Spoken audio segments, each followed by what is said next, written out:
Coldness and Cruelty. Gilles Deleuze. Venus in Furs. Leopold von Sacher Masoch. Coldness. Coldness and Dcruel. Forward 9. I. The language of Ada and Masoch 15. 2. The role of descriptions 25. 3. Arsada and Masoch complementer y.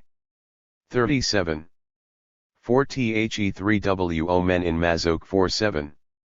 V. Father and mother 57.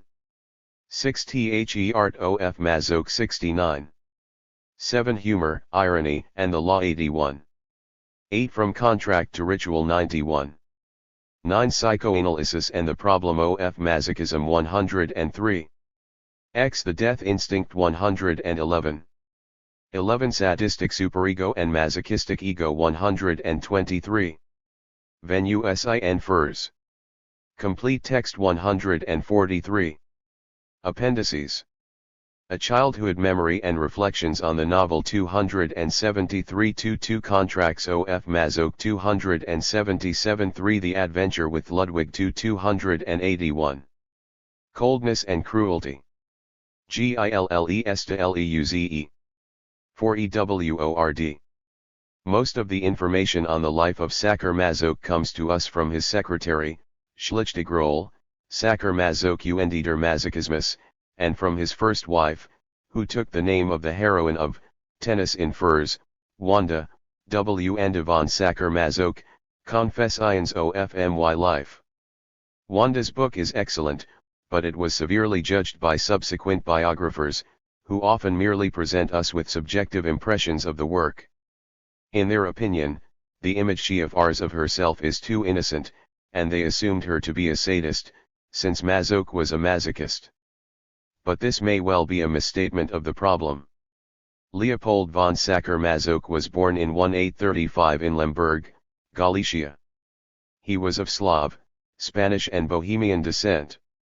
His ancestors held official positions in the Austro-Hungarian Empire. His father was chief of police of Lemberg, and as a child he witnessed prison scenes and riots which were to have a profound effect on him. His work is deeply influenced by the problems of nationalities, minority groups, and revolutionary movements in the empire, hence his Galician, Jewish, Hungarian, Prussian tales, etc. He often describes the organization of agricultural communes and the struggle of the peasants against the Austrian administration and especially against the landowners. He became involved in the Pan-Slavic movement. The men he admired, besides Goethe, 9. were Pushkin and Lermontov, and he was known himself as the Turgenev of Little Russia. He was appointed professor of history at Graz and began his literary career by writing historical novels. He met with rapid success. One of his first genre novels, The Divorced W.O. Man, 1870, aroused interest even in America. In France, Hachette, Common Levy, and Flammarion published translations of his novels and stories. One of his translators was able to present him as a strict moralist who drew his inspiration from history and folklore, without making the slightest allusion to the erotic character of his works. His fantasies were probably made more acceptable by the fact that they could be attributed to the spirit of the Slav people. We must also take into account the more general explanation that the standards of censorship and tolerance of the 19th century were very different from our own, diffuse sexuality being more acceptable than specific physical and mental details. In the language of Masochist folklore, history, politics, mysticism, eroticism, nationalism, and perversion are closely intermingled, forming a nebula around the scenes of flagellation. He was consequently disturbed when Krafft-Ebing used his name to designate a perversion. Masoch was a famous and honored writer. In 1886 he made a triumphant journey to Paris where he was decorated and entertained by the Figaro and the Revue des Deux Mondes. Masoch's tastes in matters of love are well known. He enjoyed pretending to be a bear or a bandit or having himself pursued, tied up and subjected to punishments, humiliations, and even acute physical pain by an opulent fur-clad woman with a whip. He was given to dressing up as a servant, making use of all kinds of fetishes and disguises, placing advertisements in newspapers, signing contracts with the women in his life and if need be prostituting them. 10. For E.W. or D. An affair with Anna von Kotowitz inspired the divorced W.O. Mann. Another affair, with Fanny von Pister, VE News infers. Then a young lady by the name of Aurora Riemelin approached him by means of a somewhat ambiguous correspondence, took the pseudonym of Wanda, and married Masoch in 1873. As a companion she was at once docile, demanding, and overwhelmed. Masoch was fated to be disappointed as though the masquerades he planned were bound to give rise to misunderstandings. He was always attempting to introduce a third party into his menage, the character he calls the Greek. During his period with Anna von Kotowitz, a sham Polish count entered their life, revealing himself later to be a chemist's assistant wanted for theft and dangerously ill. Then there is the strange adventure involving Aurora/Wanda, the hero of which appears to be Ludwig II of Bavaria. The story is included among the appendices to this book. Here again the ambivalence of the characters, the disguises, the parrying of the parties involved turn the whole episode into an extraordinary ballet ending in disappointment. Finally there is the adventure with Armand of the Figaro, of which Wanda gives an excellent account, leaving the reader to make his own amendments. This episode was the reason for Masoch's journey to Paris in 1886, and it also marks the end of his union with Wanda. In 1887 he married his children's governess. In a novel by Miriam Harry, Sonia in Berlin, we find an interesting portrait of Masoch in retirement. He died in 189, saddened by the neglect into which his work had fallen. And yet his writings are important and unusual. He conceived of them as a cycle or rather as a series of cycles. The principal one is entitled The Heritage of Cain and was to have treated 6 themes: love, property, money, the state, war, and death. Only the first 2 parts were finished, but the other 4 themes can already be discerned in them. The folk tales and the ethnic tales. LL. Coldnessandcruelty. FORM secondary cycles. They include in particular 2 somber novels dealing with mystical sects in Galicia which rank among the best of Masoch's works and reach heights of anguish and tension rarely equaled elsewhere, T. Fisher of Souls and the Mother of God. What is the meaning of the term Heritage of Cain? It is intended first to express the burden of crime and suffering inherent by humanity. However, this apparent cruelty conceals the more secret theme of the coldness of nature, of the steppe, of the icy image of the mother wherein Cain discovers his own destiny. The coldness of the stern mother is in reality a transmutation of cruelty from which the new man emerges. The mark of Cain indicates how the heritage is to be used. Cain and Christ bear the same mark, which leads to the crucifixion of man who knows no sexual love, no property, no fatherland, no cause, no work, who dies of his own willing, embodying the idea of humanity. The work of Masoch draws on all the forces of German Romanticism. In our opinion, no other writer has used to such effect the resources of fantasy and suspense. He has a particular way of desexualizing love and at the same time sexualizing the entire history of humanity. VE News infers, Vienna's Impels, 1870, is one of Masoch's most famous novels. It forms part of the first volume of The Heritage of Cain, which deals with the subject of love. A translation by the economist Arlados de Beaufort appeared simultaneously in French and in English in 1902, but it was extremely inaccurate. The present version is a translation from the French of a subsequent translation by Aude Wilm. The novel is followed by 3 appendices. The first is a general statement by Masoch on the novel, followed by an account of a scene from his childhood. The second con. 1-2. For E.W. or D. Sists of the love contracts that Masoch signed with Fanny von Pister and Wanda. The third appendix is Wanda Sacher Masoch's account of the adventure with Ludwig II. Masoch has been treated unjustly, not because his name was unfairly given to the perversion of Masochism, but quite the reverse, because his work fell into neglect whereas his name passed into current usage. Although we occasionally find books written on Sacher that show no knowledge of his work, this is increasingly rare. Sacher is becoming more thoroughly known. Clinical studies of sadism are considerably enriched by literary studies of the work of Sacher, and vice versa. Even the best writings on Masoch, however, show a surprising ignorance of his work. Sacher and Masoch are not merely cases among others, they both have something essential to teach us, the one about Masochism and the other about sadism.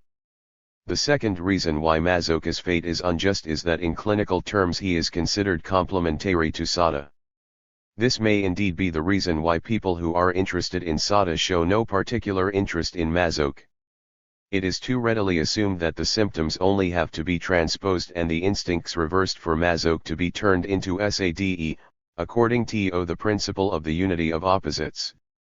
The theme of the unity of sadism and masochism and the concept of a sadomasochistic entity have done great harm to Masoch. He has suffered not only from unjust neglect but also from an unfair assumption of complementarity and dialectical unity with Sacher. As soon as we read Masoch we become aware that his universe has nothing to do with that of Sacher. Their techniques differ, and their problems, their concerns, and their intentions are entirely dissimilar. It is not valid to object that psychoanalysis has long shown the possibility and the reality of transformations between sadism and masochism.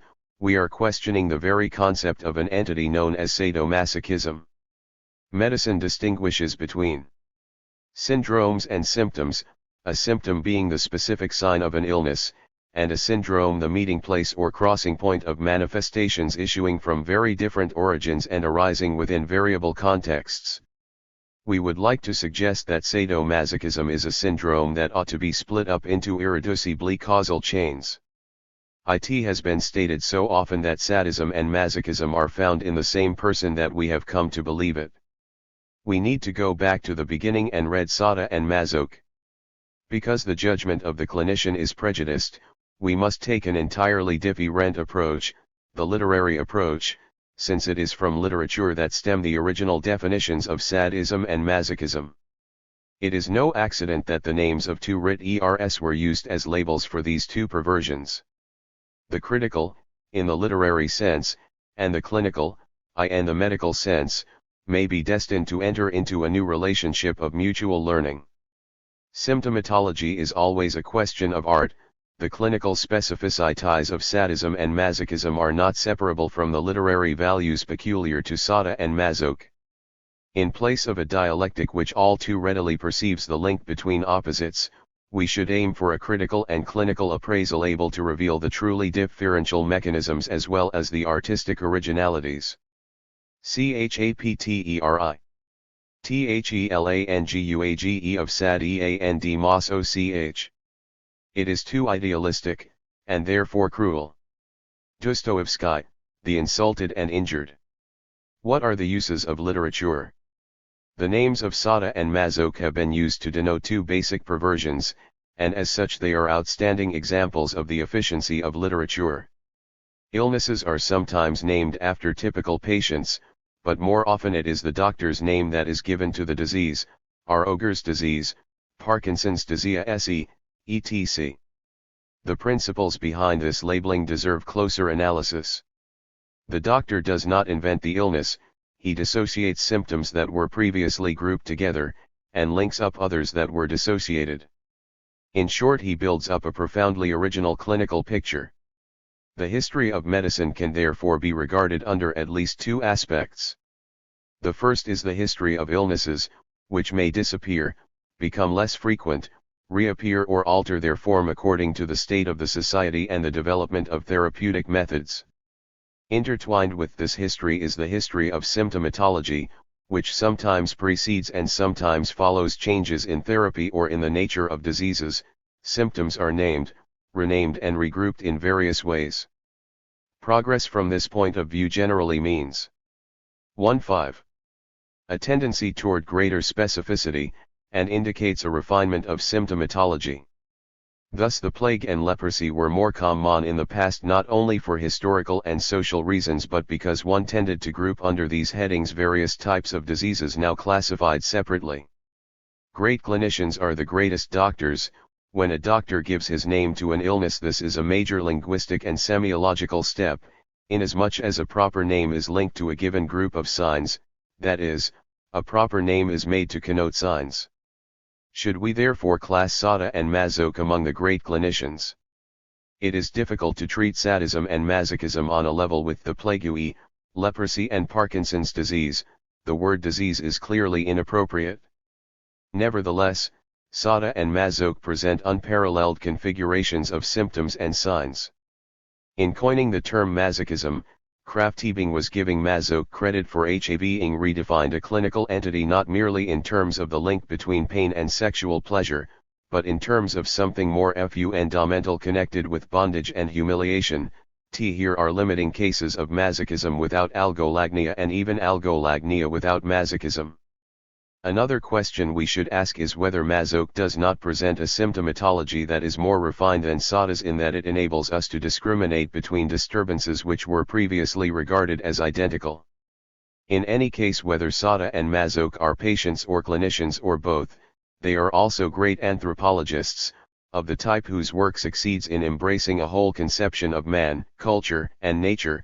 They are also great artists in that they discovered new forms of expression, new ways of thinking and feeling, and an entirely original language.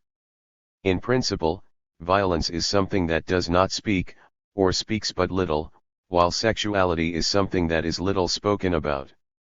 Sexual modesty cannot be related to biological fear. Auth. 6. THELANGUAGEOFSADEANDMASOCH. Otherwise it would not be formulated as it is: I am less afraid of being touched and even of being seen than of being put into words. What is the meaning of the meeting of violence and sexuality in such excessive and abundant language as that of Sacher and Masoch? How are we to account for the violent language linked with eroticism? In a text that ought to invalidate all theories relating Sacher to Nazism, Gilles explains that the language of Sacher is paradoxical because it is essentially that of a victim. Only the victim can describe torture. The torturer necessarily uses the hypocritical language of established order and power. As a general rule, the torturer does not use the language of the violence exerted by him in the name of an established authority, he uses the language of the authority. The violent man is willing to keep quiet and connives at cheating. Thus Sacher's attitude is diametrically opposed to that of the torturer. When Sacher writes, he refuses to cheat, but he attributes his own attitude to people who in real life could only have been silent, and uses them to make self-contradictory statements to other people too. Ought we to conclude that the language of Masoch is equally paradoxical in this instance because the victim speaks the language of the torturer he is to himself, with all the hypocrisy of the torturer? What is known as pornographic literature is a literature reduced to a few imperatives: do this, do that, followed by obscene descriptions. Violence and eroticism do meet, but in a rudimentary fashion. Imperatives abound in the work of Sacher and Masoch. They are issued by the cruel libertine or by despotic woman. Descriptions also abound, although the function of the descriptions as well as the nature of their obscenity are strikingly different in the two authors. It would appear that both for Sacher and for Masoch language reaches its full significance when it acts directly on the senses. Sacher's the 100 and TWNY days of 17. Sodom hinges on tales told to the libertines by Omen chroniclers, and in principle the heroes may not take any initiative in anticipation of these tales. Words are at their most powerful when they compel the body to repeat the movements they suggest, and the sensations communicated by the ear are the most enjoyable and have the keenest impact. In Masoch's life as well as in his fiction, love affairs are always set in motion by anonymous letters, by the use of pseudonyms or by advertisements in newspapers. They must be regulated by contracts that formalize and verbalize the behavior of the partners. Everything must be stated, promised, announced, and carefully described before being accomplished. However, the work of Sacher and Masoch cannot be regarded as pornography. It merits the more exalted title of pornology because its erotic language cannot be reduced to the elementary functions of ordering and describing. With Sacher we witness an astonishing development of the demonstrative use of language. Demonstration as a higher function of language makes its appearance between sequences of description, while the libertines are resting, or in the interval between two commands. One of the libertines will read out a severe pamphlet, or expound inexhaustible theories, or draft a constitution. Alternatively, he may agree to hold a conversation or a discussion with his victim. Such moments are frequent, particularly in Justine, where each of the heroine's torturers uses her as a listener and confidant. The libertine may put on an act of trying to convince and persuade, he may even proselytize and gain new recruits, as in philosophy in the bedroom. But the intention to convince is merely apparent, for nothing is in fact more alien to the sadist than the wish to convince, to persuade, in short to educate. He is interested in something quite different, namely to demonstrate that reasoning itself is a form of violence, and that he is on the side of violence, however calm and logical he may. 8. b. He is not even attempting to prove anything to anyone, but to perform a demonstration related essentially to the solitude and omnipotence of its author. The point of the exercise is to show that the demonstration is identical to violence. It follows that the reasoning does not have to be shared by the person to whom it is addressed any more than pleasure is meant to be shared by the object from which it is derived. The acts of violence inflicted on the victims are a mere reflection of a higher form of violence to which the demonstration testifies. Whether he is among his accomplices or among his victims, each libertine, while engaged in reasoning, is caught in the hermetic circle of his own solitude and uniqueness, even if the argumentation is the same for all the libertines. In every respect, as we shall see, the sadistic instructor stands in contrast to the masochistic educator. Here, again, Deleuze says of Sacher, it is a language which repudiates any relationship between speaker and audience. Now if it is true that this language is the supreme realization of a demonstrative function to be found in the relation between violence and eroticism, then the other aspect, the language of imperatives and descriptions, appears in a new light. It still remains, but in an entirely dependent role, steeped in the demonstrative element, as it were, floating in it. The descriptions, the attitudes of the bodies, are merely living diagrams illustrating the abominable descriptions. Similarly, the imperatives uttered by the libertines are like the statements of problems referring back to the more fundamental chain of sadistic theorems. I have demonstrated it theoretically, says Noirsuil, let us now put it to the test of practice. We have therefore to distinguish two factors constituting a dual language. The first, the imperative and descriptive factor, represents the personal element. It directs and describes the personal violence of the sadist as well as his individual tastes. The second and higher factor represents the impersonal element in sad. 1-9. Ism and identifies the impersonal violence with an idea of pure reason, with a terrifying demonstration capable of subordinating the first element. In Sacher we discover a surprising affinity with Spinoza, a naturalistic and mechanistic approach imbued with the mathematical spirit. This accounts for the endless repetitions, the reiterated quantitative process of multiplying illustrations and adding victim upon victim, again and again retracing the thou-sans circles of an irreducibly solitary argument. Krafft-Ebing sensed the essential nature of such a process. In certain cases the personal element is almost entirely absent. The subject gets sexual enjoyment from beating boys and girls, but the purely impersonal element of his perversion is much more in evidence. While in most individuals of this type the feelings of power are experienced in relation to specific persons, we are dealing here with a pronounced form of sadism operating to a great extent in geographical and mathematical patterns. 3. In the work of Masoch there is a similar transcendence of the imperative and the descriptive toward a higher function. But in this case it is all persuasion and education. We are no longer in the presence of a torturer seizing upon a victim and enjoying her all the more because she is unconsenting and unpersuaded. We are dealing instead with a victim in search of a torturer and who needs to educate, persuade, and conclude an alliance with the torturer in order to realize the strangest of schemes. This is why advertisements are part of the language of masochism while they have no place in true sadism, and why the masochist draws up contracts while the sadist abominates and destroys them. The sadist is in need of institutions, the masochist of contractual relations. The Middle Ages distinguished with considerable insight between two types of commerce with the devil. The first resulted from possession, the second from a pact of alliance. The sadist thinks in terms of institutionalized possession, the masochist in 20 terms of contracted alliance. Possession is the sadist's particular form of madness just as the pact is the masochist's.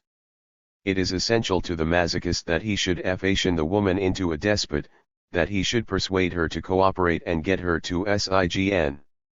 He is essentially an educator and thus runs the risk inherent in educational undertakings.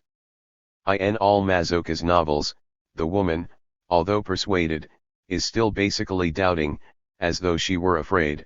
She is forced to commit herself to a role to which she may prove inadequate, either by overplaying or by falling short of expectations. In The Divorced W.O. Man, the heroine complains, Julian's ideal was a cruel woman, a woman like Catherine the Great, but alas, I was cowardly and weak. In VE News, Wanda says, I am afraid of not being capable of it, but for you, my beloved, I am willing to try. Or again, beware, I might grow to enjoy it.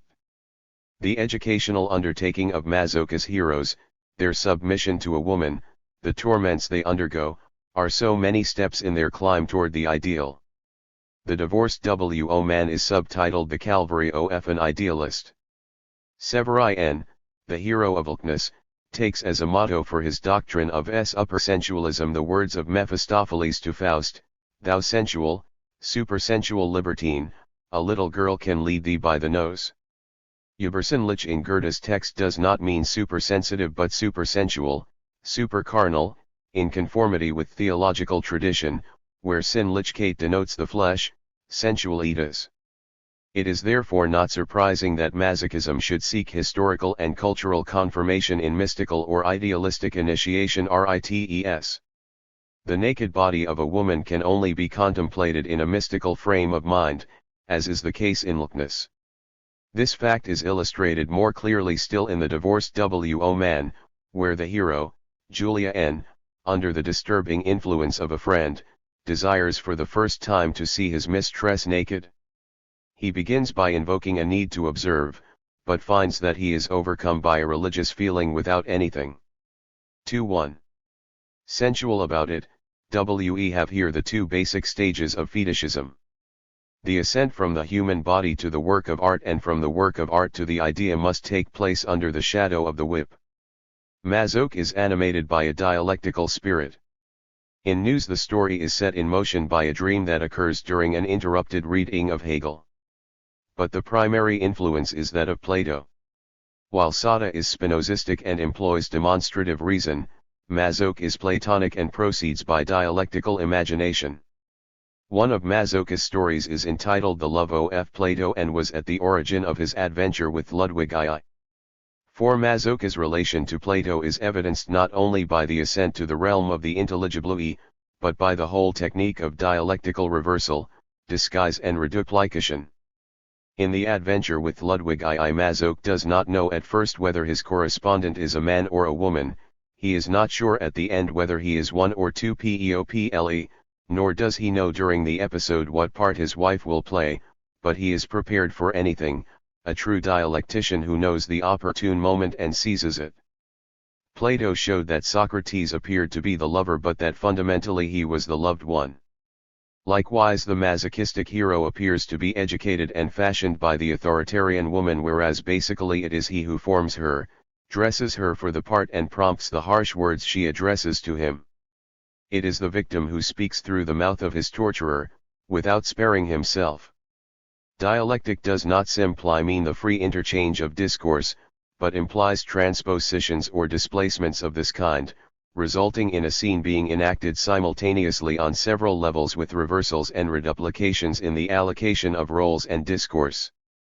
Pornological literature is aimed above all at confronting language with its own limits, with what is in a sense a non-language, violence that does not speak, eroticism that remains unspoken. However, this task can only be accomplished by an internal split. 2. Ting of language, the imperative and descriptive function must transcend itself toward a higher function, the personal element turning by reflection upon itself into the impersonal. When Sada invokes a universal analytical reason to explain that which is most particular in desire, we must not merely take this as evidence that he is a man of the 18th century. Particularity and the corresponding delusion must also represent an idea of pure reason. Similarly, when Masoch invokes the dialectical spirit, the spirit of Mephistopheles and that of Plato in one, this must not merely be taken as proof of his romanticism. Here too particularity is seen reflectively in the impersonal ideal of the dialectical spirit. In Sada, the imperative and descriptive function of language transcends itself toward a pure demonstrative, instituting function, and in Masoch toward a dialectical, mythical, and persuasive funciation. These two transcendent functions essentially characterize the two perversions. They are twin ways in which the monstrous exhibits itself in reflection. Chapterii. The role of descriptions. Since the transcendent function in Sada is demonstrative and in Masoch dialectical, the role and the significance of descriptions are very different in each case. Although Sada's descriptions are basically related to the function of demonstration, they are nevertheless relatively independent creations. They are obscene in themselves. Sada cannot do without this provocative element. The same cannot be said of Masoch, for while the greatest obscenity may undoubtedly be present in threats, advertisements, or contracts, it is not a necessary condition. Indeed, the work of Masoch is on the whole commendable for its unusual decency. The most vigilant censor could hardly take exception to VE news, unless he were to question a certain atmosphere of suffocation and suspense which is a feature of all Masoch's novels. In many of his stories he has no difficulty in presenting masochistic fantasies as though they were instances of national custom and folklore, or the innocent games of children, or the frolics of a loving woman, or even the demands of morality and patriotism. Thus in the excitement of a banquet, the men, following an ancient custom, drink out of the women's shoes, hose slipper. Young maidens ask their sweethearts to play at being bears or dogs, and harness them to little carts. He Fisher of Souls, a woman in love teasingly pretends to use a document signed in blank by her lover, he blank paper. In a more serious vein, a woman patriot, in order to save her town, asks to be brought before the Turks, surrenders her husband to them as a slave and gives herself to the Pasha, he Judith of Leopold. Undoubtedly in all these cases the man derives from his humiliation a secondary gain which is specifically masochistic. Nevertheless, Masoch succeeds in presenting a great part of his work on a reassuring note and finds justification for masochistic behavior in the most varied motivations or in the demands of pitiful and agonizing situations. Sade, on the other hand, could fool nobody when he tried this method.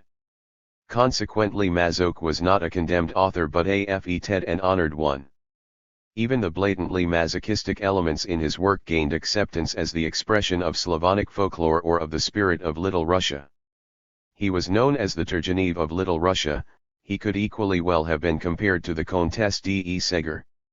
Masoch did of course produce a somber counterpart to these works, VE News, the Mother of God, the Fountain of Youth, the Hyena of the Pausta, restore the original rigor and purity of the masochistic motivation. But whether the descriptions are rosy or somber, they always bear the stamp of decency. We never see the naked body of the woman torturer, it is always wrapped in furs. The body of the victim remains in a strange state of indeterminacy except where it receives the blows. How can we account for these two kinds of displacement in Masoch's descriptions? We are led back to the question, why does the demonstrative function of language in Sada imply obscene descriptions, while Masoch's dialectical function seems to exclude them or at least not to treat them as essential elements? Underlying the work of Sada is negation in its broadest and deepest sense. Here we must distinguish between two levels of negation, t negative, as a partial process and pure. 2.6. Negation as a totalizing idea. These two levels correspond to Sada's distinction between two natures, the importance of which was shown by Klossowski. Secondary nature is bound by its own rules and its own laws, it is pervaded by the negative, but not everything in it is negation. Destruction is merely the reverse of creation and change, disorder is another form of order, and the decomposition of death is equally the composition of life. The negative is all-pervasive, but the process of death and destruction that it represents is only a partial process. Hence the disappointment of the sadistic hero, faced with a nature which seems to prove to him that the perfect crime is impossible. Yes, I abhor nature. Even the thought that other people's pain gives him pleasure does not comfort him, for this ego satisfaction merely means that the negative can be achieved only as the reverse of positivity. Individuation, no less than the preservation of a reign or a species, are processes that testify to the narrow limits of secondary nature. In opposition to this we find the notion of primary nature and pure negation that override all reigns and all laws, free even from the necessity to create, preserve, or individuate. Pure negation needs no foundation and is beyond all foundation, a primal delirium, an original and timeless chaos solely composed of wild and lacerating molecules. In the words of the Pope, the criminal capable of overthrowing the three realms at once by annihilating them along with their productive capabilities, is the one who will have served nature best. But in point of fact this original nature cannot be given, secondary nature alone makes up the world of experience, and negation is only ever given in the partile processes of the negative. Therefore original nature is necessarily the object of an idea, and pure negation is a delusion, but it is a delusion of reason itself. Rationalism is not grafted onto the work of Sadeitis rather by an internal necessity that he evolves the idea of a delusion, an exorbitance specific to reason. 2.7. It is important to note that the distinction between the two natures corresponds to and is the foundation of the distinction between the two elements, the personal element which embodies the power of negativity and represents the way in which the sadistic ego still participates in secondary nature and reproduces its acts of violence, and the impersonal element which relates to primary nature and the delusional idea of negation, and represents the way in which the sadist negates secondary nature along with his own ego. In the 120 Days of Sodom the libertine states that he finds excitement not in what is here, but in what is not her, the absent object, the idea of evl. The idea of that which is not, the idea of the no or of negation which is not given and cannot be given in experience must necessarily be the object of a demonstration, in the sense that a mathematical truth holds good even when we are asleep and even if it does not exist in nature. Hence the rage and despair of the sadistic hero when he realizes how paltry his own crimes are in relation to the idea which he can only reach through the omnipotence of reasoning.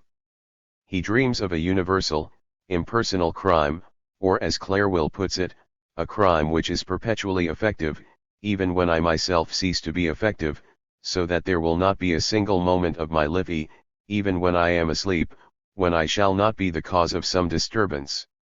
The task of the libertine is to bridge the gulf between the two elements, the element at his actual disposal and the element in his mind, the derivative and the original, the personal and the impersonal. The system expounded by Saint Fond, W. Here Sada develops most fully the idea of a pure delirium of reason, asks under what conditions a particular pain, be produced in secondary nature would necessarily reverberate and reproduce itself ad infinitum in primary nature. This is the clue to the meaning of repetitiveness in Sada's writing and of the monotony. 2.8. Of sadism. In practice, however, the libertine is confined to illustrating his total demonstration with partial inductive processes borrowed from secondary nature. He cannot do more than accelerate and condense the motions of partial violence. He achieves the acceleration by multiplying the number of his victims and their sufferings.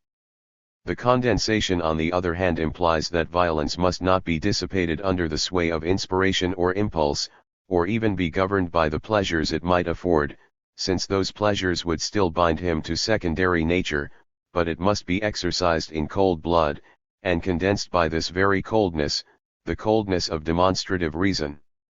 Hence the well-known apathy of the libertine, the self-control of the pornologist, with which Sacher contrasts the deplorable enthusiasm of the pornographer. Enthusiasm is precisely what he dislikes in Redov, and he could rightly say, as he always did when justifying himself publicly, that he at least had not depicted vice as pleasant or gay but as apathetic. This apathy does of course produce intense pleasure, but ultimately it is not the pleasure of an ego participating in secondary nature, even of a criminal ego participating in a criminal nature, but on the contrary the pleasure of negating nature within the ego and outside the ego, and negating the ego itself.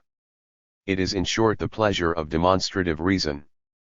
If we consider the means available to the sadist for conducting his demonstration, it appears that the demonstrative function subordinates the descriptive function, accelerates and condenses it in a controlled manner, but cannot by any means dispense with it. The descriptions must be precise both qualitatively and quantitatively and must bear on two areas, cruel actions and disgusting actions, both of which are for the cold-blooded libertine equal sources of pleasure. In the words of the monk Clement in Justine, "You have been arrested by two irregularities you have noticed in us. You are astonished that some of our companions should be pleasantly stimulated by matters commonly held to be fetid or impure, and you are similarly surprised that our voluptuous faculties can be powerfully excited by actions which, in your view, bear none but the emblem of ferocity. In both cases it is through the intermediary of description and the accelerating and condensing effect of repetition that the demonstrative function achieves its strongest impact. Hence it would appear that the obscenity of the descriptions in Sacher is grounded in his whole conception of the negative and of negation. In Beyond the Pleasure Principle, Freud distinguished between the life instincts and the death instincts, eros and then eidos. But in order to understand this distinction we must make a further and more profound distinction between the death or destructive instincts and the death instinct. The former are actually given or exhibited in the unconscious, but always in combination with the life instincts. This combination of the death instincts with eros is as it were the precondition of the presentation of then eidos. So that destruction, and the negative at work I and destruction, always manifests itself as the other face of construction and unification as governed by the pleasure principle. This is the sense in which Freud is able to state that we do not find a no, pure negation, in the unconscious, since all opposites coincide there. By contrast, when we speak of the death instinct, we refer to thanatos, the absolute negation. Then eidos as such cannot be given in psychic life, even in the unconscious. It is, as Freud pointed out in his admirable text, essentially silent. And yet we must speak of it, for it is a determinable principle, the foundation and even more of psychic life. Everything depends on it, though as Freud points out, we can only speak of it in speculative or mythical terms. The distinction between the death or destructive instincts and the death instinct seems in fact to correspond to Sacher's distinction. 3-0. Between the two natures or the two elements. The sadistic hero appears to have set himself the task of thinking out the death instinct, pure negation, in a demonstrative form, and is only able to achieve this by multiplying and condensing the activities of component negative or destructive instincts. But the question now arises whether there is not yet another method besides the speculative sadistic one. Freud has analyzed forms of resistance which in various ways imply a process of disavowal, Verernung, Verurgung, Verleughnung. Lacan has shown the significance of each of these terms. It might seem that a disavowal is, generally speaking, much more superficial than a negation or even a partial destruction. But this is not so, for it represents an entirely different operation. Disavowal should perhaps be understood as the point of departure of an operation that consists neither in negating nor even destroying, but rather in radically contesting the validity of that which is. It suspends belief in and neutralizes the given in such a way that a new horizon opens up beyond the given and in place of it. The clearest example given by Freud is fetishism. The fetish is the image or substitute of the female phallus, that is the means by which we deny that the woman lacks a penis. The fetishist's choice of a fetish is determined by the last object he saw as a child before becoming aware of the missing penis, a showy, for example, in the case of a glance directed from the feet upward. The constant return to this object, this point of departure, enables him to validate the existence of the organ that is in dispute. The fetish is therefore not a symbol at all, but as it were a frozen, arrested, two-dimensional image, a photograph to which one returns repeatedly to exorcise the dangerous consequences of movement, the harmful discoveries that result from exploration. It represents the last point at which it was still possible to believe. Thus it appears that fetishism is first of all a disavowal. No, the woman does not lack a penis. Secondly, it is a defensive neutralization, since, contrary to what happens with negation, the knowledge of the situation as it is persists, but in a suspended, neutralized form. In the third place, it is a protective and idealizing neutralization, or the belief in a female phallus is itself experienced as a protest of the ideal against the real. It remains suspended or neutralized in the ideal, the better to shield itself against the painful awareness of reality. Fetishism, as defined by the process of disavowal and suspension of belief, belongs essentially to Masochism. Whether it also has a place in sadism is a very complex question. There is no doubt that many sadistic murders are accompanied by rituals, as when the victim's clothes are torn without any evidence of a struggle. But it is a mistake to think of the relation of the fetishist to the fetish in terms of sadomasochistic ambivalence. It leads too easily to the creation of a sadomasochistic entity.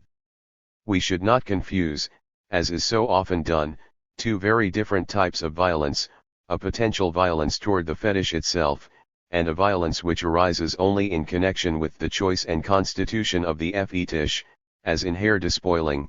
In our opinion, fetishism only occurs in sadism in a secondary and distorted sense. It is divested of its essential relation to disavowal and suspense and passes into the totally different context of negativity and negation, where it becomes an agent in the sadistic process of condensation. On the other hand, there can be no masochism without fetishism in the primary sense. The way in which Masoch defines his idealism or supersensualism seems at first sight rather trivial. Why believe in the idea of a perfect world? Asks Masoch in the divorced man. What we need to do is to put on wings and escape into the world of dreams. He does not believe in negating or destroying the world nor in idealizing it. What he does is to disavow and thus to suspend it, in order to secure an ideal, which is itself suspended in fantasy. He questions the validity of existing reality in order to create a pure ideal reality, an operation which is perfectly in line with the judicial spirit of Masochism. It is not surprising that this process should lead straight into fetishism. The main objects of fetishism in Masoch's life and work are furs, shoes, the whip, the strange helmets that he liked to adorn women with, or the various disguises such as we find in Venus. The scene mentioned earlier from divorced man illustrates the split that occurs in fetishism and the corresponding double suspension. On the one hand, the subject is aware of reality but suspends this awareness, on the other the subject clings to his ideal. There is a desire for scientific observation, and subsequently a state of mystical contemplation. The masochistic process of disavowal is so extensive that it affects sexual pleasure itself. Pleasure is postponed for as long as possible and is thus disavowed. The masochist is therefore able to deny the reality of pleasure at the very point of experiencing it, in order to identify with the new sexless man. In Masoch's novel it is the moments of suspense that are the climactic moments. It is no exaggeration to say that Masoch was the first novelist to make use of suspense as an essential ingredient of romantic fiction. This is partly because the masochistic rites of torture and suffering imply actual physical suspension, the hero is hung up, crucified or suspended, but also because the woman torturer freezes into postures that identify her with a statue, a painting, or a photograph. She suspends her gestures in the act of bringing down the whip or removing her furs, her movement is arrested as she turns to look at herself in a mirror. As we shall see, these photographic scenes, these reflected and arrested images are of the greatest significance both from the general point of view of Masochism and from the particular point of view of the art of Masoch. They are one of his creative contributions. 33. Tions to the novel. The same scenes are reenacted at various levels in a sort of frozen progression. Thus in VE News the key scene of the woman torturer is imagined, staged, and enacted in earnest, the roles shifting from one character to another. The aesthetic and dramatic suspense of Masoch contrasts with the mechanical, cumulative repetition of Sade. We should note here that the art of suspense always places us on the side of the victim and forces us to identify with him, whereas the gathering momentum of repetition tends to force us onto the side of the torturer and make us identify with the sadistic hero. Repetition does occur in Masochism, but it is totally different from sadistic repetition. In Sada it is a function of acceleration and condensation, and in Masoch it is characterized by the frozen quality and the suspense. We are now in a position to account for the absence of obscene descriptions in the work of Masoch. The function of the description subsists, but any potential obscenity is disavowed or suspended, by displacing the descriptions either from the object itself to the fetish, or from one part of the object to another part, or again from one aspect of the subject to another. What remains is a strange and oppressive atmosphere, like a sickly perfume permeating the suspense and resisting all displacements. Of Masoch it can be said, as it cannot be of Sada, that no one has ever been so far with so little offense to decency. This leads us to another aspect of Masoch's art. He is a master of the atmospheric novel and the art of suggestion. The settings in Sada, the castles inhabited by his heroes, are subject to the brutal laws of darkness and light that accelerate the gestures of their cruel occupants. The settings in Masoch, with their heavy tapestries, their cluttered intimacy, their boudoirs and closets, create a chiaroscuro where the only things that emerge are suspended gestures and suspended suffering. Both in their art and in their language Masoch and Sada are totally different. Let us try to summarize the differences so. 34. Far, in the work of Sada, imperatives and descriptions transcend themselves toward the higher function of demonstration.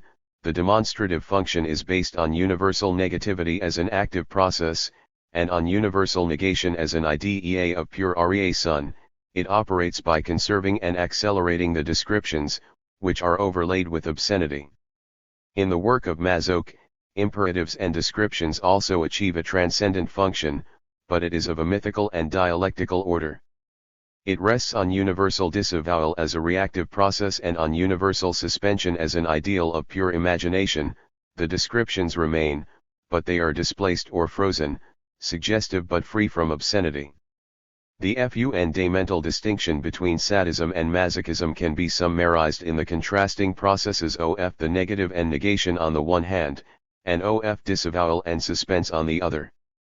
The first represents a speculative and analytical manner of apprehending the death instinct, which, as we have seen, can never be given, while the second pursues the same object in a totally different way, mythically, dialectically and in the imaginary.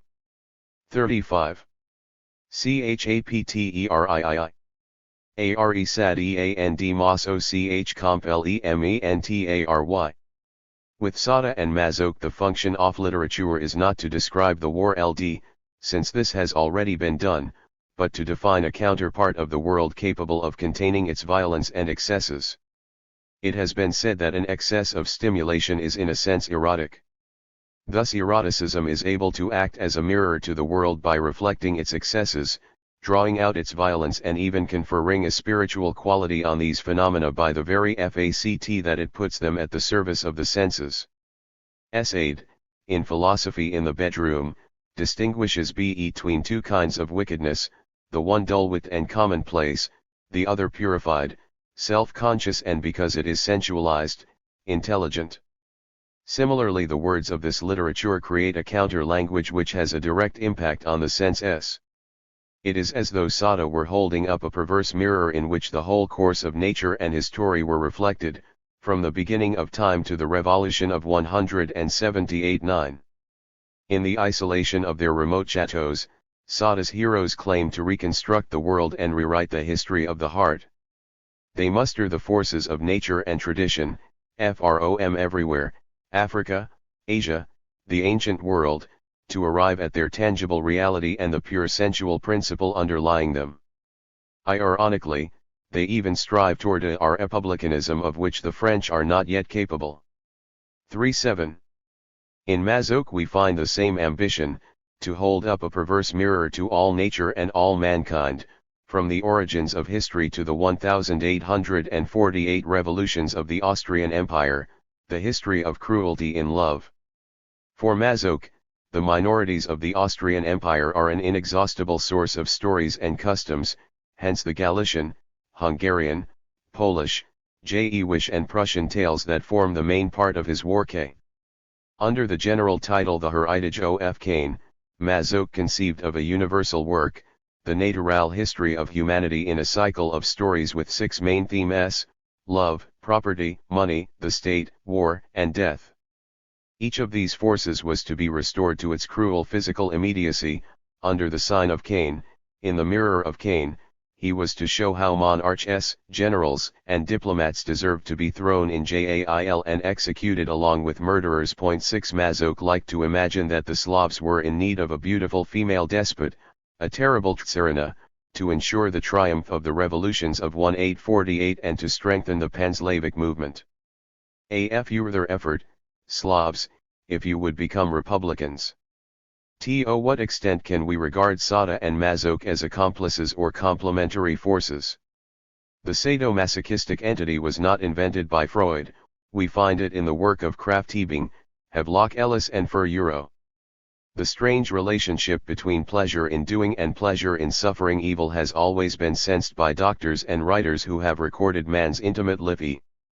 The meeting of sadism and masochism, the affinity that exists between them, is apparent in the work of both Sada and Masoch. There is a certain masochism in Sada's characters. In The 120 Days of Sodom we are told of the tortures and humiliations which the libertines deliberately undergo. The sadist enjoys being whipped as much as he enjoys whipping others. Saint Fond in Juliet arranges for a gang of men to assail him with whips. La Borghese cries, I would wish that my aberrations lead me like the lowest of creatures to the fate which befits their wantonness. For me the scaffold would be a throne of exquisite bliss. Conversely, there is a certain sadism in masochism.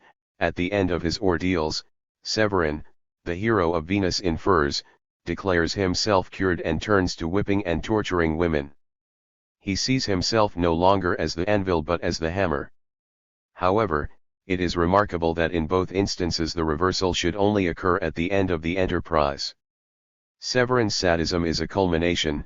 It is as though expiation and the satisfaction of the need to expiate were at last to permit the hero what his punishments were previously intended to deny him. Once they have been undergone, punishments and suffering allow the exercise of the evil they once prohibited.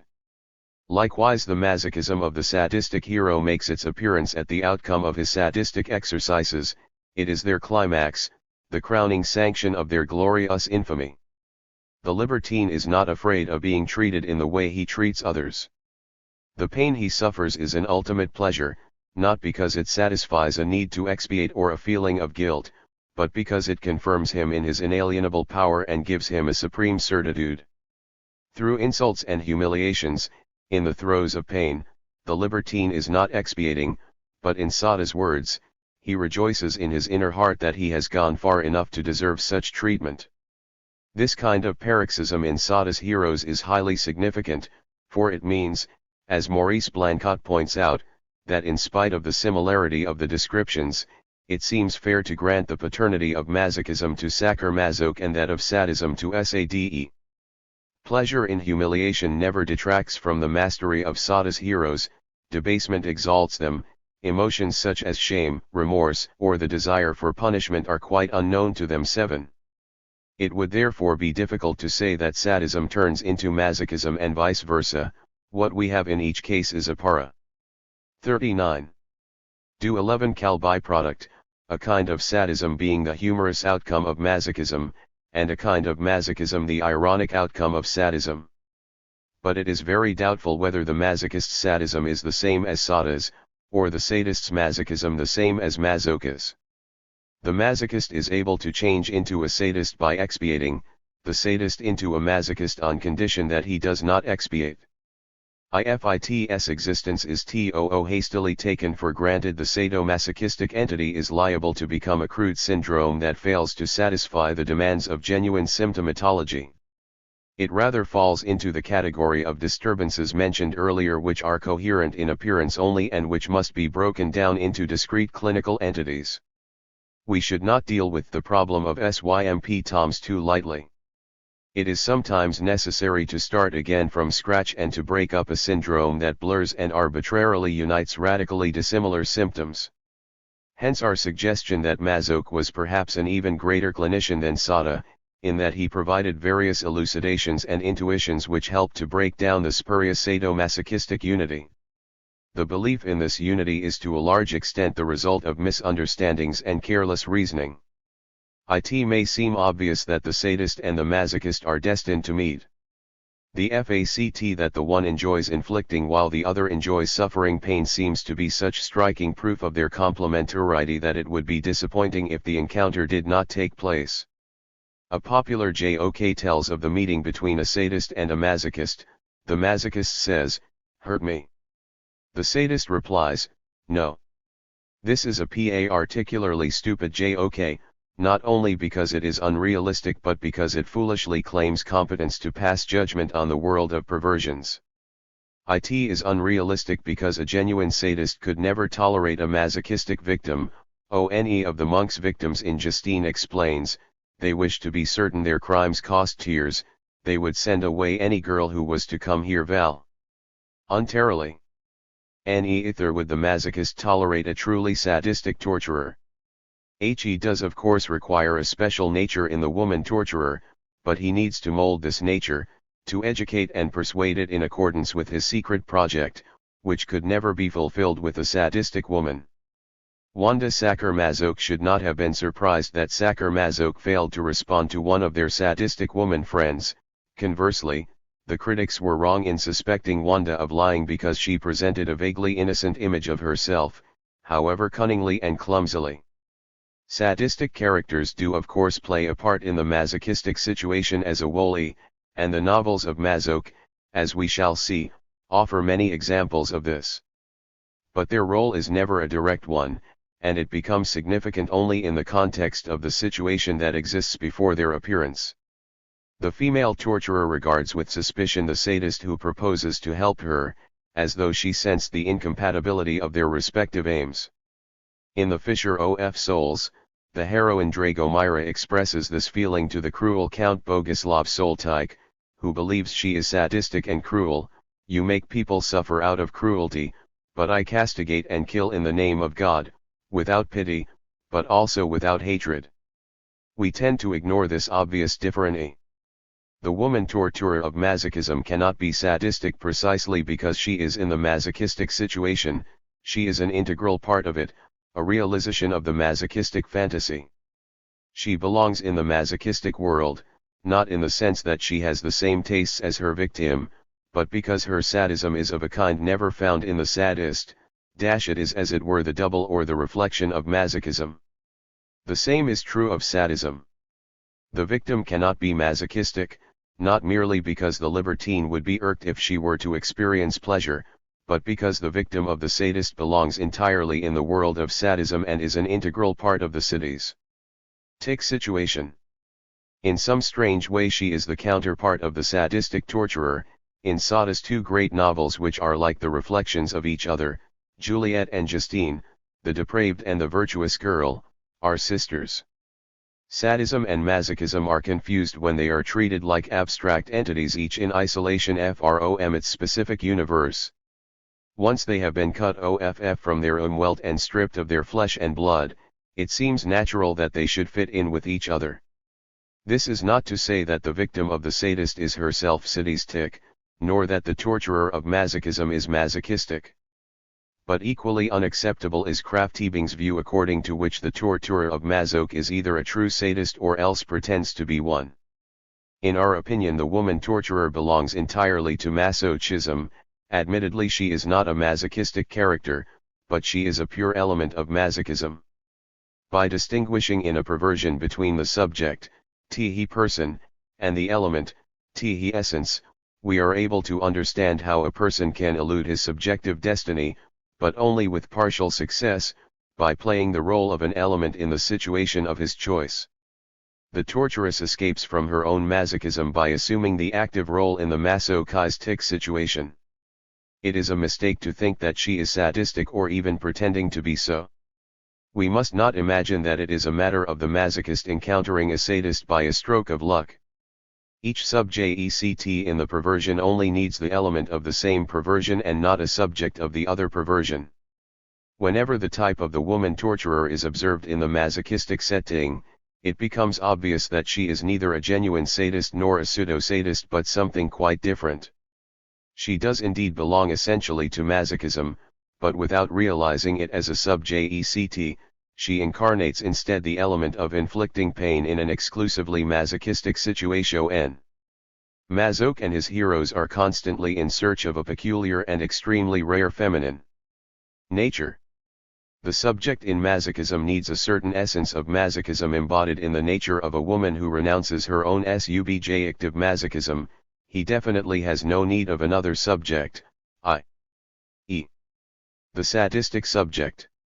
Admittedly, the term sadomasochism does not merely imply the external event of two persons meeting N. Vertilis. The theme of an encounter often persists, if only in the form of a witticism floating in the unconscious. When Freud took up and reformulated the question of sadomasochism, he started with the consideration that sadomasochism operates within one and the same individual, involving opposite instincts and drives. A person who feels pleasure in producing pain in someone else in a sexual relationship is also capable of enjoying as pleasure any pain which he may himself derive from sexual relations. A sadist is always at the same time a masochist, although the active or the passive aspect of the perversion may be the more strongly developed in him and may represent his predominant sexual activity. His second consideration is that there is an identity-of experience.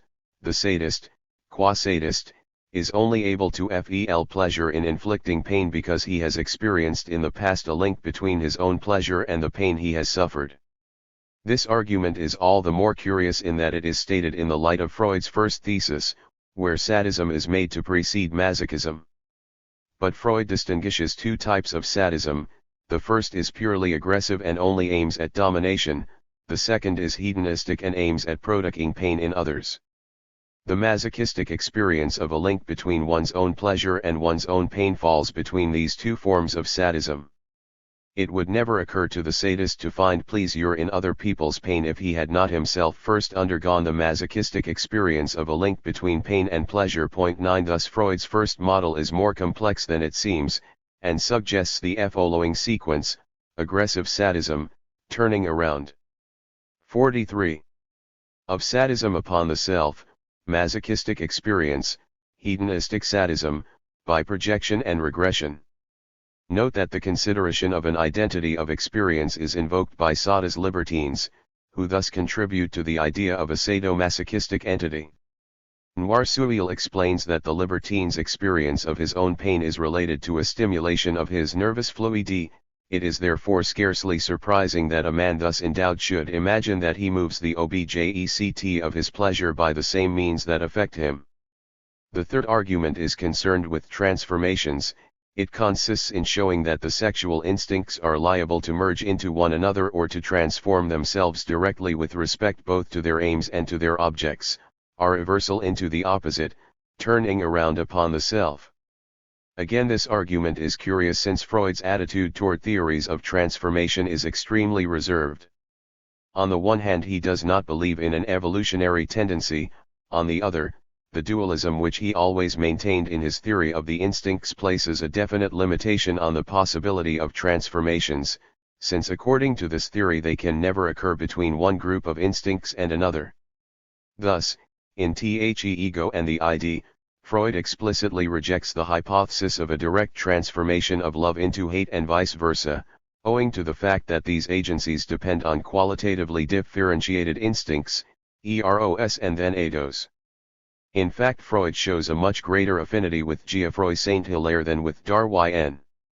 When Freud says that we do not become perverse but simply fail to outgrow the perverse stage of infancy, he uses a formula which comes very close indeed to that used by Geoffroy in connection with Freya K.S.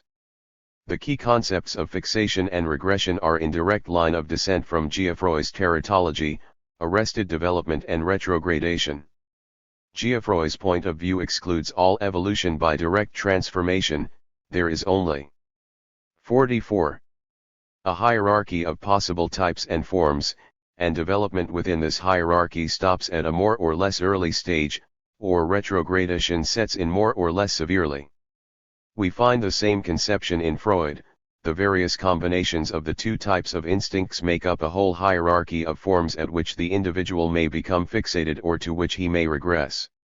It is all the more remarkable that in his treatment of perversions Freud seems to admit of a polymorphous system with possibilities of evolution and direct transformation, which he regards as unacceptable in the field of neurotic and cultural formations.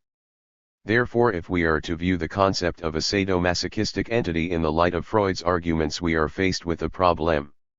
Even the notion of a component instinct is a dangerous one in this context, since it tends to make us ignore the specificity of types of sexual behavior. We tend to forget that all the available energy of the subject becomes mobilized at the service of his particular perversion. The sadist and the masochist might well be enacting separate dramas, each complete in itself, with different sets of characters and no possibility of communication between them, either from inside or from outside. Only the normal communicate, more or less. In the sphere of perversions, it is a mistake to confuse the formations, the concrete and specific manifestations, with an abstract grid, as though a common libidinal substance flowed now into one form, now into another. We are told that some individuals experienced pleasure both in inflicting pain and in suffering it. We are told furthermore that the person who enjoys inflicting pain experiences in his innermost being the link that exists between the pleasure and the pain. But the question is whether these facts are not mere abstractions, whether the pleasure-pain link is being abstracted from the concrete formal conditions in which it arises. The pleasure-pain complex is regarded as a sort of neutral substance common to both sadism 45 and masochism. The link is even further specified by being ascribed to a particular subject, and it is supposed to be experienced equally and identically by the sadistic and the masochistic subject, regardless of the concrete forms from which it results in each case. To assume that there is an underlying common substance which explains in advance all evolutions and transformations is surely to proceed by abstraction. Even though the sadist may definitely enjoy being hurt, it does not follow that he enjoys it in the same way as the masochist. Likewise, the masochist's pleasure in inflicting pain is not necessarily the same as the sadist's. We are inevitably led back to the problem of syndromes. Some syndromes merely attach a common label to irreducibly different disturbances. Biology warns us against over-hasty acceptance of the existence of an uninterrupted evolutionary chain. The fact that two organs are analogous need not mean that there is an evolutionary link between them. We should avoid falling into evolutionism by aligning in a single chain results which are approximately continuous but which imply irreducible and heterogeneous formations. An eye, for example, could be produced in several independent ways, as the outcome of different sequences, the analogous product of completely different mechanisms. I suggest that this is also true of sadism and masochism and of the pleasure-pain complex as their allegedly common organ. The concurrence of sadism and masochism is fundamentally one of analogy only, their processes and their formations are entirely different, their common organ, their EYE, squints and should therefore make us suspicious. Chapteriv. Thethreuomenin Masoch. The heroines of Masoch have in common a well-developed and muscular figure, a proud nature, an imperious will and a cruel disposition even in their moments of tenderness and naivete. The Oriental courtesan, the awe-inspiring Tsarina, the Hungarian or the Polish revolutionary, the servant mistress, the Sarmatian peasant girl, the cold misty sea, the genteel girl, all share these basic traits, whether she is a princess or a peasant girl, whether she is clad in ermine or sheepskin, she is always the same woman, she wears furs, she wields a whip, she treats men as slaves and she is both my creation and the true Sarmatian woman lo. But beneath this apparent uniformity we may distinguish three very different types of women. The first type is that of the Grecian woman, the pagan, Hetaira or Aphrodite, the generator of disorder. Her life, in her own words, is dedicated to love and beauty, she lives for the moment. She is sensual, she loves whoever attracts her and gives herself accordingly. She believes in the independence of woman and in the fleeting nature of love, for her the sexes are equal, she is hermaphrodite. But it is Aphrodite, the female principle, that triumphs, as Omphale unmans Hercules with woman's attire. She conceives equality merely as the critical moment at which she 47. Gains dominance over man, for man trembles as soon as woman becomes his equal. She is modern, and denounces marriage, morality, the church, and the state as the inventions of man, which must be destroyed. She is the dream character who appears in the opening chapter of VE News. We meet her again at the beginning of the divorced W.O. Man, where she makes a lengthy prophesian of fate. In The Siren she is the imperious and coquettish Zenobia who creates havoc in the patriarchal family, inspires the women of the household with the desire to dominate, subjugates the father, cuts the hair of the son in a curious ritual of baptism and causes everyone to dress in clothes of the opposite sex. At the other extreme we find the sadistic woman. She enjoys hurting and torturing others, but it is significant that her actions are prompted by a man or otherwise performed in concert with a man, whose victim she is always liable to become. It is as though the primitive Grecian woman had found her Grecian man or Apollonian element, her virile sadistic impulse. Masoch often introduces a character which he calls the Greek, or indeed Apollo, who intervenes as a third party to incite the woman to sadistic behavior. In The Fountain of Youth, Countess Elizabeth Natasti tortures young men in collaboration with her lover, the fearful Ipolker.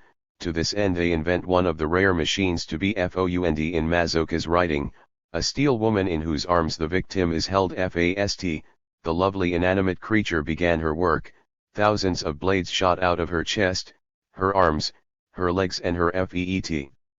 In The Hyena of the Pausta, Anna Clower performs her sadistic acts in league with a brigand chief. Even the heroine of The Share of Souls, Dragomira, in charge of the chastisement of the sadistic Boguslav Soltike, is swayed by his argument that they are both of the same race and concludes an alliance with him. In VE News the heroine, Wanda, sees herself at first as a Grecian woman and ends up believing she is a sadist. At the beginning, she identifies with the woman in the dream, the hermaphrodite. In a fine speech, she declares, "I admire the serene sensuality of the Greeks, pleasure without pain, it is the ideal I strive to realize. I do not believe in the love preached by Christianity and our modern knights of the spirit. Take a look at me, I am worse than a heretic, I am a pagan. Despite holy ceremonies, oaths, and contracts, no permanence can ever be imposed on love, it is the most changeable element in our transient lives. Can you deny that our Christian world is falling into decay? but at the end of the novel she behaves like a sadist. Under the influence of the Greek she has Severin whipped by him. I was dying of shame and despair. What was most humiliating was that I felt a wild and supersensual pleasure in my pitiful situation, lashed by Apollo's whip and mocked by the cruel laughter of my Venus. But Apollo whipped all poetry from me as one blow followed the next, until finally, clenching my teeth in impotent rage, I cursed myself and my voluptuous imagination, and above all woman and love. Thus the novel culminates in sadism. Wanda goes off with the cruel Greek toward new cruelties, while Severin himself turns sadist or, as he puts it, becomes the hammer. It is clear, however, that neither the hermaphroditic nor the sadistic type represents Masoch's ideal.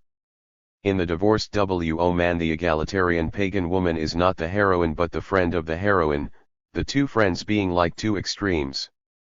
In the Siren, the imperious Zenobia, the hetaira who spreads havoc everywhere, is finally defeated by the young Natalie, who is just as domineering but in an altogether different way. The opposite pole, the sadistic woman, is equally unsatisfactory. Dragomira, in the Fisher of Souls, is not truly sadistic in the first place. Moreover, in forming an alliance with Soltike, she degrades herself and loses all significance. She is finally defeated and killed by the young Anita, whose type is more truly in keeping with Masoch's idea. 49. In VE News, the adventure begins with the theme of the hetaira and ends with the sadistic theme, yet the essential part of the story is enacted in between these two extremes, in another element. The two themes do not represent the masochistic ideal but rather the endpoints between which this ideal swings, like the span of the pendulum.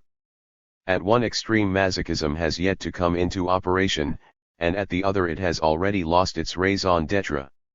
The character of the woman torturer regards these outer limits with a mixture of fear, revulsion, and attraction, since she never quite knows whether she will be able to maintain her prescribed role, and fears that she might at any moment fall back into primitive hetairism or forward into the other extreme of sadism. Anna, in the divorced W.O. man, declares that she is too weak, too capricious, the capriciousness of the hetaira, to incarnate Julian's ideal. In VE News, Wanda only becomes sadistic because she can no longer maintain the role that Severin has imposed on her. It was you who stifled my feelings with your romantic devotion and insane passion. What is the essential masochistic element, the scene between the two boundaries where the crucial action takes place? What is the intermediate feminine type between the hetaira and the sadist? Only by piecing together the various descriptions of her in Masoch's writings can we hope to arrive at this fantastic character, this fantasy. In A Conti Rose, the aesthetics of ugliness, he describes the mother of the family, an imposing woman, with an air of severity, pronounced features, and cold eyes, who nevertheless cherishes her little brood. Martscha is described as being like an Indian woman or a Tartar from the Mongolian desert. She has the tender heart of a dove together with the cruel instincts of the feline race. Lola likes to torture animals and dreams of witnessing or even taking part in executions, but in spite of her peculiar tastes, the girl was neither brutal nor eccentric.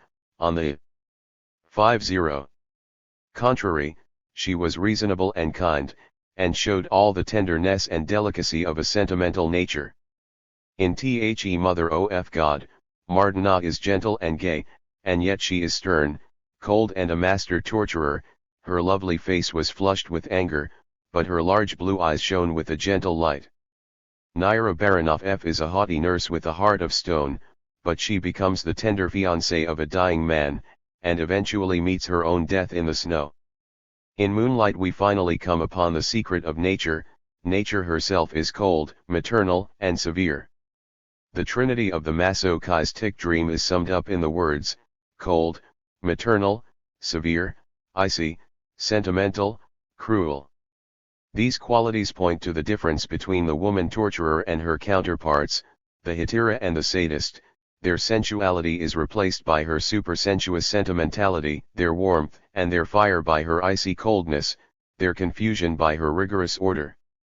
The sadistic hero, just as much as the feminine ideal of Masoch, professes an essential coldness which Sacher calls apathy.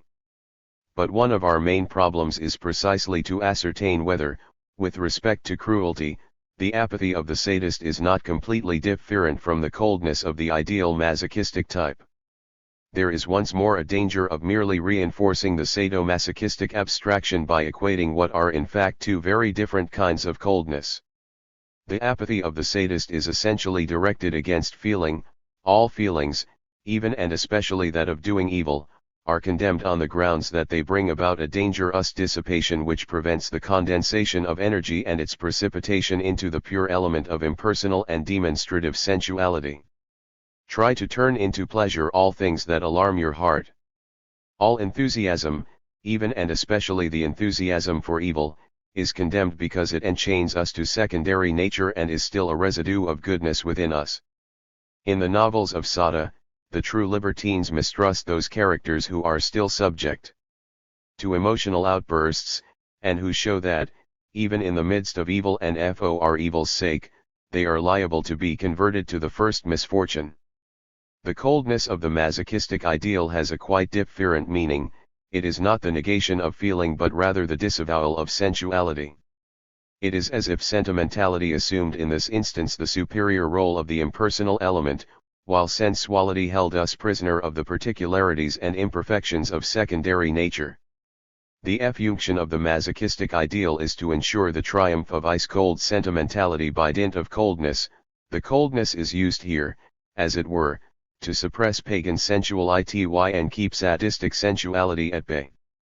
Sensuality is disavowed, and no longer exists in its own right, thus Masoch can announce the birth of the new man devoid of sexual love.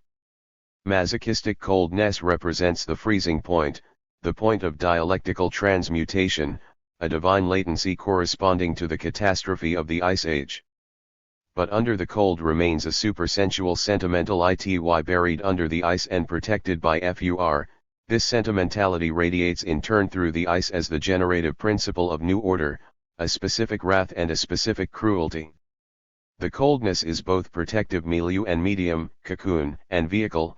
It protects supersensual sentimentality as inner livy, and expresses it as external order, as wrath and severity.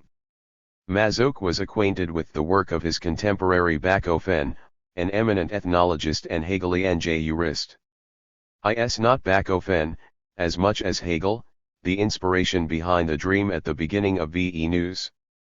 Bachofen distinguished three eras in the evolution of humanity. The first is the Hitteric or Aphroditic era. Born in the lustful chaos of primeval swamps, woman's relations with man were many and fickle. The feminine principle was dominant and the father was nobody. His phase, typified by the ruling courtesans of Asia, has survived in such institutions as temple prostitution.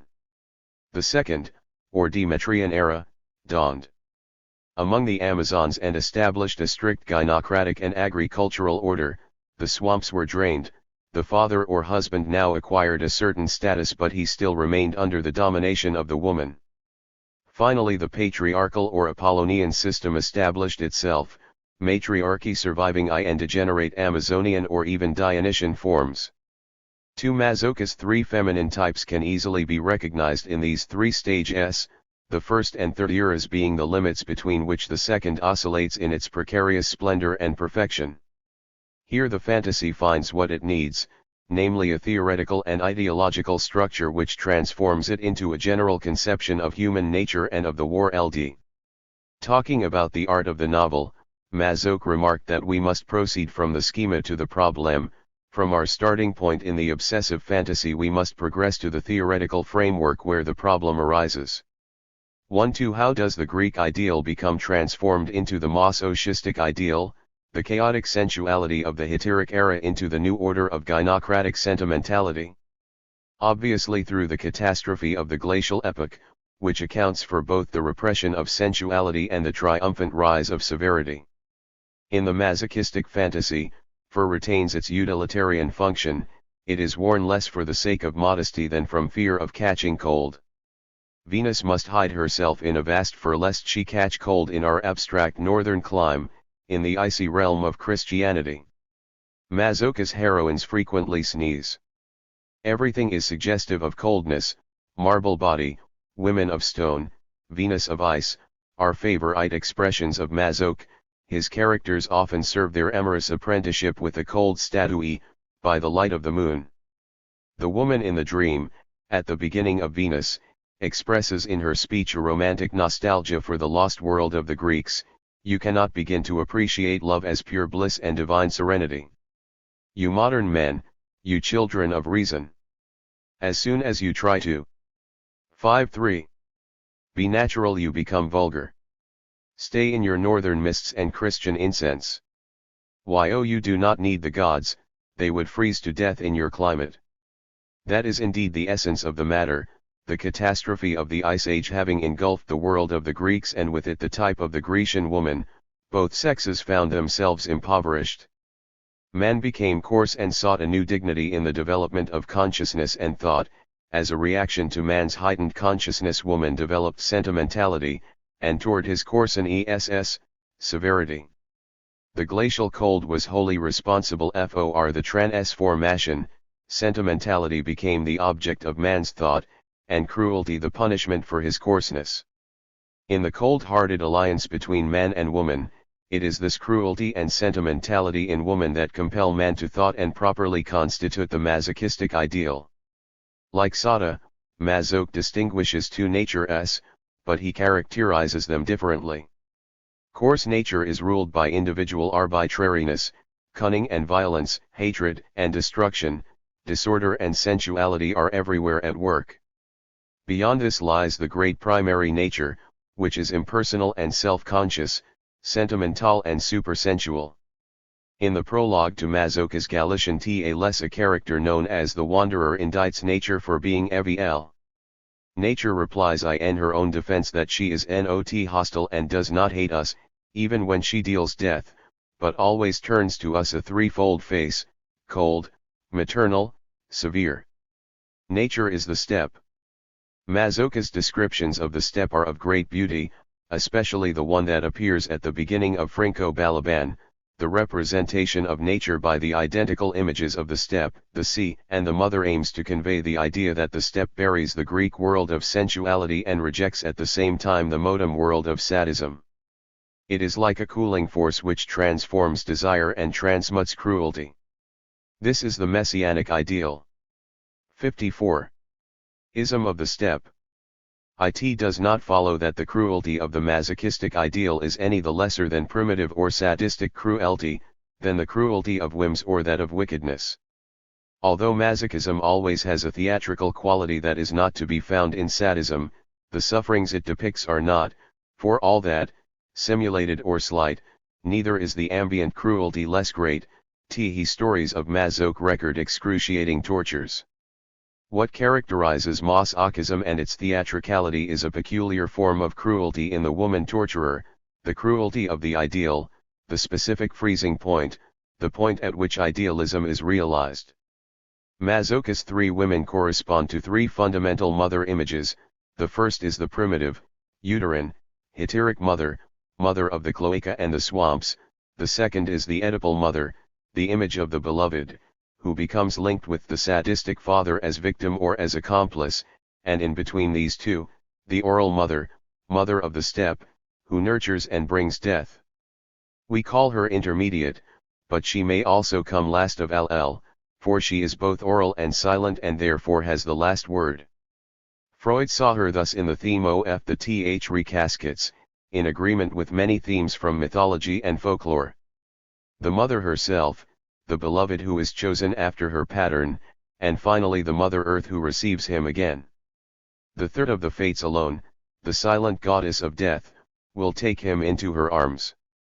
Her true place, however, is between the two others, although she is displaced by an inevitable illusion of perspective. In this connection we feel that Bergler's general thesis is entirely sound. The specific element of masochism is the oral mother, the ideal of coldness, solicitude, and death, between the uterine mother and the Oedipal mother. We must wonder all the more why so many psychoanalysts insist on discovering a disguised father image in the masochistic ideal, and on detecting the presence of the father behind the woman torturer. 55. CHAPTERV. FATHERANDMOTHER. It is argued that the overtness of the masochist's conflict with the mother, his readiness to incriminate her, should convince us that it is not the mother but the father who plays the central role. But this is to assume that all resistances spring from repression, and in any case the masochist's alleged resistance might just as easily take the form of a displacement from one mother figure to another. It is not enough either to point to the muscular build and the furs of the torturess as evidence of a composite image. The father hypothesis stands in need of serious phenomenological or symptomatological support and cannot be made to rest on a line of reasoning which already presupposes an etiology, and with it the fallacious concept of a sadomasochistic entity. It is assumed that since the father image is a determinant in sadism, this must also be true for masochism, the same factors operating in both cases, once one allows for the inversions, projections, and blurring characteristic of masochism. From this viewpoint the masochist would start by wishing to take the place of the father and steal his potency, the sadistic stage, a feeling of guilt would then arise, and with it the fear of castration, leading him to renounce the active aim and take the place of the mother in soliciting the father's love. But in order to avoid the new onset of guilt and castration fear to which the 57. Passive role gives rise, he would now replace the desire to be loved by the father with the desire to be beaten, which not only represents a lesser form of punishment, but is a substitute for the love relationship itself. But why is it the mother who does the beating and not, as we should expect, the father? We are given various reasons for this. First, the need to avoid a choice which is too blatantly homosexual. Second, the need to preserve the first stage where the mother was the desired object, and graft onto it the punishing action of the father. Finally, the need to present the whole process as a kind of demonstration or plea addressed solely to the father. Youc, it is not I who wanted to take your place, it is she who hurts, castrates and beats me. If the father appears to play the decisive role throughout these successive stages, it is because masochism is treated as a combination of highly abstract elements subject to various transformations. There is a failure to appreciate the total concrete situation, the specific world of the perversion. We are not given a genuinely differential diagnosis because the symptoms themselves have been obscured by a preconceived etiology. Even such notions as castration and guilt lose their explanatory force when they are used to show that situations that are fundamentally unrelated nevertheless reverse into one another and are thus related after all. Modes of equivalence and translation are mistaken for systems of transition and transformation. Even a psychoanalyst of Rake's insight can say, whenever we had the opportunity to study a case we found the father or his representative hidden behind the figure of the beating woman. In making such a statement we need to be far more specific about the meaning of hidden, and to explain under what conditions someone or something can be said to be hidden in the relation between symptoms and causes.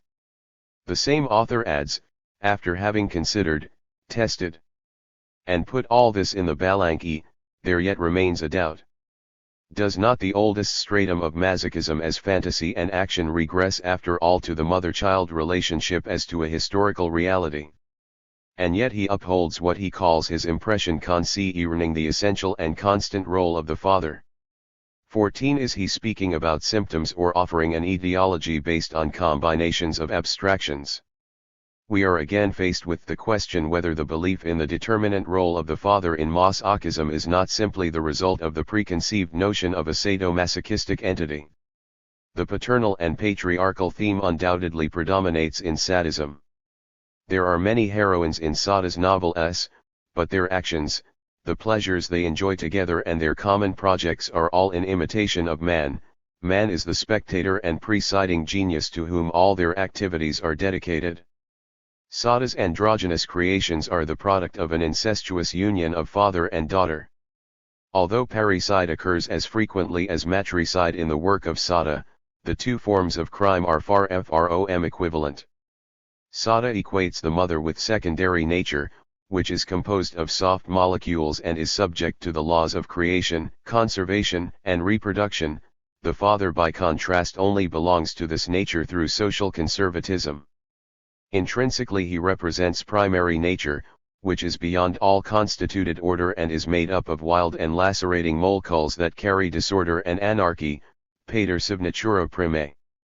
Therefore the father is murdered only insofar as he departs from his true nature, and funct ion, while the mother is murdered because she remains faithful to hers. As Klossowski has shown with the greatest insight, the sadistic fantasy ultimately rests on the theme of the father destroying his own family, by inciting the daughter to torture and murder the mother. Ls in sadism the Oedipal image of woman is made, as it were, to explode, the mother. 59. Becomes the victim par excellence, while the daughter is elevated to the position of incestuous accomplice. For since the institution of the family and even the law are affected by the maternal character of secondary nature, the father can only be a father by overriding the law, by dissolving the family and prostituting its members. The father represents nature as a primitive anarchic force that can only be restored to its original state by destroying the laws and the secondary beings that are subject to them. The ultimate aim of the sadist is to put an effective end to all procreation, since it competes with primary nature. What makes Sada's heroine sadistic is their sodomitic union with the father in a fundamental alliance against the mother. Sadism is in every sense an active negation of the mother and an exaltation of the father who is beyond all laws. In The Passing of the Oedipus Complex, Freud points to two possible outcomes, the active sadistic, where the child identifies with the father, and the passive masochist IC, where he takes instead the place of the mother and desires to be loved by the father. The theory of partial impulses allows for the coexistence of these two entities and thus lends support to the belief in the unity of sadism and masochism. Freud says of the wolf man, in his sadism he maintained his ancient identification with his father, but in his masochism he chose him as a sexual object. So when we are told that the character who does the beating in masochism is the father, we are entitled to ask, who in reality is being beaten? Where is the father hidden? Could it not be in the person who is being beaten? The masochist feels guilty, he asks to be beaten, he expiates, but why and for what crime? Is it not precisely the father image in him that is thus miniaturized, beaten, ridiculed and humiliated? What the subject atones for is his resemblance to the father and the father's likeness in him. The formula of Masochism is the humiliated father. Hence the father is not so much the beater as the beaten. A point of great significance in the fantasy of the three mothers is the symbolic transfer or redistribution of all paternal functions to the threefold feminine figure. The father is excluded and completely nullified. Most of Masoch's novels contain a hunting scene which is described in minute detail. The ideal woman hunts a bear or a wolf and despoils it of its fur. We could interpret this symbolically as the struggle of woman against man, from which woman emerges triumphant. But this would be a mistake, since woman has already triumphed when masochism begins. The bear and the fur have already been invested with an exclusively feminine significance. The animal stands for the primitive heteric mother, the pre-birth mother. It is hunted and despoiled for the benefit of the oral mother, with the aim of achieving a rebirth, a parthenogenetic second birth in which, as we shall see, the father has no part. It is true that man reappears at the opposite pole, on the side of the Oedipal mother. An alliance is contracted between the third woman and the sadistic man, Elizabeth and Ipolker in The Fountain of Youth, Dragomira and Bogislav in The Fisher of Souls, and Wanda and the Greek in Venus. But this reappearance of man is compatible with masochism only to the extent that the Oedipal mother maintains her rights and her integrity. Not only does the man appear in effeminate, transvestite form, he Greek in VE News, but in contrast to what happens in sadism, the mother representative is the accomplice and the young girl is the victim. In The Fountain of Youth, the masochistic hero allows Elizabeth to murder Giselle, the young girl he loves. Where the sadistic man happens to triumph, as he does at the end of VE News, all masochistic activity ceases.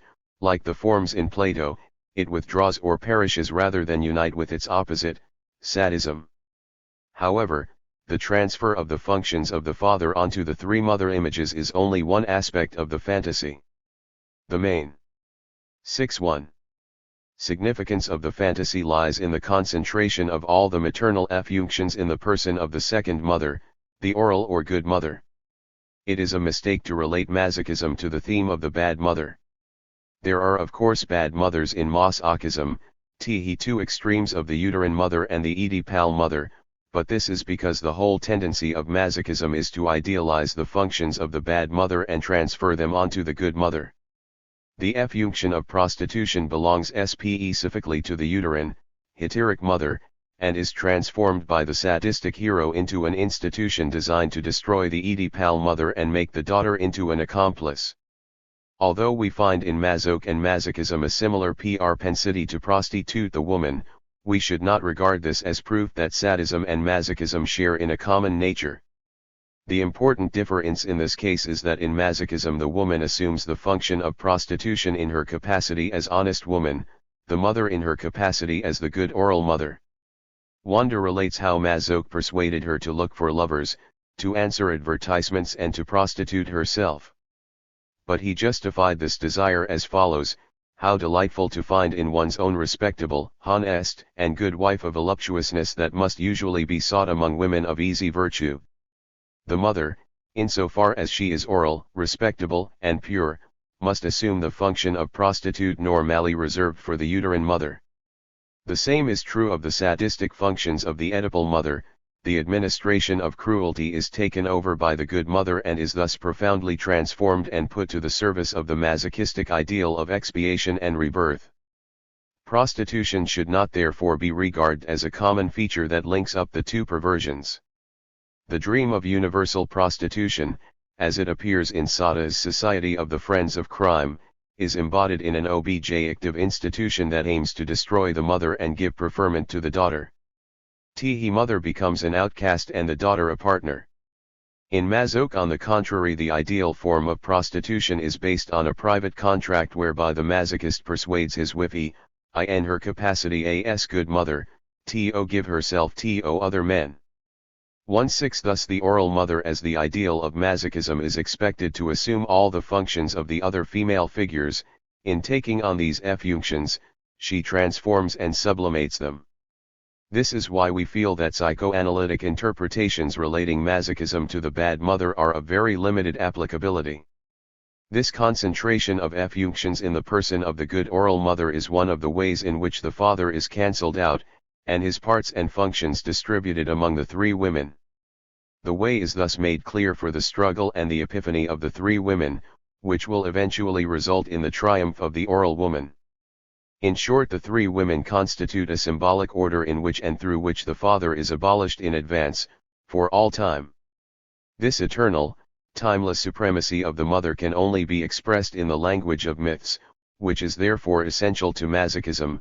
Everything has already happened, and the entire action takes place between the mother images, Tehus the hunt and the conquest of the fur. It is therefore surprising that even the most enlightened psychoanalytic writers link the emergence of a symbolic order with the name of the father. This is surely to cling to the singularly unanalytical conception of the mother as the representative of nature and the father as sole principle and representative of culture and law. The masochist experiences the symbolic order as an intermaternal order in which the mother represents the law under certain prescribed conditions. She generates the symbolism through which the masochist expresses himself. It is not a case of identification with the mother, as is mistakenly believed. The threefold division of the mother literally expels the father from the masochistic universe. In The Siren, Masoch tells the story of a young boy who allows people to believe that his father is dead merely because he finds it easier and more polite not to dispel a misunderstanding. There is a disavowal of the mother by magnifying her, symbolically the mother lacks nothing, and a corresponding disavowal of the father by degrading him, the father is nothing. In other words, he is deprived of all symbolic function. We need therefore to examine more closely the way in which man, the third element, is introduced or reintroduced in the masochistic fantasy. The life and work of Masoch were dominated by the quest for this third party whom he calls the Greek. However, in VE News the character has two aspects. The first or fantasy aspect is effeminate, the Greek is like a woman. In Paris he has been seen dressed up as a woman, and men were showering him with love letters. The second aspect is virile and marks on the contrary the end of the fantasy and of the masochistic exercise. When the Greek takes up the whip and thrashes Severin, the supersensual charm quickly dissolves, voluptuous dream, woman, and love, all melt away. The novel has a sublime and humorous ending, with Severin giving up masochism and turning sadist. We may therefore conclude that the father, though abolished in the symbolic order, nevertheless continues to act in the order of the real, 17 or of experience. There is a fundamental law, first formulated by Jacques Lacan, according to which an object which has been abolished on the symbolic plane resurges in the real in a hallucinatory form. 1-8 The final episode of VE News is a typical instance of the aggressive and hallucinatory return of the father in a world that has symbolically abolished him. Everything in the text suggests that the full reality of the scene can only be experienced in a hallucinatory manner. The hallucination in return makes the pursuit or continuance of the fantasy impossible. It would therefore be thoroughly misleading to confuse the fantasy that comes into play in the symbolic order and the hallucination that represents the return of what had been symbolically abolished. Theodore Rake quotes a case where all the magic vanishes from the masochistic scene because the subject thinks he recognizes in the woman about to strike him a trait that reminds him of the father. 19. The same thing happens at the end of Venus, and even more strikingly, since here, as a result of the actual substitution of a father figure, the Greek, for the torturous, Severin is moved to give up the masochistic aim altogether. Rake seems to regard the case quoted above as proof that the torturous entirely represents the father and that the mother image is the father in disguise, an argument once again in favor of a sadomasochistic entity. In our opinion the conclusion should be quite the reverse. Rake maintains that the subject is disillusioned, but we ought rather to say that he is disfantasized, fantasy giving way to hallucination and a hallucinatory state. Far from being the truth behind masochism and the confirmation of its connection with sadism, the one-aggressive return of the father disrupts the masochistic situation. It represents the constant threat from the side of reality to the masochist's world and to the defenses that condition and limit the symbolic world of his perversion.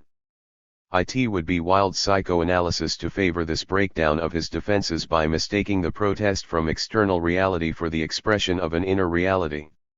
What are the masochistic defenses against both the reality and the hallucination of the father's aggressive return? The masochistic hero must evolve a complex strategy to protect his world of fantasy and symbols, and to ward off the hallucinatory inroads of reality, or to put it differently, the real attacks of hallucination. This procedure which, as we shall see, is constantly used in Masochism, is the contract. A contract is established between the hero and the woman, whereby at a precise point in time and for a determinate period she is given every right over him. By this means the masochist tries to exorcise the danger of the father and to ensure that the temporal order of reality and experience will be in conformity with the symbolic order, in which the father has been abolished for all time. Through the contract, that is through the most rational and temporarily determinate act, the masochist reaches toward the most mythical and the most timeless realms, where the three mother images dwell. Finally, he ensures that he will be beaten. We have seen that what is beaten, humiliated, and ridiculed in him is the image and the likeness of the father, and the possibility of the father's aggressive return. It is not a child but a father that is being beaten. The masochist thus liberates himself in preparation for a rebirth in which the father will have no part. But how shall we account for the fact that even in the contract the masochist requires a third party, the Greek? Why should he so ardently desire this third party? The answer is that the Greek, while he undoubtedly evokes the danger of the aggressive return of the father, also stands for something more, something of an entirely different kind, namely the hope of a rebirth, the projection of the new man that will result from the masochistic experiment. The Greek is a compound figure combining various elements, When he is idealized, he foreshadows the outcome of masochism and stands for the new man. In his sadistic role, by contrast, he represents the dangerous father who brutally interrupts the experiment and interferes with the outcome. Let us remind ourselves of the fundamental structure of fantasy in general, for the art of masochism is the art of fantasy. Fantasy plays on two series, two opposite margins, and the resonance thus set up gives life to and creates the heart of the fantasy. In Masochism, the two symbolic margins are the uterine mother and the Oedipal mother. Between them and moving from one to the other is the oral mother, the core of the fantasy. The masochist plays on the two extremes and causes them to produce a resonance in the oral mother. He thereby invests her with an amplitude which repeatedly brings her very close to the figures of her rival S. The oral mother must wrest from the uterine mother her heteric functions, p. prostitution, and from the Oedipal mother her sadistic functions, p. punishment. At either end of her pendulum-like motion, the good mother must confront the third party, the anonymous uterine mother and the sadistic Oedipal mother. But in point of fact, endless things take a turn for the worse as a result of the hallucinatory return of the father. The third party is never invited or sought after for its own sake, but to be neutralized by the substitution of the good mother for the uterine and the Oedipal mother. The adventure with Ludwig II admirably illustrates this. Its comic effect is due to the parries put up by the two char actors in confrontation. Point 20 When Masoch receives the first letters from Anatole, he sincerely hopes that his correspondent is a woman. But he has already planned his parry in case it should be a man. He will introduce Wanda into the affair and in collusion with the third party will get her to perform a heteric or sadistic functionation, but in her capacity as good mother. Whereupon Anatole, who has other plans, replies with an unexpected parry, and introduces his hunchbacked cousin who is intended to neutralize Wanda herself, contrary to all Masoch's intentions. The question whether masochism is feminine and passive and sadism virile and active is only of secondary importance. In any case, it arises from the presupposition that sadism and masochism are complementary, the one being the reverse of the other. But sadism and masochism do not together constitute a single entity, they are not respectively made up of partial impulses, but each is complete in itself. The masochist's experience is grounded in an alliance between the son and the oral mother, the sadist's in the alliance of father and daughter. In both cases this alliance is confirmed by the respective disguises. In masochism the masculine impulse is embodied in the role of the son, while the feminine impulse is projected in the role of the mother, but in point of fact the two impulses constitute one single figure. Femininity is posited as lacking in nothing and placed alongside a virility suspended in disavowal, just as the absence of a penis need not indicate lack of the phallus, its presence likewise need not indicate possession of the phallus. Hence in masochism a girl has no difficulty in assuming the role of son in relation to the beating mother who possesses the ideal phallus and on whom rebirth depends. Similarly, in sadism, it becomes possible for the boy to play the role of a girl in relation to a projection of the father. We might say that the masochist is hermaphrodite and the sadist androgynous. They represent parallel worlds, each complete in itself, and it is both unnecessary and impossible for either to enter the other's world. We cannot at any rate say that they are exact opposites, except insofar as opposites avoid each other and must either do so or perish. This very opposition tends unfortunately to suggest possibilities of transformation, reversal, and combination. Yet there is between sadism and masochism an irreducible dissymmetry. Sadism stands for the active negation of the mother and the inflation of the father, who is placed above the law w.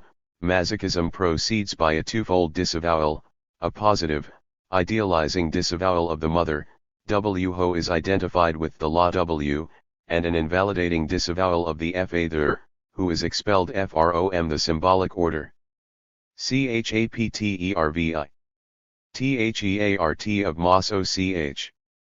There is a fundamental aesthetic or plastic element in the art of Masoch. It has been said that the senses become theoreticians and that the eye, for example, becomes a human eye when its object itself has been transformed into a human or cultural object. fashioned by and intended solely for man. Animal nature is profoundly hurt when this transmutation of its organs from the animal to the human takes place, and it is the experience of this painful process that the art of Masoch aims to represent. He calls his doctrine supersensualism to indicate this cultural state of transmuted sensuality. This explains why he finds in works of art the source and the inspiration of his loves. The lover embraces a marble woman by way of initiation.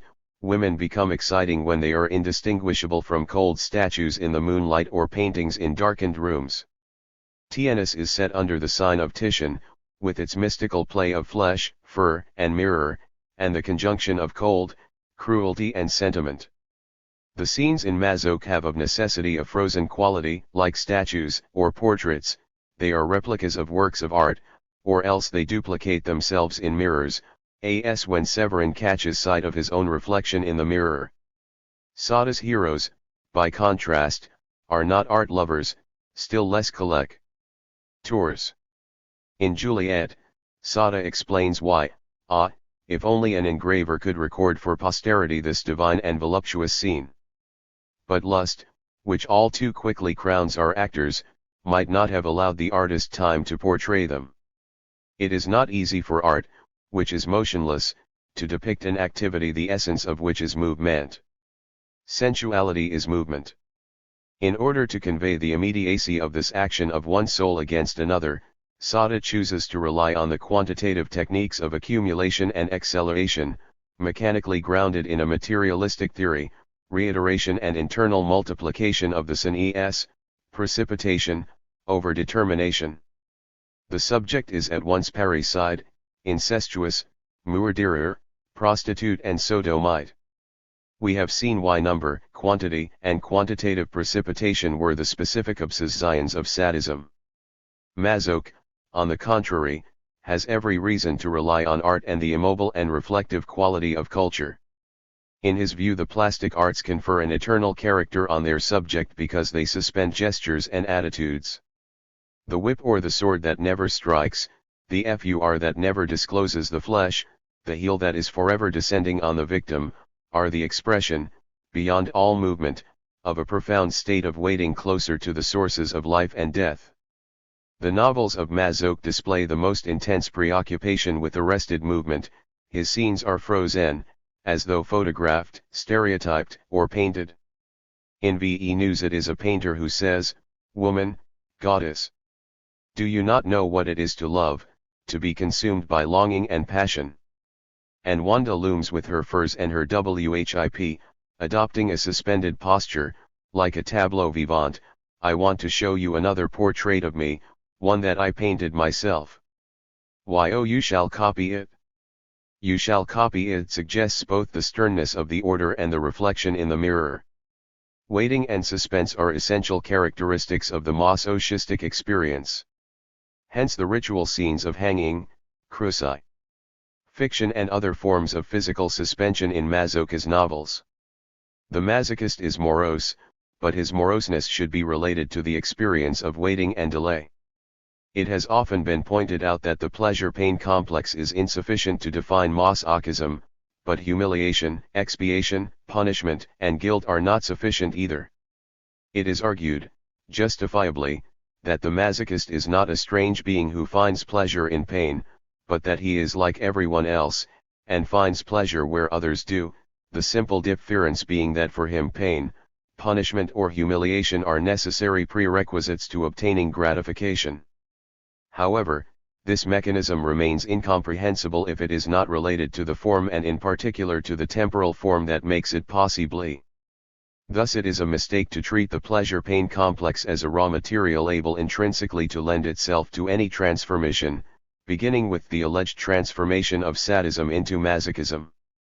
Formally speaking, masochism is a state of waiting. The masochist experiences waiting in its pure form. Pure waiting divides naturally into two simultaneous currents, the first representing what is awaited, something essentially tardy, always late, and always postponed, the second representing something that is expected and on which depends the speeding up of the awaited object.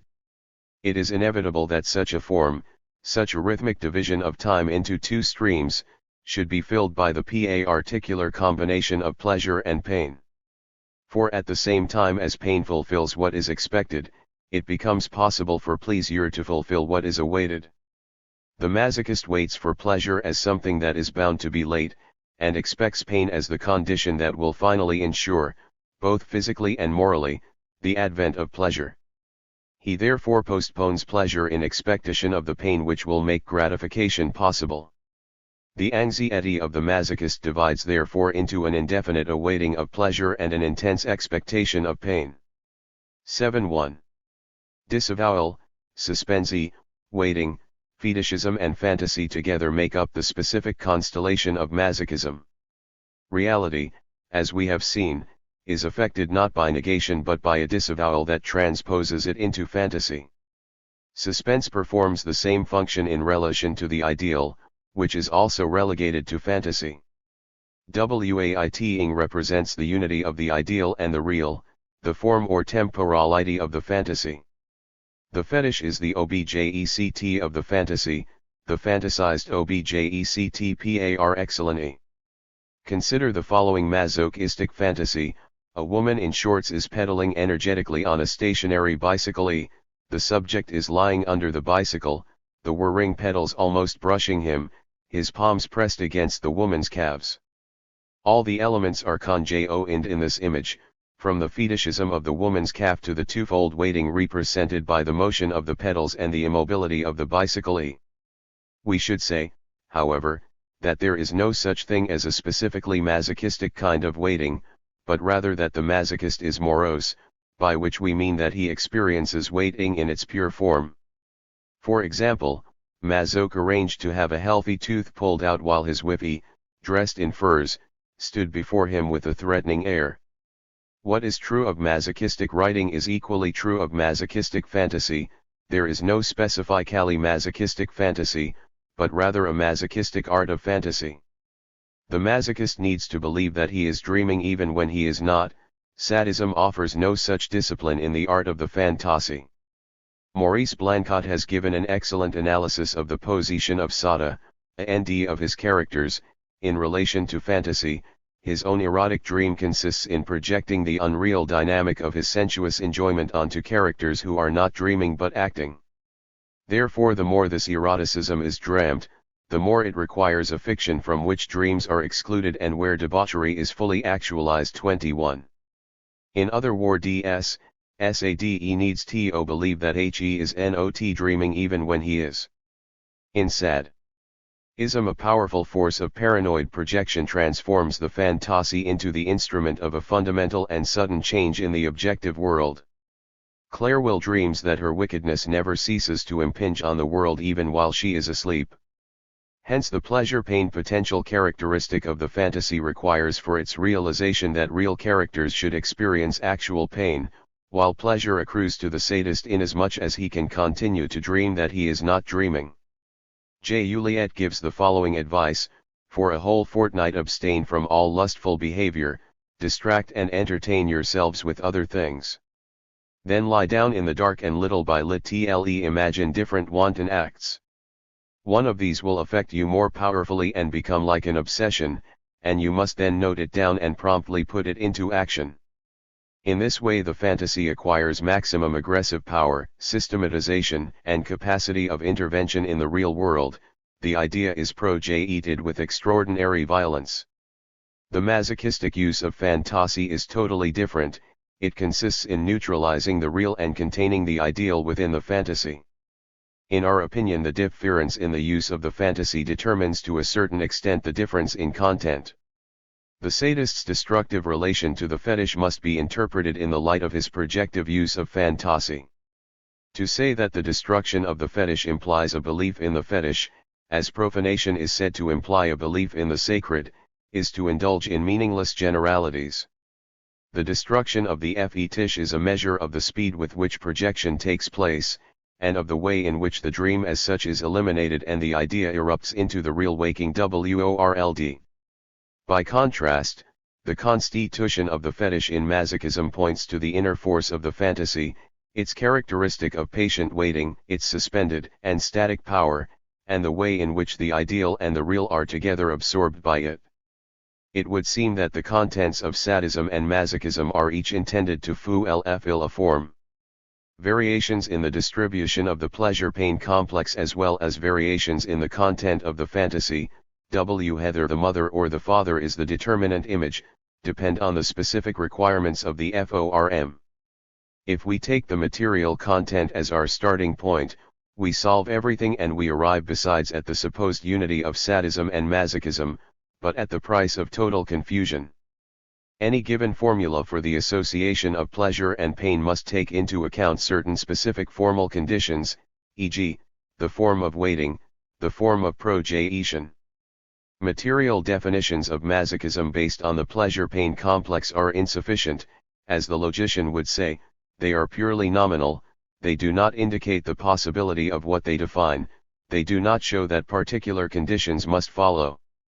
But worse still, they lack distinctive features, and open up the way to all sorts of confusions between sadism and masochism, such as the possibility of their reversing into each other. Moral definitions based on the concepts of guilt and expiation are no better, since they are based on the alleged communication between sadism and masochism, in this sense they are even more moral than they seem. Fundamentally, masochism is neither material nor moral, but essentially formal. We need, for the understanding of the world of perversions in general, a genuinely formal, almost deductive psychoanalysis which would attend first of all to the formal patterns underlying the processes, viewed as formal elements of fictional art. In the field of formal psychoanalysis as applied to masochism, the work of Theodor Reik deserves special credit. He distinguished four basic characteristics of masochism. 1. The special significance of a fantasy, that is the form of the fantasy, fantasy experienced for its own sake, or the scene, which is dreamed, dramatized, ritualized, and which is an indispensable element of masochism. 2. The suspense factor, waiting, the delay, expressing the way in which anxiety affects sexual tension and inhibits its discharge. 3. The demonstrative or, more accurately, the persuasive feature, the particular way in which the masochist exhibits his suffering, embarrassment, and humiliation. 4.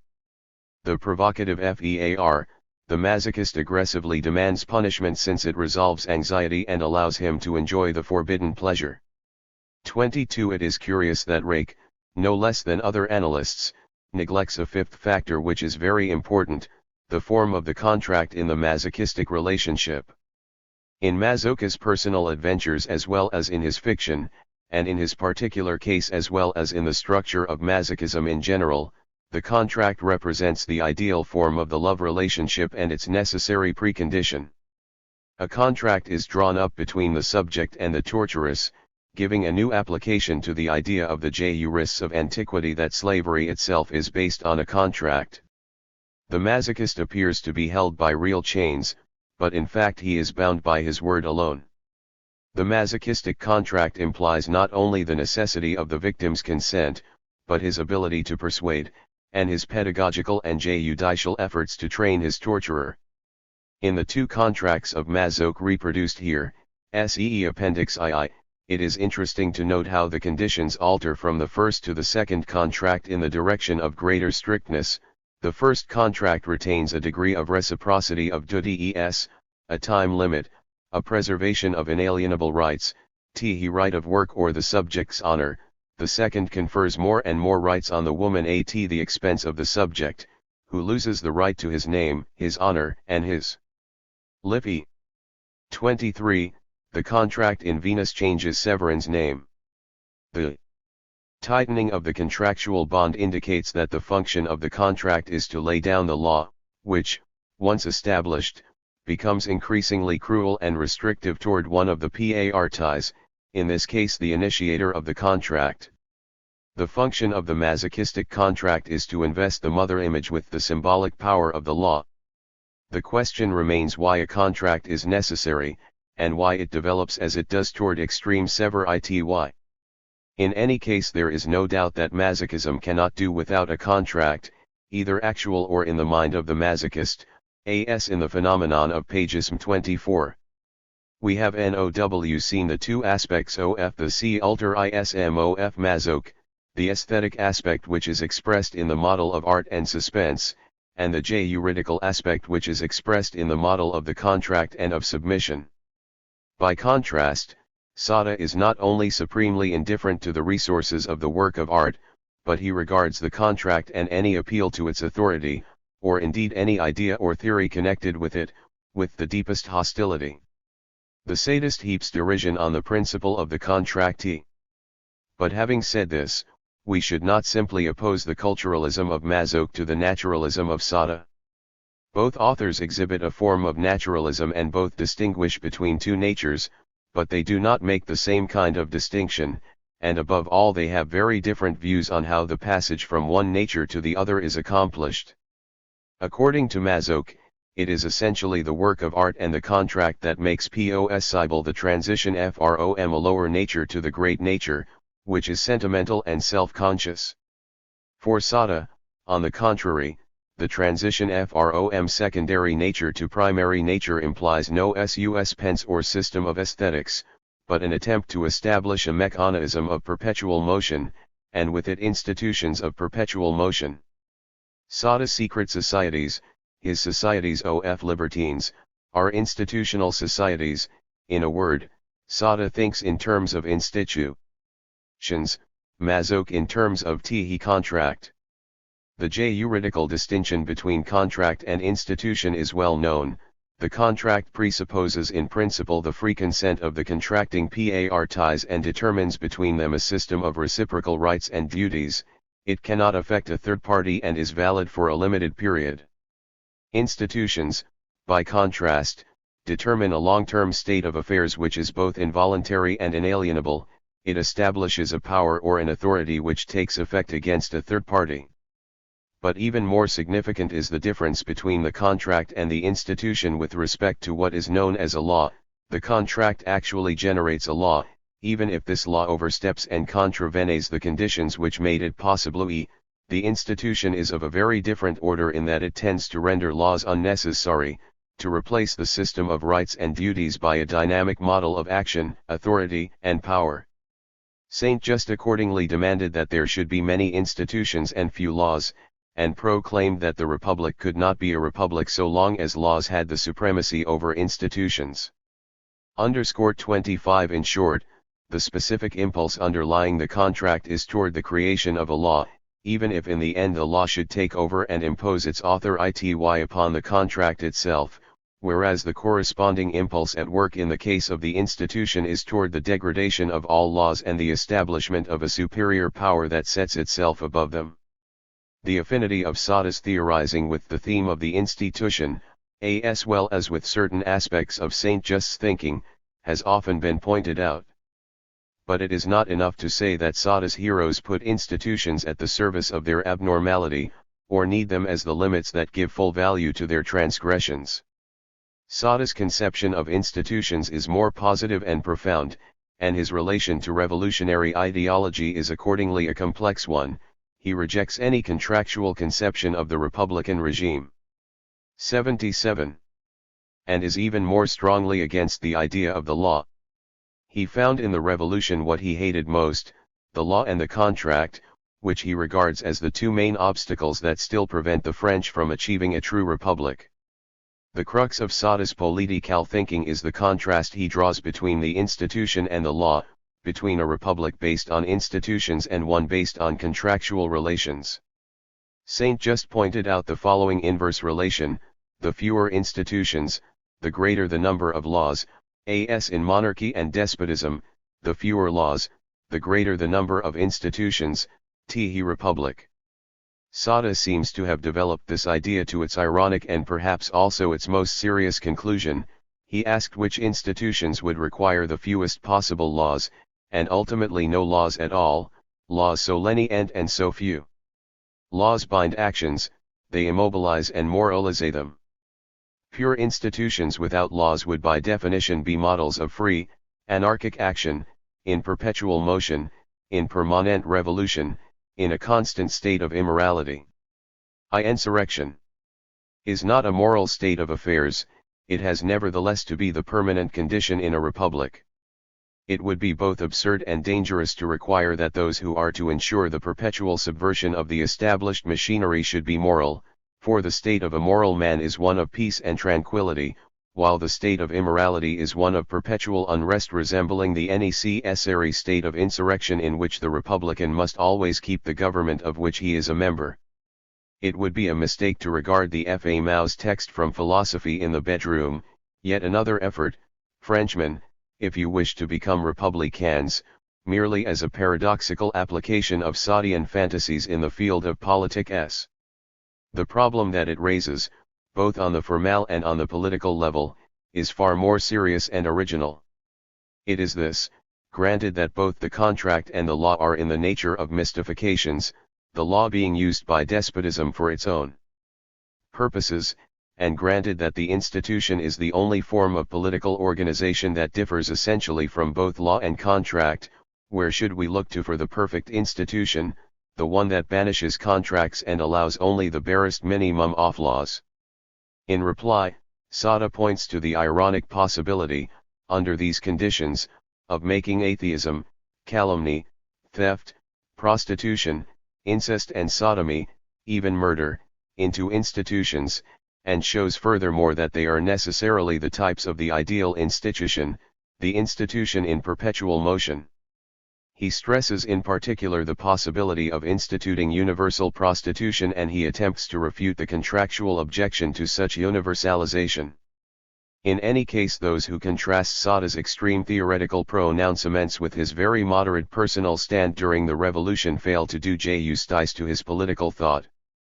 The opposition that he established between the institution and the contract and its corollary, the opposition between institutions and laws, have become juridical platitudes of positivist thinking.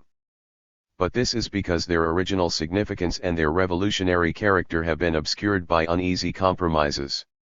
If we wish to recover the original meaning of these oppositions and of the choices and directions they imply, we must return to Sada, and to Saint Just, who does not give quite the same answers as Sada. There is a profound political insight in Sada's conception of the revolutionary republic as an institution based on opposition to both law and contract, but this conception is ironic through and through because it is sexual and sexualized, as if deliberately to challenge any attempt to think of politics in legalistic or contractual terms. We should expect to find in Masoch a comparable tour de force, the humorous converse of Sada's. As against the latter's ironic conception of the institution based on the rejection of law and contract, and in the context of the revolution of 178-9, we have to consider the humorous contribution of Masoch and his 79 conception of the relationship between the contract and the law, in the context of the 1848 revolution. As a result, fundamental problems of rights begin to emerge in their true light even as they become perverted in the work of Sada and Masoch and turned into literary elements in a parody of the philosophy of history. So, chaptervii. Humor, The classical conception of the law found its perfect expression in Plato and in that form gained universal acceptance throughout the Christian world. According to this conception, the law may be viewed either in the light of its underlying principles or in the light of its consequences. From the first point of view, the law itself is not a primary but only a secondary or delegated power dependent on a supreme principle which is the good. If men knew what the good was, or knew how to conform to it, they would not need laws. Law is only a representative of the good in a world that the good has more or less forsaken. Hence, from the point of view of its consequences, obedience to the law is best, the best being in the image of the good. The righteous man obeys the laws of the country of his birth or residence, and in so doing acts for the best, even though he retains his freedom of thought, freedom to think of the good and for the sake of the good. This conception, which is seemingly so conventional, nevertheless conceals elements of irony and humor which made political philosophy possible, for it allows the free play of thought at the upper and lower limits of the scale of the law. The death of Socrates is an exemplary illustration of the law's place there. 8.1. Fate in the hands of the condemned man, and ask that he should sanction their authority by submitting to them as a rational man. There is indeed a great deal of irony in the operation that seeks to trace the laws back to an absolute good as the necessary principle of their foundation. Equally, there is considerable humor in the attempt to reduce the laws to a relative best in order to persuade us that we should obey them. Thus it appears that the notion of law is not self-sufficient unless backed by force, ideally it needs to rest on a higher principle as well as on a consideration of its remote consequences. This may be why, according to the mysterious text in the Phaedo, the disciples present at the death of Socrates could not help laughing. Irony and humor are the essential forms through which we apprehend the law. It is in this essential relation to the law that they acquire their function and their significance. Irony is the process of thought whereby the law is made to depend on an infinitely superior good, just as humor is the attempt to sanction the law by recourse to an infinitely more righteous best. The final overthrow of the classical conception of the law was certainly not the result of the discovery of the relativity and variability of laws, since these were fully recognized and understood in this conception and were indeed an integral part of it. The true cause must be sought elsewhere. In the Critique of Practical Reason, Kant gave a rigorous formulation of a radically new conception, in which the law is no longer regarded as dependent on the good, but on the contrary, the good itself is made to depend on the law. This means that the law no longer has its foundation in some higher principle from which it would derive its authority, but that it is self-grounded and valid solely by virtue of its own form. For the first time we can now speak of the law, regarded as an absolute, without further specification or reference to an object. Whereas the classical conception only dealt with the law's accord. 8.2. To the various spheres of the good or the various circumstances attending the best, Kant can speak of the moral law, and of its application to what otherwise remains totally undetermined. The moral law is the representation of a pure form and is independent of content or object, spheres of activity or circumstances. The moral law is the law, the form of the law, and as such it cannot be grounded in a higher principle. In this sense Kant is one of the first to break away from the classical conception of the law and to give us a truly modern conception. The Copernican revolution in Kant's Critique of Pure Reason consisted in viewing the objects of knowledge as revolving around the subject, but the Critique of Practical Reason, where the good is conceived as revolving around the law, is perhaps even more revolutionary. It probably reflected major changes in the world. It may have been the expression of the ultimate consequences of a return beyond Christianity to Judaic thought, or it may even have foreshadowed a return to the pre-Socratic, Oedipal, conception of the law, beyond to the world of Plato. However that may be, Kant, by establishing that the law is an ultimate ground or principle, added an essential dimension to modern thought. The object of the law is by definition unknowable and elusive. 26 But there is yet a further dimension. We are not concerned here with the architectonics of Kant's system, and the manner in which he salvages the good in the system, but with a second discovery which is correlated with and complementary to the first. The law can no longer be grounded on the superior principle of the good, but neither can it be sanctioned any more by recourse to the idea of the best as representing the good will of the righteous. Clearly the law, as defined by its pure form, without substance or object or any determination whatsoever, is such that no one knows nor can know what it is. It operates without making itself known. It defines a realm of transgression where one is already guilty, and where one oversteps the bounds without knowing what they are, as in the case of Oedipus. Even guilt and punishment do not tell us what the law is, but leave it in a state of indeterminacy equaled only by the extreme specificity of the punishment. This is the world described by Kafka. The point is not to compare Kant and Kafka, but to delineate two dimensions of the modern conception of the law. If the law is no longer based on the good as a pre-existent higher principle and it is valid by virtue of its form alone, the content remaining entirely undetermined, it becomes impossible to say that the righteous man obeys the law for the sake of the best.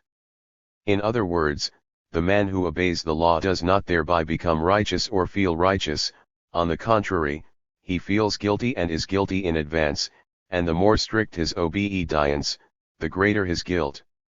This is the process by which the law manifests itself in its absolute purity, and proves us guilty. The two fundamental propositions of the classical conception are overthrown together, the law as grounded in the further principle of the good, the law as sanctioned by righteousness. Freud was the first to recognize the extraordinary paradox of the conscience. It is far from the case that obedience to the law secures a feeling of righteousness, for the more virtuous a man is, the more severe and distrustful is the behavior of his conscience toward him. Freud goes on to remark on the extraordinary severity of conscience in the best and most tractable people. 27. Freud resolved the paradox by showing that the renunciation of instinctual gratification is not the product of conscience, but on the contrary that conscience itself is born of such renunciation. Hence it follows that the strength and severity of conscience increases in direct proportion to the strength and severity of the renunciation. Conscience is heir to the repressed instinctual drives. The effect of instinctual renunciation on the conscience, then, is that every piece of aggression whose satisfaction the subject gives up is taken over by the superego and increases the latter's aggressiveness against the ego. We are now in a position to unravel the second paradox concerning the fundamentally undetermined character of the law. In Lacan's words, the law is the same as repressed desire. The law cannot specify its object without self-contradiction, nor can it define itself with reference to a content without removing the repression on which it rests. The object of the law and the object of desire are one and the same, and remain equally concealed. When Freud shows that the essential nature of the object relates to the mother while that of desire and the law relates to the father, he does not thereby try to restore a determinate content to the law. He does indeed almost the opposite. He shows how the law, by virtue of its Oedipal origins, must of necessity conceal its content in order to operate as a pure form which is the result of a renunciation both of the object, he mother, and of the subject, he father. The classical irony and humor of Plato that had for so long dominated all thinking on the subject of the law are thus turned upside down. The upper and lower limits of the law, that is to say the superior principle of the good and the sanction of the righteous in the light of the best, are reduced to nothingness. All that remains is the indeterminate character of the law on the one hand and the specificity of the punishment on the other. Irony and humor immediately take on a different, modern aspect. They still represent a way of conceiving the law, but the law is now seen in terms of the indeterminacy of its content and of the guilt of the person who submits to it. Kafka gives to humor and irony their full modern significance in agreement with the transformed character of the law. Max Brod recalls that when Kafka gave a reading of the trial, everyone present, including Kafka himself, was overcome by laughter, as mysterious a phenomenon as the laugh that greeted the death of Socrates. A spurious sense of tragedy dulls our intelligence.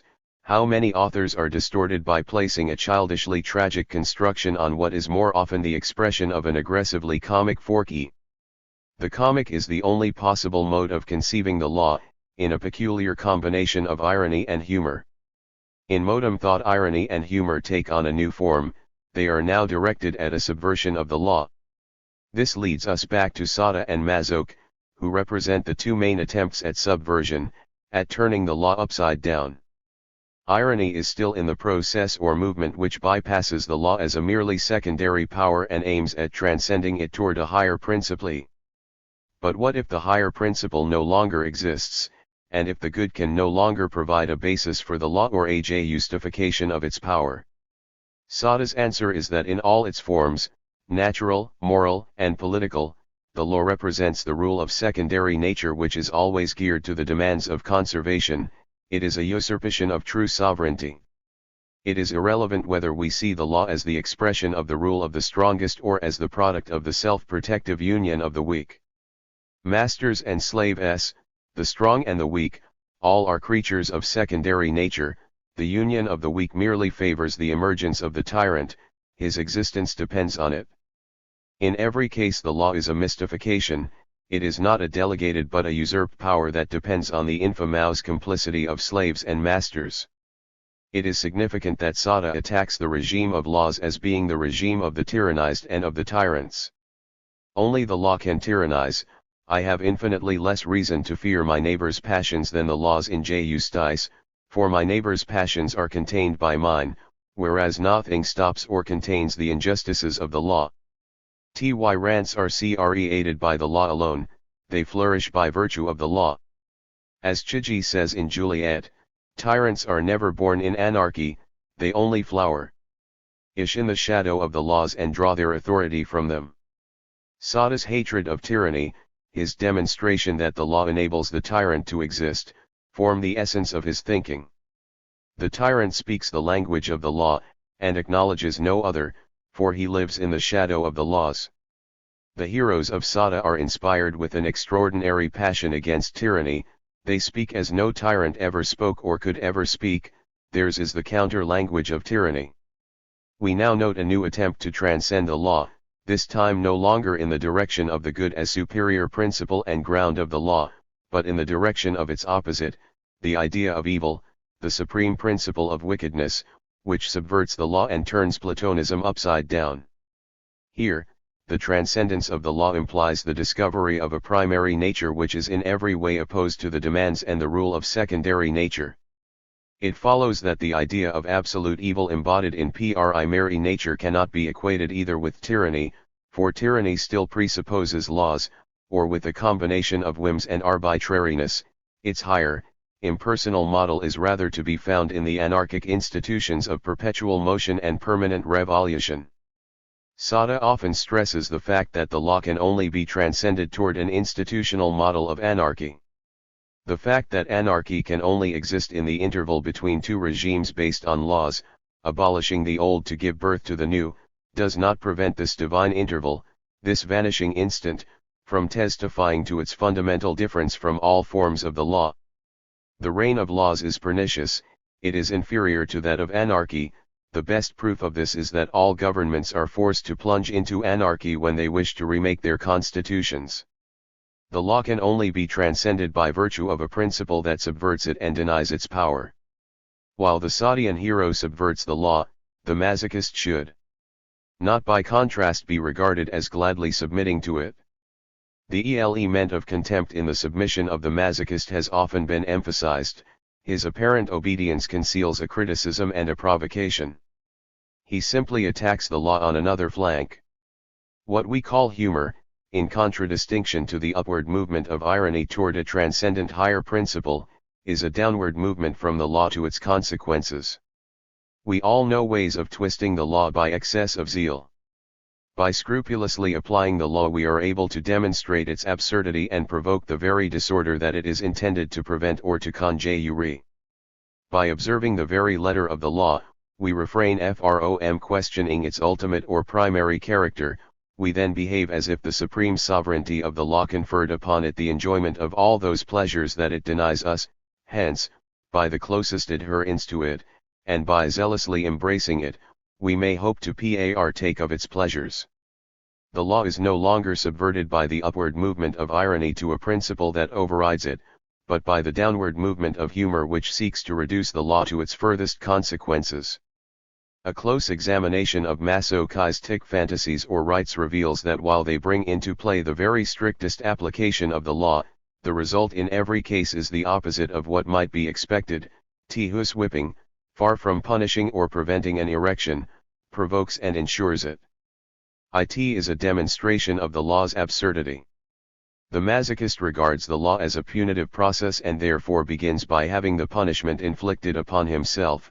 Once he has undergone the punishment, he feels that he is allowed or indeed commanded to experience the pleasure that the law was supposed to forbid.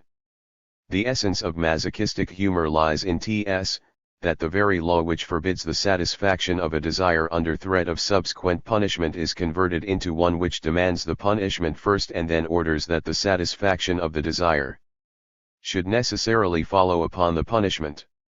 Once more, Theodore Rake gives an excellent analysis of this process, Masochism is not pleasure in pain, nor even in punishment. At most, the masochist gets a preliminary pleasure from punishment or discomfort. His real pleasure is obtained subsequently, in that which is made possible by the punishment. The masochist must undergo punishment before experiencing pleasure. It would be a mistake to confuse this temporal succession with logical causality. Suffering is not the cause of pleasure itself but the necessary precondition for achieving it. The temporal reversal points at a reversal of the contents. The previous "you must not do that" has been transmuted into "you have to do that." What else but a demonstration of absurdity is aimed at, when the punishment for forbidden pleasure brings about this very same pleasure? 28.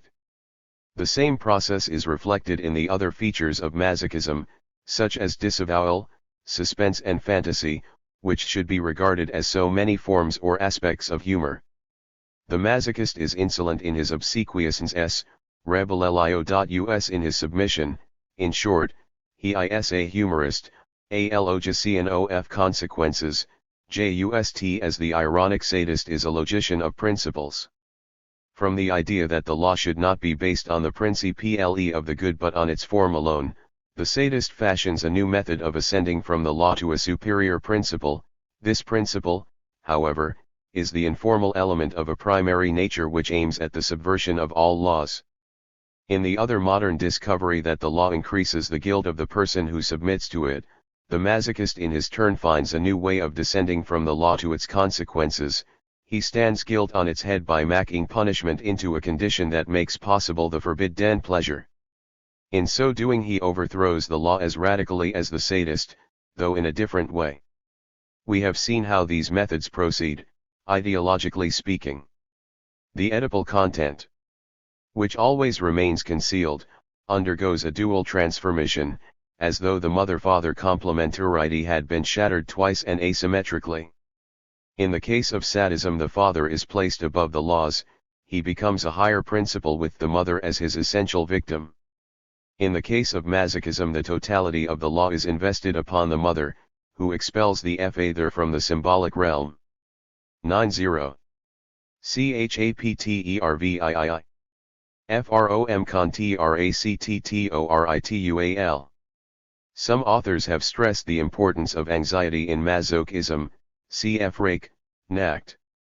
Punishment, in their view, would only figure so prominently because of its function in resolving anxiety and thereby making pleasure possible. But this explanation fails to determine under what particular conditions punishment assumes this anxiety-resolving function, nor especially how anxiety and the guilt it implies are not only resolved but, on a more subtle level, are distorted and parroted to serve the aims of masochism. We must analyze what seems to us the essence of the formal process, namely the transference of the law onto the mother and the identification of the law with the image of the mother. It is only under these conditions that punishment acquires its original function and that guilt is transformed into triumph. At first sight, however, the transference onto the mother would hardly seem to account for the feeling of relief inherent in masochism, for there is no reason to expect greater leniency from the side of the sentimental, icy, and cruel mother. It is already apparent that in his attempt to derive the law from the contract, the masochist aims not to mitigate the law but on the contrary to emphasize its extreme severity. For while the contract implies in principle certain conditions like the free accept 9.1. ance of the parties, a limited duration and the preservation of inalienable rights, the law that it generates always tends to forget its own origins and annul these restrictive conditions. Thus the contract law relationship involves in a sense a mystification. To imagine that a contract or quasi-contract is at the origin of society is to invoke conditions which are necessarily invalidated as soon as the law comes into being. For the law, once established, violates the contract in that it can apply to a third party, is valid for an indeterminate period and recognizes no inalienable rights. This process of invalidation of the contract by the law is reflected, as we have seen, in the peculiar progression of masochist successive love contracts, the terms of which become increasingly strict, as if to prepare the way for the law that will eventually override them. Since the law results in our enslavement, we should place enslavement first, as the dreadful object of the contract. One could even say, as a general rule, that in Masochism the contract is caricatured in order to emphasize its ambiguous destination. The contract may indeed be said to exemplify the very type of a culture-bound relationship that is artificial, Apollonian and virile, as opposed to the natural, chthonic relations which bind us to the mother and the woman. In the contractual relation the woman typically figures as an object in the patriarchal system. The contract in Masochism reverses the state of affairs by making the woman into the party with whom the contract is entered into. Its paradoxical intention extends even further in that it involves a master-slave relationship, and one furthermore in which the woman is the master and torturer. The contractual basis is thereby implicitly challenged by excess of zeal, a humorous acceleration of the clauses and a complete reversal of the respective contractual status of man and woman. Hence we have once more a sort of demystification of the contract, inasmuch as it is made deliberately to promote slavery and even death at the service of the woman and the mother. The ultimate paradox is that such a contract should be initiated, and the power conferred, by the victim himself, that is to say the male party. Sada's ironic attitude to the 178-9 revolution is that the revolution would remain sterile unless it gave up making laws and set up institutions of perpetual motion. It is paralleled by Masoch's humorous attitude to the revolutions of 1848 and the Pan-Slavic movement. He suggests that contracts should be drawn up with a terrible tsarina, thus ensuring the most sentimental but at the same time the coldest and severest law. In Live Stories, Masoch considers the problems discussed by the Pan-Slavic Congresses and he asks, will the Slavs achieve unity for Russia by getting rid of the Tsarist regime or should they aim for a strong state under the rule of a tsarina of genius? 29 What does the victim expect by entering into this extreme form of contract with the mother? The aim is seemingly naive and straightforward. The masochistic contract excludes the father and displaces onto the mother the task of exercising and applying the paternal law. But we have seen that the mother is both stern and cruel. The problem, however, should be stated differently. The same threat which, when experienced as coming from the father and linked to his image, has the effect of preventing incest, has the reverse effect when entrusted to the mother and associated with her image. It then makes incest possible and ensures its success. Here the transference is very effective. As a general rule, castration acts as a threat preventing incest or a punishment that controls it. It is an obstacle to or a chastisement of incest. But when it is linked with the image of the mother, the castration of the son becomes the very condition of the success of incest. Incest is assimilated by this displacement to a second birth which dispenses with the father's role. Uninterrupted love is an important feature of Masochism to which many authors have 9.3 drawn attention. Its function is to facilitate the masochist's identification of sexual activity with both incest and second birth, a process which not only saves him from the threat of castration but actually turns castration into the symbolic condition of success. The masochistic contract generates a type of law which leads straight into ritual. The masochist is obsessed. Ritualistic active ity is essential to him, since it epitomizes the world of fantasy. Three main types of right occur in Masoch's novels: hunting rites, agricultural rites, and rites of regeneration and rebirth. They echo the three fundamental elements: the cold, that requires the conquest of the fur, the trophy of the hunt, the buried sentimental ity and sheltered fecundity which agriculture demands, together with the strictest organization of work, and finally that very element of strictness, that cruel rigor which regeneration and rebirth demand. The coexistence and interaction of these three rites sum up the mythical complex of Masochism. We find it again and again, variously embodied throughout the work of Masoch. The ideal woman hunts the bear or the wolf, she organizes or presides over an agricultural community, she makes man undergo a process of rebirth. The last would appear to be the essential rite in which the other two culminate and from which they derive their function in the totality of the myth. In Wolf and She-Wolf the heroine asks her suitor to let himself be sewn into a wolf's skin and to live and howl and be hunted like a wolf. The ritual hunt is instrumental to rebirth, by taking possession of the trophy of the primitive, uterine mother, the second mother, that is to say the oral mother, acquires the power to bring about a rebirth. This second birth is independent both of the father and of the uterine mother, it is a parthenogenesis. Venus gives a detailed description of an agrarian rite. The egresses led me to a vineyard that lay along the south side of the garden. Maize had been planted between the vines and a few dry heads were still standing, a plough had been left there. The black kumars tied me to a stake and amused themselves by pricking me with golden hairpins. But this did not last long, for Wanda appeared with her ermine toque, her hands in the pockets of her jacket. She told them to untie me and fasten my hands behind my back.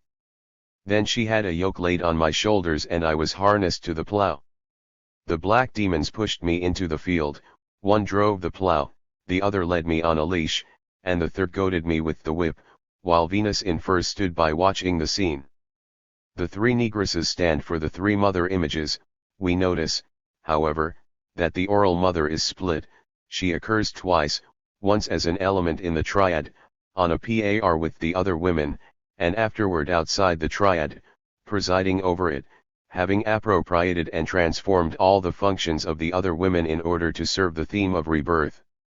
Everything points to a parthenogenesis, the marriage of the vine and the maize, the Dionysian element and the female agrarian community, the plough, representing union with the mother, the pinpricking and the whipping, representing parthenogenetic stimulation, the new birth of the son drawn out by the rope. 3-0 We have once more the theme of the choice between the three mothers, the oscillating movement of the pendulum, and the final absorption of both the uterine and the Oedipal mothers by the triumphant oral mother.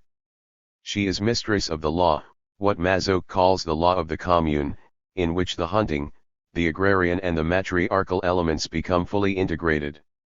The uterine mother, the hunter, is herself hunted down and despoiled, the Oedipal mother, or mother of the shepherd, already integrated in the patriarchal system, as victim or as accomplice, is likewise sacrificed.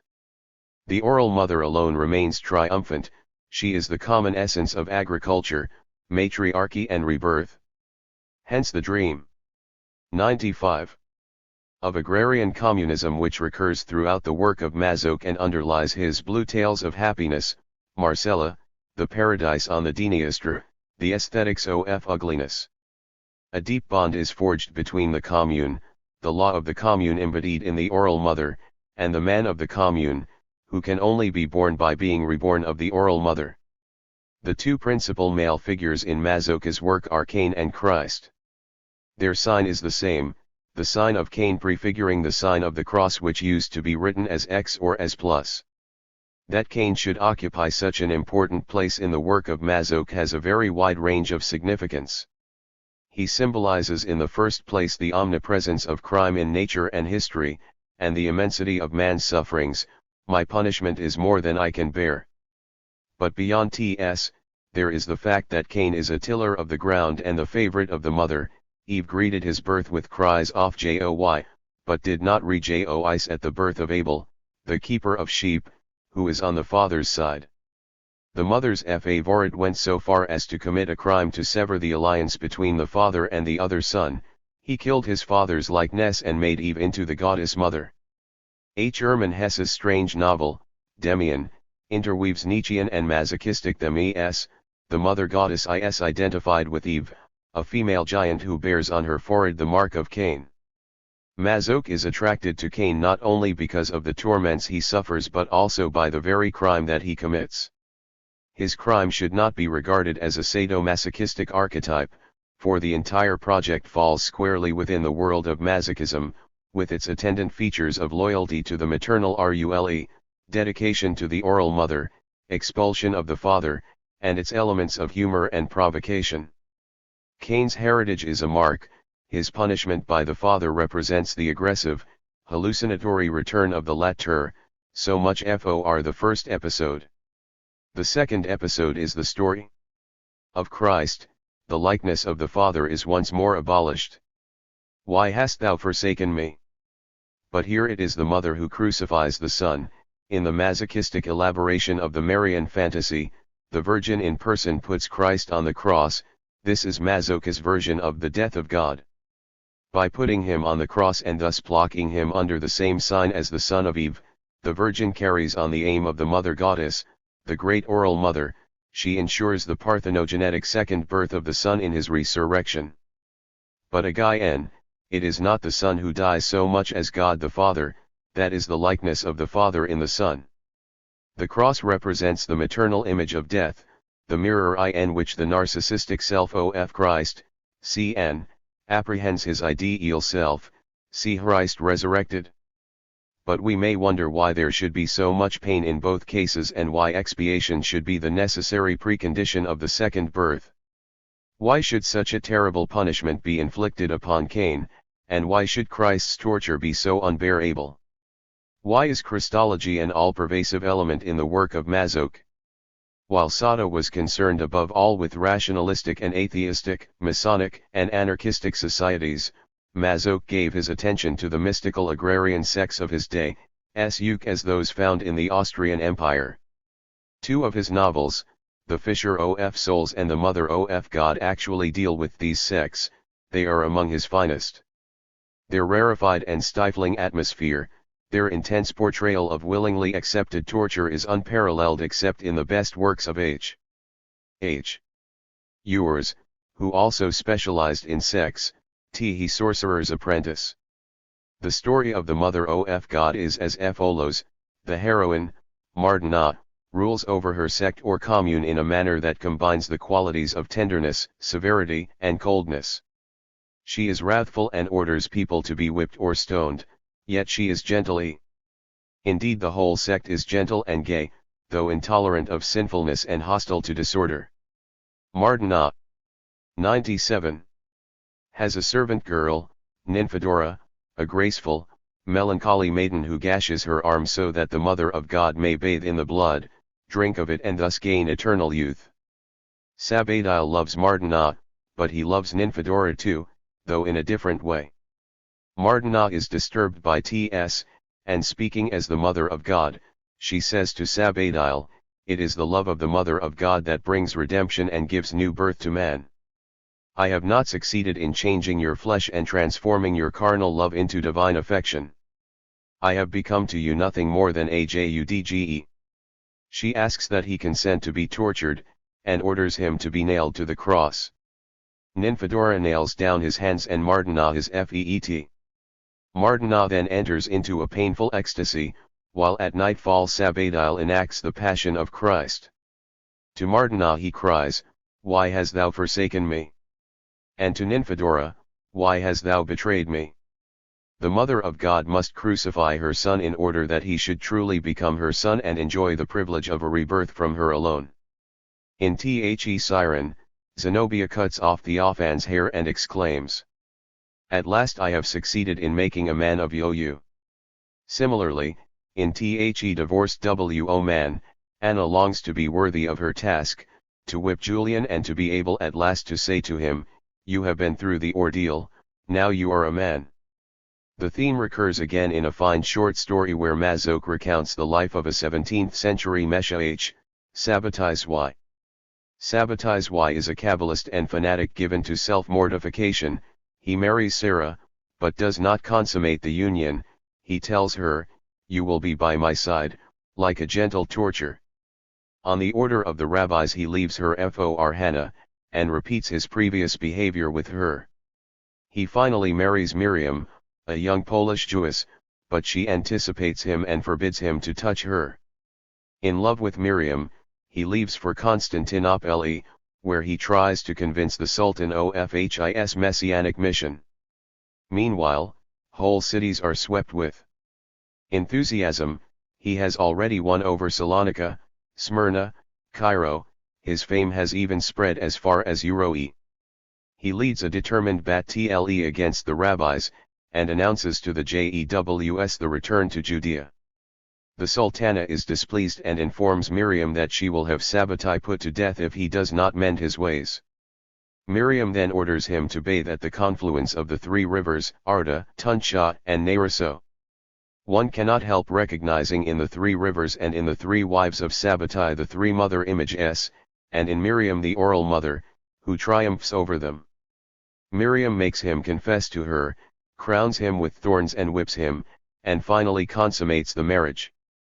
Woman, what have you done to me? I have made a man of you.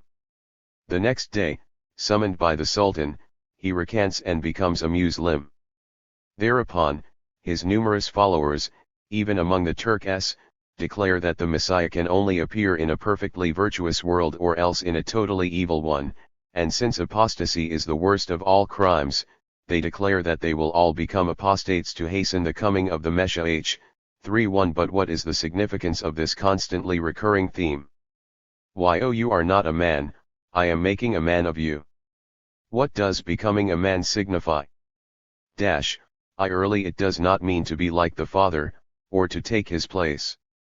On the contrary, it consists in obliterating his role and his likeness in order to generate the new man. The tortures are in effect directed at the Father, or at his likeness in the Son. We argued earlier that the masochistic fantasy is less an instance of a child being beaten than of a father being beaten. In many of Masochist tales, it is the master who undergoes the tortures, thus in The Adora or The Living Bench, in the course of a peasant revolt led by the women of the commune, the master is harnessed to the plough side by side with the ox, or is used as a bench to sit upon. When the torture is inflicted upon the hero, that is to say the son, the lover, or the child, we should conclude that what is beaten, sworn and sacrificed, what is ritually expiated, is the father's likeness, the genital sexuality inherited from the father, however miniaturized he may be. This is the real apostasy. To become a man is to be reborn from the woman alone, to undergo a second birth. This is why castration, and the interrupted love which represents castration, cease to be an obstacle to or a punishment of incest, and become instead a precondition of its success with the mother, since it is then equated with a second, autonomous, and parthenogenetic rebirth. The masochist practices three forms of disavowal at once. The first magnifies the mother, by attributing to her the phallus instrumental to rebirth. The second excludes the father, since he has no part in this rebirth, and the third relates to sexual pleasure, which is interrupted, deprived of its genitality and transformed into the pleasure of being reborn. The final objective of Masoch's work expresses itself in the myth that embraces both Cain and Christ. Christ is not the Son of God, but the new man. His likeness to the Father is abolished. He is man on the cross, who knows no sexual love, no property, no fatherland, no cause, no work. 32. We were not able to give material definitions of masochism, since the combinations of pleasure and pain in a specific sensual experience imply certain formal conditions which cannot be ignored without confusing everything, especially sadism and masochism. Nor is a moral definition of masochism in terms of guilt any more adequate. Guilt and expiation, no less than a particular pleasure-pain combination, are genuinely and deeply experienced by the masochist, but here again the important point is to know in what form guilt is experienced. The depth and intensity of a feeling is not affected by the uses which it may be made to serve. Including even parody, the nature of the feeling, however, will alter correspondingly. The psychoanalytic statement to the effect that the masochist experiences guilt in relation to the father, in Rake's words, since the punishment comes from the father, the crime must have been committed against the father, clearly leads to the creation of an arbitrary etiology which is solely determined by the tendency to derive masochism from sadism. There is no doubt that the masochist lives in the very depths of guilt, but far from feeling that he has sinned against the father, it is the father's likeness in him that he experiences as a sin which must be atoned for. Hence guilt is turned completely upside down. It is both at its deepest and its most absurd. It is an integral part of the masochist's triumph, and ensures his liberation. Indeed, it is indistinguishable from humor. It is quite inadequate to say, as Rake does, that the punishment resolves the anxiety arising from guilt, and makes possible the forbidden pleasure. The humor which characterizes the masochist's predicament is already at work in the very intensity of his sense of guilt, no less than in the severity of the punishment, for it is the father who is guilty in the son, not the son in relation to the father. Masochism in its material aspects is a phenomenon of the senses, i.e., a certain combination of pain and pleasure. In its moral aspects it is a function of feeling or sentiment.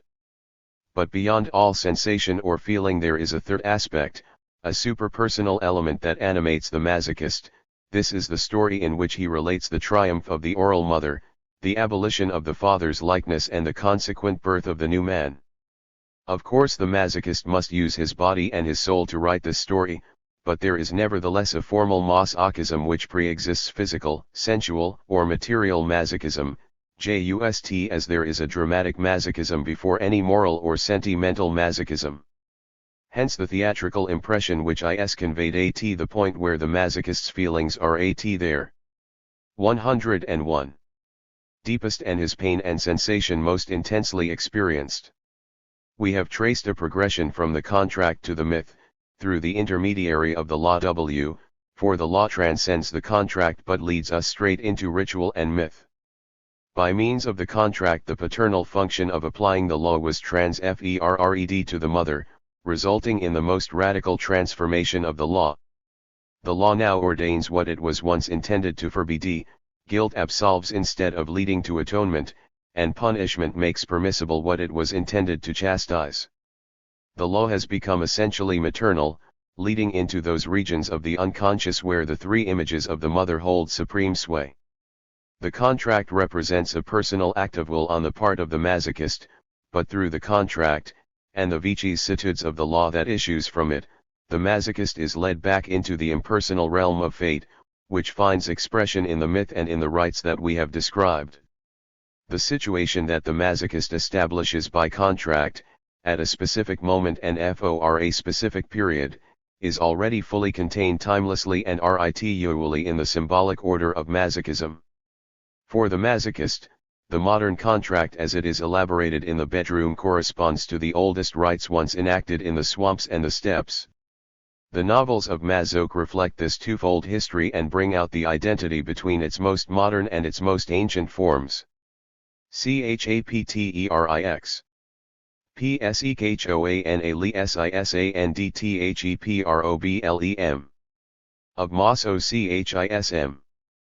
Freud gave two successive accounts of sadomasochism, the first in relation to the duality of the sexual and the ego instincts, the second in relation to the duality of the life and the death instincts.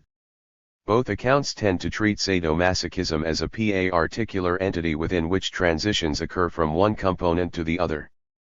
We want to examine to what extent these two accounts are really different, to what extent they both imply a transformist attitude on the part of Freud, and finally to what extent the hypothesis of a duality of instincts limits in both cases the transformist argument. In the first account, masochism is seen as deriving from sadism by a process of reversal. Every instinct is thought to include aggressive components which are directed upon its object and necessary to the realization of its aim. Sadism would, in this view, have its origin in the aggressive component of the sexual instincts. In the course of its development the aggressive sadistic component may become conditioned in such a way that it is turned around against the subject's own self. The factors determining this turning around are of two main types. Aggression against the father and mother may be turned around upon the self either under the effect of fear of loss of love or as the result of guilt feelings. 10.3. Linked with the formation of the superego. These two conditions of masochistic turning around are quite distinct, as B. Grunberger pointed out, the first having a pregenital and the second an Oedipal source. 33 But in either case the father image and the mother image have very unequal roles, for even though the transgression bears on the person of the mother, its essential object must still be the father. He is the one who possesses the penis, the one whom the child wishes to castrate or to kill, he is the one who punishes, and who must be placated by this process of turning around. Henke, in every case, the father image seems to have a pivotal role. It soon becomes apparent, for a variety of reasons, that Masochism cannot simply be defined as a form of sadism turned around upon the self. The first reason is that the process of turning around is necessarily accompanied by a desexualization of libidinal aggression, that is the relinquishing of specifically sexual aims. Freud shows in particular that the formation of the superego or conscience, which marks the resolution of the Oedipus complex, implies the desexualization of the latter. In this sense it is possible to conceive of a reversal of sadism, with the superego acting sadistically upon the ego without the ego itself being masochized. There is no masochism proper without a reactivation of the Oedipus complex, hence without a resexualization of the conscience. Masochism is characterized not by guilt feelings but by the desire to be punished, the purpose of masochism being to resolve guilt and the corresponding anxiety and make sexual gratification possible. Hence masochism should be defined less by the process of turning around itself than by the resexualization of the aggression turned upon the self in this process. The second reason is concerned with another and quite distinct aspect of masochistic sexualization, namely its specific erogenicity. We may well grant that punishment should resolve or satisfy feelings of guilt, but this only constitutes a preliminary pleasure of a moral nature that merely prepares for sexual pleasure or makes it possible. It does not explain how sexual pleasure actually occurs in association with the physical pain of punishment. The fact is that the process of sexualization could never culminate without a particular masochistic erogenicity. For this we require some material basis, some peculiar link which the masochist experiences between his pain and his sexual pleasure. Freud suggested the hypothesis of libidinal sympathetic co-excitation, according to which processes and excitations overstepping certain quantitative limits become erotically charged. Such a hypothesis recognizes the existence of an irreducible masochistic basis. This is why Freud, even in his first interpretation, is not content with saying that masochism is a reversed form of sadism. He also maintains that sadism is a projected form of masochism, since the sadist can only take pleasure in the pain he inflicts upon others to the extent that he has himself experienced masochistically the link between pleasure and pain. Freud nevertheless maintains the primacy of sadism, while distinguishing between 1. A purely aggressive sadism, 2. A turning around of sadism upon the self, 3. The masochistic experience and 4. A hedonistic sadism.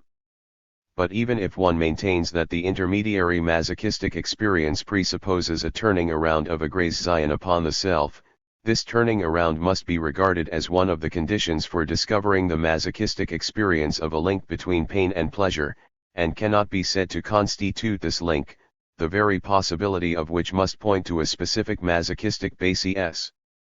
3. For there is yet a third reason. The process of turning around upon the self may be regarded as a reflexive stage, as in obsessional neuroses, I punish myself, but since masochism implies a passive stage, I am punished, I am beaten, we must infer the existence. 10.5. In masochism of a particular mechanism of projection through which an external agent is made to assume the role of the subject. This third reason is clearly connected with the first. Resexualization is inseparable from projection. See conversely, the reflexive stage is indicative of a sadistic superego which remains desexualized. It is in terms of this projection that psychoanalysis tries to account for the role played by the mother image. Since, according to the theory, the masochist's aim is to escape from the consequences of the transgression against the father, he proceeds to identify with the mother and offers himself to the father as a sexual object. However, since this would in turn renew the threat of castration which he is trying to avert, he chooses being beaten both as exorcism of being castrated and as a regressive substitute of being loved. At the same time the mother takes on the role of the person who beats, as a result of repression of the homosexual choice. Alternatively, the subject shifts the blame on the mother. It is not I, it is she who wishes to castrate the father, either in order to identify with the bad mother under the cover of projection and thus take possession of the father's penis, perverse masochism, or else, on the contrary, to make any such identification impossible by maintaining the projection and substituting himself as the victim, moral masochism, it is not the father, it is I who am castrated. 3.5 For these various reasons we must reject as inadequate the formula sadism turned around upon the self as a definition of masochism. It needs to be supplemented by 3 other considerations. The sadism must be, 1. Resexualized, 2. The resexualization must be grounded in a new erogenicity, and 3. The sadism must be projected. These 3 determinations correspond to the 3 aspects of masochism which Freud distinguishes even in his first interpretation: an erotogenic aspect, as a basis for sexual excitation, a passive aspect, accounting in a very complex manner both for the projection onto the woman and for the identification with her, and a moral aspect or sense of guilt, to which the process of resexualization is related. 36 But the question is whether we save the Freudian theory by supplementing it in this way or whether on the contrary we severely affect its validity. Rake, who maintains throughout the idea that masochism is derived from sadism, nevertheless points out that masochism springs from the denial that meets the sadistic instinctual impulse and develops from the sadistic, aggressive, or defiant fantasy which replaces reality. It remains incomprehensible as long as one assumes its derivation directly from sadism by effacing about against the ego. Much as psychoanalysts and sexologists may oppose such an opinion, I maintain that the birthplace of masochism is fantasy. 37. In other words, the masochist has renounced his sadistic impulse, even turned around upon himself. What he does is to neutralize his sadism in fantasy, substituting his dream for action, hence the primary importance of fantasy. Given these conditions, the violence that the masochist inflicts or causes to be inflicted upon himself can no longer be called sadistic, since it is based on his particular type of suspension. The question, once more, is whether we can still affirm the principle of a derivation when the derivation has ceased to be direct and therefore disproves the hypothesis of a straightforward turning around. Freud maintains that no direct transformation can take place between impulses or instincts that are qualitatively distinct. Their qualitative difference precludes any transition from one to the other. This is certainly true of the sexual and the ego instincts. Undoubtedly sadism and masochism, like any other psychic formations, represent particular combinations of the two instincts, but any passage from one combination to the other as, for instance, from sadism to masochism, can only occur by a process of desexualization and resexualization. In masochism the 107. Locus or theater of this process is fantasy. Are we to say that the same subject participates in both sadistic and masochistic sexuality, given that the one implies the desexualization of the other? Is this desexualization an actual process experienced by the masochist, in which case a transition could be said to occur, however indirectly, or is it on the contrary a structural presupposition of masochism which severs it from all communication with sadism?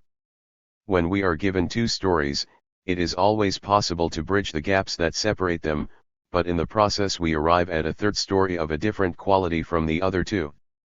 The psychoanalytical theory of sadomasochism appears to be doing just this. For instance, the image of the father, in view of its importance in sadism, is regarded as still continuing to operate in masochism, disguised under the mother image and determining its role. This method has a serious drawback in that it displaces the emphasis and gives crucial importance to secondary factors.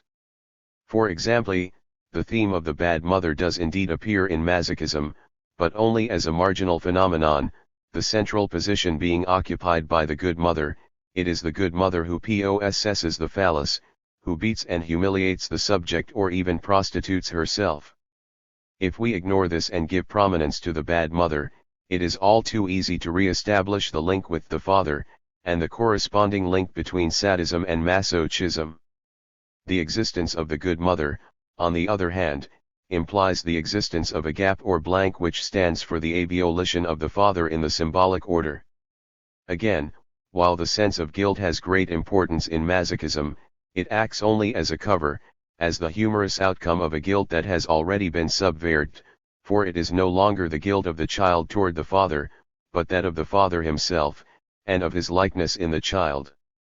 Here again we come across a blank which is hurriedly filled in by psychoanalysis for the purpose of deriving masochism from sadism.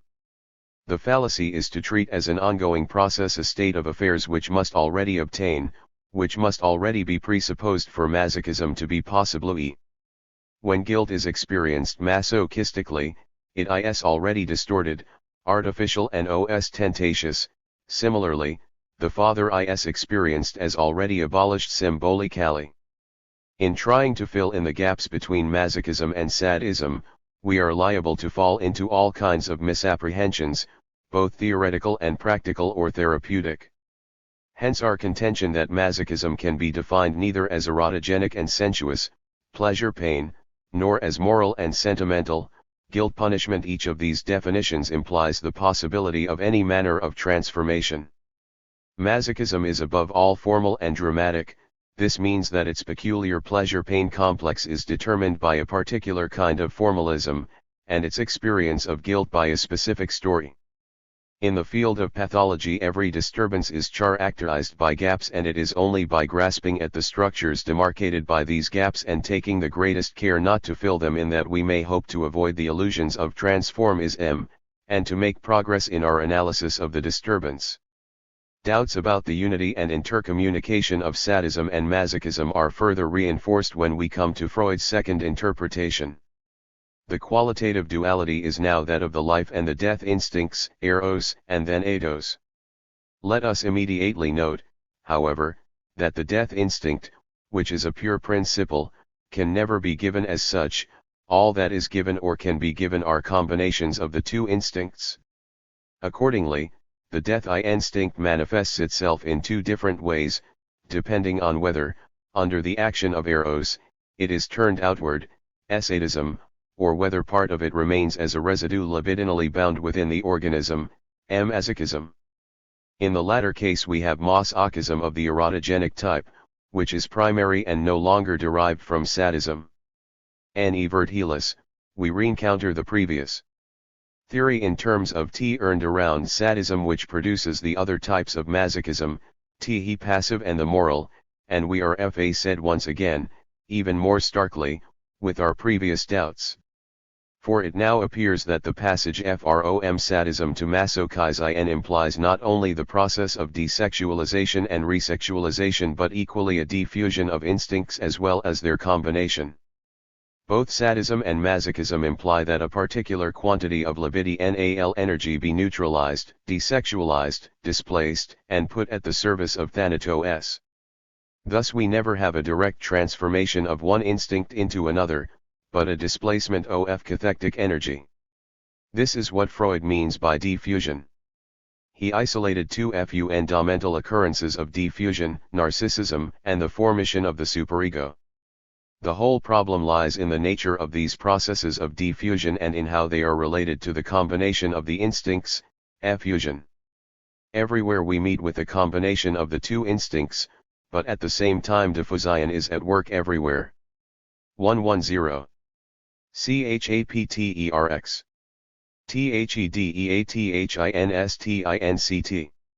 All the writings of Freud, the masterpiece which we know as Beyond the Pleasure Principle is perhaps the one where he engaged most directly, and how penetratingly, in specifically philosophical reflection. Philosophical reflection should be understood as transcendental, that is to say concerned with a particular kind of investigation of the question of principles. It soon becomes apparent that in Beyond the Pleasure Principle, Freud is not really preoccupied with the exceptions to that principle. They are not what he means by the beyond of the title. All the apparent exceptions which he considers, such as the unpleasure and the circuitousness which the reality principle imposes on us, the conflicts which cause what is pleasurable to one part of us to be felt as unpleasure by another, the games by means of which we try to reproduce and to master unpleasant experiences, or even those functional disturbances or transference phenomena from which we learn that wholly and unequivocally unpleasurable events are nevertheless reproduced with obstinate regularity, all these are treated by Freud as merely apparent exceptions which could still be reconciled with the pleasure principle. In other words, there are no exceptions to the principle, though there would indeed seem to be some rather strange complications in the workings of ill pleasure. This is precisely where the problem arises, for though nothing contradicts the pleasure principle and everything can always be reconciled with it, it is far from obvious that it can account for all the various elements and processes which go to make its application so complicated. Everything might well be governed by the pleasure principle without therefore being finally dependent on it, and since the demands of the reality principle are no more adequate to account for the complications involved, these being more often the products of entity, we must conclude that the pleasure principle, though it may rule over all, does not have the final or highest authority over all. There are no exceptions to the principle, but there is a residue that is irreducible to it. Nothing contradicts the principle, but there remains something which falls outside it and is not homogeneous with it, something, in short, beyond. At this point we need to resort to philosophical reflection. What we call a principle and our law is, in the first place, that which governs a particular field. It is in this sense that we speak of an empirical principle or a law. Thus we say that the pleasure principle governs life universally and without exception. But there is another and quite distinct question, namely, in virtue of what is a field governed by a principle, there must be a principle of another kind, a second-order principle, which accounts for the necessary compliance of the field with the empirical principle. It is this second-order principle that we call transcendental. Pleasure is a principle insofar as it governs our psychic life. But we must still ask what is the highest authority which subjects our psychic life to the dominance of this principle. Already Hume had remarked that though psychic life clearly exhibits and distinguishes between pleasures and pains, we could never, no matter how exhaustively we examined our ideas of pain and pleasure, derive from them a principle in accordance with which we seek pleasure and avoid pain. We find Freud saying much the same. We continually encounter pleasures and pains in psychic life, but they are found scattered here and there in a free state, unbound. That the pleasure principle should nevertheless be so organized that we systematically seek pleasure and avoid pain makes it imperative that we should look for a higher type of explanation.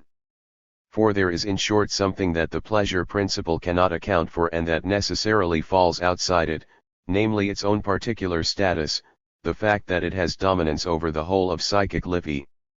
In virtue of what higher connection, what binding power, is pleasure a principle, with the dominance that it has? Freud's problem, we may say, is the very opposite of what it is often supposed to be, for he is concerned not with the exceptions to the principle but with its foundation. His problem is a transcendental one, the discovery of a transcendental principle, a problem, as Freud puts it, for speculation. Freud's answer is that the binding of excitation alone makes it resolvable into pleasure, that is to say makes its discharge possible. Without the process of binding, discharges and pleasures would still no doubt occur but only in a scattered, haphazard manner, with no systematic value. It is the binding process which makes pleasure as the principle of mental life possible. Eros thus emerges as the foundation of the pleasure principle behind the twin aspects of the binding process, the energetic which binds excitation, and the biological which binds the cells, he first beige perhaps dependent on, or at least helped by specially favorable conditions obtaining in the second.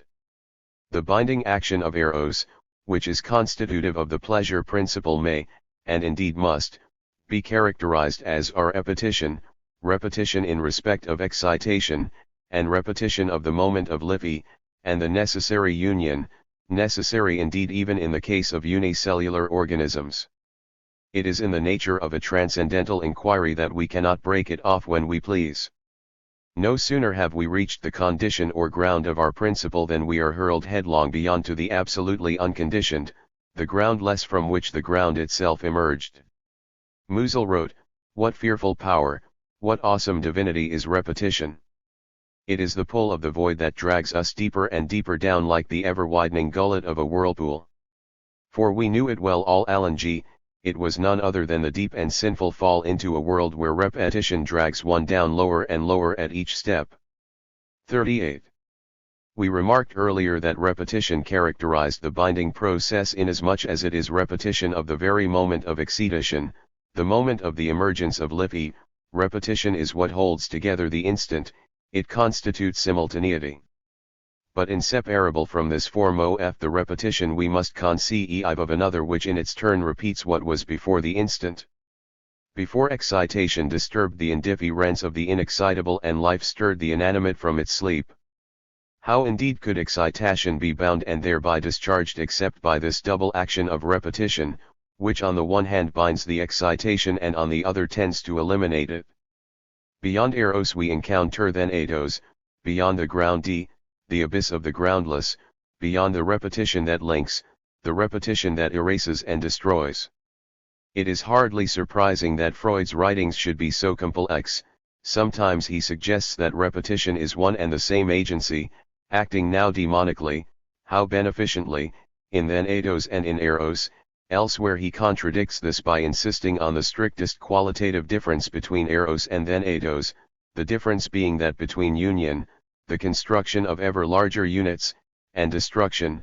Elsewhere again he tones down the strictly dualistic hypothesis by suggesting that what probably underlies the qualitative difference is a difference in rhythm. And amplitude, a difference on a time scale, according as repetition is repetition at the origination of life, or before. It should be understood that repetition as conceived by Freud's genius is in and of itself a synthesis of time, a transcendental synthesis.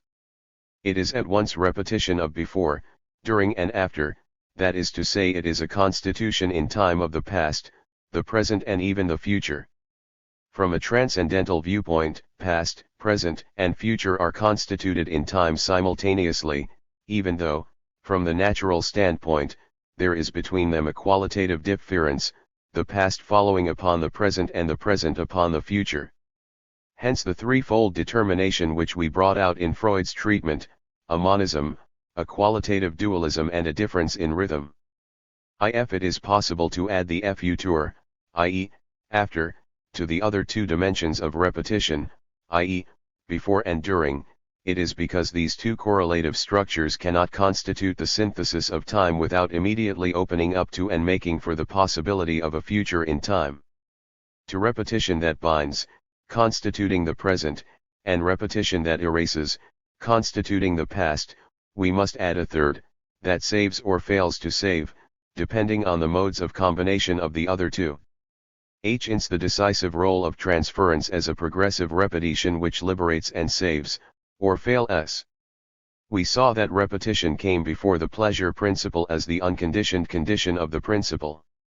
If we now return to experience, we find that the order is reversed, and repetition subordinated to the principle. It is now at the service of the pleasure, since we tend to repeat what has been found to be pleasurable, or is anticipated to be. Our transcendental inquiry showed that while eros is what makes possible the establishment of the empirical pleasure principle, it is always necessarily and inseparably linked with then eidos. Neither eros nor then eidos can be given in experience, all that is given are combinations of both, the role of eros being to bind the energy of then eidos and to subject these combinations to the pleasure principle in the id. This is why eros, although it is no more given in experience than thanatos, at least makes its presence felt, it is an active force. Whereas thanatos, the groundless, supported and brought to the surface by eros, remains essentially silent and all the more terribly. Then eidos it is an absolute. And yet the no does not exist in the unconcise because destruction is always presented as the other side of a construction, as an instinctual drive which is necessarily combined with eros. What then is the meaning of diffusion of the instincts? We may put it differently and ask what becomes of the combination of the instincts when we no longer consider the id but the ego, the superego, and their complementarity. Freud showed how the formation of the narcissistic ego and of the superego both implied a desexualization. A certain quantity of libido, eros energy, is neutralized, and becomes undifferentiated and freely mobile. The desexualization process would seem to be profoundly different in each case. In the first it is the equivalent of a process of idealization, which can perhaps constitute the power of the imagination in the ego.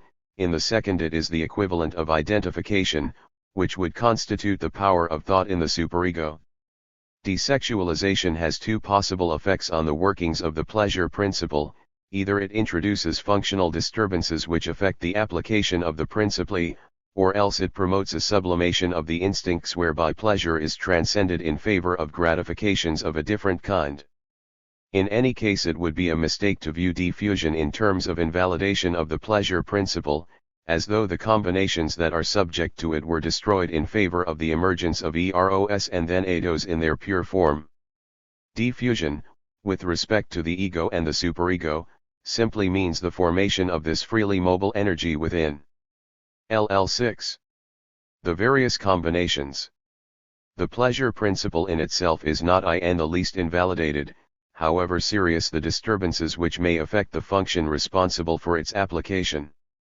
Thus Freud could still maintain his wish fulfillment theory of the dream, even in those cases of traumatic neurosis where the dream function is most seriously perturbed. Nor is the pleasure principle overturned by the renunciations which reality imposes upon it, or by the spiritual extensions brought about by sublimation. We may never encounter then eidos, its voice is never heard, for life is lived through and through under the sway of the empirical pleasure principle and the combinations that are subject to it, though the formulae governing the combinations may vary considerably. Is there no other solution besides the functional disturbance of neurosis and the spiritual outlet of sublimation? Could there not be a third alternative which would be related not to the functional interdependence of the ego and the superego, but to the structural split between them? And is not this the very alternative indicated by Freud under the name of perversion? It is remarkably that the process of desexualization is even more pronounced than in neurosis and sublimation. It operates with extraordinary coldness, but it is accompanied by a resexualization which does not in any way cancel out the desexualization, since it operates in a new dimension which is equally remote from functional disturbances and from sublimations. It is as if the desexualized element were resexualized but nevertheless retained, in a different form, the original. Desexualization, the desexualized has become in itself the object of sexualization. This explains why coldness is the essential feature of the structure of perversion.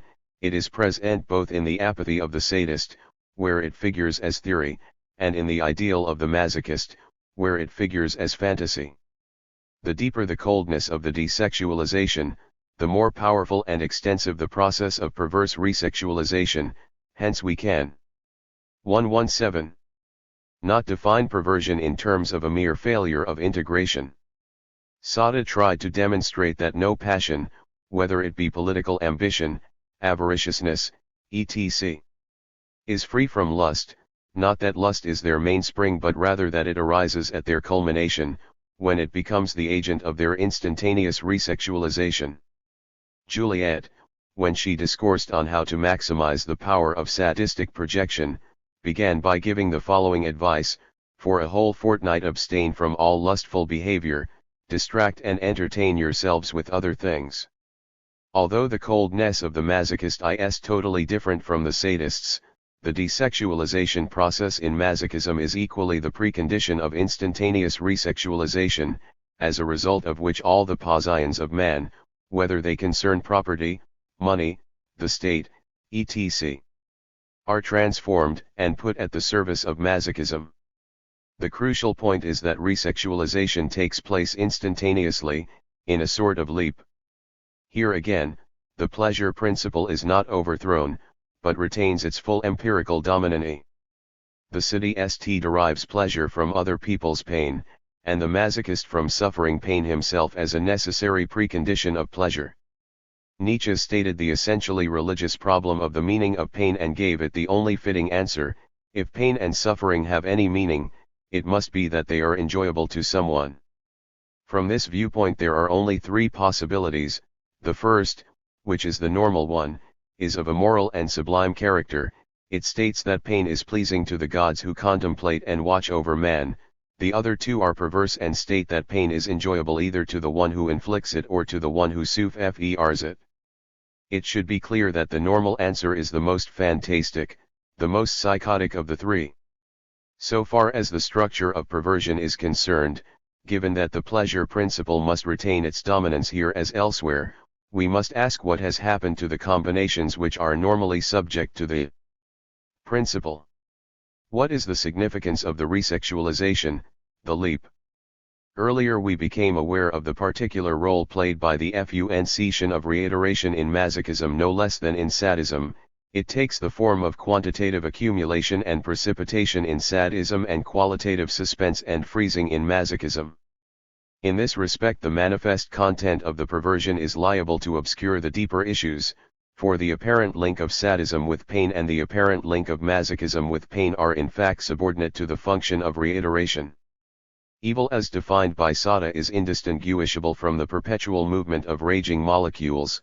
The crimes imagined by Clairville are so intended as to ensure perpetual repercussions and liberate repetition from all constraints.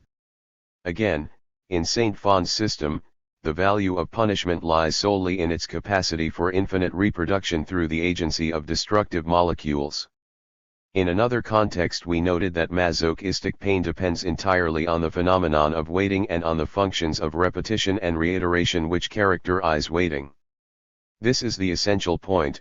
Pain only acquires significance in relation to the forms of repetition which condition its use. This is pointed out by Klossowski, when he writes with reference to the monotony of Sacher, the carnal act can only constitute a transgression if it is experienced as a spiritual event, but in order to apprehend its object it is necessary to circumscribe and reproduce that event in a reiterated description of the carnal act. This reiterated description not only accounts for the transgression but it is in itself a transgression of language by language. Or again when he emphasizes the role of repetition, in relation this time to masochism and the frozen scenes of masochism, life reiterating itself in order to recover itself in its fall, as if holding its breath in an instantaneous apprehension of its origin. 39. Such a conclusion would nevertheless seem to be disappointing, insofar as it suggests that repetition can be reduced to a please. LL9. Urable experience. There is a profound mystery in the bis repetita. Beneath the sound and fury of sadism and masochism the terrible force of repetition is at work. What is altered here is the normal function of repetition in its relation to the pleasure principle, instead of repetition being experienced as a form of behavior related to a pleasure already obtained or anticipated, instead of repetition being governed by the idea of experiencing or re-experiencing pleasure, repetition runs wild and becomes independent of all previous pleasure. It has itself become an idea or ideal. Pleasure is now a form of behavior related to repetition, accompanying and following repetition, which has itself become an awesome, independent force. Pleasure and repetition have thus exchanged roles, as a consequence of the instantaneous leap, that is to say the twofold process of desexualization and resexualization. In between the two processes the DEATH instinct seems about to speak, but because of the nature of the leap, which is instantaneous, it is always the pleasure principle that prevails. There is a kind of mysticism in perversion. The greater the renunciation, the greater and the more secure the gains. We might compare it to a black theology where pleasure ceases to motivate the will and is abjured, disavowed, renounced, the better to be recovered as a reward or consequence, and as a law.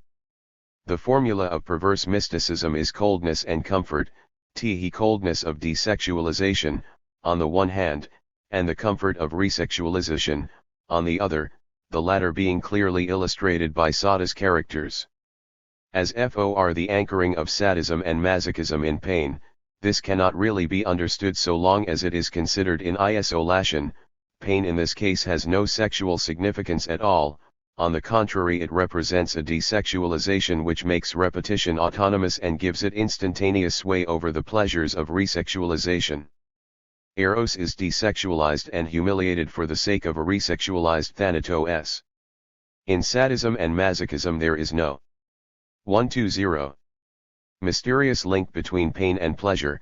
The mystery lies in the desexualization process which consolidates repetition at the opposite pole to pleasure, and in the subsequent resexualization which makes the pleasure of repetition seemingly proceed from pain. In sadism no less than in masochism, there is no direct relation to pain. Pain should be regarded as an effect only. 121. Chapterexi.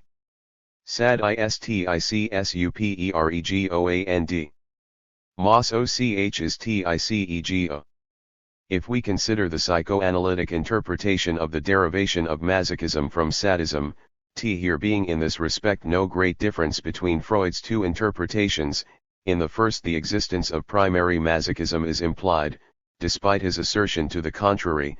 In the second Freud recognizes the existence of this primary masochism, but goes on to maintain that for a complete account of masochism we need the hypothesis of the turning around of sadism upon the subject.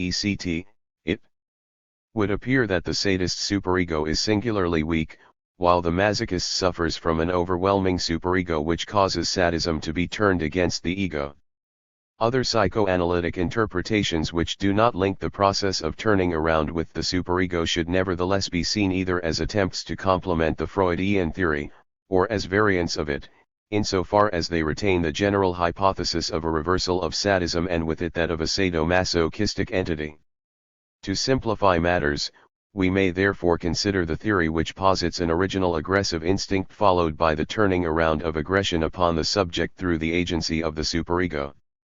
The transformation into masochism would take place by a transfer of the aggressive component to the superego, which would then cause sadism to be turned around upon the ego. This is essentially the kind of etiology which leads to the assumption of a sadomasochistic entity. But the line of progression is far from direct, it is broken at many points and maps out the various symptoms very imperfectly. The masochistic ego is only apparently crushed by the superego. What insolence and humor, what irrepressible defiance and ultimate triumph lie hidden behind an ego that claims to be so weak. The weakness of the ego is a strategy by which the masochist manipulates the woman into the ideal state for the performance of the role he has assigned to her. If the masochist is lacking in anything, it would be a superego and not an ego at all. In projecting the superego onto the beating woman, the masochist appears to externalize it merely in order to emphasize its derisory nature and make it serve the ends of the triumphant ego. One could say almost the opposite of the sadist. He has a powerful and overwhelming superego and nothing else. The sadist superego is so strong that he has become identified with it, he is his own superego and can only find an ego in the external world. What normally confers a moral character on the superego is the internal and complementary ego upon which it exerts its severity, and equally the maternal element which fosters the close interaction between ego and superego. But when the superego runs wild, expelling the ego along with the mother image, then its fundamental immorality exhibits itself as sadism. The ultimate victims of the sadist are the mother and the ego. His ego exists only in the external world. This is the fundamental significance of sadistic apathy. The sadist has no other ego than that of his victims. He is thus monstrously reduced to a pure superego which exercises its cruelty to the fullest extent and instantaneously recovers its full sexuality as soon as it diverts its power outward. The fact that the sadist has no other ego than that of his victims explains the apparent paradox of sadism, its pseudomasochism. The libertine enjoys suffering the pain he inflicts upon others. When the destructive madness is deflected outward, it is accompanied by an identification with the external victim. The irony of sadism lies in the twofold operation whereby he necessarily projects his dissolved ego outward and as a result experiences what is outside him as his only ego. There is no real unity with masochism here, nor any common cause, but a process which is quite specific to sadism, a pseudo-masochism which is entirely and exclusively sadistic and which is only apparently and crudely similar to masochism. Irony is in fact the operation of an overbearing superego, the art of expelling or negating the ego, with all its sadistic consequences. In order to interpret Masochism, it is not sufficient to reverse the pattern obtaining in sadism. It is true that in Masochism the ego triumphs and the superego can only appear from outside, in the form of the torturous. But there are significant differences. In the first place, the superego is not negated as the ego is in the sadistic operation. The superego retains in appearance its power to pass judgment. Furthermore, the more power it retains, the more this power appears derisory, a mere disguise for something else. The beating woman embodies the superego, but only in an utterly derisory capacity, as one might display the hide of an animal or a trophy after the hunt. For in reality the superego is dead, not, however, as the result of an active negation but of a disavowal. The beating woman represents the superego superficially and in the external world, and she also transforms the superego into the recipient of the beating, the essential victim. This explains the conspiracy of the mother figure and the ego against the father's likeness. The father's likeness represents both genital sexuality and the superego as an agent of repression. The one is expelled with the other. 40. Therein lies the humor, which is not merely the opposite of irony but has its own autonomous function. Humor is the triumph of the ego over the superego. 2. 125. Which it seems to say, you see, whatever you do, you are already dead, you only exist as a caricature. The woman who beats me supposedly stands for you, and yet it is in fact you yourself who are being beaten in me. I disavow you since you negate yourself. The ego triumphs, and asserts its autonomy in pain, its parthenogenetic rebirth from pain, pain being experienced as inflicted upon the superego. We do not believe, as Freud did, that humor is the expression of a strong superego. Freud recognized that humor inevitably brings about a secondary gain for the ego, and spoke of the defiance and invulnerability of the ego and of the triumph of narcissism, with the complicity of the superego. But the ego gain is not secondary, as Freud thought, but primary or essential.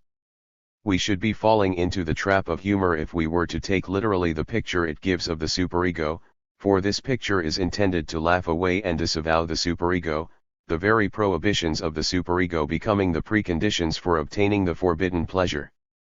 Humor is the operation of a triumphant ego, the art of deflecting and disavowing the superego, with all its masochistic consequences. Thus there is a pseudo-sadism in masochism, just as there is a pseudo-masochism in sadism. This specifically masochistic sadism, which attacks the superego in the ego and outside it, is not in any way related to the sadism of the sadist.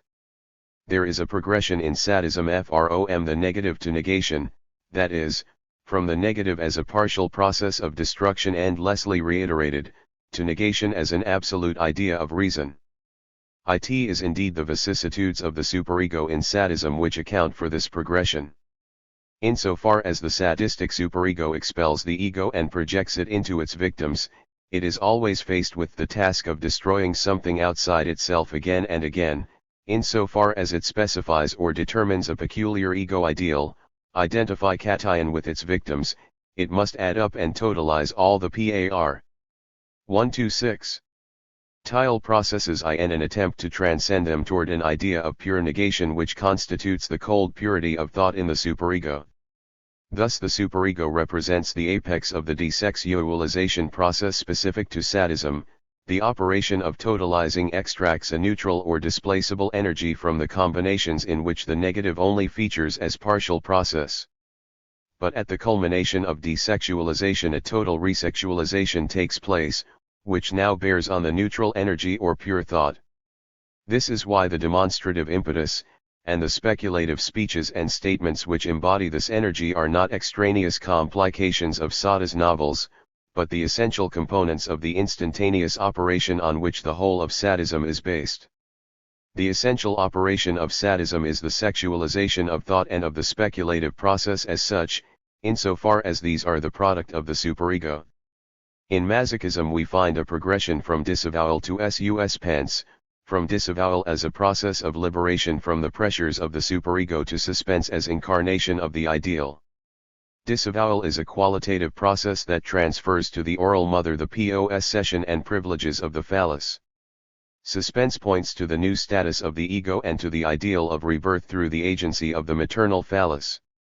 From the interplay of disavowal and suspense there arises in the ego a qualitative relation of imagination, which is very different from the quantitative relation of thought in the superego. Disavowal is a reaction of the imagination, as negation is an operation of the intellect or of thought. Disavowal challenges the superego and entrusts the mother with the power to give birth to an ideal ego which is pure, autonomous, and independent of the superego. The process of disavowal is linked to castration not contingently but essentially and originally, the expression of fetishistic disavowal, no, the mother does not lack a phallus, is not one particular form of disavowal among others. 127. But formulates the very principle from which the other manifestations of disavowal derive, namely the abolition of the father and the rejection of sexuality. Nor is disavowal in general just a form of imagination, it is nothing less than the foundation of imagination, which suspends reality and establishes the ideal in the suspended world. Disavowal and suspense are thus the very essence of imagination, and determine its specific object, the ideal. Hence disavowal should be regarded as the form of desexualization particular to Masochism. The maternal phallus does not have a sexual character, but is rather the ideal organ of a neutral energy which in its turn generates the ideal ego of parthenogenetic rebirth, the new man devoid of sexual love. It is because of this split in the ego of the masochist and in view of the superpersonal element which produces it, that we were able earlier to speak of the impersonal element in Masochism while nevertheless maintaining the primacy of the ego. But even as masochistic desexualization reaches its highest point, resexualization proceeds simultaneously in the narcissistic ego, which contemplates its image in the ideal ego through the agency of the oral mother.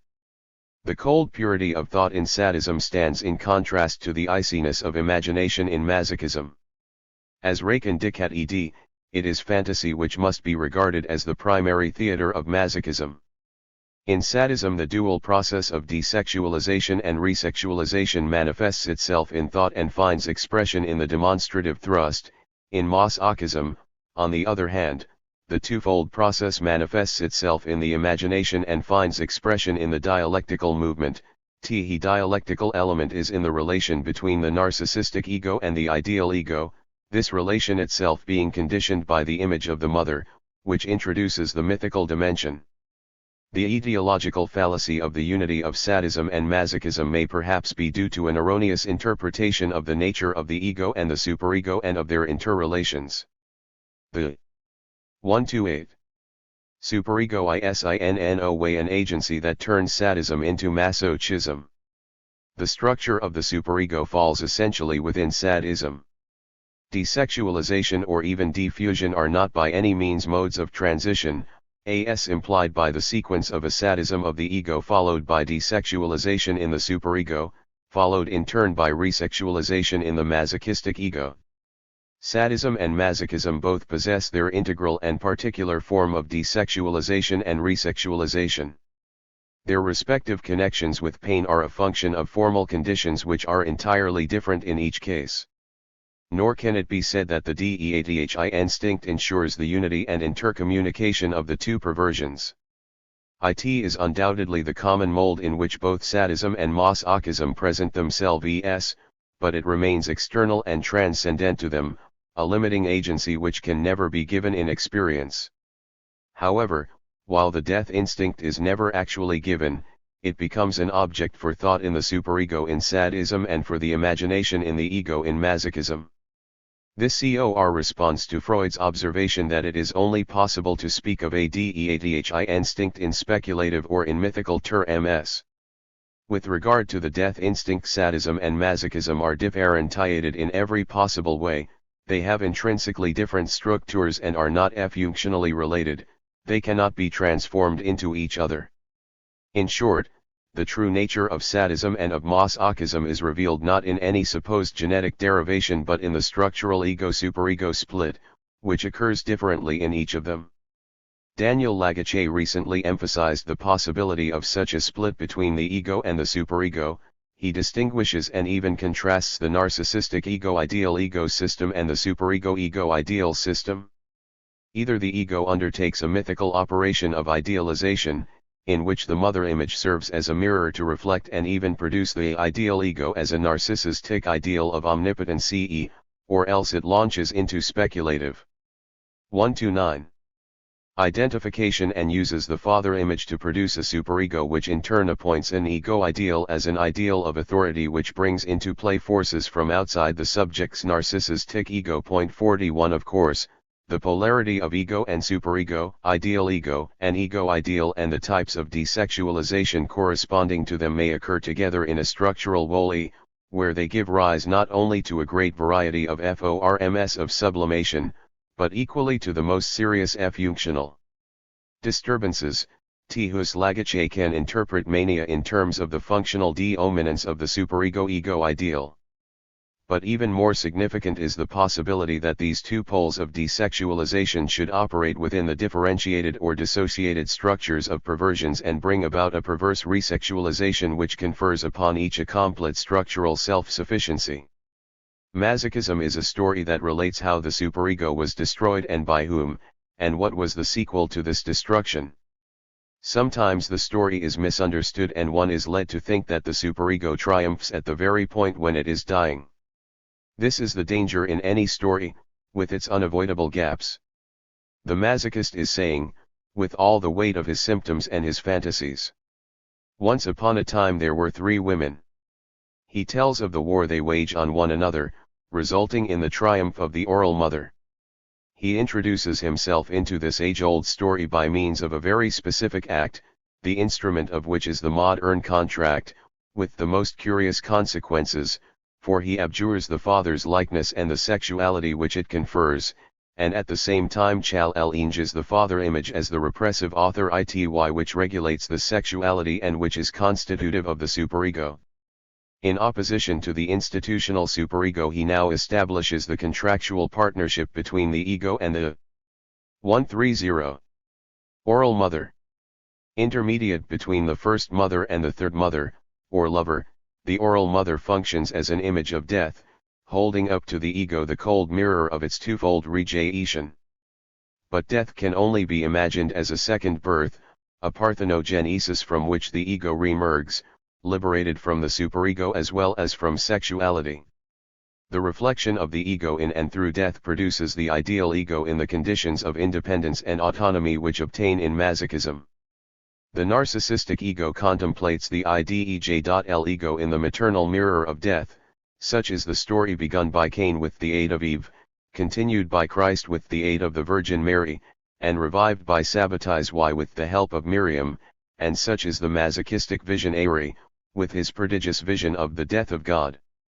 But the narcissistic ego benefits from this split in that it becomes resexualized in proportion as the ideal ego becomes desexualized. This is why the most extreme punishments and the most intense pains acquire in this context such a very peculiar erotic function in relation to the death image.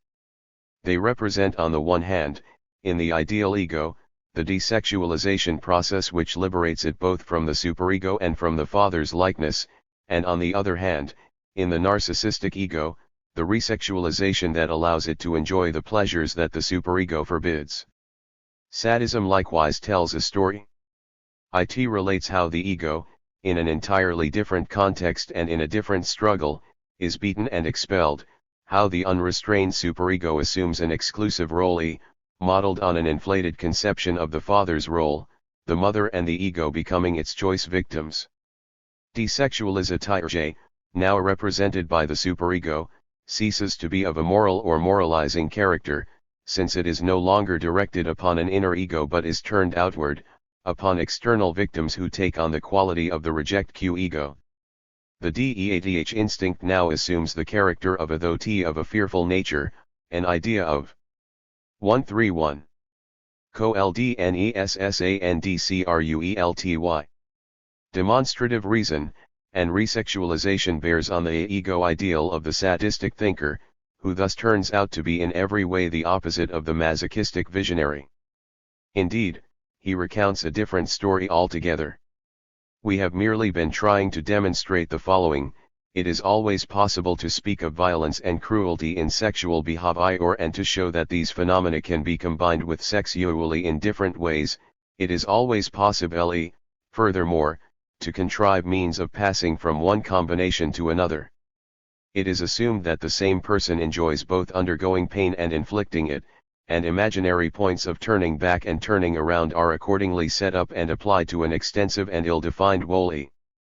On the strength of transformist presuppositions, the unity of sadism and masochism is simply taken for granted. Our intention has been to show that this approach only leads to very crude and ill-differentiated concepts. In order to prove the unity of sadism and masochism, one proceeds as follows. From the point of view of etiology, sadism and masochism are each deprived of some of their components in order to ensure that the two types of perversion can transform into each other. Thus the superego, which is an essential component of sadism, is actually treated as the point where sadism reverses into masochism, similarly for the ego, which is an essential component of masochism. From the symptomatological viewpoint, crude common symptoms, vaguely analogous manifestations and approximate coincidences are treated as proof of the existence of a sadomasochistic entity, for example, the masochism of the sadist and the sadism of the masochist. And yet no doctor would treat a fever as though it were a definite symptom of a specific disease. He views it rather as an indeterminate syndrome common to a number of possible diseases. The same is true of sadomasochism. It is a syndrome of perversion in general which must be broken down to make way. 132. For a differential diagnosis. The belief in a sadomasochistic entity is not really grounded in genuine psychoanalytic thinking but in pre-Freudian thinking which relied on hasty assimilations and faulty etiological interpretations that psychoanalysis merely helped to make more convincing, instead of questioning their reality. This is why it is necessary to read Masoch.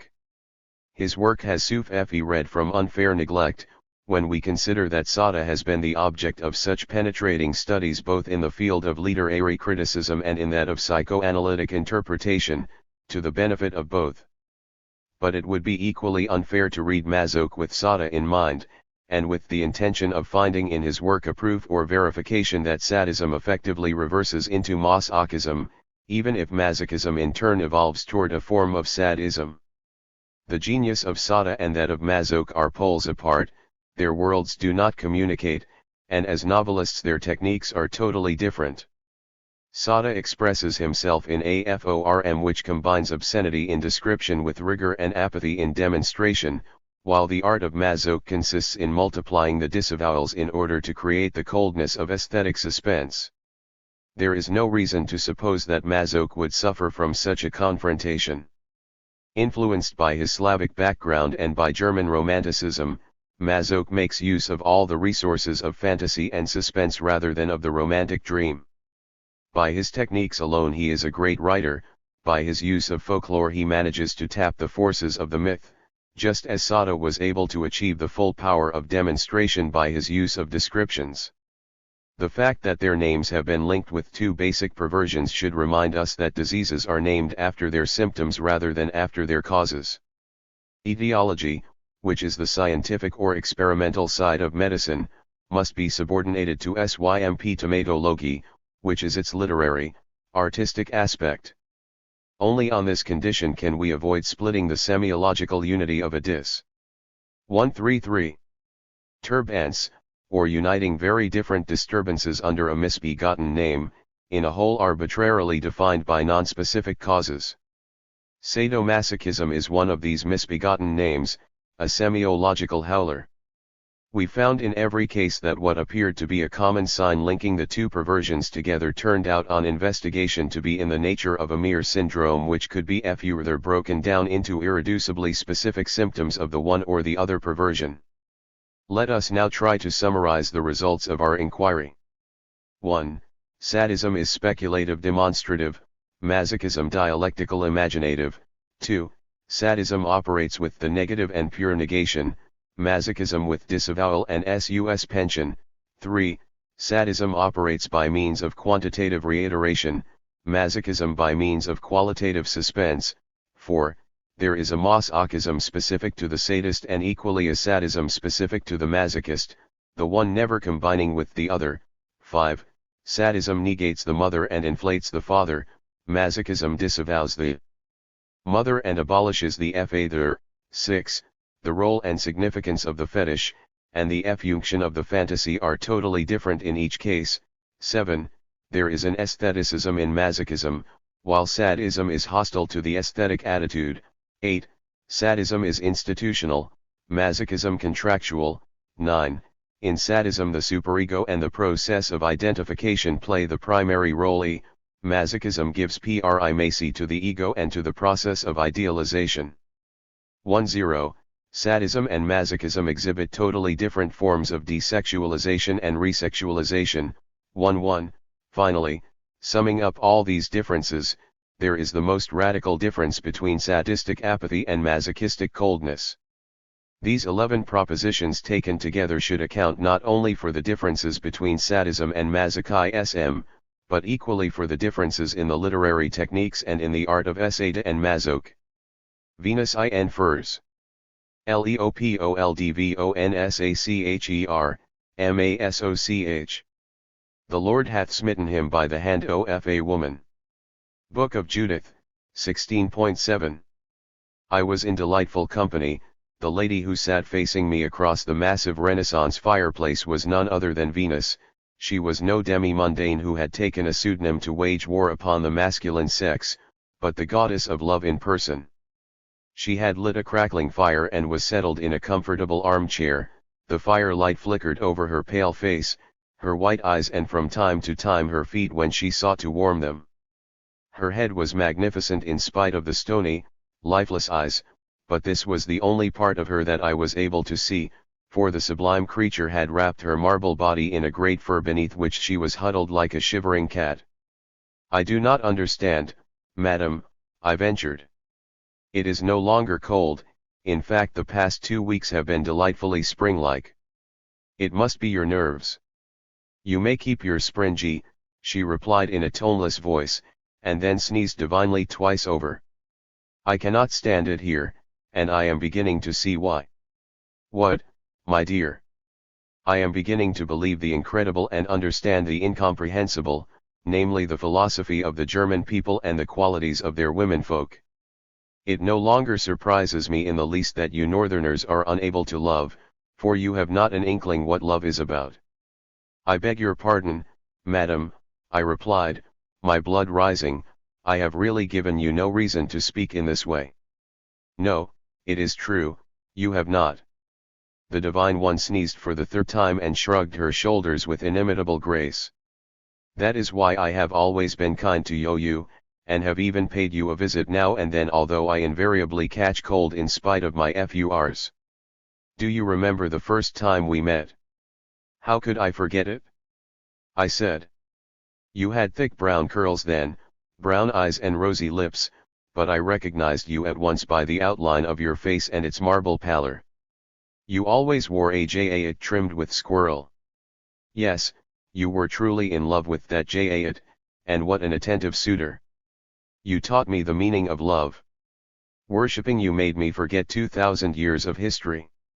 How incomparably faithful I was. Oh, as for faithfulness. You ungrateful ma-en. I don't wish to reproach you. You are undoubtedly a divine woman, but above all you are a woman and, like every member of your sex, cruel in matters of love.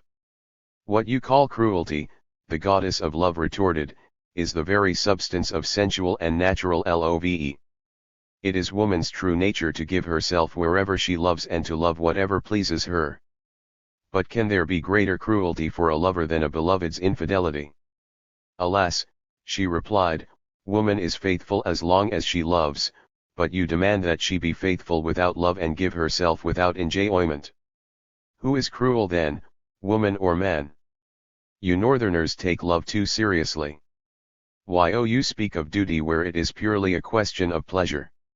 Yes, madam, as far as love is concerned our feelings are honorable and virtuous and our relations are durable. And yet, interrupted the lady, you nurse a secret craving for a life of sheer paganism. You modern men, you children of reason, cannot begin to appreciate love as pure bliss and divine serenity. Indeed, this kind of love is disastrous for men like you, for as soon as you try to be natural you become vulgar. To nature is an enemy. You have made devils of the smiling gods of Greece and you have turned me into a creature of evil. You may cast anathemas on me, curse me, or offer yourself in sacrifice like frnz bacchantes at my altar, but if one of you so much as dares to kiss my crimson lips, he must make a barefoot pilgrimage to Rome in sackcloth and ashes, and pray until the cursed staff grows green again, while all around me roses, violets, and myrtle bloom everlastingly. Their fragrance is not for you. Stay in your northern mists and Christian incense and leave our pagan world to rest under the lava and the rubble. Do not dig us up, Pompeii was not built for you, nor were our villas, our baths, and our temples. You do not need the gods, they would freeze to death in your climate. The lovely marble creature coughed and rearranged the sable around her shoulders. Thank you for the lesson in classics, I replied, but I cannot deny that in your peaceful and sunny world just as in our misty climate man and woman are natural enemies. Love may unite them briefly to form one mind, one heart, one will, but all too soon they are torn asunder. And this you know better than I. 145. Either one of them must bend the other to his will, or else he must let himself be trampled underfoot. You enter the woman's foot, of course, said Lady Venus impertinently. And that you know better than one. Of course, that is why I have no illusions. In other words, you are now my slave without illusions, and I shall trample you mercilessly. Madam. You do not know me yet. I admit that I am cruel, since the word gives you so much delight, but am I not entitled to be so? It is man who desires, woman who is desired, this is woman's only advantage, but it is a decisive one. By making man so vulnerable to passion, nature has placed him at woman's mercy, and she who has not the sense to treat him like a humble subject, a slave, a plaything, and finally to betray him with a laugh, well, she is a woman of little wisdom. My dear, your principles, I protested, are founded on the experience of 1,000 years, she replied mischievously, running her white fingers through the dark foulard.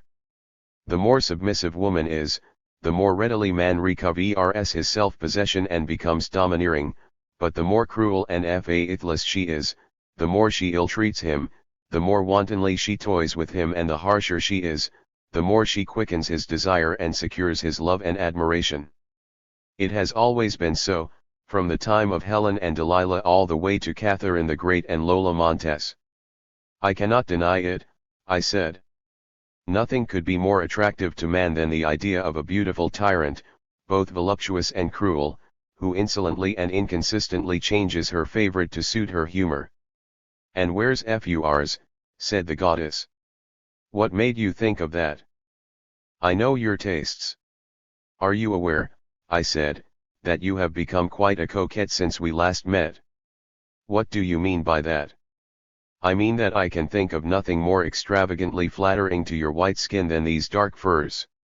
The goddess laughed. You are dreamin', G, she cried. Wake up. She grasped my arm with her marble hand. Wake up. She repeated, this time in a low, gruff voice. I strained to open my eyes.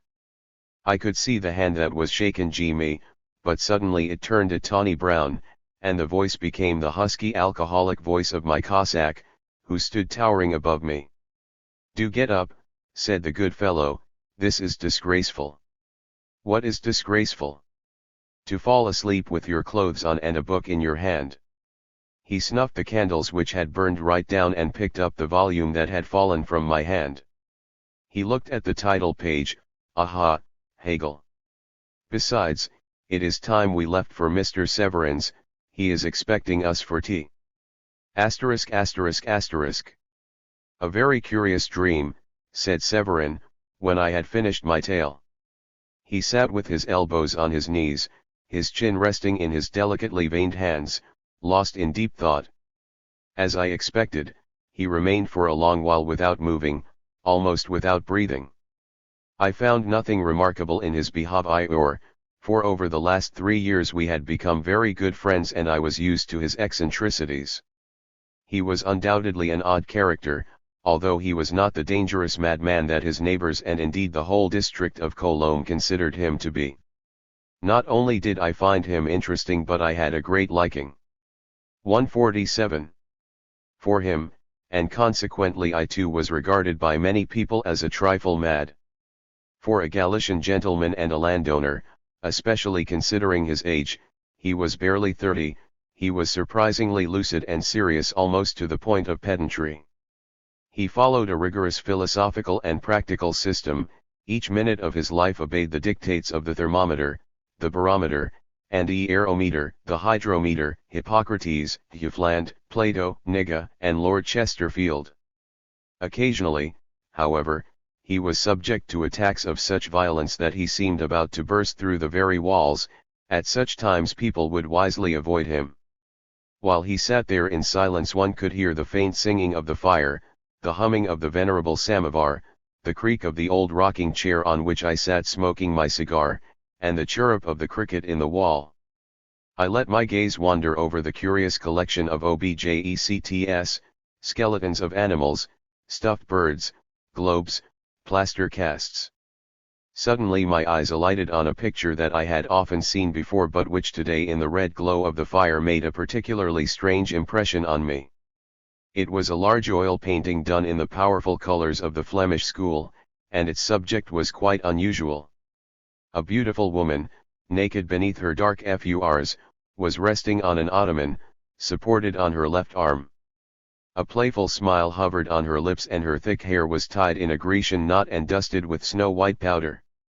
Her right hand played with a whip while her bare foot rested nonchalantly on a man who lay on the ground before her like a slave, like a dog. The pronounced but well-shaped features of the man showed quiet melancholy and helpless passion. He gazed up at her with the fanatical, burning eyes of a martyr. This man, this footstool for her feet, was Severin, beardless and 10 years younger by the look of him. Venus in furs! I cried, pointing at the picture. That is how I saw her in my dream. I, too, said Severin, but I was dreaming with my eyes open. What do you mean? Oh, it is a ridiculous story. It appears that my dream was prompted by your picture, I pursued. Do tell me what is behind it, and how it came to play such an important part in your life. I cannot wait to hear. Then look at the picture facing it, said my friend, without answering my question. It was a remarkably good copy of Titian's famous Venus with the mirror which hangs in the Dresden Art Gallery. Yes, but what of it? Severin rose and pointed to the furs in which Titian had draped his goddess. As he is also a Venus in furs, he said, smiling subtly. I do not think the venerable Venetian had any ulterior motive, he simply painted the portrait of some distinguished Messalina coldly inspecting her majestic charms, and he was tactful enough to paint in Cupid holding the mirror, with some reluctance I may add. The picture is merely a piece of flattery. Later some connoisseur of the Baroque dubbed the Lady Venus, and the despot's furs in which Titian's model wrapped herself, more out of fear of catching cold than from modesty, became the symbol of the tyranny and cruelty that are common to beautiful women. But what does it matter? As it stands, the painting is a biting satire on modern love. Venus must hide herself in a vast fur lest she catch cold in our abstract northern climate, in the icy realm of Christianity.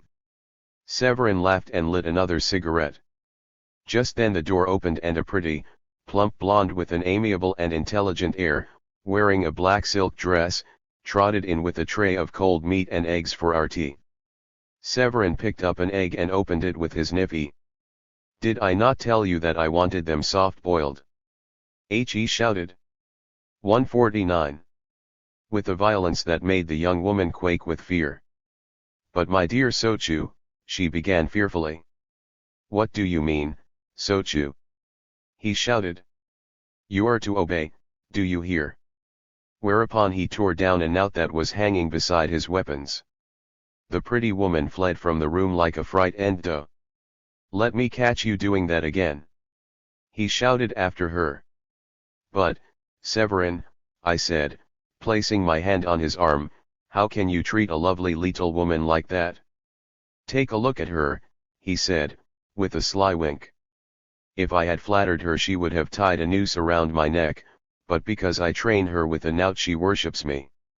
What nonsense! Nonsense yourself. That is the way to train women.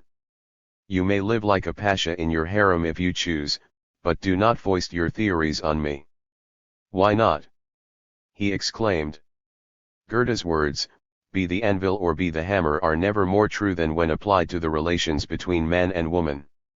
Incidentally, the Lady Venus informed you of this in your dream. Woman's power lies in the passion she can arouse in man and which she will exploit to her own advantage unless he remains always on his guard. Man has only one choice, to be a slave or to be a tyrant. If he surrenders to her, the yoke will begin to weigh on his neck and soon he will feel the touch of the whip. What odd maxims! Not maxims, but personal experience, he replied, with a nod. I have been thoroughly whipped myself and it cured me. Would you like to read about it? He rose and took from his massive desk a small manuscript which he laid in front of me. You asked me what the picture was about and I have long owed you an explanation. Here you are, read this. Severin sat by the fire with his back toward me, lost in reverie. Everything became quiet, the fire singing in the hearth, the samovar and the cricket were heard once more. I opened the manuscript and read, Confessions of a Supersensualist. The margin of the manuscript bore in the form of an epigraph an adaptation of the famous lines from Faust. Thou sensual, supersensual libertine. A little girl can lead thee by the nose. I turned the page and read. Since I believe that it is impossible to describe the past objectively, I have compiled the following from the personal diary I kept during the period in question. Thus my story will have a flavor of the present.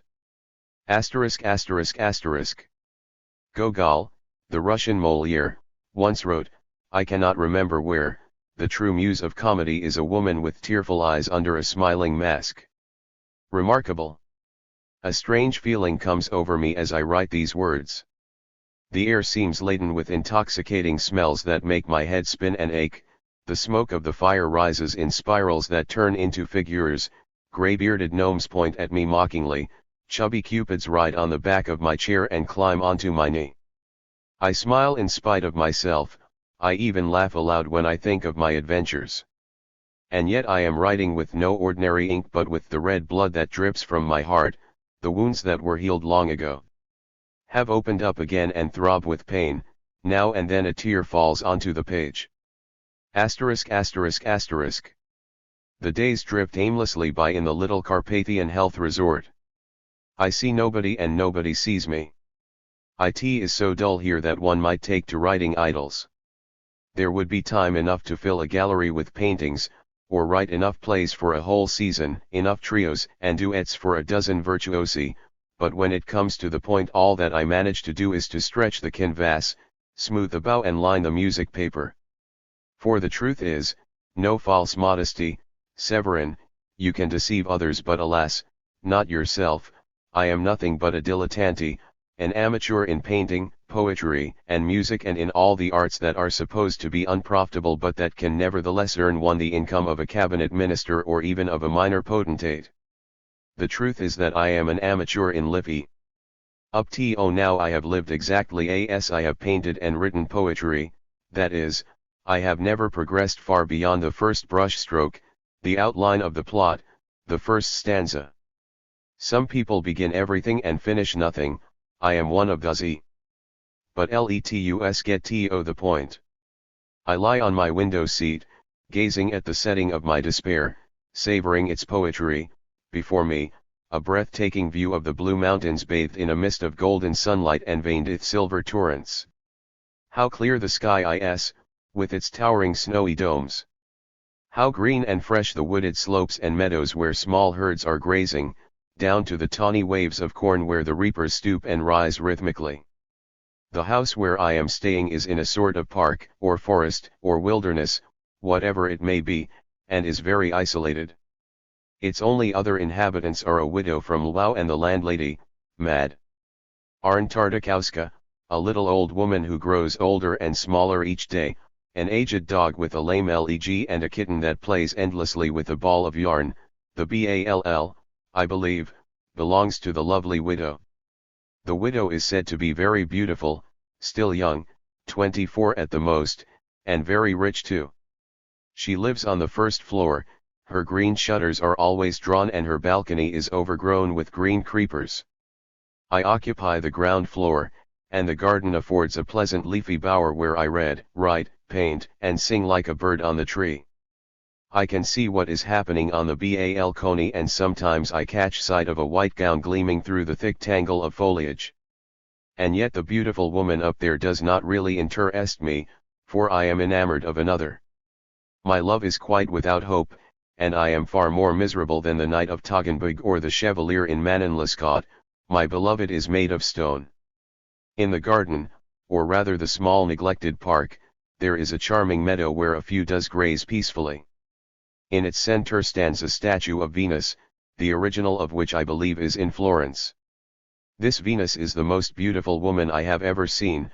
Of course this does not mean much, for I have seen few beautiful women, in fact few women at all. In love, too, I am an amateur who never gets beyond the first brush strokes, the first act of the play. But why talk in superlatives, as though beauty could ever be surpassed? It is enough to say that she is beautiful and that I love her madly, passionately, with feverish intensity, as one can only love a woman who responds to one with a petrified smile, ever calm and unchanging. I adore her absolutely. Often, when the dappled sunlight shimmers beneath the trees, I lie in the shelter of a young birch, reading. Often at night I pay a visit to my cold, cruel beloved, clasping her knees, I press my face against her cold pedestal and worship her. 153.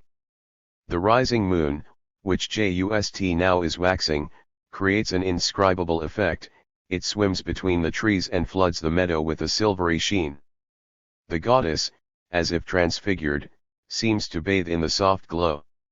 One evening as I was returning from my place of worship along a wooded path, I suddenly caught sight of a figure through the screen of trees, a woman's form, white as stone and shining in the moonlight. It was as though my dream had come true. The lovely creature had come down from her pedestal to follow me. I was seized with a nameless fear and my heart pounded as if it would burst. I am an amateur, there is no doubt about it. As usual, I stopped short after the first stanza, or rather I did not stop, I fled as fast as my feet could carry me. Asterisk asterisk asterisk. What a stroke of luck! A Jewish dealer in photographs has found me a replica of my ideal. It is a small reproduction anti-THIRD news with the mirror. What a woman! I want to compose a poem, but instead I write on the back of the photograph. Venus in furs. Why oh, you are cold and yet you fire the hearts of men. Wrap yourself in your despots' furs, for they become no one so well as you, cruel goddess of beauty and love. A while later I add a few verses from a poem by Goethe that I have found in the Paralipomena to Faust. To love. His wings belie his nature. And his arrows are but claws. Beneath his crown are budding horns. For without any doubt he is. 154. Like all the gods of ancient Greece, a devil I in disguise. Then I set the picture before me propped on a book and contemplate it. I am enchanted but at the same time filled with horror by the cold coquetry of the splendid woman enveloping her charms in dark furs, and by the severity and harshness in her marble features. I take up the pen again and write the following lines. To love and to be loved, what joy! And yet how this splendor pales in comparison with the blissful torment of worshipping a woman who treats one as a plaything, of being the slave of a beautiful tyrant who mercilessly tramples one underfoot. Even Samson, the hero, the giant, put himself into the hands of Delilah, who had already betrayed him once, only to be betrayed yet again. And when he was captured and blinded by the Philistines, he kept his brave and loving eyes fixed upon the fair traitress until the very end. *******. I breakfasted under the arbor, reading the book of Judith. I could not help envying the heathen Holofernes who came to such a bloody end, beheaded by a regal lady. The Lord hath smitten him by the hand of a woman. This sentence made a deep impression on me. How unchivalrous these Jews are, I thought. As for their God, he might choose his words better when speaking of the fair sex. The Lord hath smitten him by the hand of a woman. What must I do for him to smite me? Good heavens, here comes our landlady, she has become smaller still overnight. And up there between the creepers I catch sight of the white dress again. Is it Venus or the widow? This time it must be the widow. For Madame Tartakowska curtsies to me and asks me on the lady's behalf for something to read. I rush to my room and quickly collect a few books. I remember too late that the photograph of my Venus is in one of them. The lady in white must now be deciphering my outpourings. What will she make of them? I hear her laugh. Is she mocking me? *******. A full moon rises over the small fir trees that border the park. A silvery mist drifts across the terrace and the copses and into the landscape as far as the eye can see. The horizon is blurred like trembling water. I feel a strange and urgent call which I am powerless to resist. I dress again and go out into the garden. I feel irresistibly drawn toward the meadow, toward my goddess, my beloved. The night is cool, I shiver. The air is laden with the heavy smell of flowers and foliage. It is intoxicating. What splendor! What music! A nightingale sighs. The stars quiver in the milky glow of the sky. The meadow is smooth as a mirror, like a frozen lake, and there in the center stands the statue of Venus, shining and stately. But what is this? The goddess is draped in fur, a dark sable cloak flows from her marble shoulders down to her feet. I stand bewildered, transfixed, again I am gripped by an indescribable panic. I take flight. In my hurry I take the wrong path, and just as I am about to turn off into one of the Lefi Avenues, there before me, seated on a bench, is Venus, not the marble beauty of a moment ago, but the goddess of love in person, with warm blood and a beating heart. She has come to life for my benefit like Pygmalion's statue. The miracle is not quite complete.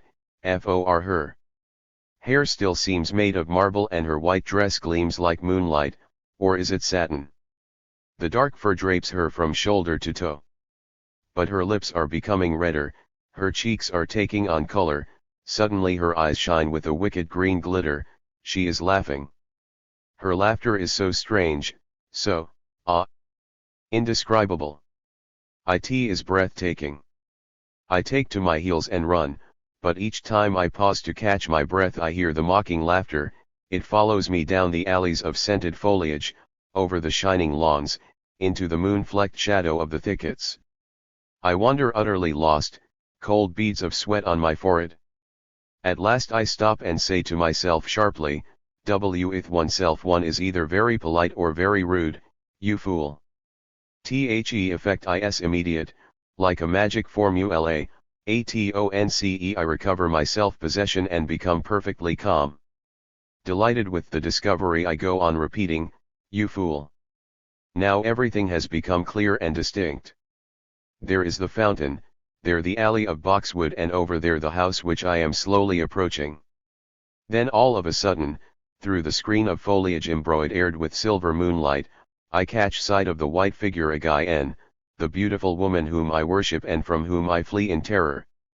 In no time I am inside the house, panting. What game is this that I am playing, I wonder? Am I a mere amateur or a complete fool? ******. The morning is sultry, the air full of intoxicating smells. I am again seated under my arbor, reading the Odyssey. I have come upon the story of the delightful witch who changed her suitors into wild beasts, a spicy tale oflove in ancient times. Suddenly there is a rustling in the branches and in the grass, in the leaves of my elm tree, on the terrace, a woman's dress. It. 157. Is she, Venus, but without her furs, the widow Aegean, and yet it is Venus. Oh, what a woman! She stands clothed in a vaporous white morning gown, looking at me. What a graceful and poetic figure! She is not tall, but not short either. Her face is not so much beautiful as charming and piquant as in the time of the French marquises. What sensitivity, what sweet impishness play about her features, her full lips, her not too small mouth. Her skin is so delicate that her blue veins show through even under the fine muslin that covers her arms and breasts. Her red hair, yes, she is a redhead, not blonde or golden-haired, is gathered in thick curls that tumble with tantalizing charm onto the nape of her neck. Her eyes alight on me like a shaft of green lightning, yes, her eyes are green and inscribably soft and powerful, green like precious stones, like the unfathomable depths of mountain lakes. She notices my intense disquiet that has made me impolite, for I have remained seated and still have my cap on my head, and she smiles mischievously. I finally rise and bow to her, and she comes toward me with a loud, almost childlike laugh. I stammer, as only an amateur or a fool can do on such an occasion. Thus we made acquaintance. The goddess asked my name and told me hers. She is called Wanda von Dunaju and she is none other than my Venus. Madam, what an idea! What made you think of it? A little picture in one of your books. I do not recall. Those strange lines on the back. Why strange? She looked at me. I have always wanted to meet a true Roman tic, someone really different, and I suspect you are even wilder than I thought. Are illy, madam, I. Again the stupid despicable stammer. What is more, I began to blush, more like a boy of 16 than a man 10 years older. I frightened you last night. Yes, indeed, but... Will you not take a seat? She sat down, delighted at my discomfiture, for I was even more afraid of her now in the broad daylight. A charming expression of contempt quivered on her upper lip. It would seem, she began, that for you love and particularly women are hostile forces, you try to defend yourself against them. However, you are quite overcome by the pleasurable torments and exquisite pain which they afford you. A very modern view. You do not share it? No, I do not, she sighed boldly and decisively, with a shake of her head that sent her red curls flying like flames. I admire the serene sensuality of the Greeks, pleasure without pain, it is the ideal I strive to realize. I do not believe in the love preached by Christianity and our modern knights of the spirit. Take a look at me, I am worse than a heretic, I am a pagan. Thinkest thou that for long the goddess of love did consider when once in fair Ida's grove Anchises charmed her eye? These lines from Goethe's Roman elegies have always delighted me. The love we find in nature is the love of heroic times, when the gods and goddesses did love. In those days, desire would fall low upon look, enjoyment on desire, all else was an affectation, a lie. It was Christianity, whose cruel emblem, the cross, has always seemed to me somewhat horrific, that first brought an alien and hostile element into nature and its innocent instincts. The struggle of the spirit against the senses is the gospel of modern man. I do not wish to have any part in it. Yes, madam, you belong on Mount Olympus, I replied. But 159. We moderns can no longer tolerate the carefree philosophy of the ancients, especially in matters of love. The idea of sharing a woman with others, even if she is an Aspasia, is revolting to us. Like our God we are jealous. We have made the name of the lovely Phryne into a term of abuse. We prefer a pale, thin virgin of Holbein, who belongs to us alone, to an antique Venus, no matter how divine her beauty, who today loves Anchises, tomorrow Paris, and the day after Adonis. and if nature gains the upper hand and we succumb in passionate ardor to such a woman, her serene happiness seems diabolical and cruel, and our bliss becomes a sin for which we have to atone. So you too are content with the women of today, these poor hysterical creatures who pursue like sleepwalkers the dream of an ideal man, while failing to appreciate the best of men. They are always lamenting their inability to uphold Christian morals, they deceive and are deceived, they search, choose, and reject, they are never happy and cannot give happiness, and they complain about their fate instead of calmly admitting that they would rather live as Helen and Aspasia did. Nature admits of no stable ity in the relations between man and woman. Madam, allow me to finish. It is only man's egoism that seeks to bury woman like some treasure. Despite holy ceremonies, oaths, and contracts, no permanence can ever be imposed on love, it is the most changeable element in our transient lives. Can you deny that our Christian world is falling into decay? But, you will say, the individual who revolts against the institutions of society is immediately rejected, ostracized, stoned. So be it, I am willing to take the risk. My principles are deliberately pagan, I wish to live as I please, and as for your hypocritical respect, I prefer happiness. Whoever invented Christian marriage 60. Was right to have invented morality at the same time. I do not for a moment believe that I am eternal, when I take my last breath, and life on earth is at an end for one devant d'un adieu. What difference will it make to me whether my pure spirit joins the choirs of angels or whether the dust of my body produces new beings? Since the time will come when I shall no longer exist in my present form, what is the point of self-denial? Shall I belong to a husband I no longer love, under the pretext that I once loved him? No, I shall deny myself nothing, I shall love everyone who attracts me and give happiness to everyone I love. Is that such a dreadful thing? No, it is better by far than to rejoice at the torments that my charms prodigy, and virtuously turn away from the poor man who burns with passion for me. I am young, rich, and beautiful, and I live for pleasure. As she spoke her eyes sparkled with mischief. I had taken hold of her hand without knowing quite what I would do with it, and in true amateurish fashion I quickly let it drop again. Your frankness delights me, I said, and not only that. Again the confounded awkwardness paralyzed my throat. You were saying. I was saying. I would like to say. Forgive me, madam, I interrupted you. Oh, really? A long silence. She must be thinking something which in my idiom would no doubt be summed up by the word fool.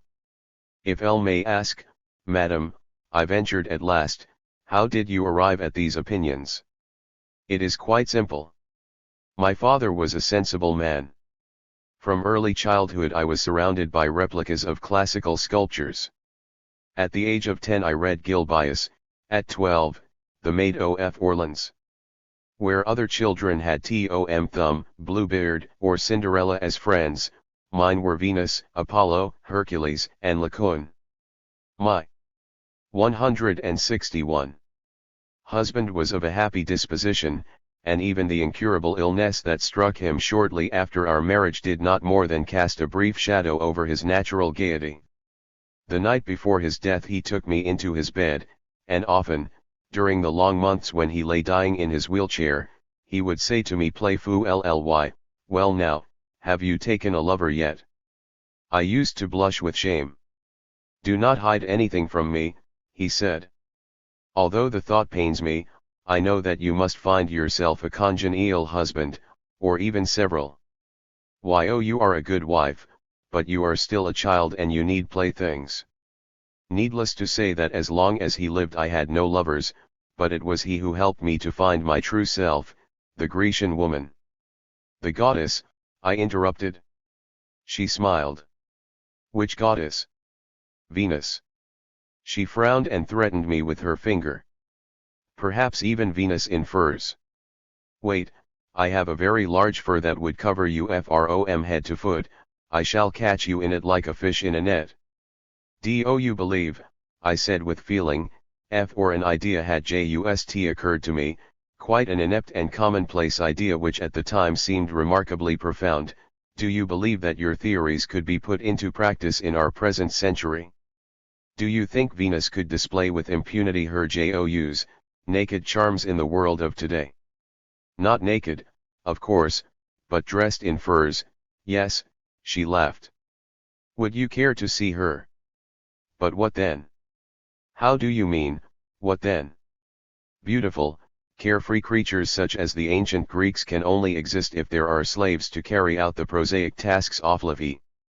True, she replied mischievously, an Olympian goddess such as I must have a whole army of slaves. Beware of me. Why?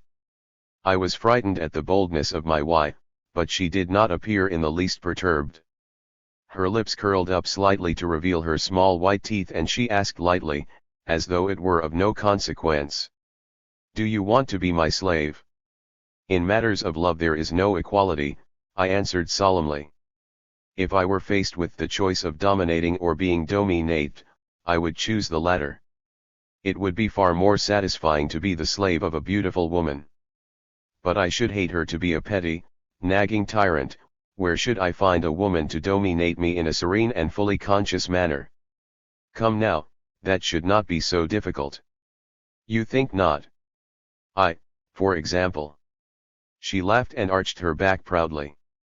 I have a certain talent for playing despotic roles. I also have the indispensable furs. You were seriously afraid last night, were you not? I was. And now? Now I am beginning to be truly terrified of you. ******. We now see a great deal of each other, I and Venus. We breakfast under my arbor and take tea in her sitting room. I have the opportunity of revealing my pusillanimous talents. Why become versed in science and the arts if not to impress a lovely little woman? But she is not really such a little woman, in fact she intimidates me dreadfully. Today I made a portrait of her and became aware for the first time how inappropriate is modern clothing to her cameo-like beauty. There is little of the Roman in her features but much of the Greek. At times I should like to paint her as Psyche, or again as Astarte, as her expression changes from gaiety to languor, ardor to voluptuous weariness, but she would like me to make a straightforward portrait. Let us see, I shall put her in furs.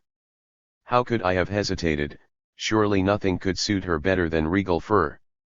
******. I was sitting with her yesterday, reading aloud from the Roman elegies. I laid the book aside and we conversed a little. She seemed enchanted and listened raptly to my every word, her bosom heaving. Or was I mistaken? The rain beat mournfully on the window pane and the fire crackled in the hearth as in midwinter. I felt so much at ease with her that for a moment I forget my fear at being in the presence of such a beautiful woman. I kissed her hand and she did not resist me. Then I seated myself at her feet and read a short poem I had written for her. Venus in Furs. Rest your foot upon your slave. Lady of fables, tender demon. Why o'er marble body reclining?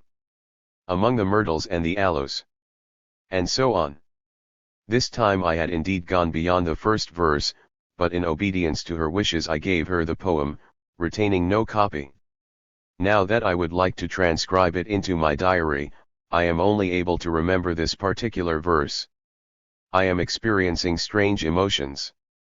I do not think I am in love with Wanda, at least I did not feel when we first met an overwhelming surge of passion.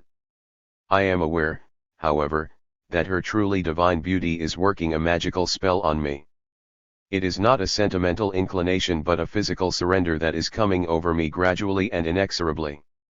Each day I suffer more, but she does nothing but smile. Today she said to me suddenly, without provocation, "Why oh you interest me. Most men are so common, so lacking in verve and poetry, but there is a depth in you, an enthusiasm and above all a serious-mindedness that warm my heart. I could become attached to you." After a brief and violent rainstorm we went to pay a visit to the statue of Venus. All around us the earth was steaming, clouds of mist rose like the smoke of sacrificial offerings, and the fragments of a rainbow still hovered in the sky. The sparrows had reappeared in the dripping trees and were twittering and hopping from branch to branch in secret delight. The countryside was drenched with fresh odors. We could not cross the meadow, which was still under water, and we stood watching the reflection of the statue on its shimmering surface. A halo of gnats danced around the goddess' head. Wanda was enchanted by the scene, and since we could not sit on the damp benches, she gently leaned on my arm to rest. A sweet weariness had overcome her, her eyes were half closed, and I felt the caress of her breath on my cheek. How I managed to pluck up the courage I do not know, but I took her hand in mine and asked, "Could you love me?" Why not? She replied, giving me a glance that was both serene and playful. I promptly knelt before her and buried my feverish face in the perfumed muslin of her gown. "Severin, this is indecent," she protested. But I took hold of her little foot and pressed my lips to it. "You are taking more and more liberties," she exclaimed. She disengaged herself and fled toward the house, leaving her adorably slipper in my hands. Is this an omen? Asterisk asterisk asterisk. I dared not approach her for the rest of the day, but toward evening, as I was sitting under my arbor, her charming red head peeped through the green foliage of the balcony. "Why do you not come up?" she called impatiently. I ran up the stairs, but on reaching the top I felt my courage leave me and gave a timid knock on the door. She did not tell me to come in but came to open the door herself and stood on the threshold. "Where is my slipper?" "It is. I want to," I stammered. "Go and fetch it and we shall take tea together and chat." When I returned she was busy making tea. I ceremoniously placed the slipper on the table and stood in a corner like a child waiting to be punished. I noticed that she was frowning slightly and her mouth wore a severe and domineering expression that enchanted me. Suddenly she burst out laughing. "So you are really in love with me?" "Yes, and it is making me suffer more than you can imagine." "You are suffering?" She laughed again. I was ashamed and mortified, but apparently without reason. She then said, "Why? I am good to you, I am very fond of you." She held out her hand and gave me the friendliest smile. 66. "Would you like to be my wife?" Wanda looked at me. How can I describe that look? Slightly surprised and then a trifle mocking. "How is it that you have suddenly become so bold?" she asked. "Bold?" "Yes, bold enough to ask someone to marry you, and me in particular." She pointed to the slipper. "Have you already made a friend?" "But King aside, do you really want to marry me?" "I do." "Severin, this is a serious matter. I believe you are fond of me, and I of you. Better still, we find each other interesting and there is no risk of our being bored together. However, as you know, I am a frivolous woman, which is why I take marriage very seriously. If I undertake something I want to be sure of carrying it out, and I am afraid. No, this will wound you. I beg of you, be frank with me."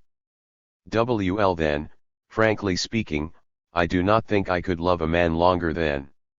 She leaned her head gracefully to one side and mused. "A year? Good heavens, no. A month perhaps. Even me?" "Yes, even you. Or perhaps in your case, 2 months. 2 months. 2 months is too long. Madam, this is outdoing the ancient Greeks. You see, you cannot bear the truth." Wanda rose and walked across the room. She leaned her arm on the mantelpiece and looked at me thoughtfully. "What shall I do with you?" she asked. "Do what you will," I replied with resignation. Whatever you please." "What inconsistency! First you want me to be your wife, then you offer yourself to me as a plaything." "Wanda, I love you. We are back where we began. You love me and want me to be your wifey, and I do not want to remarry because I have no belief in the permanence of either your feelings or mine. But if I am willing to take the risk of committing myself to you. Your proposal demands that I, too, should commit myself, she replied calmly. I can indeed imagine belonging to a man for Liffey, but he would have to be a real man who commands my respect and enslaves me by his innate power. Do you understand? And I know from experience that as soon as a man falls in love he becomes weak, pliable, and ridiculous, he surrenders to the woman and goes down on his knees to her. And I could only love a man before whom I myself should have to kneel. However, I have become so fond of you that I am willing to give you a trial. I threw myself at her feet. My goodness, you are already on your knees. A promising beginning. When I had risen, she continued, I shall give you a year to win my love, to convince me that we are suited to each other and that we might live together. If you succeed, I am your wife, a wife, Severin, who will perform her duties faithfully. During this year we shall live as man and wifey. The blood rushed to my head and her cheeks, too, were set ablaze. We shall live together in the daytime, she pursued, and share all our habits so that we may find out whether we are really suited to each other. I shall grant you all the rights of a husband, a lover, and a friend. Are you satisfied? I have no choice. You are not forced to accept. 68. So be it. Splendid. Now you are talking like a man. Here is my hand. Asterisk asterisk asterisk. For 10 days I have not left her side for a single hour, except at night. I am allowed to gaze into her eyes continuously, to accompany her everywhere. My love is like a bottomless abyss into which I seem to be sinking deeper and deeper and from which nothing can save me now. This afternoon we were seated at the foot of the statue of Venus, I was picking flowers and tossing them into her lap, while she wove them into floral chains with which to adorn our goddess. Suddenly Wanda looked at me so strangely that my senses ran wild and passion enveloped me like a net of flame.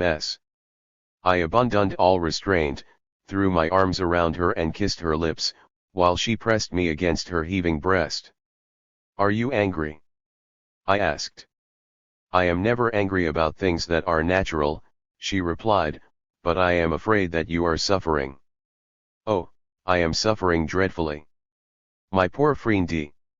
She smoothed the tangled hair from my forehead. I hope it is not my fault. No, I replied, but my love for you has become a kind of madness. The thought that I could lose you, that I may well lose you one day, is a constant torture. But you do not even possess me, said Wanda, with the same vibrant look, both dewy-eyed and consuming, that had produced such a turmoil within me. She rose and with her small transparent hands placed a crown of blue anemones on the white stone curls of the statue.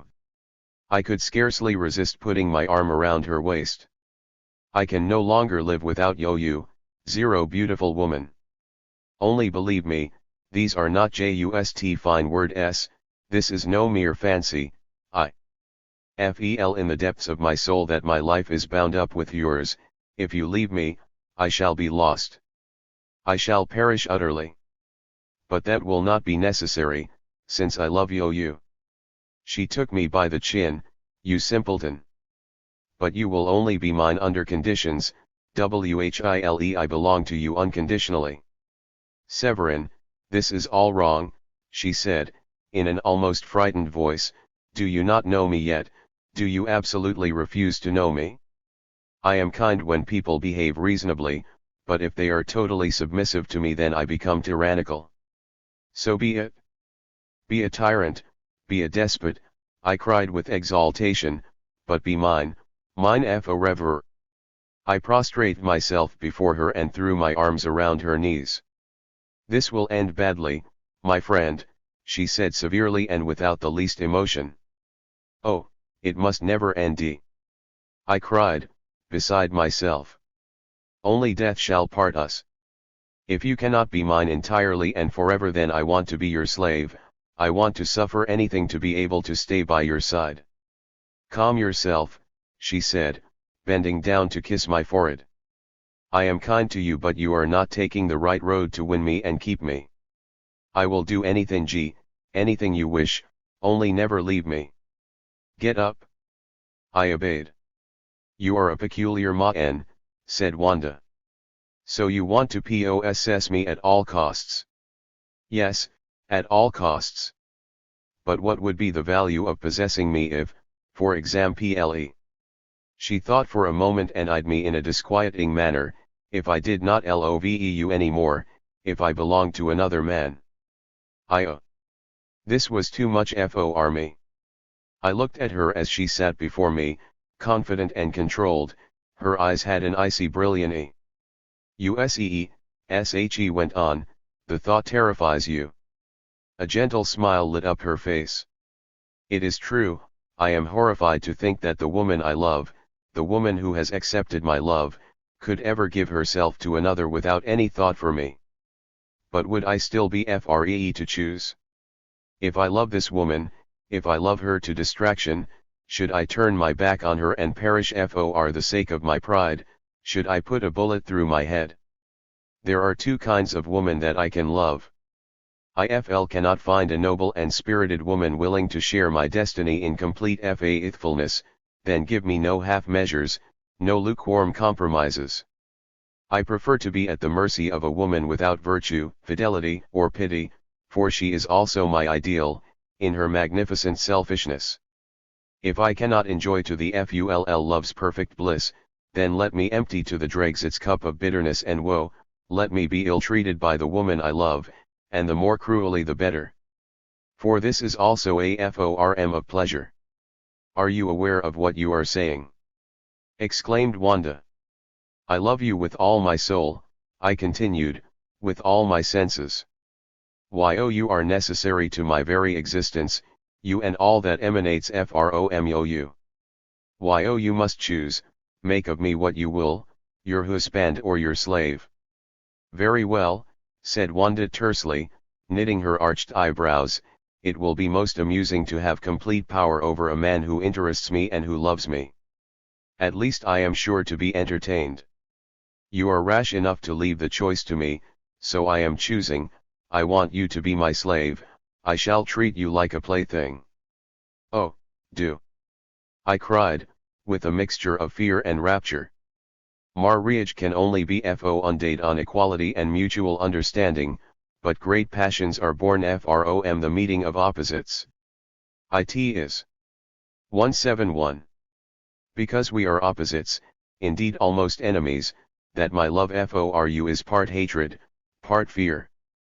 But in such relations one person must be the hammer, the other, the anvil.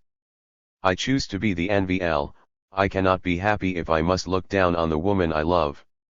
I want to be able to worship a woman, and I can only do so if she is cruel to me. But, Severin, replied Wanda almost angrily, do you believe me capable of maltreating a man who loves me as you do, and whom I love? Why not, if I adore you all the more for it?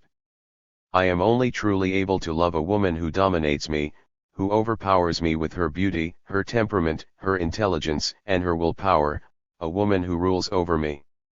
Then you are attracted by what others find repulsive. That is right. It is my peculiar nature. Come now, there is really nothing so peculiar nor remarkable about your passion. Who does not find beautiful furs irresistible? We all know, we all sense how closely related are sensual pleasure and cruelty. But in my case these things are taken to extremes. You mean that reason has little power over you and that you are weak and sensuous by nature. Were the martyrs also weak and sensuous? The martyrs? Precisely, the martyrs were supersensual beings who found positive pleasure in pain and who sought horrible tortures, even death, as others seek enjoyment. I too am supersensual, madam, just as they were. Take care that you do not also become a martyr to love, the martyr of a woman. ******. 172.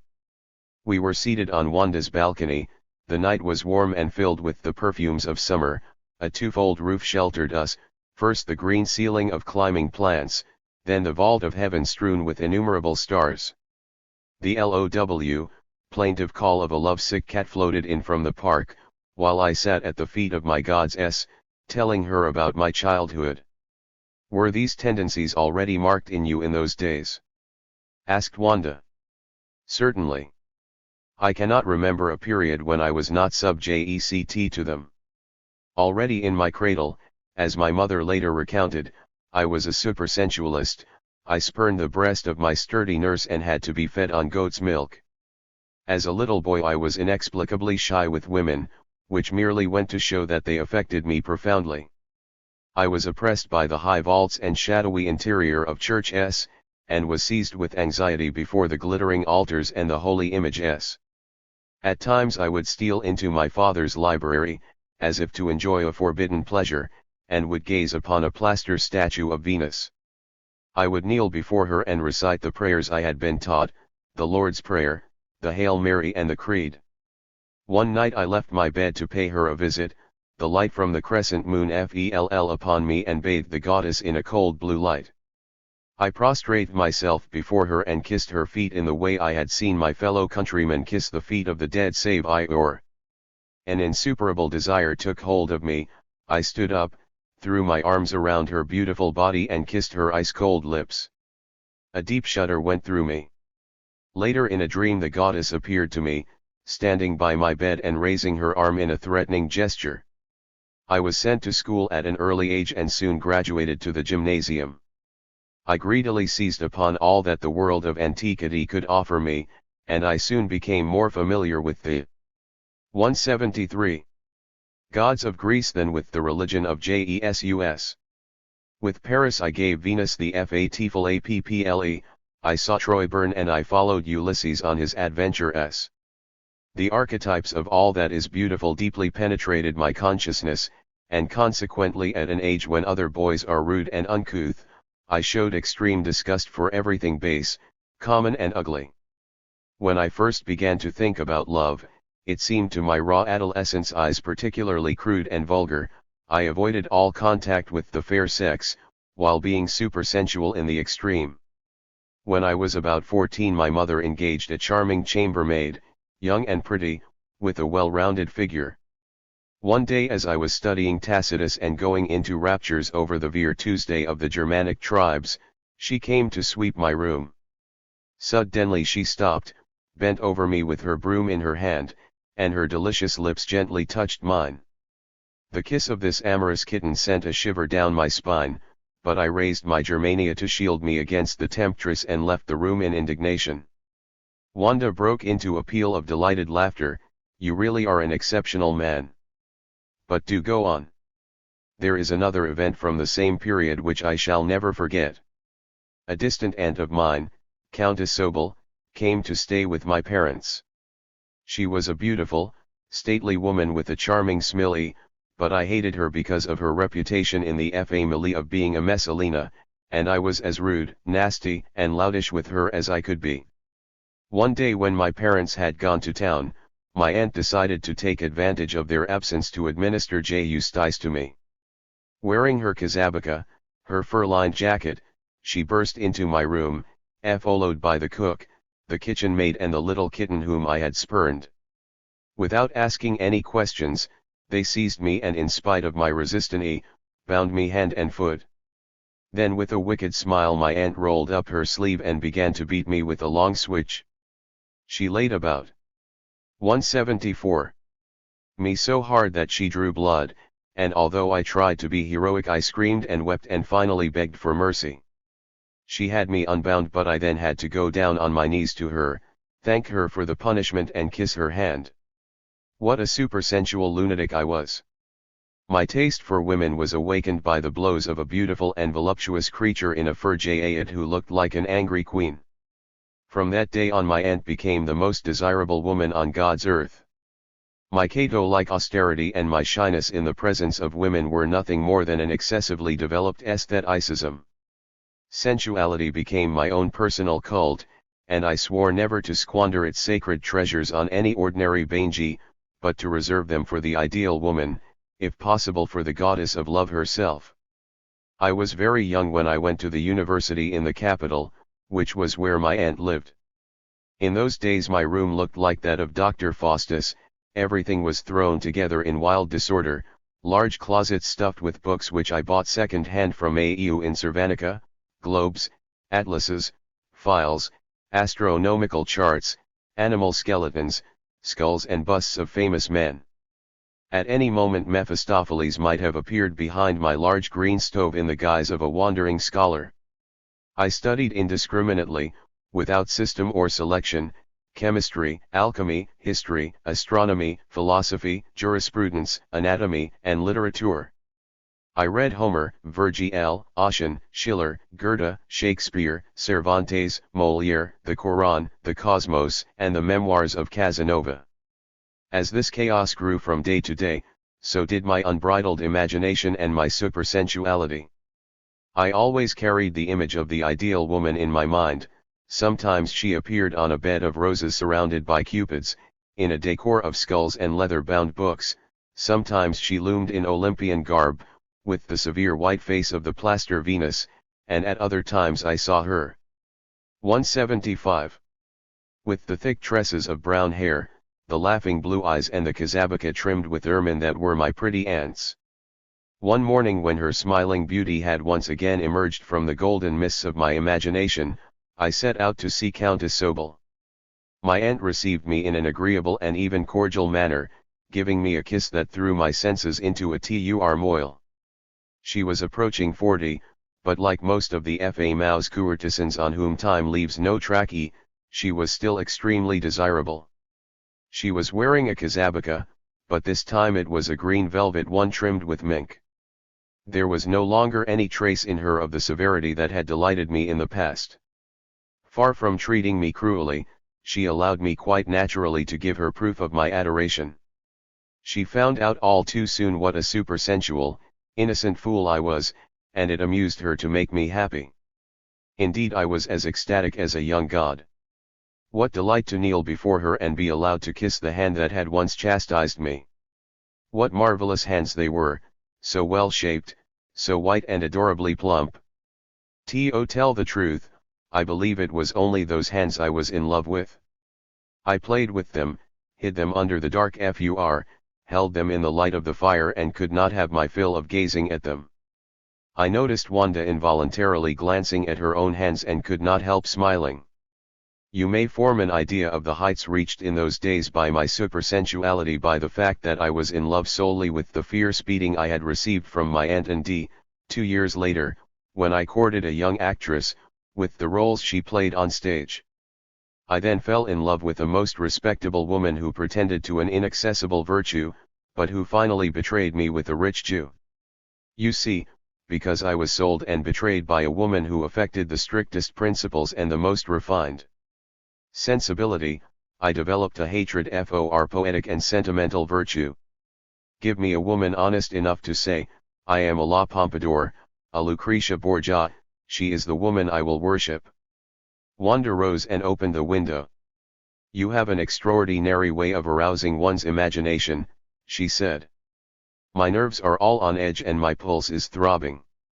If all you say is true, then you are giving vice a halo. Your ideal is a brazen and inspired courtesan. Ah, you are the sort of man who will utterly corrupt a woman. ******. In the middle of the night I heard a tap on my window. I rose to open it and was struck with horror at the vision before me. It was Venus in furs, as she had first appeared to me. Your stories have disturbed me so much that I have not been able to sleep a wink. Come and keep me company for a while. I shall be with you immediately. When I entered her room, Wanda was huddled in front of the fireplace, where she had kindled a small fire. Autumn is drawing on, she began, nights are already chilly. I hope you will not mind, but I cannot take off my furs until the room is a little warmer. Not mind. Naughty lady, you know very well. I slipped my arm around her and kissed her. Of course, I know, she said, but how did you acquire this fondness for furs? I was born with it, I replied. I already showed signs of it. As a child. In any case, it is a natural law that fur has a stimulating effect on highly strung people. It exerts a strong and mysterious physical attraction to which no one is immune. Science has recently established that there is a relation between electricity and heat and that their effect on the human body is similar. THIRD. 177. Climates make for passionate natures and warm atmospheres produce exaltation, the same is true of electricity. This is why cats have always had such a beneficial and magical effect on spiritual and impressionable people, the movement of their long, graceful tails, their magnetism, their fur crackling with electricity. No wonder they were the favorite pets of men such as Mahomet, Richelieu, Crébillon, Rousseau, and Wieland. Then a woman in furs is nothing more than a largecat, exclaimed Wanda, a sort of highly charged electric battery. That is right, I replied, and that is how I interpret the symbolic significance of yours as the attribute of power and beauty. In ancient times monarchs and noblemen claimed furs as their exclusive right, and great painters used them to adorn their queenly beauties. Raphael could find no more exquisite frame for the divine figure of La Fornarina, nor Titian for the rose-like body of his beloved. Thank you for the Learned discourse on eroticism, said Wanda. But you have not told me everything. Does not fur have a special significance for you personally? Certainly, I said, I have often told you that pain holds a peculiar attraction for me, and that nothing kindles my passion quite so much as tyranny, cruelty, and above all unfaithfulness in a beautiful woman.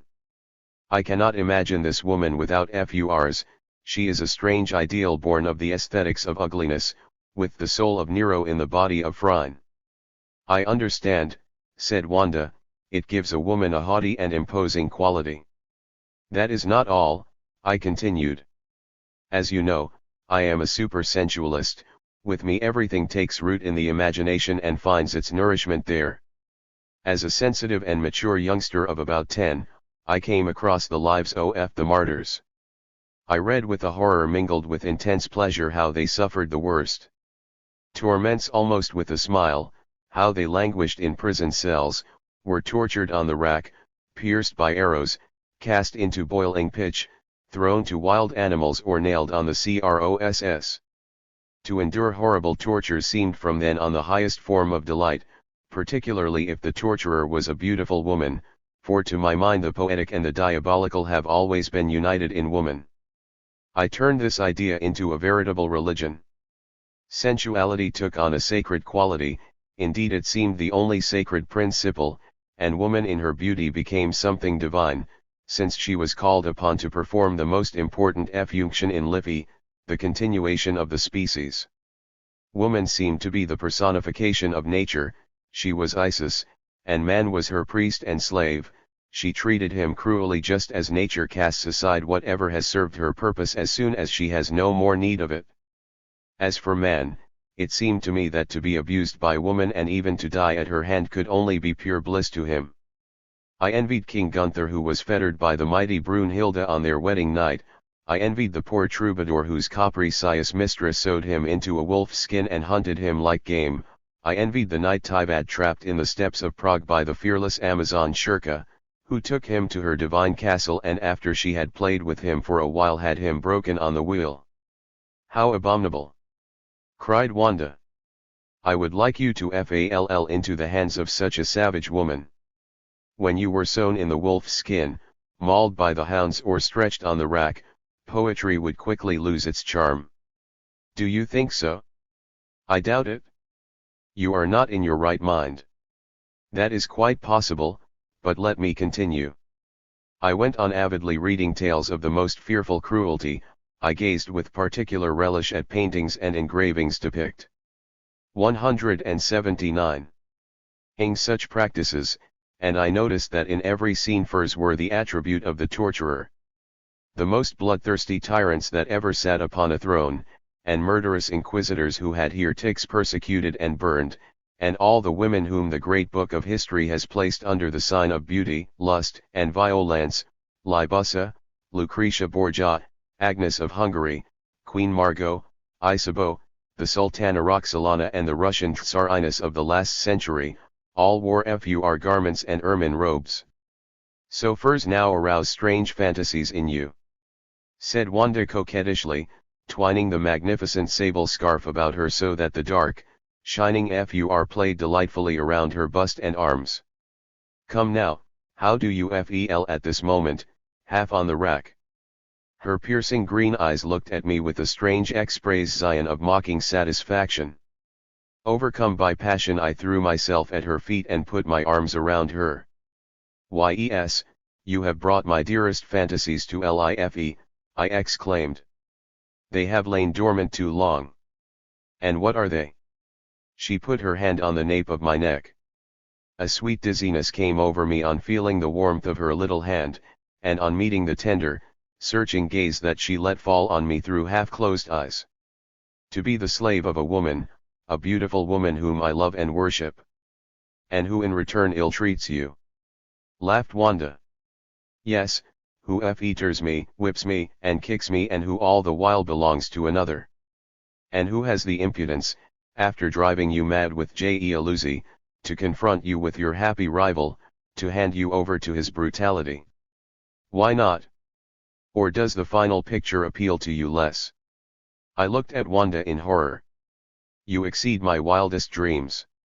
"Ah, we women have ethereal imaginations," she said. "Beware. 180. If you do find your ideal, you may well be treated more cruelly than you anticipated."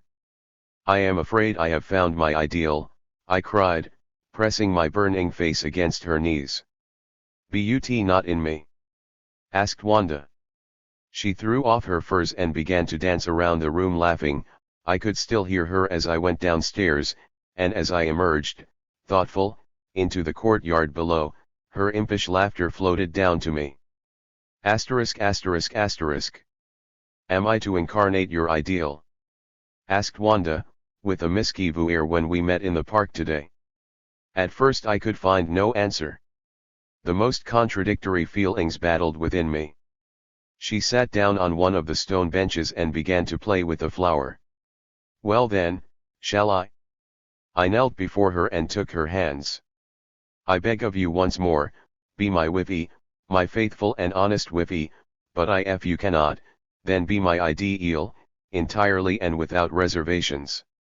You know that I will give you my hand in a year's time if you turn out to be the man for me," replied Wanda seriously, "but I do believe you would be grateful if I were to realize your fantasies.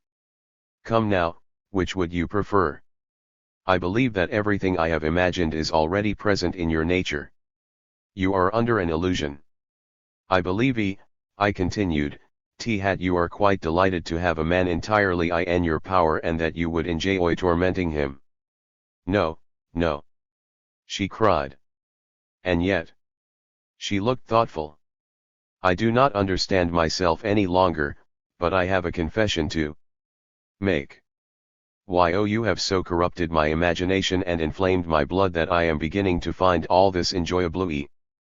The enthusiasm with which you speak of such women as La Pompadour, Catherine too, and all these selfish, cruel, and frivolous creatures thrills me to the depths of my soul. I am prompted to become like these women who, in spite of their wicked ways, were slavishly worshipped all their lives and even after death. You are turning me into a miniature despot, a household Pompadour." "Well, then," I said feverishly, "if it is in you, follow your natural bent. But no half measures. If you cannot be a true and loyal wifey, then be a demon." Excitement and lack of sleep and the proximity of such a beautiful woman had reduced me to a feverish state. I cannot remember what I said, but I know that I kissed her feet and lifted one of them to place it on my neck. She quickly withdrew it and rose almost angrily. "If you love me, Severin," she said sternly, "never speak of this again, do you hear, never again, or I might really." She smiled and sat down again. "I am perfectly serious," I replied. "I adore you to such a degree that I am prepared to put up with anything for the sake of spending my life by your side. Severin, again I am warning you. Your warnings are in vain. You may do as you will with me, only never send me away. Severin, said Wanda, I am a young and frivolous woman. It is dangerous for you to surrender so totally to me, you will end up by becoming my plaything. Who will protect you then? I might take unfair advantage of your folly. You are too noble to dream of that. Power makes one presumptuous. Then be presumptuous. I cried. Trample on me. 182. Wanda clasped her hands behind my neck and gazed into my eyes. I am afraid of not being capable of it, but for you I am willing to try, for I love you, Severin, as I have loved no other man. Asterisk asterisk asterisk. Today she suddenly put on her hat and shawl and ordered me to come shopping with her. She asked to see some whips, long ones with short handles such as are used on hounds. These should be suitably, said the shopkeeper. No, they are much too small, she said, giving me a sidelong glanky. I need a big one. For a bulldog, I suppose, said the shopkeeper.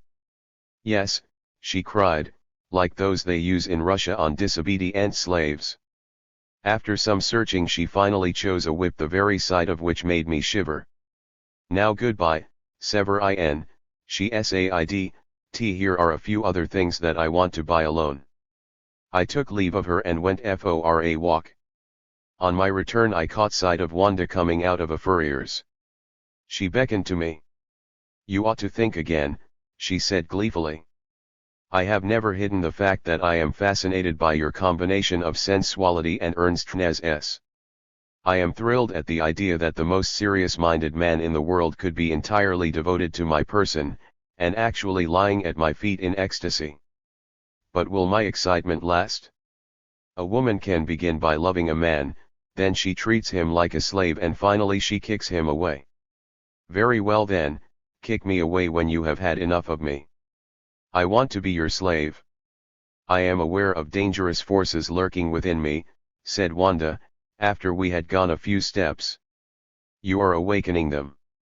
And it will do you no good. You paint such an attractive picture of pleasure-seeking, cruelty and arrogance. What would you say if I were to try my hand at them and make you my first victim? Remember the story of the tyrant Dionysius and the man who invented the torture of the bronze ox. To try out his new method of torture, Dionysius had the inventor shut up inside it and roasted alive to see whether his mons really imitated the lowing of an ox. Perhaps I am a female Dionysius. Be one. I cried. All my dreams would be fulfilled. I belong to you for better or for worse, you must make the choice. I am driven by the destiny that has taken hold of me, a diabolical and all-powerful fate. My beloved. Asterisk asterisk asterisk. I do not wish to see you today or tomorrow, only the evening of the day after, and then as my slave. Your Mr. S. Wanda. As my slave was underlined. I read the note, which I had received early in the morning, a second time. I then saddled a little donkey and took to the mountains, to find relief from my yearning in the beauty of the Carpathian scenery. I returned tired, hungry, and above all in love. I quickly changed my clothes and knocked at her door. Come in.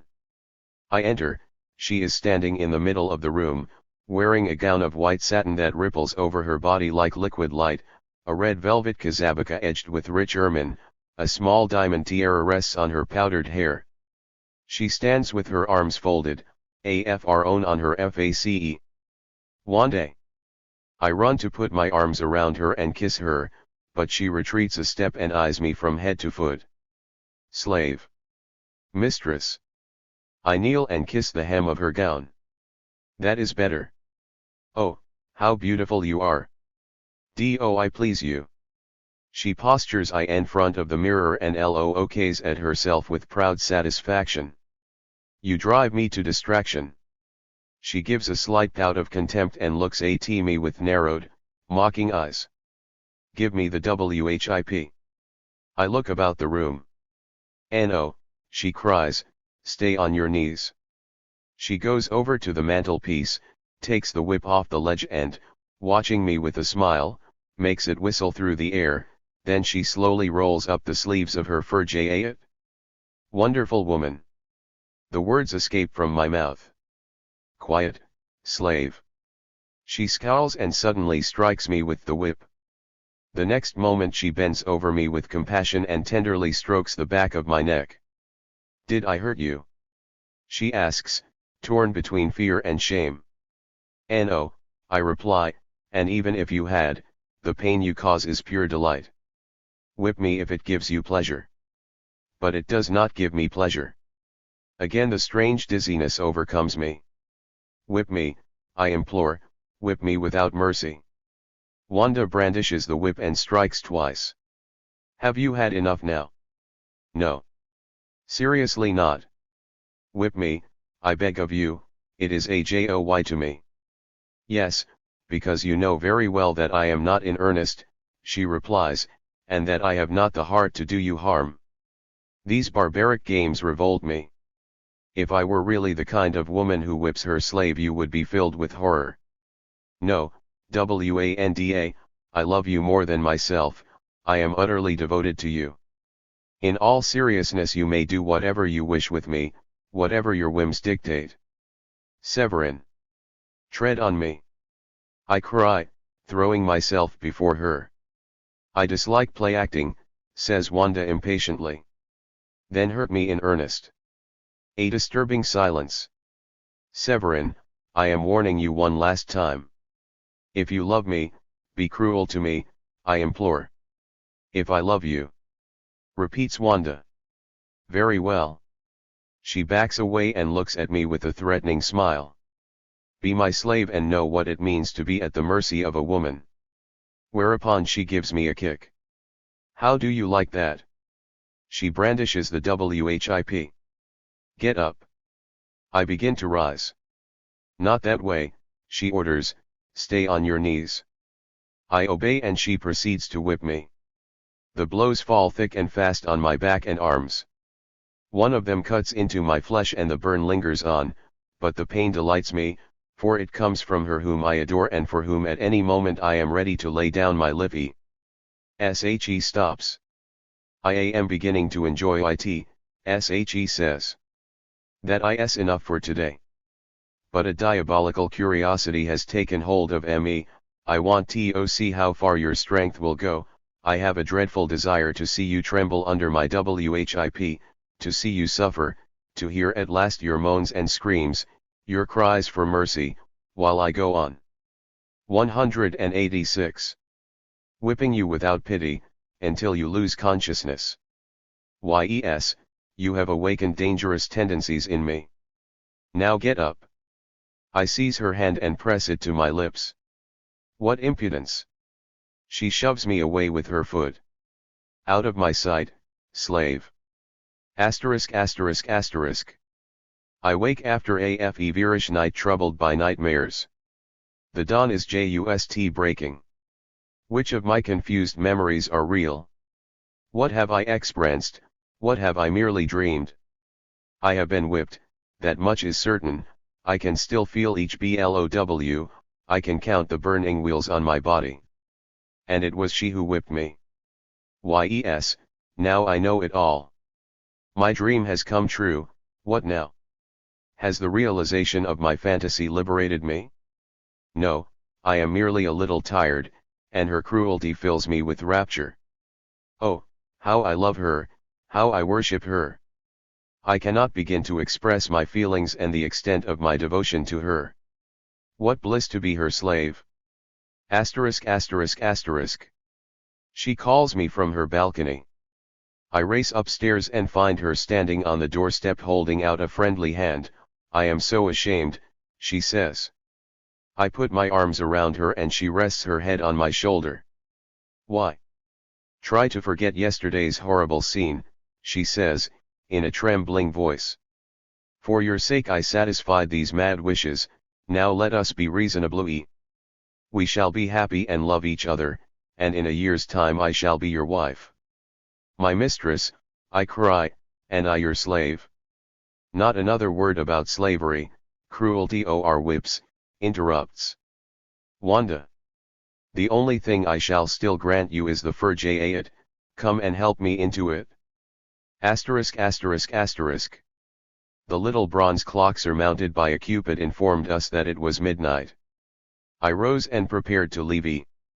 Wanda said nothing but embraced me, drew me back onto the ottoman and began to kiss me again. This silent language was so easy to understand and so persuasive. It told me more than I dared interpret. A languid abandon came over her whole being. What voluptuous softness in her half-closed eyes, in her red hair shimmering under the white powder. The red and white satin rustled with each of her movements, and the ermine caressed her shoulders with a snake-like movement. I beg of you. I stammered, but you will be angry. Do with me what you will, she whispered, I belong to you. Then trample me underfoot, I implore you, or I shall go mad. Have I not forbidden you? Said Wanda. Why you are incorrigible. Alas, I am dreadfully in love. I fell on my knees and hid my burning face in her lap. I really believe, said Wanda thoughtfully, that your madness is nothing but an unsatisfied, diabolical sensuality. Such afflictions are a product of our monstrous side. If you were less virtuous you would be perfectly sane. Then make me sane, I murmured. My hands ran wild over her hair and over the gleaming fur that rose and fell with her breast like a moonlit ocean, and threw my senses into confusion. I kissed her, no, she kissed me, wildly, passionately, as though she wanted to devour me. I was almost delirious, and had long since lost my reason. Panting, I tried to free myself.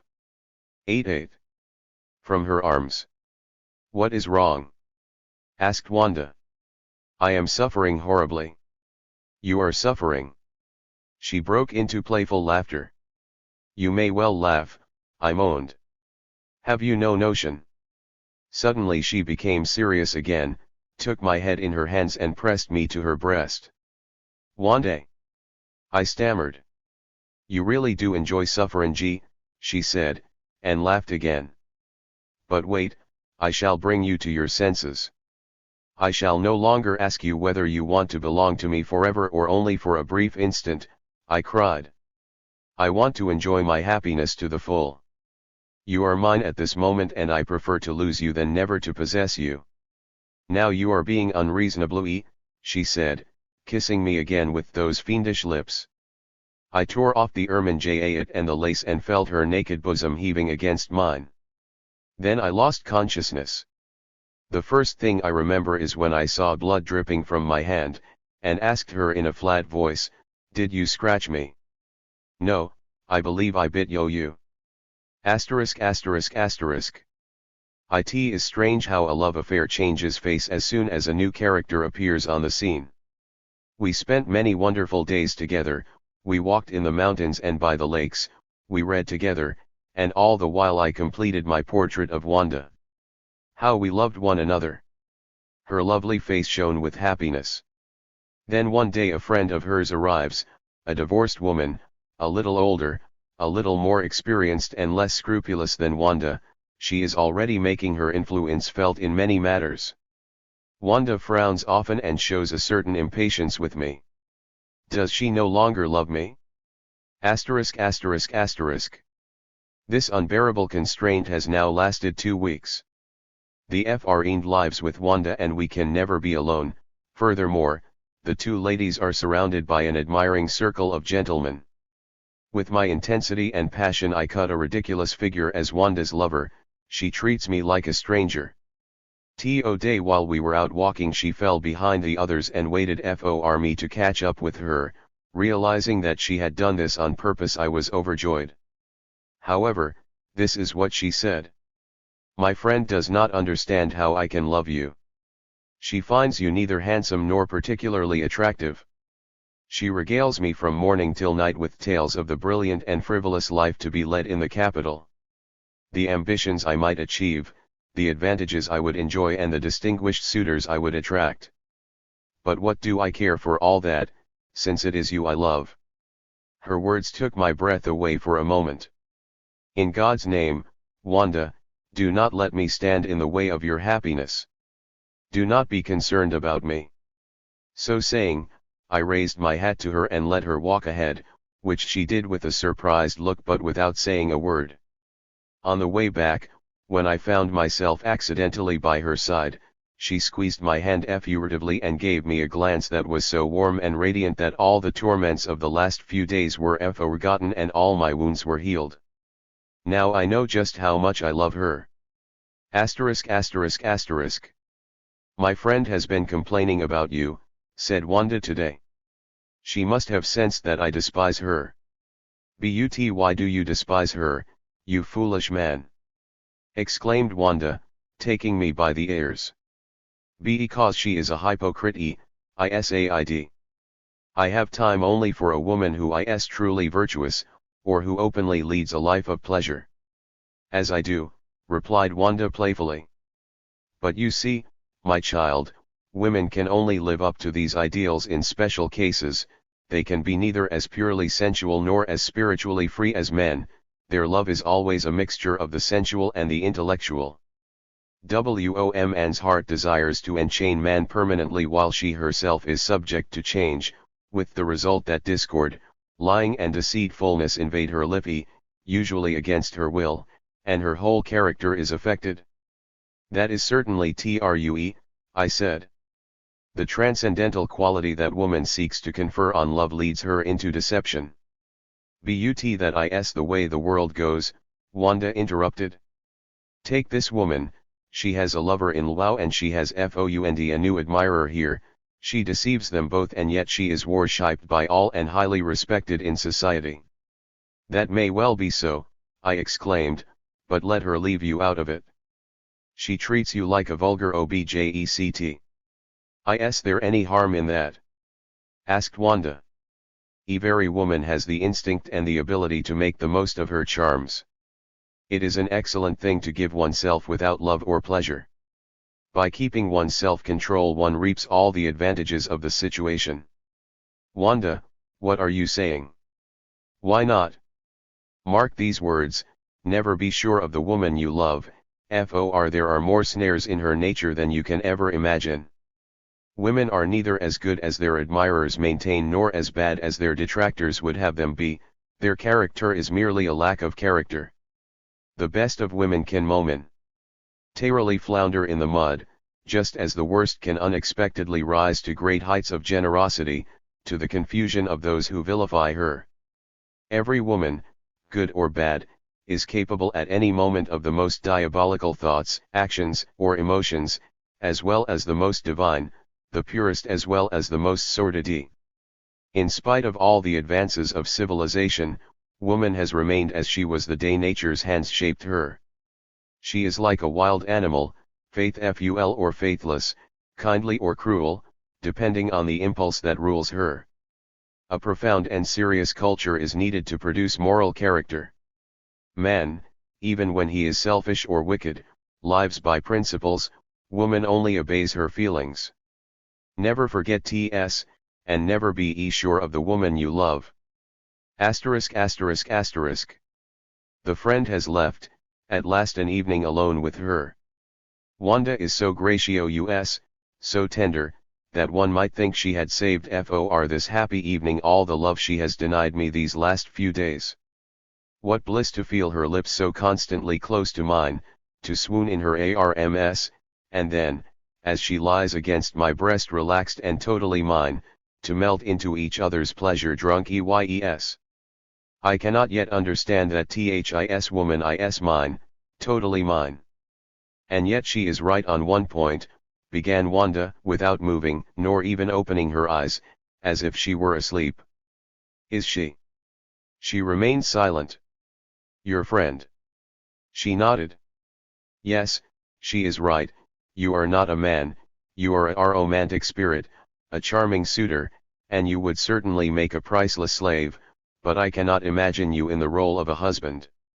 I started. What is the matter? Are you trembling? I tremble at the thought that I may lose you for no good reason. Come now, are you any the less happy at this moment? She asked. Does the knowledge that I have belonged to others before you and that others after you will possess me, does that rob you of your enjoyment?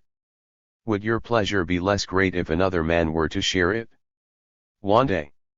Listen, she went on, this could well be a solution. You want to keep me forever, as for me, I am fond of you, and you suit me so well that I would like to live with you permanently if I might, in addition to you. What a thought! I cried. You horrify me. Do you love me any the less? On the contrary. Wanda raised herself on her left arm. To hold a man permanently, I believe one must above all not be faithful to him. What honest wife has ever been adored as much as a hetaira? Yes, it is quite true that a woman's infidelity affords a painful but exquisite pleasure. And what if I were to grant you that pleasure? Taunted Wanda.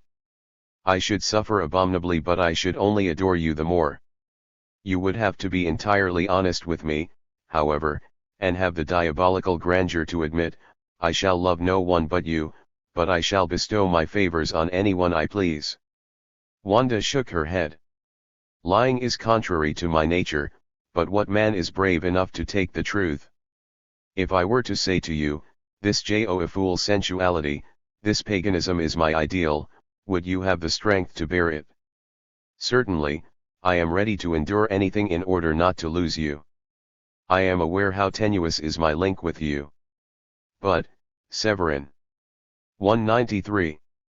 Yes, it is the truth, I said, and that is why. That is why you would like. She smiled mischievously. Have I guessed? To be your slave, I cried, your docile and will-less posses Zion, without ever being a burden on you.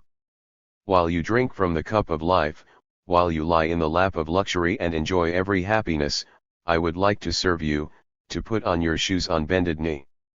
You may well be right after all, replied Wanda, or it is only as a slave that you could endure my loving others. What is more, the carefree pleasures of the ancient world are unthinkable without slavery. Ah, it must make one feel like a god to see a man kneel trembling before one. I want to have slaves, Severin, do you hear? Am I not your slave? Listen to me, said Wanda excitedly, grasping my hand. I want to be yours for as long as I love you. For a month. Maybe even 2. And then? And then you will be my slave. What about you? What a question. I am a goddess, sometimes I steal down from my Olympian heights and secretly visit you. But what is all this? She gazed into the distance, her chin in her hand. A golden dream that will never come true. She was overcome by a strange melancholy, a wistfulness that I had never seen in her before. And why should it not be feasible? I began. Because slavery does not exist any longer. Then let us go to a country where it does, to the Orient or Turkey, I said eagerly. 194. Would you really like to? Said Wanda, her eyes shining. In all seriousness, I will. I want your power over me to become law, then my life will rest in your hands and I shall have no protection whatsoever against you. Ah, what delight to depend entirely on your whims, to be constantly at your beck and call. And then, what bliss! When the goddess shows clemency, the slave will have permission to kiss the lips on which his life and death depend. I knelt and leaned my burning forehead on her knees. Severin, you are feverish, said Wanda compassionately. Do you really love me so much? She pressed me to her bosom and covered me with kisses. Her voice was trembling as she asked. Is it really your wish?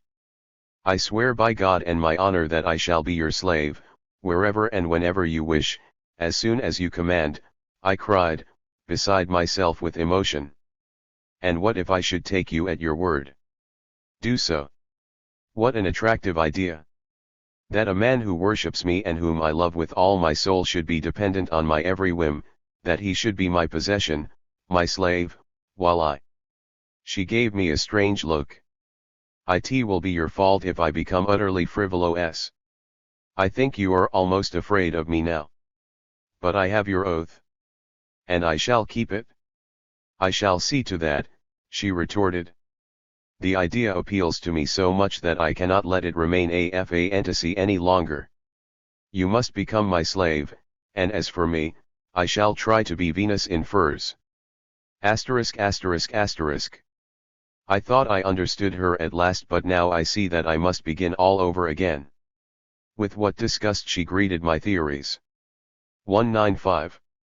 A while ago, and with what eagerness she now prepares their execution. She has drawn up a contract by which I am to commit myself on my honor to be her slave for as long as she wishes.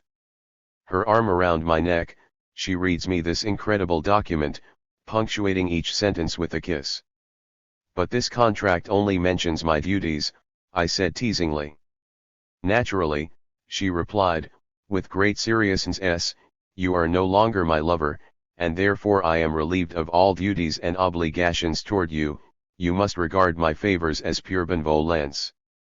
You can no longer lay claim to any rights, and there are no limits to my power over you.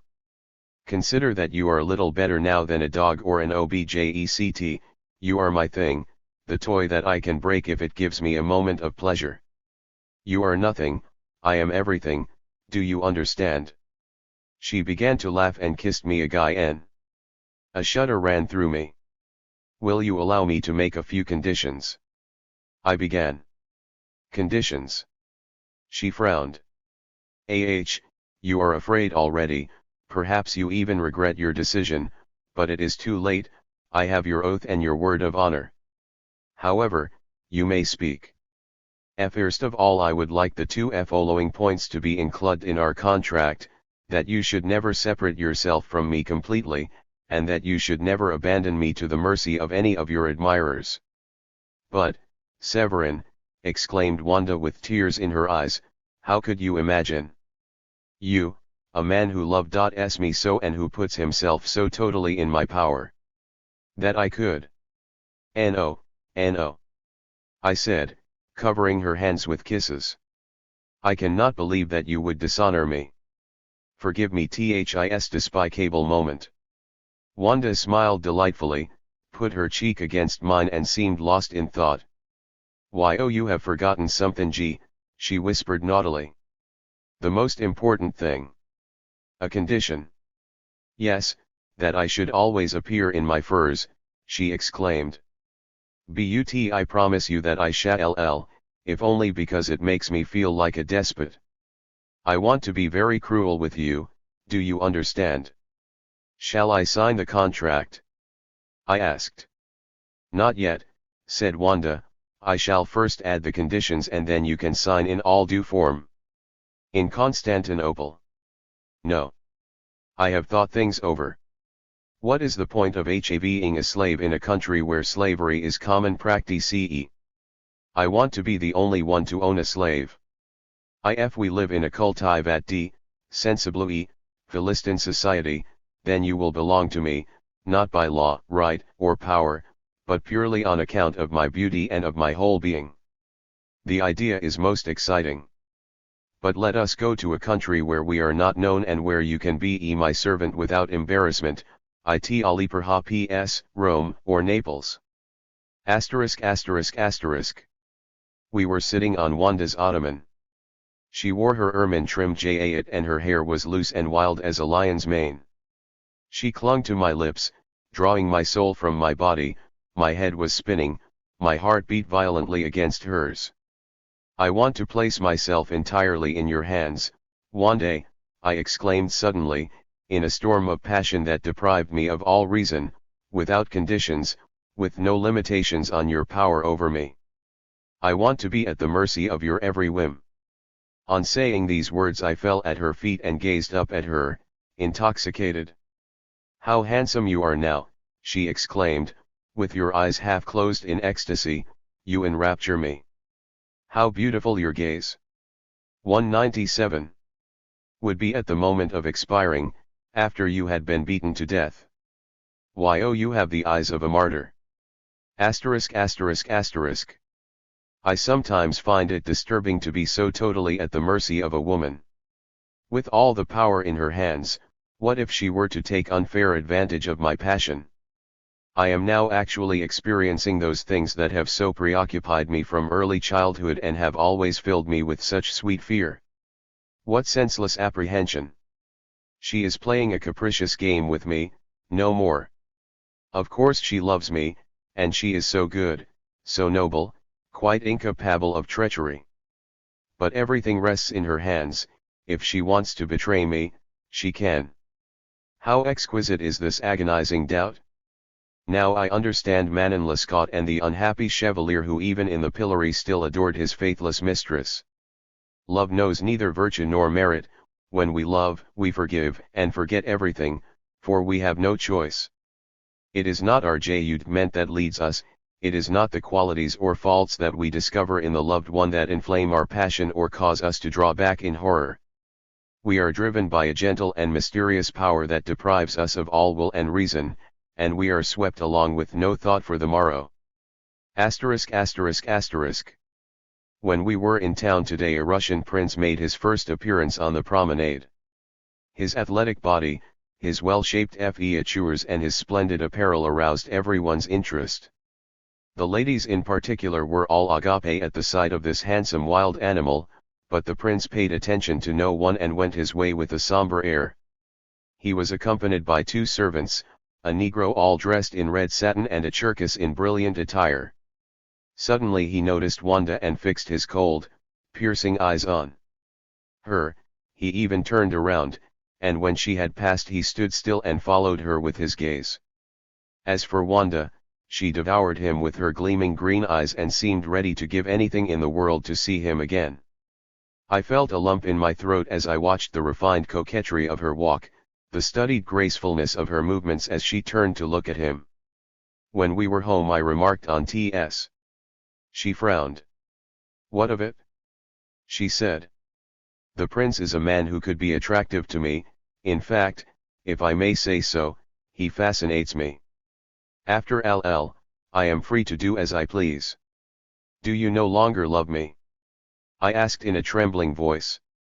"I love no one but you," she replied, "but I shall let the prince pay court to me." "Wanda, are you not my slave?" she asked calmly. "Am I not Venus, cruel Venus in the northern firs?" I was silent. I felt crushed by her words. Her cold stare pierced my heart like a dagger. "I want you to find out immediately what the prince's name is, where he lives and everything you can learn about him. Do you understand?"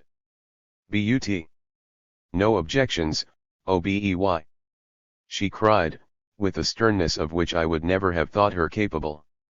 "Do not let me see you again until you have an answer to all my questions." ******. It was not until afternoon that I could bring Wanda the desired information. She made me stand before her like a servant, while she reclined in an armchair, listening with a smile. She then nodded, apparently satisfied. 199. "Bring me my footstool," she ordered. I obeyed, and after placing it before her and resting her feet on it, I remained on my knees. "How will this end?" I asked despondently, after a brief silence. Wanda chuckled. "It hasn't begun yet. Youare even moreher than I thought," I replied, wounded. "Severin," began Wanda earnestly, "I have done nothing yet, not the slightest thing, and you already call me heartless. What will happen when I fully satisfy your wishes and lead a carefree life surrounded by a circle of admirers, when I fulfill your ideal and kick and whip you? You take my fantasies too seriously." "Too seriously? When I undertake something, there can be no question of sting. You know that I detest all play acting and melodrama. Was it my idea or yours? Did I lead you into this, or is it you who aroused my imagination? At any rate, we are now in earnest." "Wanda," I replied tenderly, "be reasonable and listen to me. We have such enormous love for each other, we are so happy, would you sacrifice all our future to a whim? This is no whim. What is it then? I asked fearfully. Something that was already in me, she said thoughtfully. It might never have seen the light of day had you not aroused and cultivated these tendencies.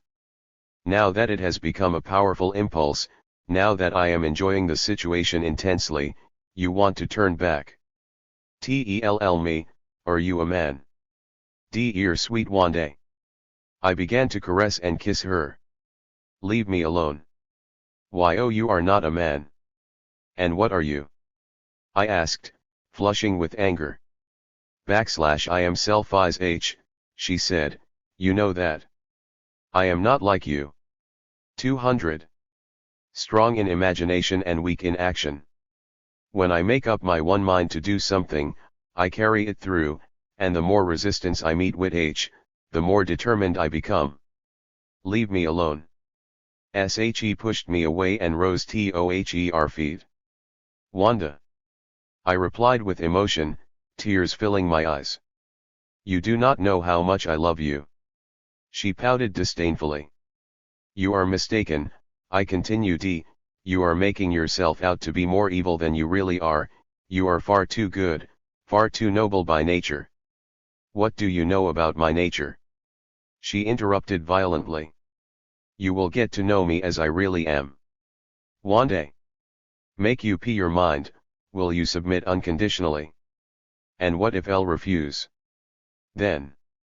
She came toward me, cold and ironic, and stood with her arms folded across her breast, that wicked smile on her lips.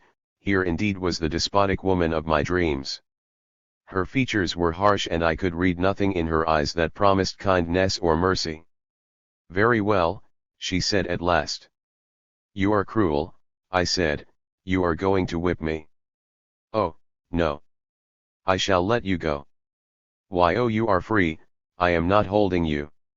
Wanda, I who love you so.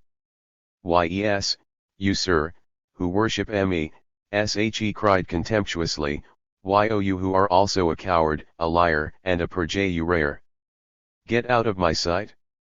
Wanda. You wretch. The blood rose to my head. I threw myself at her feet and burst into tears. 201. More tears. She laughed, oh how dreadful that laugh was. Away with you, I never want to see you again. Oh, my God. I cried, beside myself. I will do whatever you command, I will be your slave, your thing, you may treat me as you please, but do not reject me. I shall be lost, I cannot live without you. I embraced her knees and covered her hands with kisses. Yes, you must be a slave and taste the lash, for you are not a man, she said calmly. This is what hurt me most, she was neither angry nor even excited, but she spoke in an even voice. I know you now, I know your dog-like nature, you worship whoever tramples you underfoot, and the more you are abused the more slavish your adoration. But you are only just about to discover me. She stalked up and down while I remained on my knees, my head bowed and my face flooded with tears.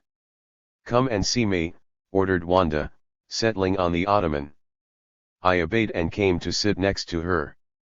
She gave me a somber look, then suddenly her eyes lit up with an inner glow and she drew me to her breast and dried my tears with kisses. *****. The comic side of my situation is that I can escape but do not want to. I am ready to endure anything as soon as she threatens to set me free. *****. If only she would take up the whip again. There is something uncanny in the way she treats me. I feel like a mouse held captive by a beautiful cat who plays with it daintily, and at any moment is ready to tear it to pieces. My mouse's heart beats so hard that it will break. 202. What are her plans? What does she intend to do with me? *****.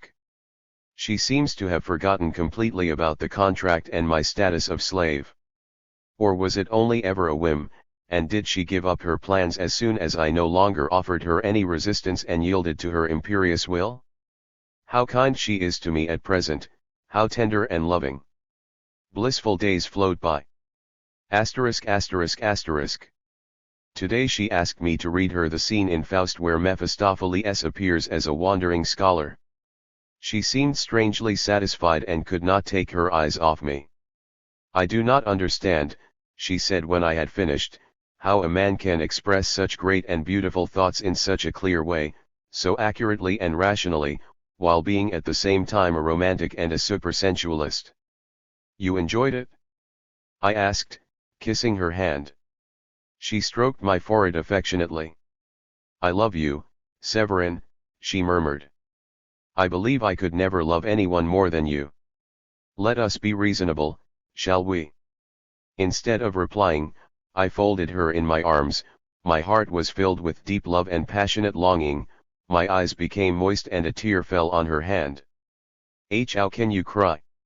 She exclaimed. What a child you are! Asterisk asterisk asterisk. While we were out driving today we met the Russian Prinky.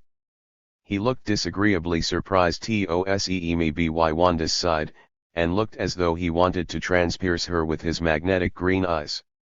As for her, I could have knelt before her and kissed her feet, she did not appear to notice him, and let her gaze drift.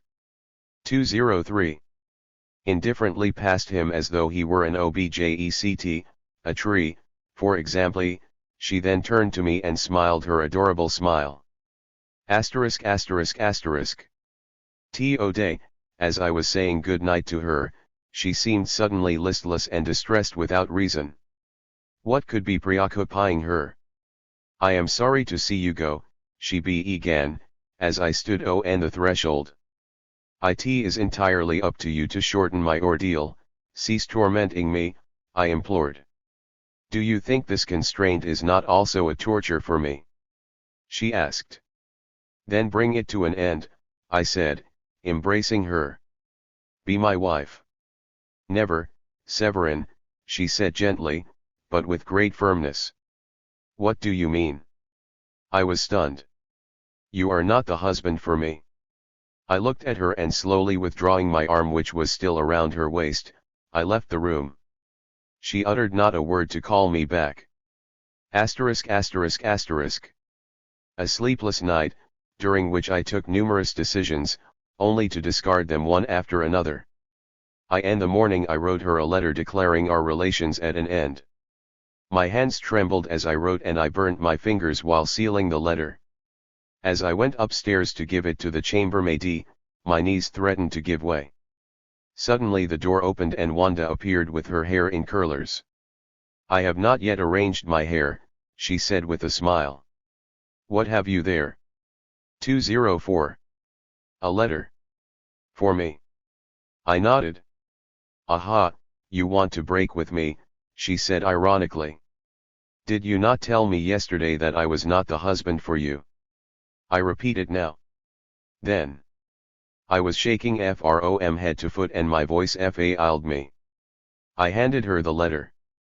Keep it, she said, eyeing me coldly. You forget that it is no longer relevant whether you satisfy me as a husband or not, as a slave you do well enough. Madam. I gasped. Yes, that is how you are to address me in future, answered Wanda, throwing back her head in a gesture of unutterable contempt. Have your belongings ready within 24 hours. I am leaving tomorrow for Italy and you will accompany me as my servant. Wanda. I will not have any familiarity, she snapped. What is more, you will have no right to visit me unless I call or ring for you, and you will not speak to me unless I address you first. From now on your name is no longer Severin, but Gregor. I was trembling with rage but I cannot deny that I also felt a thrill of pleasure. But, madam, I said anxiously, surely you know my situation, I am still financially dependent on my father and I am afraid that the large sum I shall require for such a journey. That means that you have no money, Gregor, remarked Wanda delightedly. So much the better, you will thus be completely dependent on me, and you will really be my slave. Why you do not think, I objected feebly, T-hat as a man of 205. Honor I could possibly. I think, She replied imperiously, that as a man of honor you should, above all, keep your word to follow me everywhere as my slave and obey all my commands. Now off with you, Gregor. I turned to go. Not yet, you may kiss my hand first. She nonchalantly held out her hand to me, and I, pitiful amateur, fool, miserable slave, I pressed it with tenderness to my parched and burning lips. At last with a kindly nod she dismissed me. Asterisk asterisk asterisk. Late that evening my lamp was still alight and the fire still burning in the large green stove, for I had letters and documents to put in order, and autumn had descended upon us suddenly, as it so often does in our country. Suddenly she knocked on the window pane with the handle of her whip. I opened the window and there she was, wearing her ermine-trimmed jacket and an ermine Cossack's toque, high and round, such as Catherine the Great liked to wear. "Are you ready, Gregor?" she asked in a stern voice. "Not yet, mistress." "I like that word. You will always call me mistress, do you hear? We shall leave tomorrow at 9. Until we reach the main town you will be friend and partner, but from the moment we board the train, you will be my slave and my servant. Now close the window and open the door." When I had carried out her orders and she had entered my room, she asked me with an ironic frown. "Well, now, do you find me attractive?" "Wanda, you are. What impudence!" She dealt me a sharp blow with the whip. 206. "Mistress, you are marvelously beautiful." Wanda smiled and seated herself in my armchair. "Kneel down here, beside my chair." I obeyed. "Kiss my hand." I grasped her cold little hand and kissed it. "And my mouth." In a frenzy of passion I flung my arms around my lovely cruel mistress and covered her face, her mouth, her breasts with burning kisses, which she returned with equal fervor, her eyes closed as in a dream. It was past midnight when she left. Asterisk asterisk asterisk. At 9 o'clock sharp the next morning, as she had ordered, everything was ready for our departure. A comfortable carriage swept us away from the little Carpathian resort, the scene of the most interesting drama of my life whose denouement no one could have retold. All was still well. I was seated at Wanda's side and she chatted to me amiably and wittily about Italy, the latest novel of Pysomsky and Wagner's operas. She wore a kind of Amazon's traveling dress in black linen, with a short jacket of the same stuff bordered with dark fur. It fitted closely and displayed her slender figure to its best advantage. On her Grecian chignon rested a little fur hat trimmed with a black veil. Wanda was in excellent humor. She fed me sweetmeats, combed my hair, undid my necktie and retied it more becomingly, spread her furs over my knee so that she could press my hand in secret, and when our Jewish coachman was looking ahead, she even gave me a kiss. Her cold lips had the chilling fragrance of an autumnal rose blooming alone among bare trees and yellow leaves, as the first frosty mornings decorate its calyx with diamonds of ice. 207. Asterisk asterisk asterisk. We arrive in the main town and alight at the railway station. Wanda throws off her furs, tosses them into my arms with a charming smile and goes to collect the tickets.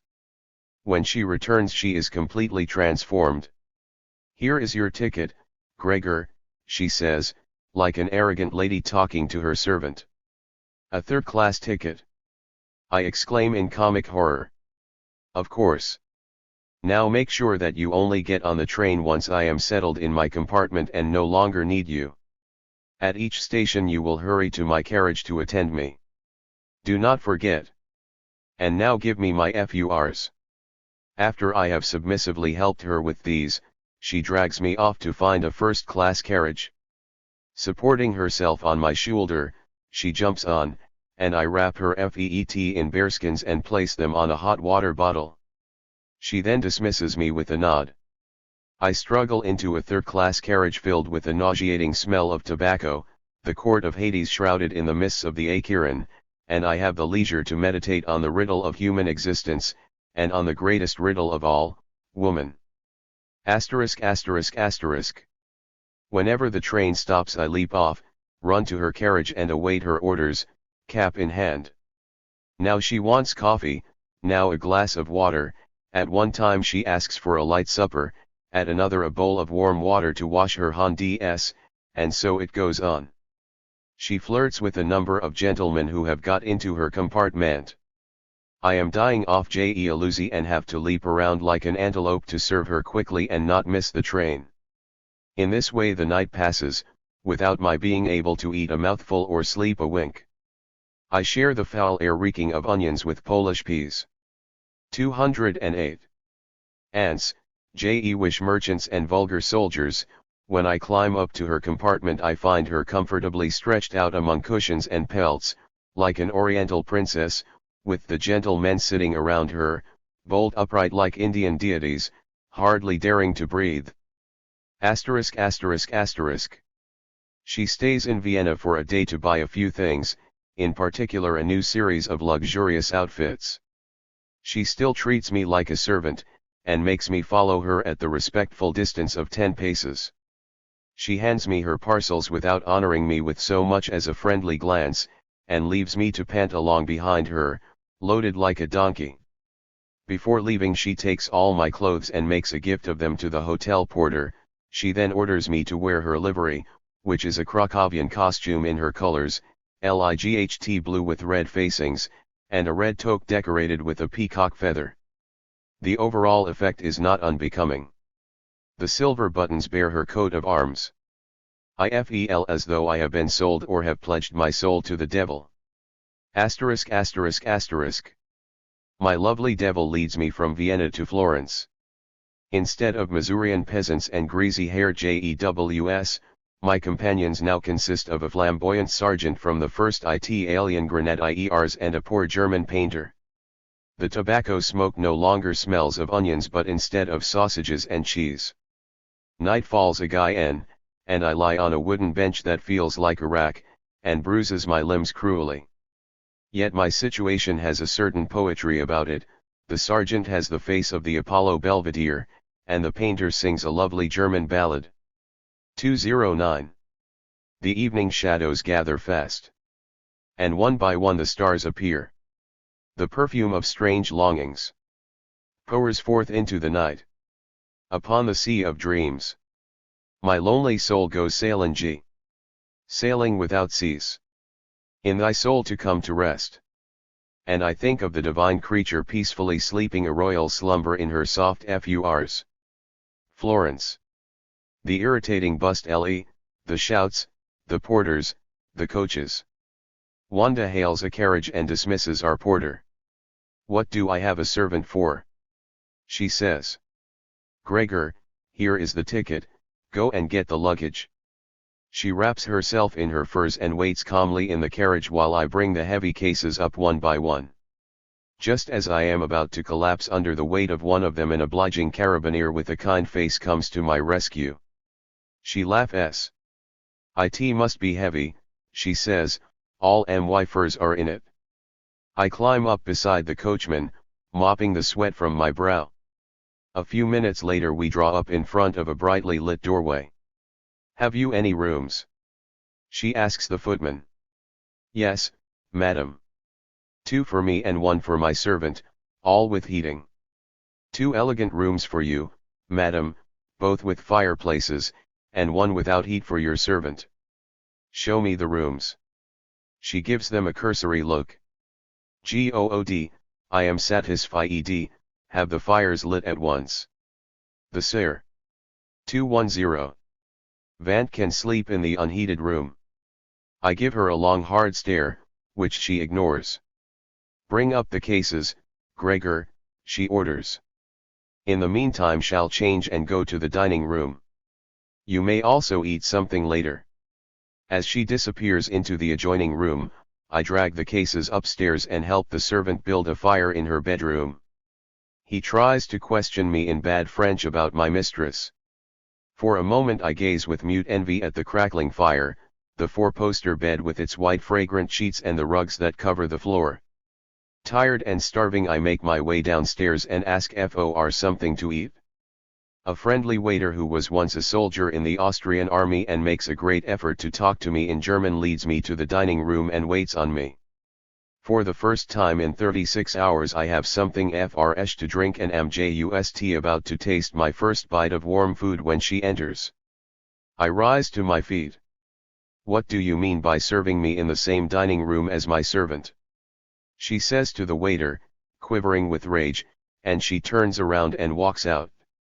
Meanwhile I thank heaven for being able at least to eat undisturbed. I then climb the 4 flights of stairs to my room. My small traveling case is already there, and a dirty oil lamp lights the room, which is tiny, has no fireplace and only a narrow vent for a window w. If it were not so dreadfully cold, it would remind one of the Piombi of Venice. I burst out laughing in spite of myself, and the echo of my laugh startles me. Suddenly the door is flung open and the servant exclaims with a theatrical gesture that could only be Italian, "Madam demands to see you." I pick up my toque, stumble down the steps that separate me from the first floor and knock excitedly at her door. "Come in." ******. 211. I enter, close the door behind me, and stand to attention. Wanda has settled in comfortably. Wearing a white muslin and lace negligee, she is seated on a red velvet sofa, her feet resting on a cushion of the same stuff. Around her shoulders is the fur cloak she wore when she first appeared to me as the goddess of love. The yellow light of the candelabras, their reflections in the great mirror and the red flames in the hearth cast a bewitching glow on the red velvet, the dark brown sableux, the alabaster skin and the fiery red hair of the lovely creature. She turns toward me and lets her cool green eyes rest upon me. "I am pleased with you, Gregor," she began. I bowed. "Come closer." I obeyed. "Closer still." She lowered her eyes and stroked the fur with her fingers. "Venus in furs receives her slave. I can see that you are far more than an ordinary romantic, you do not fall short of your dreams, you become the man you imagine yourself to be, though it means nothing less than folly. I must admit that I am impressed by your behavior, it takes a certain strength, and one can only admire strength. I actually believe that in unusual circumstances and in a more exalted age than this, what appears to be your weakness would reveal itself as impressive power. Under the first emperors, you would have been a martyr, at the time of the Reformation an Anabaptist, during the French Revolution you would have been one of those inspired Girondins who walked to the guillotine with the Marseillaise on their lips. But today you are my slave, my—" She suddenly leapt up, her furs sliding to the ground, and threw her arms around my neck with tender abandon. "My beloved slave, Severin. Oh, how I love you, how I adore you, how dashing you look in your Cracovia costume. But you, 212, are going to be cold tonight up there in your miserable room without a fire. Shall I give you one of my furs, dear heart, the large one there?" She promptly picked it up, threw it over my shoulders, and before I knew what had happened, I was completely wrapped up in it. How well fur becomes you, it brings out the true nobility of your features. When you are no longer my slave you must wear a velvet coat with sableux, do you hear? Or I shall never wear my velvet jacket again. She began to kiss and caress me, and drew me down beside her on the little sofa. "You seem very pleased with yourself in furs," she said. "Quick, give them back to me or I shall lose all sense of dignity." I placed the fur cloak about her shoulders and she slipped her right arm into the sleeve. This is the way they are worn in Titian's paintings. But enough joking. Do not look so miserable, you are making me sad. For the time being you are my servant in the eyes of the world only, you have not yet signed the contract, and you are still free to leave me at any time. You have played your part to perfection, I am quite satisfied. But are you not tired of it? Do you not find me abominable? Come now, speak, I order you. Must I confess it to you, Wanda? I asked. Yes, you must. I am more in love with you than ever. Even if you abuse my devotion, I shall only adore you the more fanatically. The more you hurt me as you have just done, the more you fire my heart and inflame my senses. I drew her to me and clung for a moment to her moist lips. Magnificent woman! I exclaimed, and in my ardor I tore the fur from her shoulders and pressed my mouth against her neck. 213. So you only love me when I am cruel? Said Wanda. Go away. Why, oh, you bore me, do you hear? And she slapped my face so hard that I saw stars and my ears hummed. Help me into my FURs, slave. I helped her as best I could. HOW clums why? She said, and slapped me again. I felt my cheeks grow pale. Did I hurt you? She asked, gently resting her hand on me. No, no, I said. In any case, you have no reason to complain, you wished it to be this way. Come, give me another kiss. I clasped her in my arms and her lips drank from mine. As she lay pressed against my breast in her large heavy FURs, a strange and painful sensation came over me, as though I were in the clutches of a wild animal, a she-bear. I almost felt her claws gradually sinking into my flesh. But this time the bear was merciful and let me go.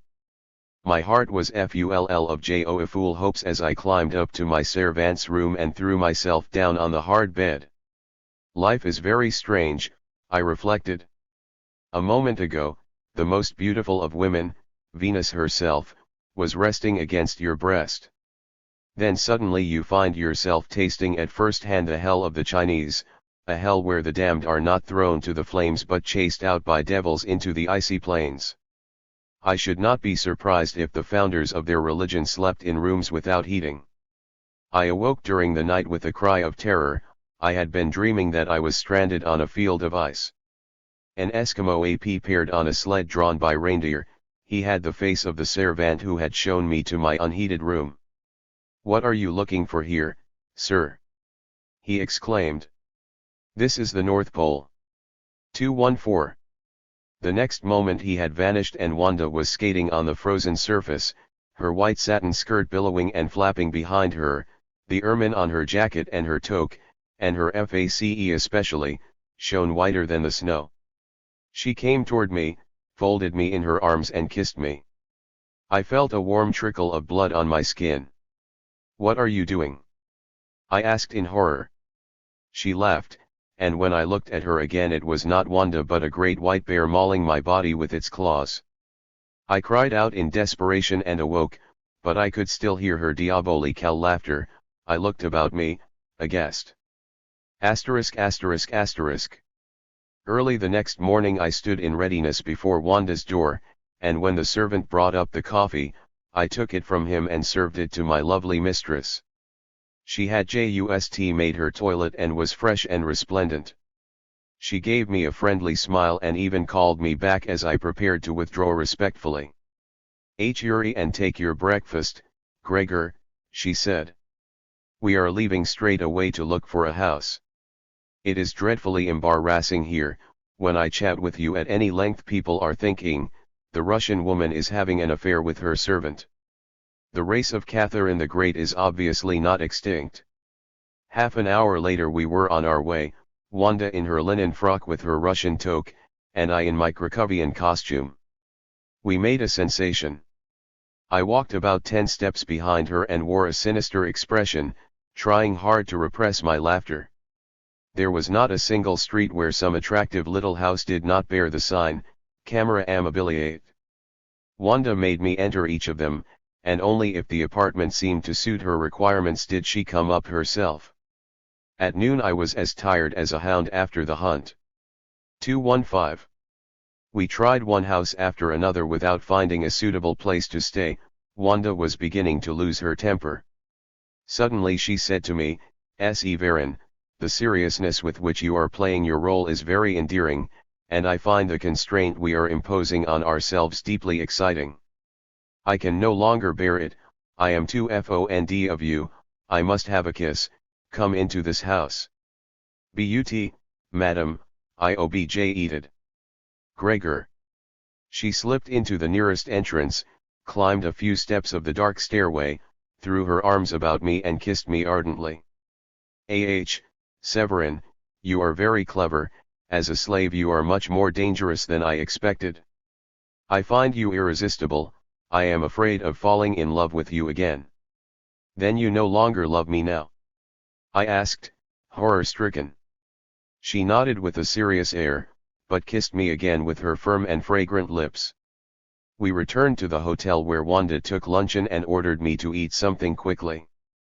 I was naturally not served as promptly as she was, and just as I was carrying the second mouthful of beefsteak to my mouth, the waiter appeared and exclaimed in his theatrical way, "Madam wishes to see you immediately."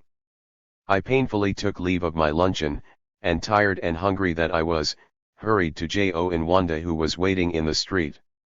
"I would never have thought you could be so cruel, mistress," I said reproachfully, "to prevent me from eating in peace after such a tiring morning." Wanda gave a hearty laugh. "I thought you had finished," she said, "but what does it matter? Men are born to suffer, and you particularly so. Martyrs did not have beefsteak either." I followed her resentfully, hunger gnawing at my stomach. 2. 6. "I have given up the idea of living in town," she continued. "It is too difficult to find a whole floor to ourselves where we can live in privacy, and everything must be just so for such romantic and unusual relations as ours. I am going to rent a villa, and, wait, this will surprise you, I shall allow you to eat now and take a little walk around Florence. I shall not be home till this evening. If I need you I shall send for you. I visited the cathedral, the Palazzo Vecchio, the Loggia dei Lanzi, and stood for a long while on the banks of the Arno. My gaze returned time and again to the ancient marvels of Florence. The domes and towers were delicately outlined against the cloudless sky, the yellow river churned under the wide arches of the splendid bridge, and around the town lay a circle of green hills dotted with slender cypresses, mansions, palaces, and cloisters. It was another world, joyful, sensuous, and laughing. Even the countryside had none of the somber melancholy of our landscapes. The hills were bathed in sunlight and each little villa stood out in its whitewashed brilliancy.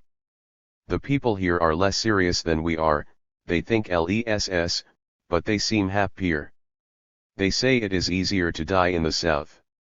I now know that there can be such a thing as a rose without a thorn, sensuality free from torment. Wanda discovered a charming little house which she has rented for the summer. It is perched on a pleasant hill on the left bank of the Arno, opposite the Cascine, and has a beautiful garden with a bower, a lawn, and a delightful alley bordered with camellias. It is built in the quadrangular Italian style and has 2 stories only. An open gallery runs along one side of the house, a sort of loggia with plaster casts of ancient statues. A few stone steps lead down into the garden. From the gallery one enters the bathroom, with 217. A magnificent marble basin and a spiral staircase leading up to my mistress' bedroom. Wanda is to occupy the first floor, and I have been assigned a room on the ground floor which is very pleasant and even has a fireplace. I explored the garden and discovered a little temple built on a mound. It was locked, but on peering through a chink in the door I beheld the goddess of love standing on a white pedestal. A shiver ran through me. She seemed to smile at me and say, "Is it you? I have been expecting you." Toward evening a pretty little maid brought me orders to appear before my mistress. I climbed the wide marble stairs, passed through the antechamber which is a large, extravagantly furnished drawing room, and knocked on the bedroom door. I knocked softly, intimidated by the luxury displayed around me. She did not hear me and I was left standing in front of the door. For a moment I imagined that I was waiting before the great Catherine's bedroom, and that she was about to appear in a green morning dress with fur trimmings, the red ribbon of her order across her naked breasts, and her neat curls whitely powdered. I knocked again. Wanda flung the door open impatiently. "Why so late?" she asked. I was standing in front of the door, but you did not hear me knock, I replied timidly. She closed the door, slipped her arm into mine and led me to the red damask ottoman on which she had been reclining. The room was entirely furnished in red, the carpet, the curtains, the hangings and the canopy above the bed. A fine painting showing Samson and Delilah decorated the ceiling. Wanda received me in captivating dishabille, a white satin 2.8 morning dress that molded her slender body and fell in graceful folds, and over her bare shoulders, a green velvet jacket edged with fur. Her red mane, casually retained by a string of black pearls, tumbled down to her hips. Venus in furs, I murmured as she drew me to her breast and smothered me with kisses. I was speechless and even beyond thought, carried away in a storm of ecstasy. Wanda gently disengaged herself from my embrace and gazed at me, resting her head on her hand. I fell at her feet and she drew me to her and played with my hair. "Do you still love me?" she asked, her eyes misty with gentle rapture. "How can you ask such a question? Do you remember your oath?" she continued, with a charming smile. "Now that all is ready and in order, I ask you once again. Are you in earnest? Do you really wish to be my slave? Am I not prepared for it?" I asked with surprise. "You have not signed the papers yet." "Papers? What papers?" "Aha, you see, you have forgotten already," she said. "Then let us drop the whole matter." "But, Wanda," I said, "you know that nothing gives me greater bliss than to serve you and be your slave. I will give anything to be entirely at your mercy, to feel that my whole life lies in your hands." "How well enthusiasm becomes you," she murmured. "How handsome you are when you speak with such passion." "Ah, I am more than ever in love with you, and yet I must be haughty, severe, and cruel toward you. I am afraid it will be impossible for me." "Have no fears," I said with a smile. "Where are the papers?" "Here." She pulled them out of her bodice, a little embarrassed, and handed them to me. "So that you will know what it 219 feels like to be entirely in my hands, I have drafted another statement according to which you undertake to put an end to your life. Thus I can even kill you if it pleases me to do so. Let me see." While I looked at the documents, Wanda went to fetch pen and ink. She then sat next to me, put her arm around my neck and peered over my shoulder. The first document read as follows. Agreement between Mrs. Wanda von Dunaju and Mr. Severin von Kuziemski. Mr. Severin von Kuziemski ceases from this date to be the fiancé of Mr. S. Wanda von Dunaju and renounces all rights pertaining to the state. In return he undertakes, on his word as a man and a gentleman, to be the slave of this lady, until such time as she sets him at liberty. As the slave of Mrs. von Dunaju, he will take the name of Gregor, and will undertake to satisfy all the wishes of his mistress, to obey all her orders, to submit to her, and to regard the slightest kindness on her part as an extraordinary favor. Mrs. von Dunaju may not only chastise her slave for the slightest negligence or misdemeanor as and when she wishes, but she will also have the right to maltreat him according to her humor or even simply to amuse herself. She is also entitled to kill him if she so wishes. In short, he becomes her absolute property. Should Mrs. von Dunaju ever set her slave at liberty, Mr. von Kuziemski agrees to forget everything he has experienced or undergone in his capacity as slave, and will not entertain, under any pretext or in any manner, the thought of vengeance or reprisal. In return, Mrs. von Dunaju promises, in her capacity as his mistress, to appear as often as possible in furs, particularly when she is being cruel toward her slave. The contract bore today's date. 220. The second document contained only a few words. Having been for many years weary of existence and the disappointments it brings, I have willfully ended my useless life. A profound horror gripped me on reading these lines. It was still possible to turn back, but I was carried away by the madness of passion and the sight of the lovely creature nestling languidly against my breast. "You must copy this one out, Severin," said Wanda, pointing to the second document. "It must be in your own hand. As for the contract, it will of course not be necessary." I quickly copied out the note confirming my suicide and handed it to Wanda. She read it over and laid it on the table with a smile. "Now are you brave enough to sign this one?" she asked, leaning her head to one side with a sweet smile. I took up the pen. "Let me sign first," said Wanda. "Your hand is shaking, are you so afraid of happiness?" She snatched away the contract and the pen. In my hesitation I gazed up for a moment, and only then did I realize the utter lack of historical character in the painting above me, as happens so often with painters of the Italian and Dutch schools. This gave it an uncanny quality. Delilah H., an opulent creature with flaming red hair, reclines half-naked on a red ottoman, a sable cloak about her shoulders. She smiles and leans toward Samson, who has been bound and thrown at her feet by the Philistines. Her teasing, coquettish smile seems the very summit of cruelty. With half-closed eyes she gazes at Samson, while he regards her longingly, crazed with love. Already his enemy has laid a knee on his chest and is about to blind him with the white-hot sword. "That's that," said Wanda. "But you look quite lost, what is the matter?" "Everything will be as it was, even after you have."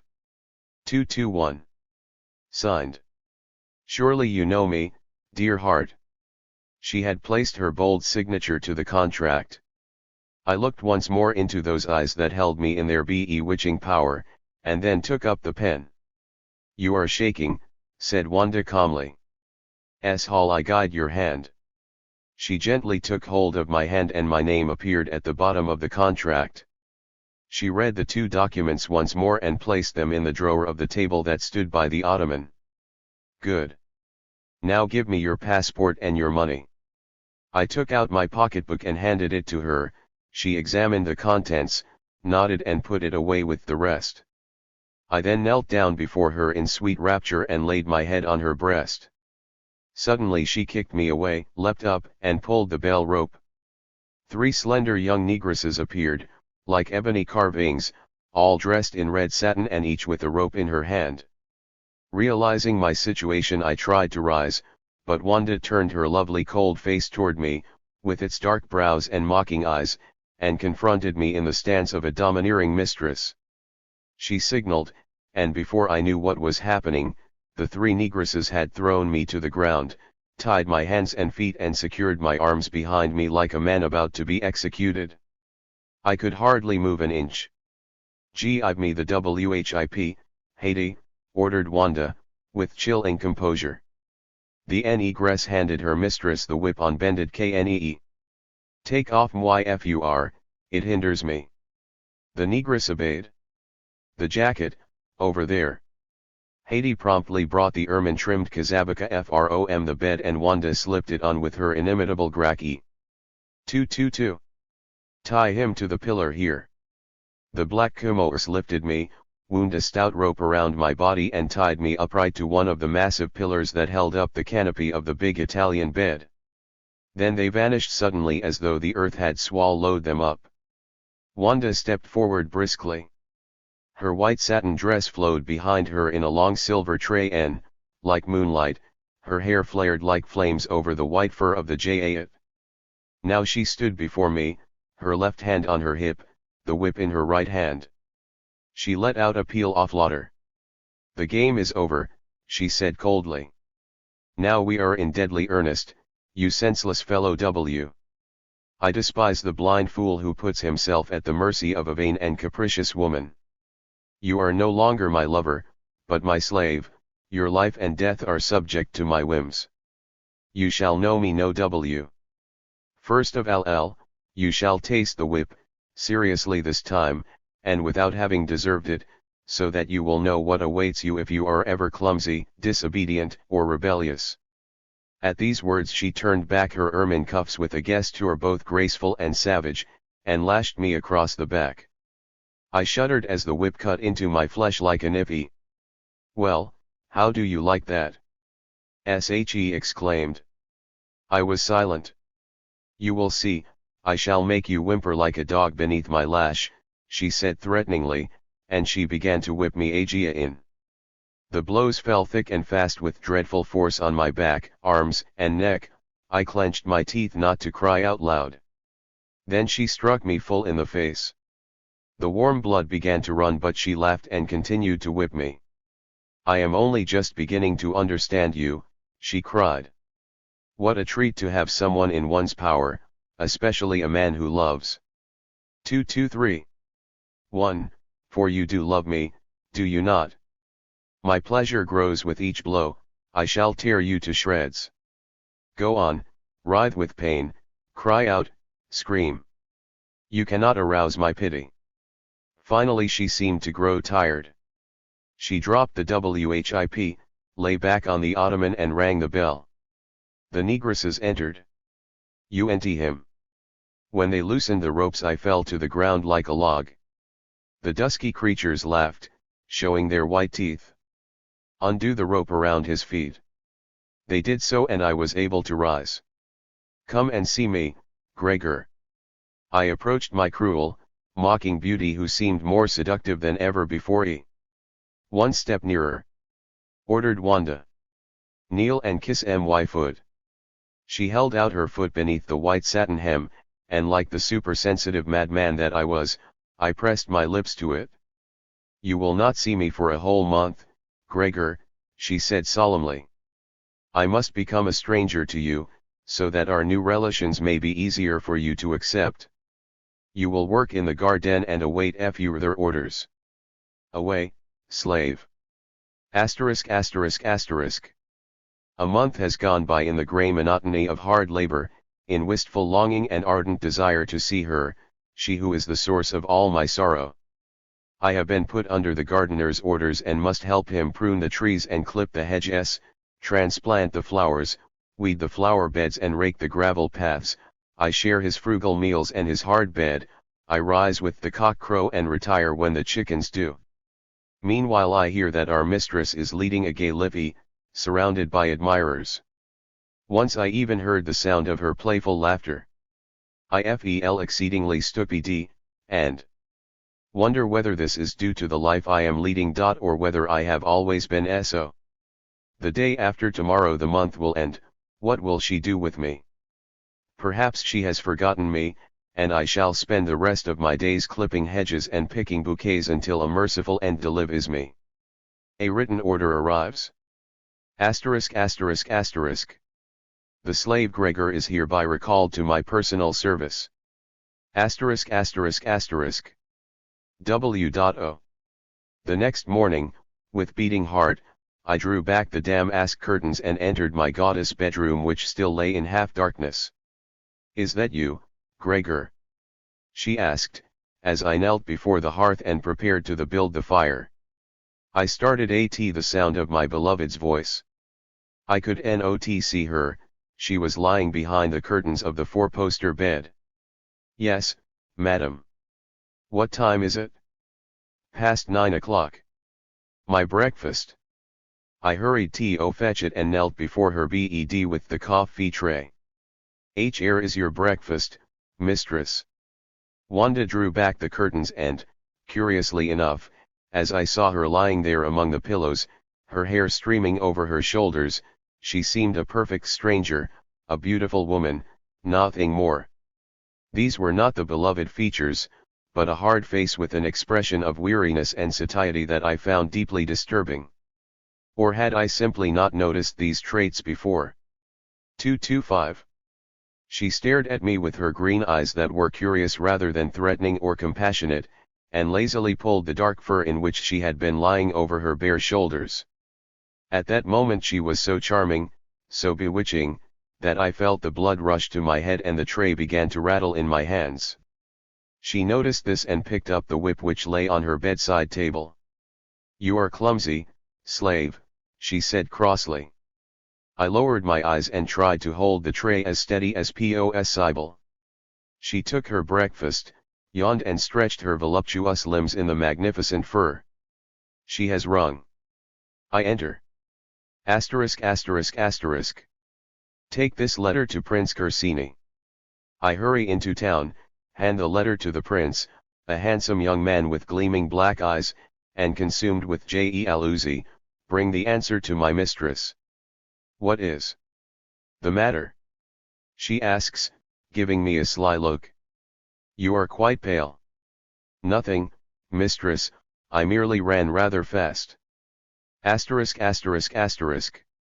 At lunch the prince is at her side and I am condemned to wait on them, they exchange jokes and ignore me totally. As I am pouring out the Bordeaux, a dizzy spell comes over me, the wine spills over the tablecloth and onto my mistress's gown. How clumsy! Cries Wanda, and she slaps my face. The blood rushes to my head and they both laugh heartily. Asterisk asterisk asterisk. After luncheon she goes to the casino. She herself drives the 226 little carriage drawn by elegant bay horses from England. I am seated behind her and watch her acknowledging each gentleman's greeting with a flirtatious glance. As I help her down from her carriage, she leans lightly on my arm, her touch runs through me like an electric shock. Alas, she is truly a wonderful woman and I love her more than ever. Asterisk asterisk asterisk. At 6 o'clock, a small circle of ladies and gentlemen are gathered for dinner. I am waiting at table and this time I do not spill wine on the tablecloth. A slap in the face is more effective than 10 lectures, especially if it is delivered by the dimpled hand of a lady. Asterisk asterisk asterisk. After dinner, she sets out for the Pergola Theatre. As she descends the stairs in her black velvet gown with its wide ermine collar, a diadem of white roses in her hair, the effect is breathtaking. I open the carriage door and help her in. When we reach the theatre, I leap down from my seat to assist her, and as she rests lightly on my arm I tremble under the sweet burden. I escort her to her box and take up my place in the corridor.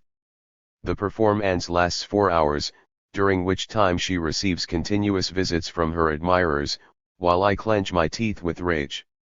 Asterisk asterisk asterisk. It is long past midnight when my mistress rings for the last time.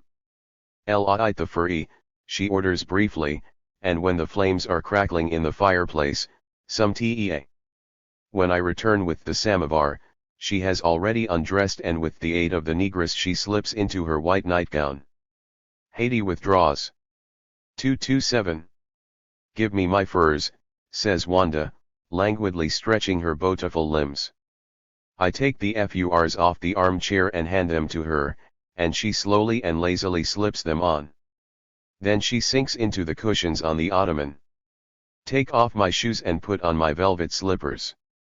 I kneel and try to pull off the dainty shoe without success. Quick K! Cries Wanda. You are hurting me.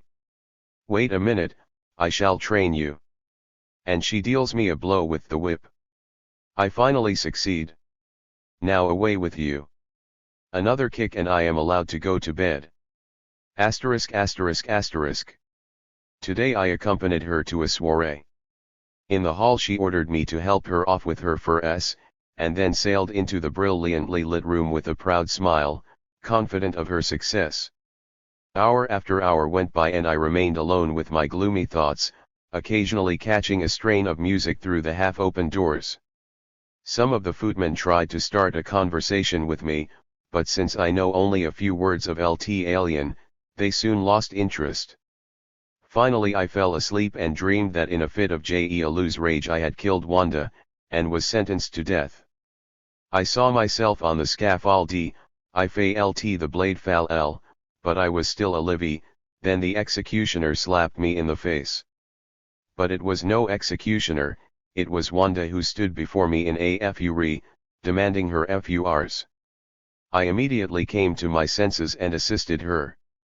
What a delicious sensation to help a magnificent creature into her furs, to feel the nape of her neck and her superb arm slip into the precious fleece, to lift her rippling curls and replace them on the collar. 228. And what delight when she throws off the fur and it retains the gentle warmth and faint perfume of her body, it makes one swoon. Asterisk asterisk asterisk.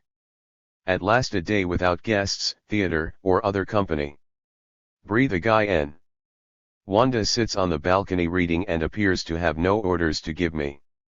As the silvery mist of evening retreats and twilight falls, she dines, and I wait on her. Although she is eating alone, she has not a glance, not a word for me, not even a slap in the face. Alas, how I pine for justone blow from her hand. The tears rise to my eyes. I feel that I have been humiliated so deeply that I am no longer even worth torturing. Before retiring she rings for me. Tonight you will sleep in my room. I had horrible dreams last night and I am afraid of being alone. Take some cushions from the ottoman and come and lie on the bearskin at my feet. With T.S., she puts out the lights, leaving only a small lamp burning, and climbs into bed. Do not move, so as not to wake me. I do as she orders but cannot fall asleep for a long time. Like a goddess she lies wrapped in furs, her arms folded behind her neck, her hair scattered over the pillow. Her magnificent bosom heaves peacefully. When she makes the slightest stir I awake and listen in case she should need me. But she has no need of me. My only function is to be there, I mean no more to her than the light of a night lamp or a weapon kept by the side of the bed. Asterisk asterisk asterisk. Am I mad or is she? Has all this sprung from the vain fancy? 229. The inventive brain of a woman whose aim is to surpass my supersensual imagination? Or is she really a Nero, and does she take a fiendish pleasure in trampling on a man who has thoughts, feelings, and a will like hers, as though he were no more than a worm? As I knelt before her bed with the coffee tray, Wanda suddenly laid her hand on my shoulder and gazed into the depths of my eyes. "What beautiful eyes you have," she said gently. "Especially now that you are suffering. Can you still love me?"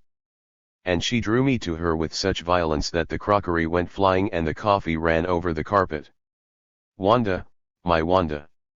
I cried, embracing her ardently and covering her mouth, her face, and her breasts with kisses. "This is the sum of my misery, the worse you treat me, the more you betray me, the more passionately I love you. Oh, I shall die of pain and love and jealousy.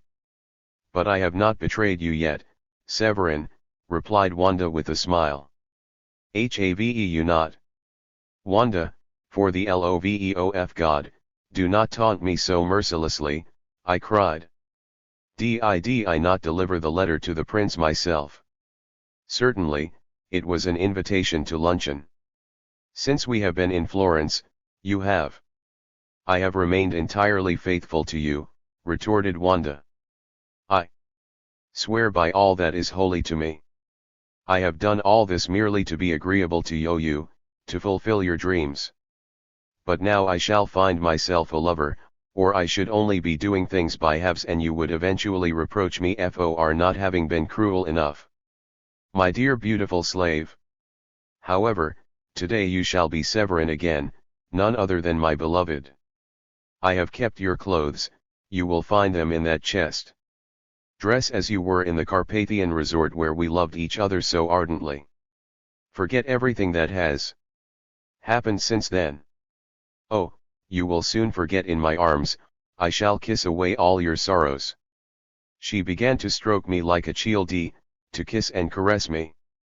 Finally she said with a sweet smile, "Go and get ready now.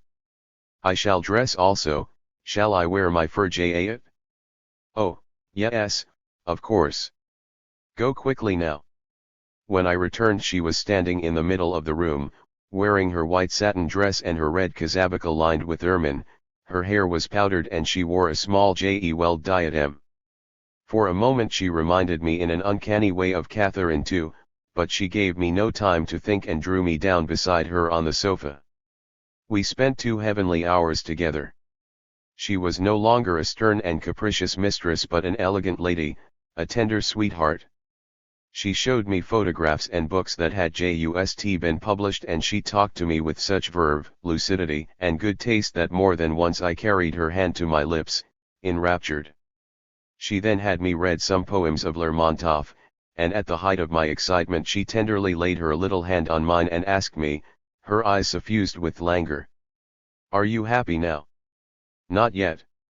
She lay back on the cushions and slowly opened her kazabaka. But I promptly drew back the ermine over her half-naked bosom. "You are driving me insane. Come to me." I fell into her arms, her kisses were like a serpent's. She whispered once again, "Are you happy?" "Infinitely," I cried. She burst out laughing, and her laughter had such an evil ring that it sent a cold shiver down my back. "You dreamed of being the slave and the plaything of a beautiful woman, and now you imagine you are a free man, you think. 231. You are my lover, you insane fellow W. I need only make one move and you become a slave again. Down on your knees." I fell at her feet, my hesitant eyes still fixed upon her. "You cannot believe it?" She looked at me with her arms folded across her breast.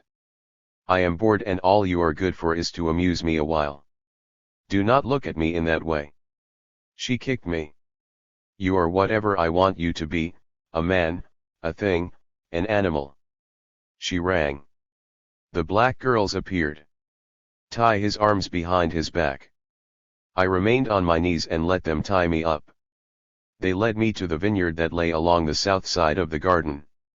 Maize had been planted between the vines and a few dry heads were still standing, a plough had been left there.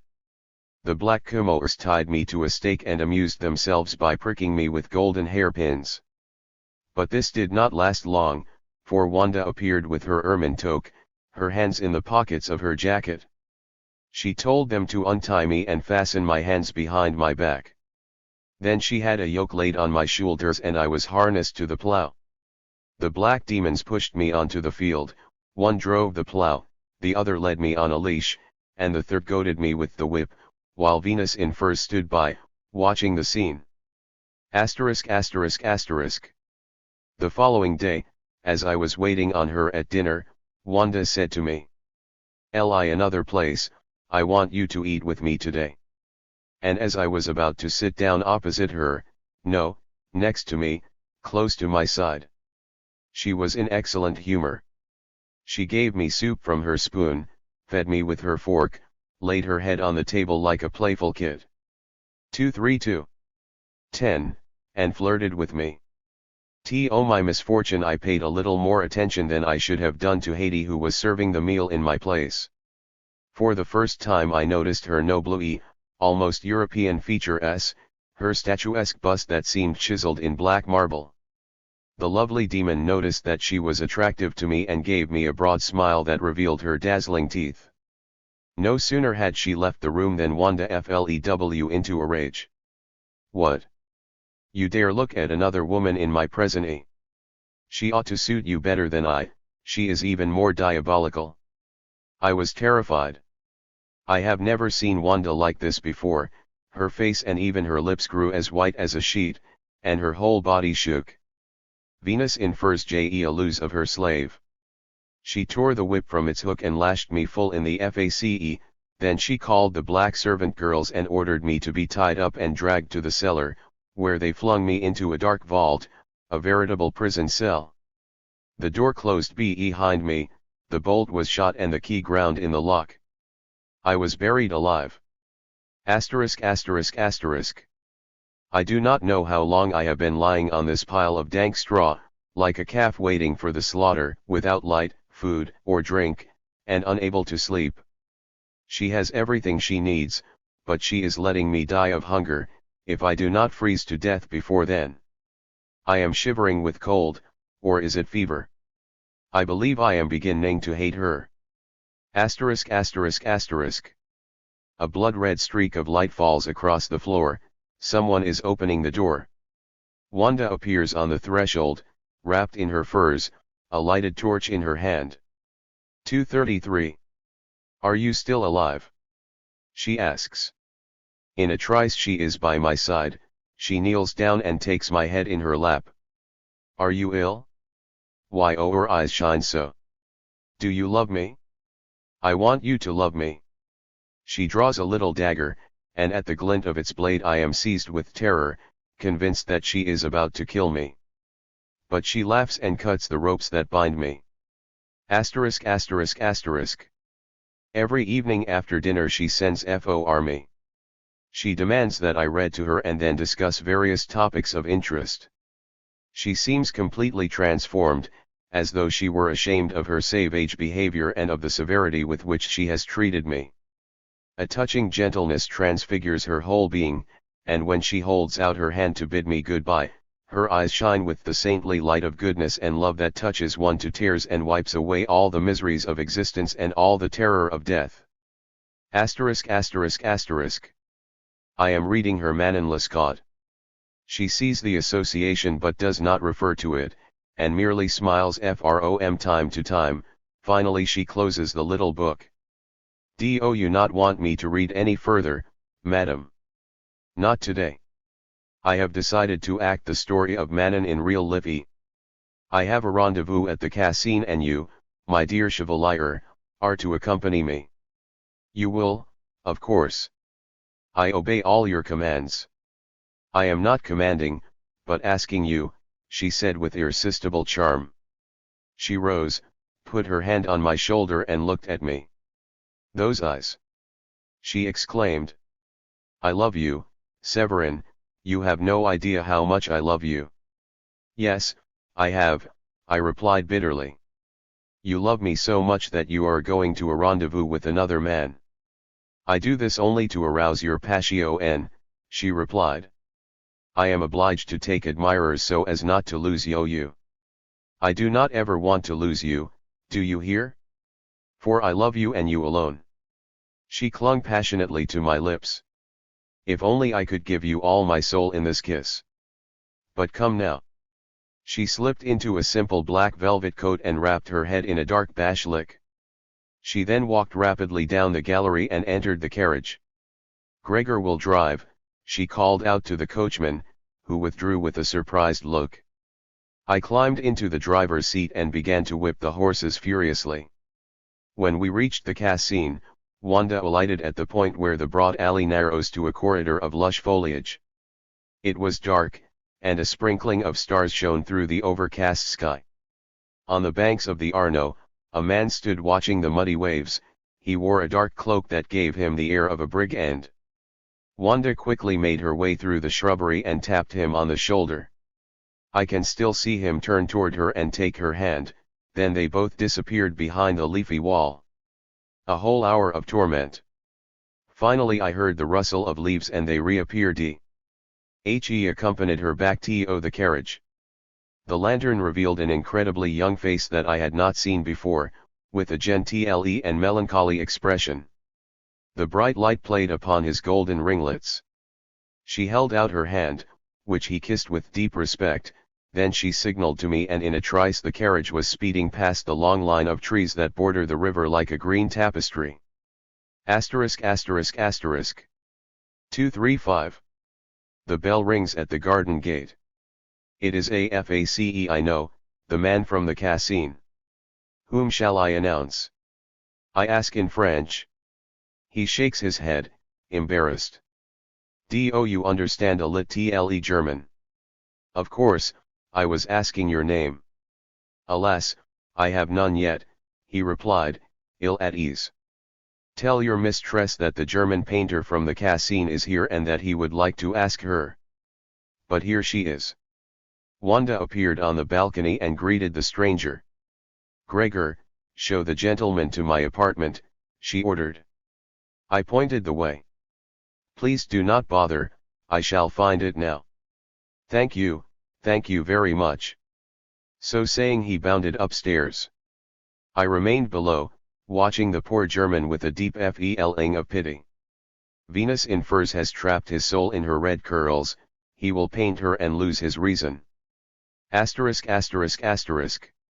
A sunny winter's day, a golden haze trembles over the leaves of the trees and over the green carpet of the meadow. Below the balcony JEWEL like camellias are bursting into flower. Wanda is sitting in the loggia, drawing. The German stands opposite her, his hands clasped in adoration, looking, or rather gazing ecstatically at her face, utterly captivated by the vision before him. But she ignores him, she has no eyes for me either as, spade in hand, I turn over the soil in the flower beds, so that I may see her and feel her presence that acts upon me like music, like poetry. Asterisk asterisk asterisk. The painter has left. It is extremely derrick of me, but I take the plunge. I make my way up to the gallery, draw near to Wanda and ask. Do you love the painter, mistress? I pity him, she answered, but I do not love him. I love no one. I have loved you as ardently, as passionately, as deeply as I shall ever love, but it is no longer true at present. My heart is empty and dead, and it makes me very sad. Wanda! I cried, in painful surprise. Soon you will not love me either, she went on. Tell me when it has happened and I shall give you back your freedom. I shall remain your slave all my life, for I adore you and always shall, I cried, seized again by the frenzied passion that had repeatedly been so fatal to me. Wanda looked at me with an oddly satisfied air. Consider this well, she said. I have loved you infinitely and I have treated you tyrannically to gratify your desires. There are still some traces of the tender feelings that once found their echo in your heart, but when they too have disappeared, who knows whether I shall still want to free you. I could well become a monster of cruelty and have no other desire but to torment and torture you, to watch the man who adores me die of love, while I remain indifferent or even love another. Consider this well. I have thought about it for a long time, I answered, burning with fever. I cannot exist without you, I shall die if you set me free. Let me be your slave, kill me, but do not turn me away. Very well then, be my slave, only remember that I no longer love you and that consequently your love means no more to me than the attachment of a dog to its mistress. And dogs are meant to be kicked. Asterisk asterisk asterisk. 237. Today I went to see the VE News de Medici. It was early yet and the small octagonal chamber in the tribuna was like a shadowy sanctuary. I stood in deep meditation, my hands clasped before the silent image of the goddess. But I did not stay long in this position. There was no one in the gallery, not even an Englishman, and I knelt down before the statue. I gazed up at the maiden's sweet, lissom body, at her full breasts, her voluptuous face with its half-closed eyes, and the perfumed curls on either side of her head that seemed to conceal tiny horns. Asterisk asterisk asterisk. My mistress Belle. It was noon, but she was still in bed, with her arms folded behind her head. I am going to bathe, she said, and you shall attend me. Lock the door. I obeyed. Now go downstairs and make sure that everything is properly locked there as well. As I descended the spiral staircase leading from her bedroom to the bath, my knees shook and I had to steady myself by clutching the banister. After checking that the garden door was locked, I returned. Wanda was now seated on the bed, her hair undone, in her great velvet jacket edged with fur. A sudden movement revealed to me that she had nothing on but her jacket and I was inexplicably afraid. I felt like a condemned man who knows he must go to the scaffold and yet begins to tremble on seeing it. Come, Gregor, take me in your arms. What did you say, mistress? You're to carry me, do you understand? I lifted her, she put her arms about my neck and I slowly descended the stairs. Her hair brushed my cheek from time to time and her foot rested gently against my knee. I trembled under my lovely burden and thought I might fall at any moment. The bathroom was a spacious rotunda, softly lit from a red glass dome in the ceiling. 2 palm trees spread their broad leaves in a roof of green above the red velvet couch, and a few red carpeted steps led down to the wide marble bath in the center. "There is a green ribbon on my bedside table," said Wanda, as I laid her on the couch. "Bring it to me, and also bring the WHIP. I flew upstairs and down again and, kneeling before my sovereign lady, presented the two objects to her. She made me tie her heavy hair charged with electricity into a large chignon which I fastened with the velvet ribbon. I then had to prepare her bath, and this I did very clumsily, for my hands and feet refused to obey me. From time to time I felt compelled to glance at my beauty, as though some magical force were driving me. At the sight of her lying on the red velvet cushions, her precious body peeping out between the folds of sableux, I realized how powerfully sensuality and lust are aroused by flesh that is only partly revealed. My feelings grew stronger still when the bath was filled and Wanda, in one sweep, threw off her fur wrap and appeared to me like the goddess of the tribuna. At that moment she seemed as saintly and chaste in her unveiled beauty as the statue of the goddess, and I fell on my knees before her and devoutly pressed my lips to her foot. My soul, that had been rocked a while ago by such a storm of emotion, was now suddenly pacified. There was not a trace of cruelty about her. She slowly walked down the steps.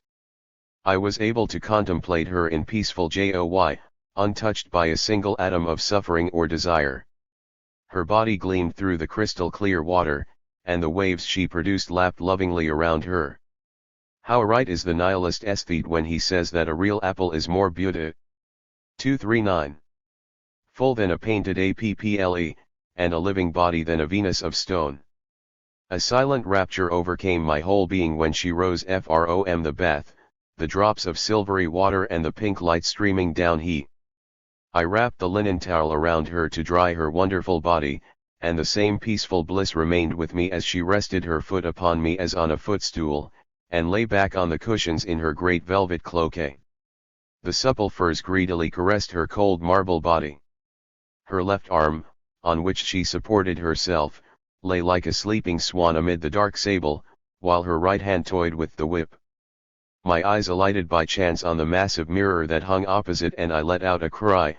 Our reflections in its golden frame were like a picture of extraordinary beauty.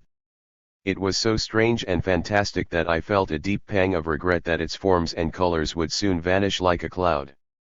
"What is it?" asked Wanda. I pointed to the mirror. "Ah, yes, it is beautiful," she said. "What a pity we cannot capture this moment." "Why not?" I asked. "Would not the most famous painter be proud if you allowed him to immortalize you? I shudder to think that this extraordinary beauty, these mysterious green eyes and wild fiery hair, and all the splendor of this body should be lost forever. It fills me with the terror of death and nothingness. But the artist's hand must save you from T.S. You must not, like the rest of us, vanish irrevocably without leaving any trace of your existence. Your image must survive long after you have turned to dust, your beauty must triumph over death." Wanda smiled. "What a pity there is no Titian or Raphael in Italy today," she said. "However, love can be a substitute for genius. Who knows, perhaps our little German." She mused. "Yes, he must paint me. And I shall ensure that love mixes the colors on his palette. ******. The young painter has set up a studio in the villa. She has captured him in her net. He has just begun a Madonna with red hair and green eyes. Only the idealism of a German could make a virginal portrait of such a woman. The poor fellow is almost a bigger donkey than I, and our misfortune is that Titania has too soon discovered our ears. Now she is making fun of us, and how she laughs. I can hear the sounds of her mirth coming from the studio as I stand under her open window, waiting. Is it I? I cannot believe it. You must be mad to paint me as a Madonna." She bursts out laughing again. "Wait a moment, I want to show you a portrait of me, one that I painted myself. You shall copy it." Her head appears at the window, her hair fiery in the sunlight. "Gregor." I rush up the stairs, through the gallery and into the studio. Take him to the bathroom, orders Wanda, and she disappears.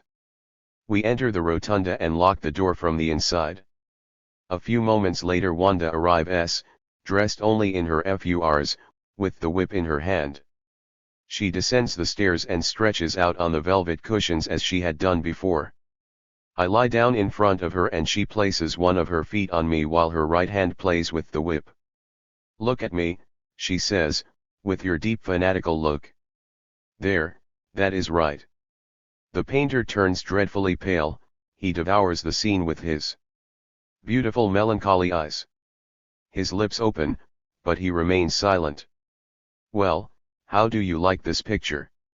"Yes, that is how I shall paint you," says the German. But one could hardly say that he spoke, it was more like the moan of a soul sick unto death. ******. The charcoal drawing is finished, the head and bust are sketched in. Already her diabolical face appears in a few bold lines, and life flickers in her green eyes. Wanda stands before the canvas with folded arms. This painting, like many of the Venetian Schuelle, is intended to be both a portrait and a story, declares the painter, still deathly pale. "And you will call it?" she asks. "But what is the matter, are you ill?" "I am afraid he begins, darting a hungry glance at the lovely woman in FURs. "But let us talk about the painting." "Yes, let us talk about the painting. I imagine that the goddess of love has come down from Olympus to visit a mortal. So as not to die of cold in this modern world of ours, she wraps her sublime body in great heavy furs and warms her feet on the prostrate body of her lover. I imagine the favorite of this beautiful despot, who is whipped when his mistress grows tired of kissing him, and whose love only grows more intense the more he is trampled underfoot. I shall call the picture VE News in Furs. *****. The painter works slowly but his passion is fast increasing. I am afraid he will end up by killing himself. She teases him with riddles that he cannot solve and taunts him until he is driven to distraction. During the sitting she sucks sweetmeats and rolls the wrappers into pellets which she flicks at him. "I am glad you are in such high spirits, madam," says the painter, "but your face has completely lost the expression I need for my painting." "The expression you need for your painting," she smiles. "Wait a moment." She rises to her feet and deals me a blow with the whip. The painter gapes in childish wonder, half horrified and half admiring. As she whips me, Wanda's face gradually recovers the cruel, ironic appearance that fills me with such rapture. "Is this the right expression for your portrait?" she asks. The painter is dumbfounded, he lowers his eyes to evade her piercing stare. "That is the right expression," he stammers. "But I can no longer paint." "Is the matter?" asks Wanda mockingly. "Can I be of any assistance?" "Yes," cries the German, as though taken with mad ness. "Whip me, too." "With pleasure," she replies, shrugging her shoulders. "But if I am to whip you, I must do it properly." "Whip me to death," cries the painter. "Will you let me tie you up?" she asks, with a smile. "Yes," he sighs. Wanda leaves the room for a moment and returns with a length of rope. "Well, now, are you brave enough to put yourself at the mercy of Venus in furs, the beautiful despot?" she taunts. "Tie me up," replies the painter with the voice of a dying man. Wanda ties his hands behind his back, winds a rope around his arms and another around his body, and attaches him to the bars. 243. Of the window.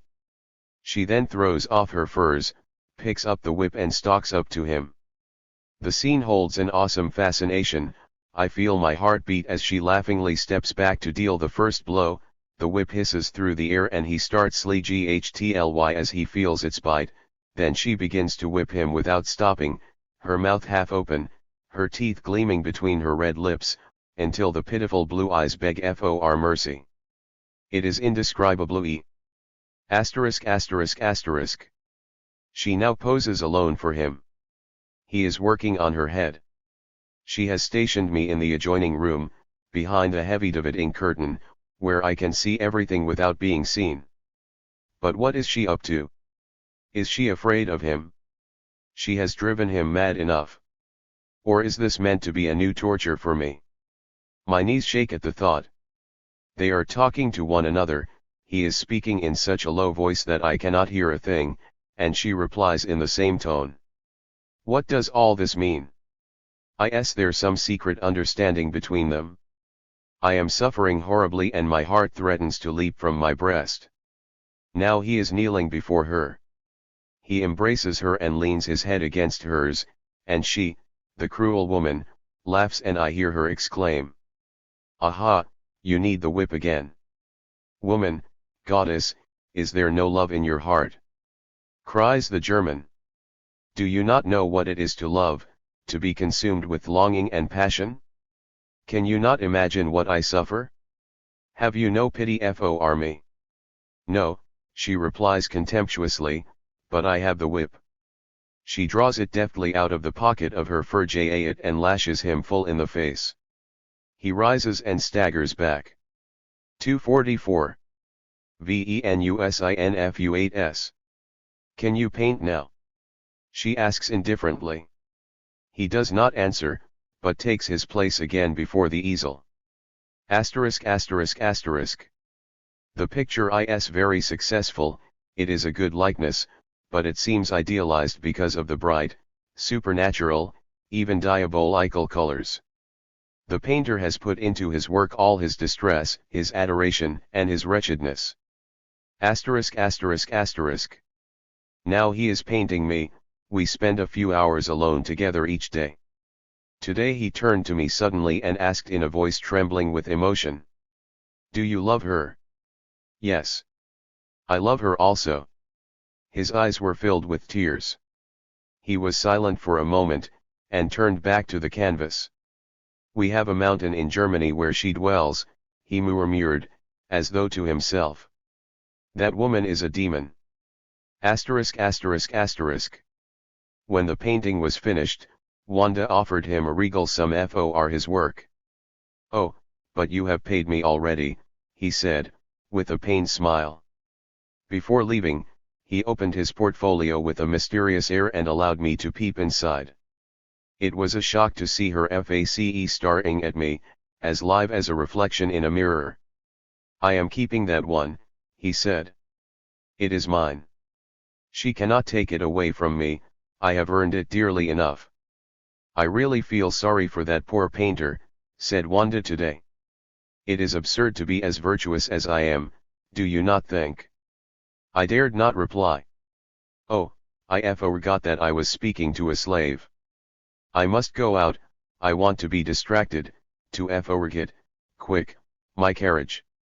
Asterisk asterisk asterisk. Another fabulous outfit. Russian boots of mauve velvet lined with ermine, a dress of the same stuff gathered by narrow bands of fur, a short jacket matching the rest, tight-fitting and also lined with ermine. She wears a tall ermine toque in the style of Catherine the Great, with a plume fastened by a diamond clip, and her red hair lies loose over her back. Thus she climbs onto the driver's seat, and I take my place behind her. How she whips the horses! The team flies at breakneck speed. Today she seems to want to attract attention at all costs, and fully succeeds. She is the lioness of the Cassine. People greet her from their carriages, they gather in groups to discuss her, but she ignores them all, and merely acknowledges the greetings of the older gentleman with a nod. Suddenly a young man appears on a prancing black horse. As soon as he sees Wanda he slows his mount to a walk and stops to let her go by. Their eyes meet, the lioness beholds the lion. As she passes before him, she is so drawn by the magnetic power of his eyes that she turns to look after him. My heart stands still at the look of amazement and rapture that she casts over him like a net. He deserves it, however, what a beautiful man, by God! I have never seen his like in the flesh, only his marble replica in the Belvedere, he has the same slender, steely musculature, the delicate features, the wavy locks and the feature that makes him so distinctive. He has no beard. If his hips were less slender, he could be taken for a woman in disguise. But the strange expression of the mouth, the leonine muzzle and the bared teeth lend a fleet-dotting cruelty to his magnificent face. Apollo flaying Marseille. He wears high black boots, closely fitting breeches of white leather and a black linen jacket in the style of Italian cavalry officers, trimmed with astrakhan and rich braid. On his dark curls, a red phase. I cannot remain indifferent to his erotic power, and my heart is filled with admiration for Socrates, who had the strength to resist the seductive Alcibiades. I have never before seen my lioness so excited. Her cheeks burned as she jumped down from the carriage and hurried up the villa steps, ordering me to follow her. Pacing up and down her room, she said with disturbing eagerness, "You must find out immediately about the man we saw in the casino." "Oh, what a man! Did you see him? What do you think of him? Speak."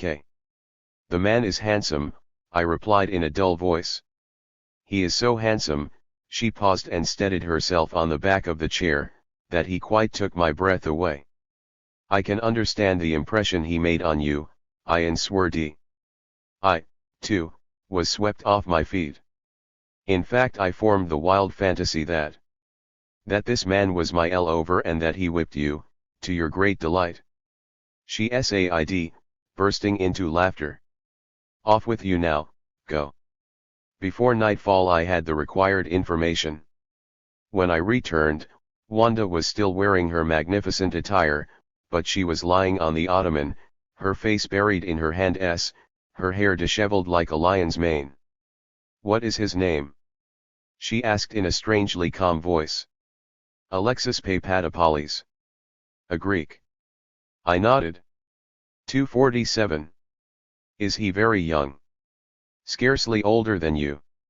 They say he was educated in Paris and that he is an atheist. He fought the Turks at Candia and is said to have distinguished himself no less by his race hatred and cruelty than by his bravery. A man, in fact," she exclaimed, her eyes gleaming. "He is living in Florence at present," I went on. "They say he is fabulously rich." "I did not ask you about that," she interrupted. "This man is dangerous, are you not afraid of him?" "I am." "Has he a wife?" "No." "A mistress?" "Neither." "What theater does he frequent?"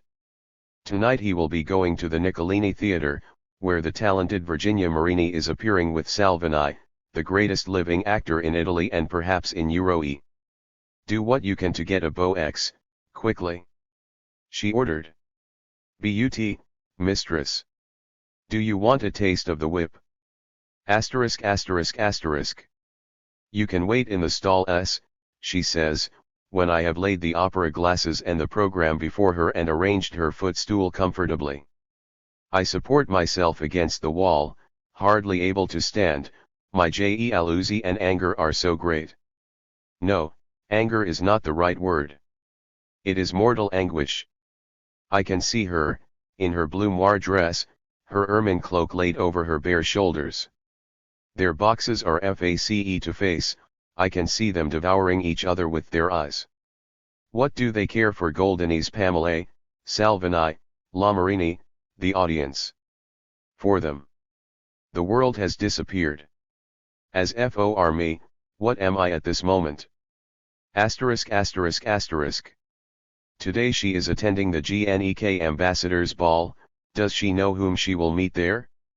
At any rate she is dressed for the occasion, a heavy green silk dress molds her heavenly figure and reveals her arms and breasts. Her hair, which is tied in a large fiery knot, is adorned with a water lily and a spray of green rushes that sweeps down onto the nape of her neck. She no longer shows any trace of excitement. The fever and agitation have vanished, and she is calm, so calm that my blood freezes and I feel my heart grow cold under her gaze. With slow stateliness she climbs the marble stairs, slips off her precious coat and carelessly drifts into the room filled with the silvery smoke of 1,000 candles. For a moment I follow her with my eyes, dumbfounded, and then I notice that I am holding her furs in my hands, still warm from the heat of her body. I deposit a kiss on them and my eyes fill with tears. Here he is. In his black velvet jacket sumptuously lined with dark fur, he is a proud, handsome despot who plays with the lives and souls of men. He stands in the doorway, looking about him proudly. He catches sight of me and gives me a piercing stare. Under his icy gaze I am again seized with a deadly terror, a premonition that this man will capture and enslave her, that he has the power to subjugate her entirely. Confronted with such fierce virility I feel ashamed and envious. I am no more than a feeble, confused being. My weakest point is that I want to hate him but cannot. Why did he notice me among the army of servants? With an aristocratic gesture he signals to me to come to him. Help me off with my coat, he orders calmly. My whole body trembles with rebellion but I obey humbly, like a slave. Asterisk asterisk asterisk. I wait all night long in the ante-chamber, in a state of feverish delirium. Strange visions pass before my eyes. I see their meeting, their first lingering exchange of glances. I see her whirling through the ballroom in his arms, giddy, resting with half-closed eyes against his breast. I see him in all the sanctity of love, not as a slave but as a lord, lying on the ottoman with her at his feet. I see myself kneeling before him, waiting on him, the tea tray trembling in my hands. I see him reach for the whip. The footmen are talking about him now. Like a woman, he knows he is beautiful and behaves accordingly. Always elegant, he changes his costume or even 5 times a day like a courtesan. He has been seen in Paris dressed as a woman and men showered him with love letters. An Italian singer famous for his talent and for his passionate temperament forced his way into his house and threatened to kill himself if our hero did not yield to him. I regret, the Greek replied with a smile, I should have granted you my favors with pleasure, but alas, I can only sign your death warrant, for I am a man. Asterisk asterisk asterisk. The ballroom is nearly empty, but she has apparently no thought of leaving. Dawn is already peeping through the blinds. Finally I hear the rustle of the heavy dress that flows behind her like a green wave. She is drawing slowly near, chatting to him. I hardly exist for her, she does not even bother to give me orders. Madame's coat, he commands. Naturally he does not think of assisting her himself. While I help her with her furs, he stands by with folded arms. As I kneel to put on her fur boots, she leans lightly on his shoulder and asks, how does the story go, about the lioness? When the lion she has chosen to live with is attacked by another, says the Greek, the lioness lies down and watches the fight. If her companion is losing, she does not come to his residential queue but looks on indifferently while he is mauled to death by his opponent. Then she follows the victor, the stronger, that is woman's nature. At that point my lioness gives me a strange look that makes me shudder, and the red light of dawn bathes all 3 of us in blood. Asterisk asterisk asterisk. She did not go to bed, but took off her ball dress and untied her hair. Then she ordered me to light a fire, and she sat by the hearth staring into the flames. Do you still need me, mistress? I asked in a faltering voice. Wanda shook her head. I left the room, walked through the gallery and sat down on the steps that led to the garden. A gentle north wind blew a cool dampness from the Arno, the green hills lay under a rosy mist, and golden vapors shrouded the town and billowed over the dome of the cathedral. A few stars glimmered in the pale sky. I tore off my coat and pressed my burning forehead against the marble. Everything that had happened so far seemed like a child's game, now things were serious, horribly serious. I felt the approach of a catastrophe, I could see it before me and almost touch it with my hand, but I did not have the courage to go toward it and meet it. I was a broken man. To be honest, it was not the suffering or the thought of being maltreated that frightened me. I was possessed by one fear only. That of losing the one I loved so passionately, and the fear was so violent and harrowing that I began to sob like a child. ******. She remained in her room all day, waited on by the negress. When the evening star rose in the sky I caught sight of her crossing the garden, and following her stealthily, I saw her enter the temple of Venus. I crept up behind her and watched through a crack in the door. She stood before the majestic statue, her hands joined in prayer, and the light of the star of love cast a blue ray upon her. *****. That night on my couch I was seized with the terror of losing her, and was so overwhelmed by feelings of doubt that I decided to play the part of a libertine hero. I lit the red oil lamp that hung in the passage under a pious image, and crept into her bedroom, shielding the light with my hand. The vanquished lioness was the picture of exhaustion. She lay asleep on her back, sprawled over the cushions, her fists clenched, her breathing heavy. She seemed in the midst of an alarming dream. I slowly took my hand away from the light and let it fall on her magnificent face. But she did not awake. I gently placed the lamp on the floor and fell on my knees by Wanda's bed, resting my head on her warm, soft arm. She stirred but did not wake. I do not know how long I stayed in this prostrate position, in the dead of night, gripped by dreadful torment. At last a fit of violent trembling came over me and I was able to weep. I flooded her arm with my tears. She started several times, then finally awoke, rubbed her eyes and looked at me. "Severin!" she cried, more frightened than angry. I could not reply. "Severin," she said again gently, "what is wrong? Are you sick?" Her voice was so compassionate, so kind and tender, that it was like a red-hot iron piercing my breast and I began to sob aloud. "Severin, my poor friend, my unhappy friend." She gently stroked my hair. "I am very sorry for you, but I cannot help you. With the best will in the world, I can think of no remedy for you." "Oh, Wanda, must it be so?" I moaned in my grief. "What, Severin, what do you mean? Do you no longer love me at all? Have you not a little pity left for me, or has the handsome stranger taken it all from you?" "I cannot lie," she answered gently after a moment's silence. "He has made an impression on me that I cannot yet understand. I live in pain and fear. I have seen this feeling described in poetry and on the stage, but I had taken it for a figment of the imagination. Oh, he is a lion of a man, strong, handsome, proud, yet sensitive, not coarse like the men of our northern countries. I pity you, believe me, Severin, but I must possess him. What am I saying? I must give myself to him, if he will have me. Think of your honor, Wanda." "You have kept it unsullied till now," I exclaimed. "Even if I'll no longer mean anything to you." "I am considering it," she replied. "I want to be strong for as long as I can, but I want—" She hid her face shyly in the cushions. "I want to be his wife. If he will have me." "Wanda!" I gasped, seized by the fatal anguish which made me lose all control. "You want to be his wifey, you want to belong to him forever. Oh, do not send me away from you. He does not love you." "Who told you that?" she cried. "He does not love you," I went on passionately, "but I do.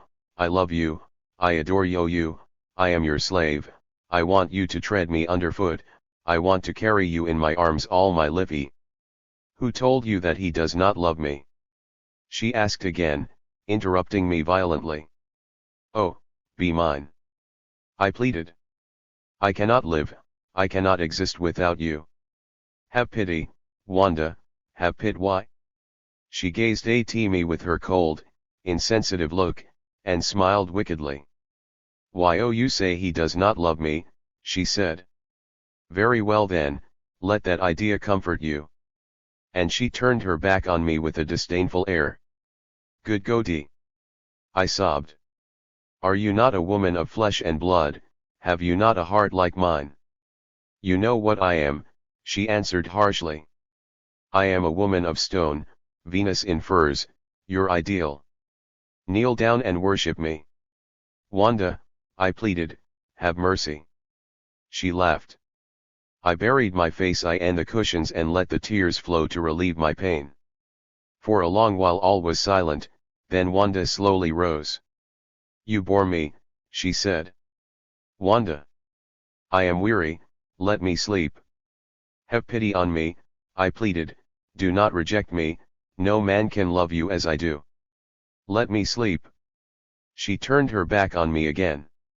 I leapt to my feet and seized the dagger that hung next to her bed, I drew it from the scabbard and pointed it at my breast. I shall kill myself before your eyes, I sobbed. Do as you please, replied Wanda, with perfect indifference, but let me sleep. She yawned loudly, I am tired. For a moment I was stunned, then I began to laugh and cry at the same time. Finally I stuck the dagger in my belt and again fell on my knees before her. Wanda, listen to me one moment, I pleaded. I want to sleep, do you hear? She cried, leaping angrily out of bed and giving me a kick. Are you forgetting that I am your mistress? As I did not move an inch, she seized the whip and dealt me a blow. I rose. She struck me again, this time full in the face. Animal, slave. With my clenched fists raised to the sky, I resolutely left the room. She flung down the whip and burst into a loud peal of laughter. I imagine my theatrical attitude must have seemed the height of comedy. Asterisk. I am resolved to cut myself off from the heartless woman who has treated me so cruelly and is now prepared to betray me in reward for my servile adoration and all that I have suffered. I tie the little I possess into a bundle and write her the following note. Madam, I have loved you like a madman, I have given myself to you as no man has ever done, but you have abused my sacred emotions and have played a frivolous and shameless game with me. So long as you were only pitiless and cruel I was able still to love you, but you are now becoming vulgar. I am no longer the slave who let you trample and whip him, you yourself have given me back my freedom and I am leaving a woman that I can now only hate and despise. Severin Kuziemski. I entrust this note to the black servant girl and escape as fast as I can. Asterisk. 255. I arrive breathless at the railway station, suddenly a pain shoots through my heart and I begin to weep. Oh, how shameful this is. I want to run away but I cannot, I turn back, but with her. To her, the one I abominate and adore. Again I change my mind, I cannot return, I have no right to return. But how can I leave Florence? I realize that I have no money, not a penny. Then I shall travel on foot, it is better to be an honest beggar than to eat the bread of a courtesan. But I cannot leave, she has my word of honor. I must return, perhaps she will free me from my pledge. I take a few steps, then stop once more. She has my word, yes, I have sworn to be her slave for as long as she wishes, until she sets me free, however, I do have the right to kill myself. I walk through the Cassine and down to the Arno, where the yellow waves lap monotonously around the trunks of a few lonely willows. I sit down and draw up an account of my existence. I review the whole of my life and find it a sorry affair, a few joys, an infinite amount of boredom and futility, and in the middle, a well of grief, anguish, disappointment, and vain hopes. I think of my mother whom I loved so dearly and whom I saw die of a dreadful illness, of my brother who perished in the flower of his youth, without ever tasting the pleasures of life. I think of my dead nurse, of my childhood playmates, of the friends who studied with me, of all those who are lying under the cold earth. I think of the turtle dove who used to come cooing and bowing to me instead of going to his mate. All is dust and returns to dust. I burst out laughing and slide into the river, but at the same time I save myself by clutching a willow branch overhanging the muddy waters.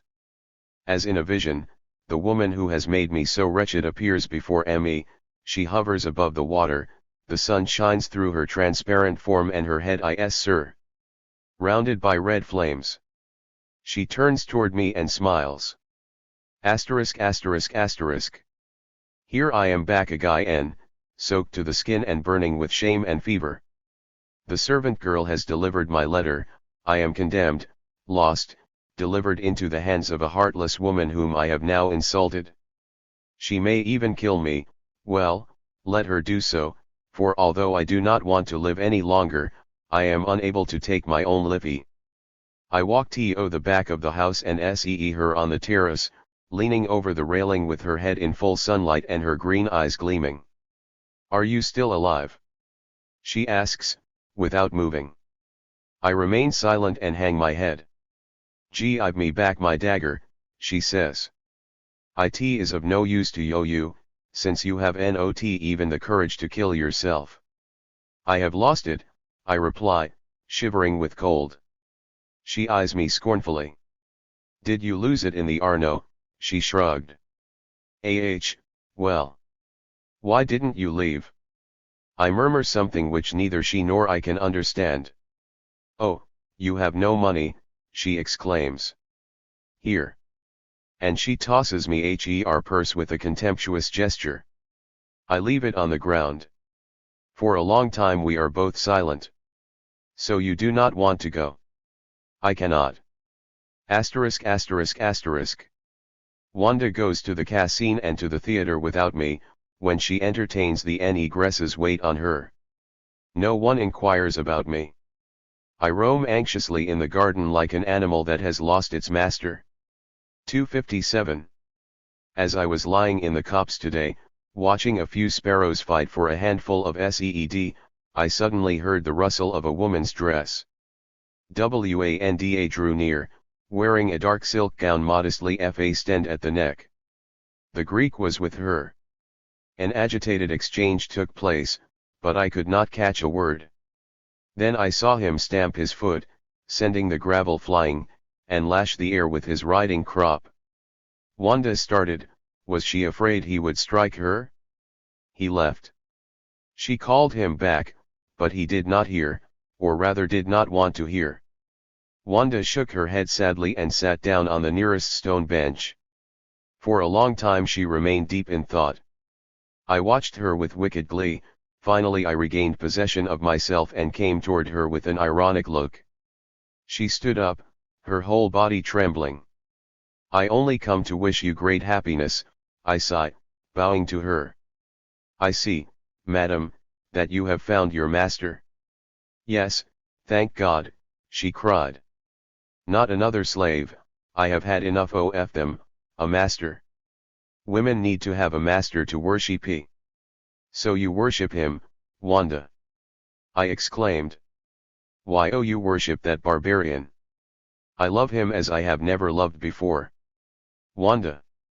I clenched my fists, but the tears were already rising to my eyes, and I was overcome by the delirium of passion. Very well then, choose him, take him for your husband, let him become your master, but I want to remain your slave for as long as I live. You want to be my slave even then? That would be amusing, but I am afraid he would not accept it. He would not. He is already jealous of you. She exclaimed. Yes, he of you. He insists that I dismiss you on the spot, and when I told him who you were. You told him? I gasped. I told him everything. I related all our story to him, all our oddities, everything and instead of laughing he grew angry and stamped his foot. And threatened to beat you. Wanda lowered her eyes and was silent. Yes, yes, I said with bitter irony, you are afraid of him. I threw myself at her feet and in my exaltation embraced her knees. I want nothing from you, nothing but the permission to be near you always, to be your slave. Do you realize that you bore me? Said Wanda in a neutral voice. I leapt to my feet, my blood was boiling. You are not cruel now, you are vulgar. I said, giving the word its precise, wounding meaning. That is already in your letter, replied Wanda with a shrug. A man of wit does not repeat himself. Then how would you describe your behavior toward me? I asked furiously. I could make you see sense, she replied mockingly, but I prefer this time to answer you by argument rather than with the whip. You have no right to blame me, I have always been honest with you. Have I not warned you more than once? Have I not loved you with all my heart, passionately, and have I in any way hidden from you the danger of lowering yourself before me? Have I not told you that I want to be dominated? But you wished to be my plaything, my slave. Your greatest delight was to be kicked and whipped by a proud and cruel woman. What do you want now? Dangerous tendencies were lurking in me, and you were. 259. The one who awakened them. If I now take pleasure in hurting and tormenting you, it is entirely your fault. You have made me what I am, and you are so weak and unmanly that you are now blaming me. Yes, I am guilty, I replied, but have I not suffered enough now? Cease this cruel game. That is exactly my intention, she replied, with a strange look. Wanda, I cried, do not drive me to desperation, you can see that I have become a man again. A flash in the pan, she replied, it disappears as quickly as it flares up. You think you can intimidate me, but you are only making yourself ridiculous. If you had been the man I thought you were at first, a serious-minded and intelligent man, I should have loved you faithfully and become your wife. Women desire men they can look up to, a man such as you, who willfully places his neck under a woman's foot, is only an amusing toy that she throws away when she is bored. To throw me away, I said ironically. Toys are dangerous. Do not provoke me, cried Wanda. Her eyes began to sparkle, her cheeks to flammy. If I cannot possess you, said, in a voice strangled with anger, then no other man shall. What play is that from? She mocked. Then she seized me by the coat. Do not provoke me, she repeated. I am not a cruel woman, but who knows how far I might go, or whether there is any limit to what I might do to you. What can you do that would be worse for me than to take him for your lover? I said, hardly able to contain myself. I could make you his slave, she replied. Are you not in my power? Do I not have the contract? But naturally it would merely be a pleasure for you if I were to have you bound and 26 were to tell him, now do with him as you please. Woman, are you mad? I am perfectly rational. I am warning you for the last time. Do not offer me any resistance, I have gone so far now that it is easy for me to go still further. I now feel something akin to hatred for you, to see you whipped by him would be a veritable pleasure, but I am still restraining myself at present at my wit's end. I seized her by the wrist and forced her to kneel before me. Severin! She cried, her features twisted in fear and rage. I shall kill you if you become his wife. The voice that came out of my throat was toneless and hoarse. You are mine and I shall not let you go. I love you too much. I clutched her tightly and unthinkingly grasped the dagger that was still in my belt. Wanda looked up at me with her gentle unfathomable eyes. This is the way I like you, she said calmly. Rightly now you are a man and I know that I still love you. Wanda. Tears of delight sprang to my eyes. I leaned down and covered her adorable face with kisses. But she suddenly broke into gay laughter and cried. Have you had enough of your ideal, now? Are you pleased with me? What? Were you not serious? I am serious, she replied in a playful tone, when I say that I love you, and you alone. But you sweet madman, you simpleton, did you not even notice that it was all a game, okay? Did you not see how hard it was for me to whip you, when all I wanted to do was to take your face in my hands and cover it with kisses? But that is enough now, I have played my cruel role better than you expected. Now I am sure you will be content with a nice little wife, clever and not too ugly. We shall live very sensibly, and you will be my wife. I could not help exclaiming, overjoyed. Yes, your wifey, my dear, darling husband, whispered Wanda, kissing my hand. I threw my arms around her. Now you are no longer my slave, Gregor, you are my dear Severin again, my husband. And what about him? Do you not love him? How could you think I could ever love that barbarian? You were blind. I was so afraid for you. I nearly took my life because of you. Truly. She exclaimed. Ah, I shudder to think that you were already in the Arno. But it was you who saved me, I said tenderly. You were hovering above the waters, smiling, and your smile called me back to Livy. Asterisk. A new calmness has come over me now that I hold her in my arms. She rests peacefully against my breast, she lets me kiss her and smiles. It is as though I were emerging from verbiset fantastic visions, as though I were a shipwrecked sailor safely washed up on shore after a long and perilous battle against the waves. Asterisk. I hate this town where you have been so unhappy, she said, as I wished her good night. I want to leave immediately, tomorrow. Be so good as to write a few letters for me, and in the meantime I will pay my farewell calls. Does that suit you? Of course, my dear, sweet, beautiful wife. Asterisk. 262. Early next morning she knocked at my door and asked me tenderly how I had slept. I would never have thought that gentleness could become her so. Asterisk. She has now been gone for over 4 hours. I have long since finished the letters and am sitting on the balcony, watching for her carriage to appear. I am a little worried about her, although, goodness knows, there is not the slightest cause for doubt or alarm. But the feeling is there, weighing on my chest, and I cannot rid myself of it. No doubt my soul is still darkened by the sufferings of the past days. Asterisk. She is back, radiating happiness and satisfaction. Well, did everything go as you wished? I ask, kissing her hand tenderly. Yes, dear heart, she replies, and we are leaving tonight. Help me pack my cases. Asterisk.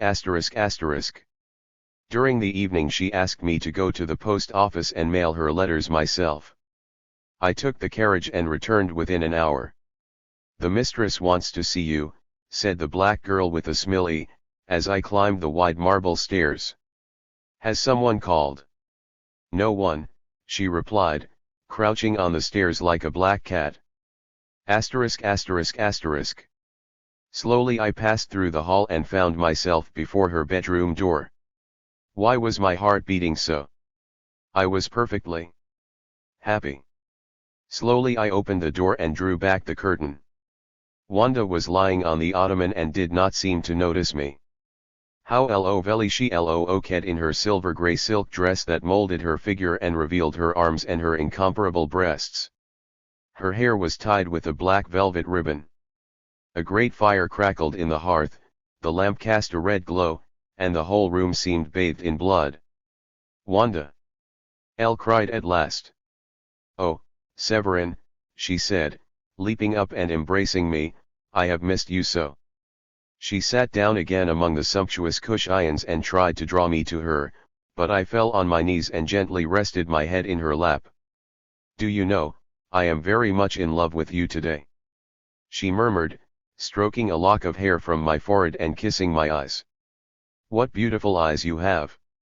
They have always been the most attractive part of you, but today they quite enrapture me. I am overwhelmed. She stretched her marvelous limbs and gazed tenderly at me through her red eyelashes. But you are so cold, you are holding me as though I were a block of wood. Wait a moment, I shall make you amorous. She pressed her lips languorously against mine. I am no longer attractive to you, you still want me to treat you cruelly, and no doubt I have been too kind today. You know what, You little fool. I think I shall whip you. But my child. I want to. Wanda. Come, let me tie you up, she went on, skipping gleefully across the room.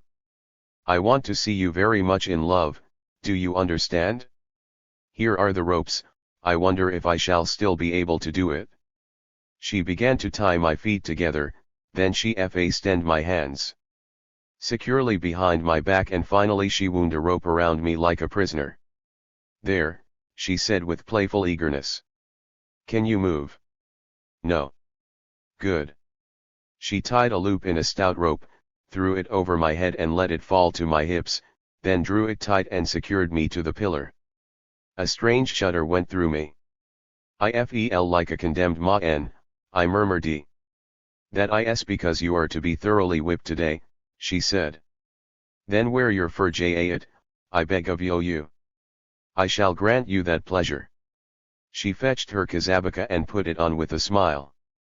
Then she stood before me with her arms crossed, and looked at me with half-closed eyes. Do you know the story of the ox of Dionysius? She asked. I remember it vaguely. Why? A courtier invented a new instrument of torture for the tyrant of Syracuse. The victim was to be put inside a hollow bronze ox under which a fire was to be lit. It was intended that as the metal grew hot the prisoner would howl with pain and thus imitate the bellowing of an ox. Dionysius expressed interest in the invention and decided to try it out on the spot, so he had the inventor himself placed inside the ox. A very instructive story. It is you who have taught me selfishness, pride, and cruelty, and you shall be my first victim. I am now feeling intense pleasure in having at my mercy someone who, like me, has thoughts, feelings and desires, a man who is my superior, both physically and intellectually, and above all a man who loves me, for you do still love me. I love you madly. Good. You will get all the more pleasure from what I am about to do to you. What has come over you? I do not understand you today. There is an unmistakable glint of cruelty in your eyes, and you are so strangely beautiful, quite the Venus in furs. Without answering, Wanda put her arm about my neck and kissed me. My passion flooded back in all its violence. Where is the whip? I asked. Wanda laughed and moved back a step or two. So you really want to be whipped? She said, throwing back her head with a proud gesture. Yes. Suddenly Wanda's face altered, it was transfigured by anger and seemed for a moment quite hideous. Then whip him! She cried. At that instant the dark, curly head of the Greek appeared behind the curtains of the four-poster bed. I was speechless and paralyzed. My situation was dreadfully comic and I should have laughed at it myself had it not also been so desperately humiliating. It surpassed anything I had imagined. My rival stepped forth in his boots, his tight white breeches and his close-fitting jacket. The sight of his athletic build sent a shudder down my spine. You are indeed cruel, he said, turning to Wanda.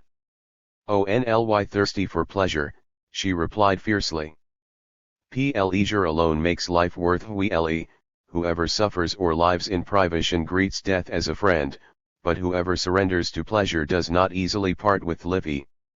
The pleasure seeker must take life joyfully, in the manner of the ancients. He should not be afraid of indulging himself at the expense of others, he must never feel pity. He must harness others to his carriage or his plough, like beasts. He should choose his slaves among men who live fully and would enjoy life as he does, and he must use them for his own. 266. Pleasure, without any trace of remorse. It is not for him to ask whether they are fulfilled or mortified. He must always bear this idea in mind: if they had me in their power, they would act as I do, and I should have to pay for their pleasure with my sweat, my blood, and my soul. This is how the ancients lived. Pleasure and cruelty, freedom and slavery, always went hand in hand. Men who wished to live as the gods of Olympus did must have slaves to throw into their fish ponds and gladiators ready to do battle for them at their feasts. Little do they care if they are spattered by the fighter's blood. Wanda's words brought me back to my senses. "You ente me?" I cried. "Are you not my slave, my property?" said Wanda. "Must I show you the contract?" "You ente me, I threaten ed, or else." I strained against the ropes. "Can he free himself?" she asked ed. "He has threatened to kill me." "Have no fear," said the Greek, inspecting my bonds. "I shall call for help," I said. "No one will hear you, and no one will prevent me from abusing your sacred emotions and playing this frivolous game with you," replied Wanda, parodying the phrase from my letter with fierce humor. "Now do you find me cruel and merciless, or am I merely becoming vulgar? What do you say? Do you love me still, or do you hate and despise me? Here is the whip." She handed it to the Greek, who eagerly stepped forward. "Do not touch me," I said, trembling with rage. "I shall not take anything from you." "You object because I am not wearing furs," teased the Greek, and he took his short sable jacket from the bed. "How charming you look, eh?" exclaimed Wanda, giving him a kiss and helping him on with his furs. "May I really whip him?" he asked. "Do with him as you please," replied Wanda. "Beast!" I cried, utterly revolted. The Greek eyed me fiercely, like a tiger, his muscles swelled as he drew back his arm and the whip whistled through the air. Like Marsyas, I was bound hand and foot and condemned to be flayed by Apollo. My eyes drifted about the room and came to rest on the ceiling where Samson lay at Delilah's feet, about to be blinded by the Philistines.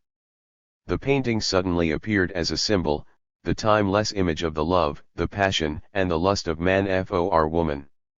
Each of us ends up like Samson, I thought. We are always betrayed by the woman we love, whether she wears a sable cloak or a linen smock. "Now watch me train him," cried the Greek. He bared his teeth and his face wore the bloodthirsty expression that so frightened me the first time I saw him. And he began to whip me so mercilessly and with such dreadful force that I started at each blow and began to shake all over with pain. The tears streamed down my cheeks.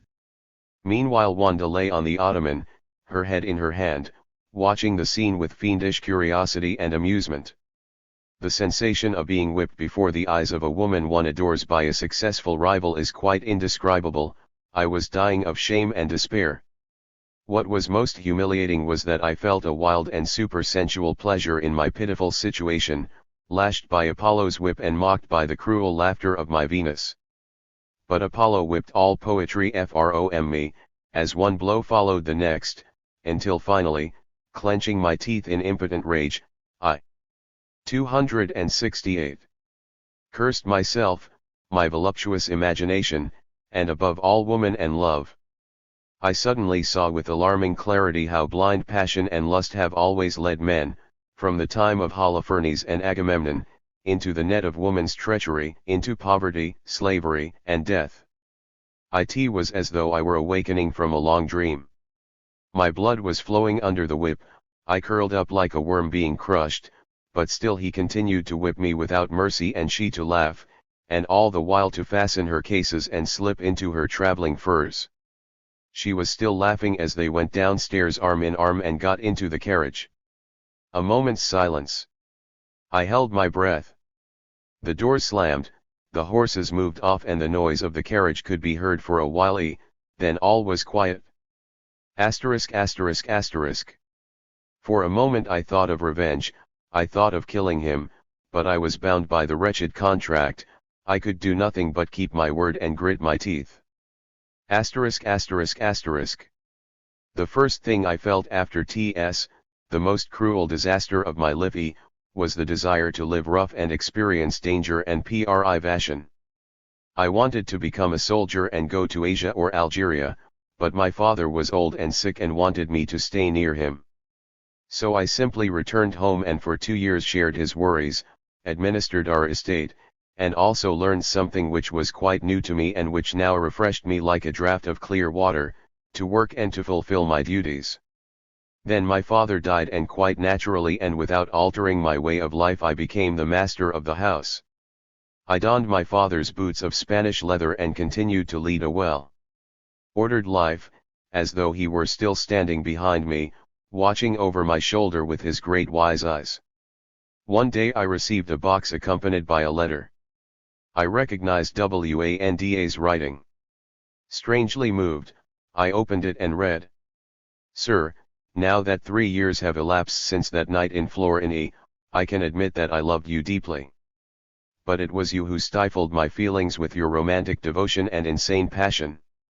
From the moment that you became my slave, I felt that it would be impossible for you ever to be my husband, but I found it exciting to realize your ideal, and while I amused myself pleasantly, perhaps to cure you, I found the strong man I needed and was as happy with him as it is possible to be on this funny ball of clay. But my happiness, like all things of this world, was short-lived. About a year ago he was killed in a duel, and since then I have been living in Paris like an Aspasia. What about you? Your life will surely not lack sunshine if your imagination has ceased to govern you and those other qualities that first attracted me to you have gained the upper hand. I mean your clarity of thought, kindness of heart, and above all virtuous austerity. I hope that my whip has cured you, that the treatment, cruel though it was, has proved effective. In memory of that time and of a woman who loved you passionately, I am sending you the portrait by the poor German painter. Venus in Furs. I could not help smiling and, as I sank into a daydream, I sighed. 270. Denley saw before me the lovely creature clad in her ermine jacket, with the whip in her hand. I smiled to think of the woman I had loved so much, of the Jait that had so delighted me in the past. I smiled at the thought of the whip, and finally I smiled to think of my own suffering, and said to myself, the treatment was cruel but radical, and the main thing is that I am cured. And what is the moral of the tale? I asked, replacing the manuscript on the tableau. That I was a fool. He exclaimed, without turning around, as though embarrassed. If only I had whipped her instead. A curious method, I replied. Perhaps with your peasant girls. Oh, they are used to it. But think of the effect it would produce on our refined ladies with their nerves and hysterics. But what about the moral? The moral is that woman, as nature created her and as man up to now has found her attractive, is man's enemy. She can be his slave or his mistress but never his companion. This she can only be when she has the same rights as he and is his equal in education and work. For the time being there is only one alternative, to be the hammer or the anvil. I was fool enough to let a woman make a slave of me, do you understand? Hence the moral of the tale, whoever allows himself to be whipped deserves to be whipped. But as you see, I have taken the blows well, the rosy mist of supersensuality has lifted, and no one will ever make me believe that the sack-red wenches of Benares or Plato's rooster * are the images of God. *term used by Schopenhauer to designate women, footnote in 2nd edition. Diogenes threw a plucked rooster into Plato's school and exclaimed, "Here is Plato's man," footnote in 1st edition. 271. Appendixi. Achildhoodmemoryand rifleCtions. Onthennovel. Whether she is a princess or a peasant girl, whether she is clad in ermine or sheepskin, she is always the same woman. She wears furs, she wields a whip, she treats men as slaves, and she is both my creation and the true Sarmatian woman. I believe that every artistic creation develops in the same way that this Sarmatian woman took shape in my imagination. First, there is the innate tendency common to all of us to capture a subject that has eluded most other artists. Then the author's own experience intervenes and provides him with the living being whose prototype already exists in his imagination.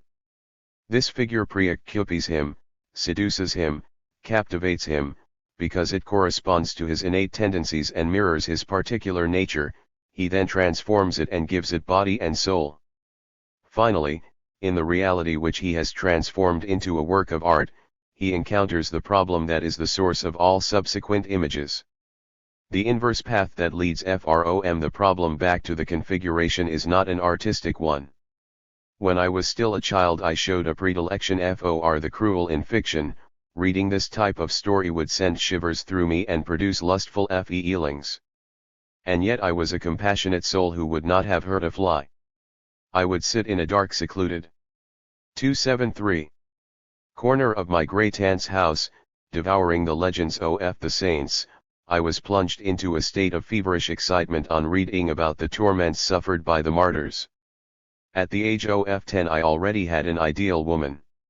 I yearned for a distant relative of my father's, let us call her Countess Zenobia, the most beautiful and also the most promiscuous woman in the country. It happened on a Sunday afternoon, I shall never forget it. I had come to play with the children of my aunt-in-law, as we called her, and we were left alone with the maid.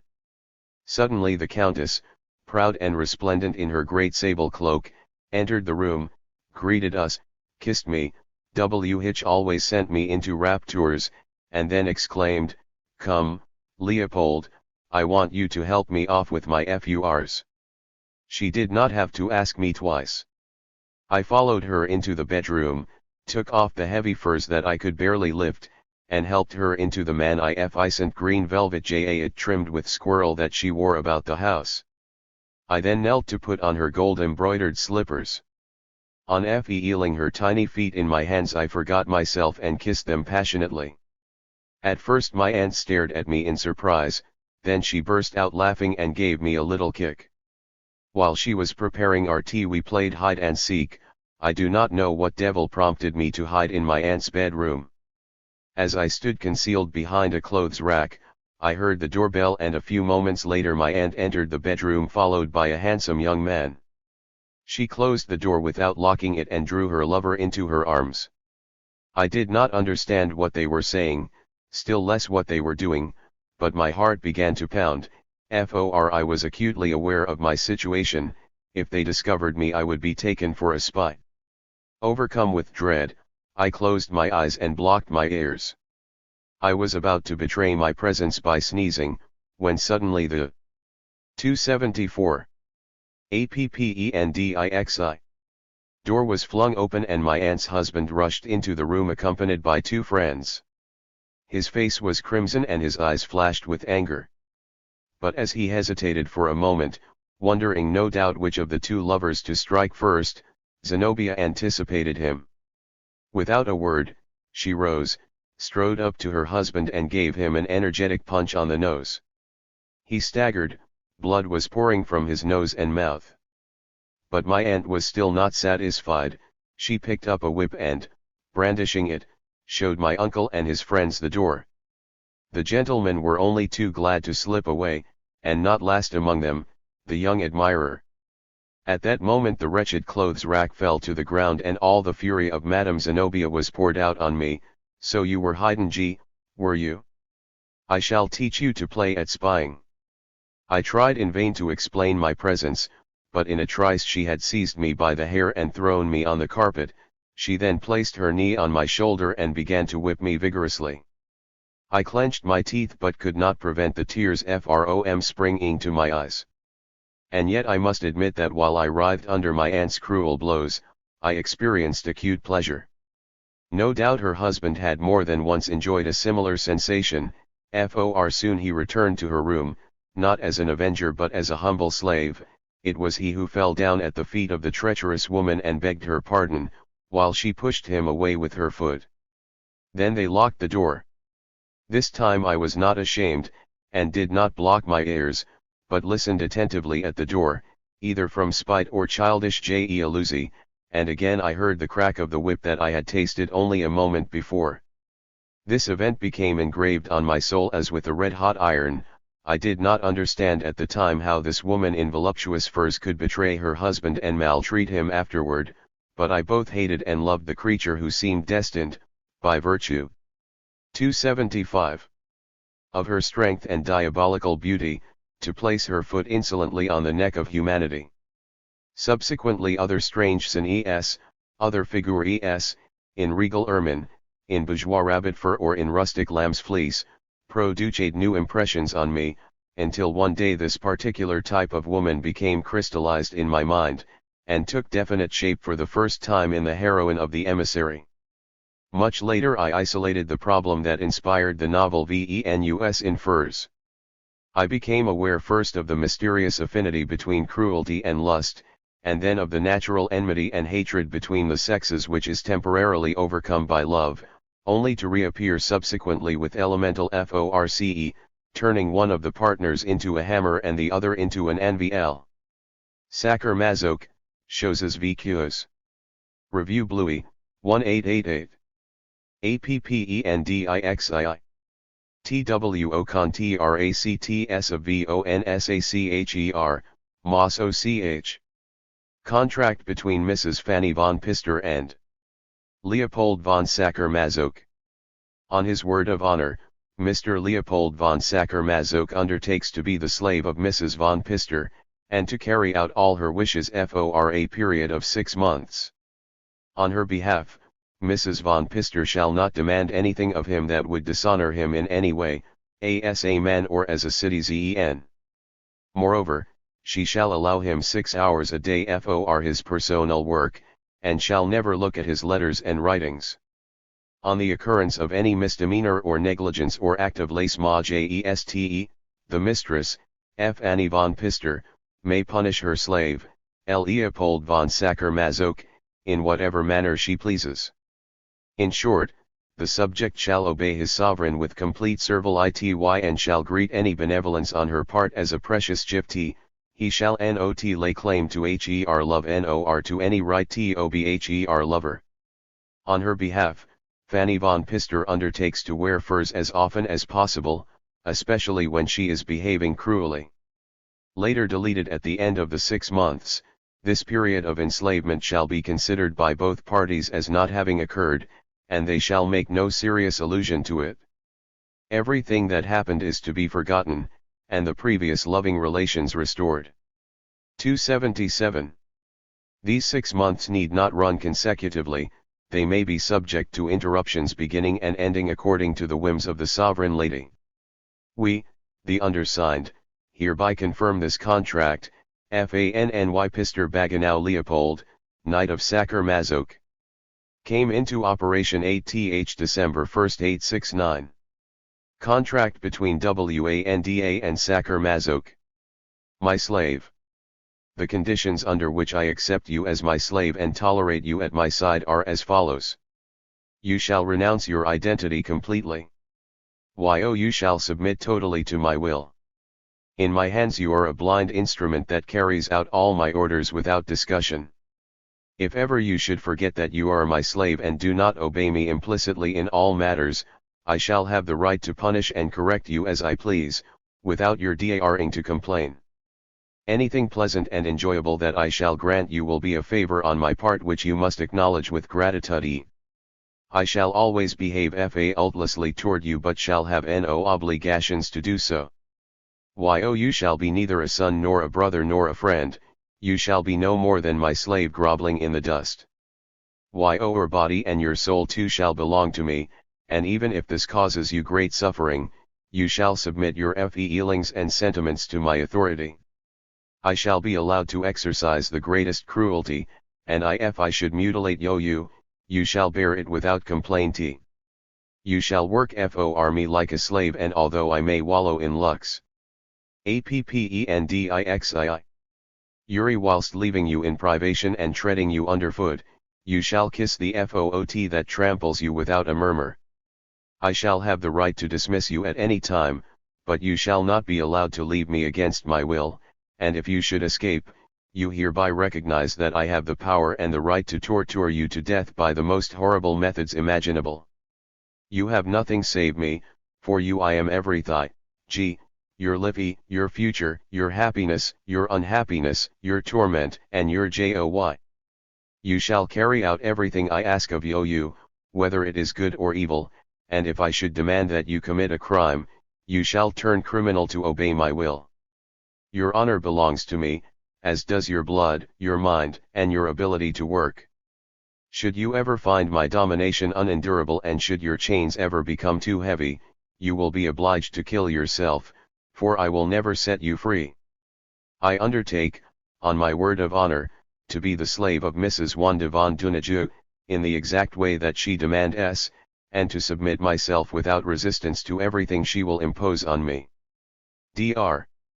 Leopold, Knight of Sacher Masoch, Outed by Schlichtigrol, Sacher Masoch und der Masochismus and by Kraft eben G, Psychopathia Sexualis. 279. Appendixii. Theadventurewithludwigii. Told by Wanda. At the beginning of November 1, 877, my husband received the following letter.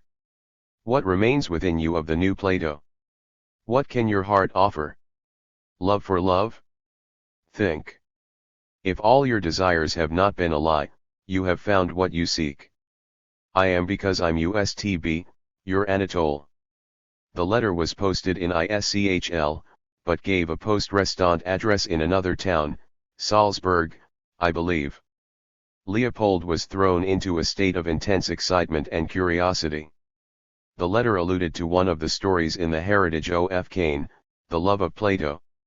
The writing was that of a person of distinction. Who could it be? A man? It was impossible to tell. At any rate, it seemed to promise an interesting adventure, and was not to be dismissed lightly. Trembling with emotion, Leopold answered. Your words roused my soul as the storm rouses the ocean, as the wind lifts the waves to the stars, but needlessly, for a star has descended to me from the skies. Friendship for friendship and love for love. How can I hesitate when you tell me that I have found the object of my sacred desire, the desire that dwells in me both in broad daylight and in the mysterious darkness of night, when Anatole has appeared in my dreams to deprive me of all rest, all sleep? If you are Anatole, I am yours, take me. With all my soul, Leopold. My husband awaited the reply with indescribable tension. At last it arrived, as follows. Have you never wept within yourself? Here I am, dry-eyed, and I feel the tears flowing one by one in my heart. I tremble with fear, and my soul seems to struggle violently to free itself from its prison of flesh. You pervade all my being. I have just received your letter, and since reading it I know only one thing, that I love you infinitely, as only you can be loved, as only Anatole can love. Anatole. Oh, it is I. All that is good, noble, and ideal in me will be yours.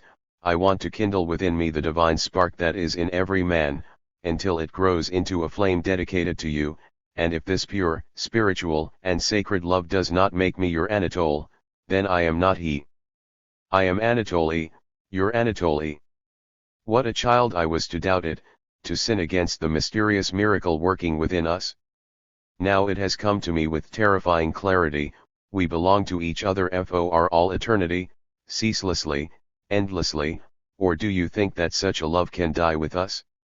This is the aim of my life, the reason for my existence on this earth, to be the object of your longing, to link you to me irrevocably, proud, pure spirit.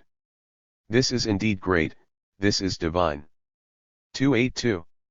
Appendixil. It was eccentric, but there was something to be said for it, it could add some spice to literature. It was exactly what Leopold needed.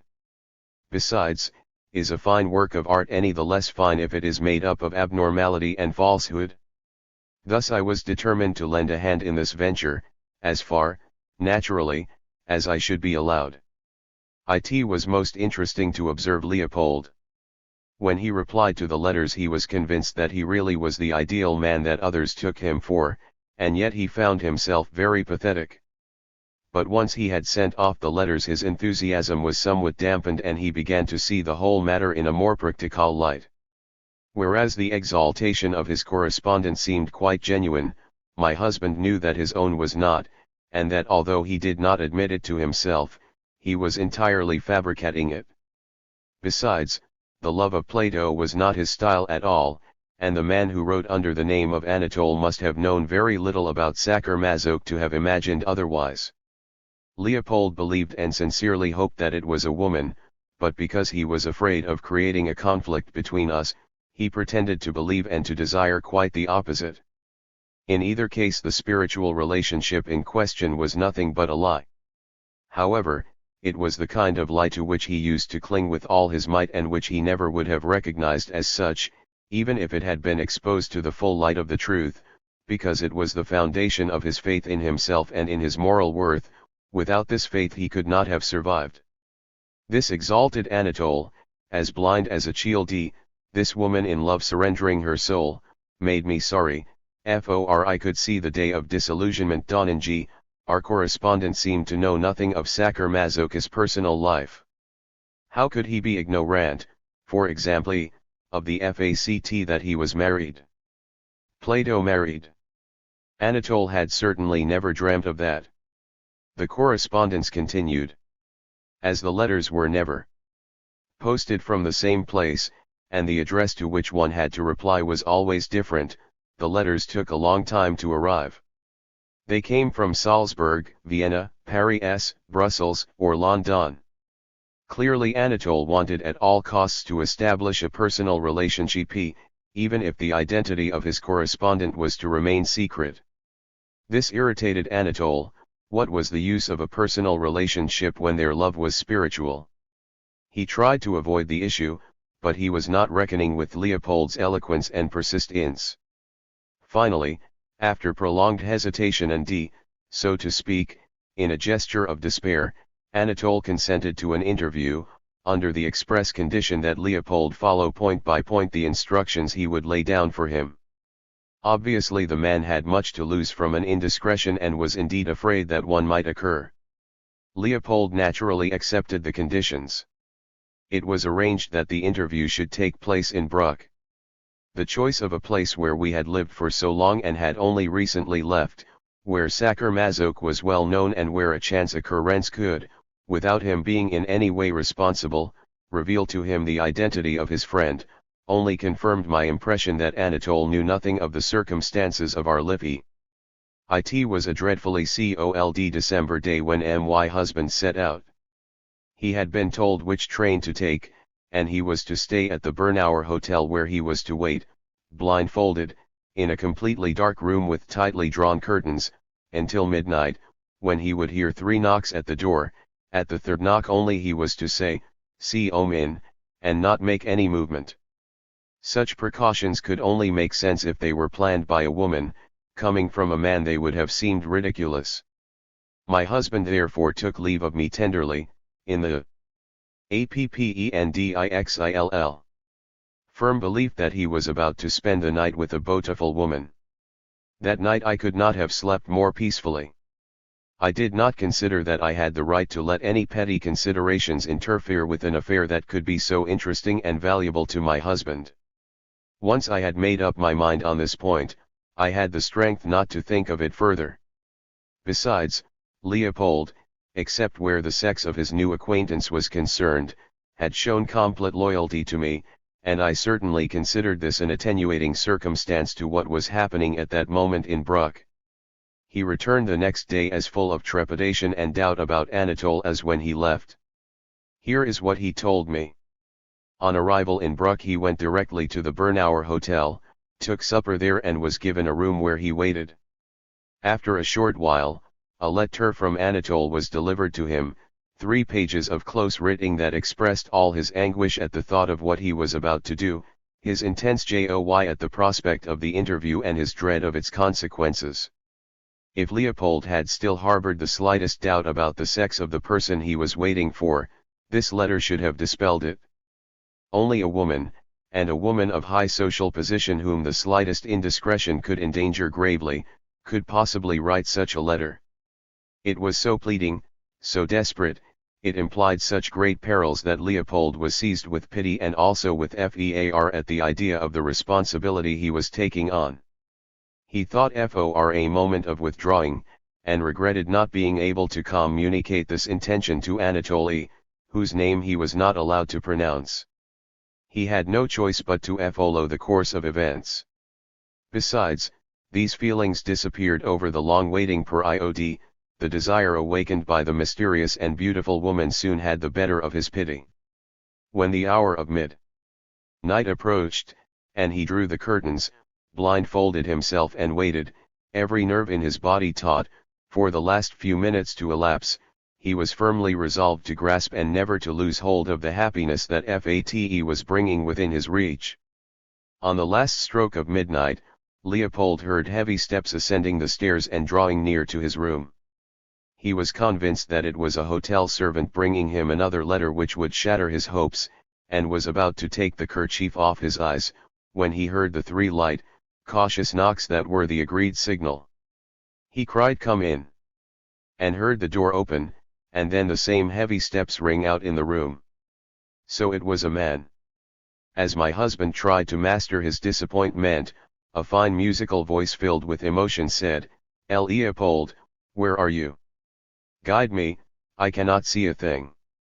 My husband took the hand that was held out to him and led the unknown visitor toward the sofa where they both sat down. "Why, oh, you must admit that you were expecting a woman," said the voice. Leopold's agitation at the unexpected appearance of a man had soon died down.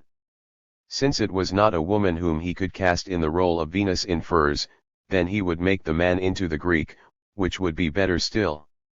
So his voice was quite composed when he replied, "After your last letter I was afraid it might be so, you surround yourself with such mystery." "Afraid? Then you are not disappointed?" The ice was soon broken and the 2 men began to converse. Anatole talked endlessly of love, but of a spiritual and immaterial love, and he finally confessed to Sacher Masoch that although he was young and virile, he had never laid hands on a woman, but was pure in both body and soul. 286. Appendixil.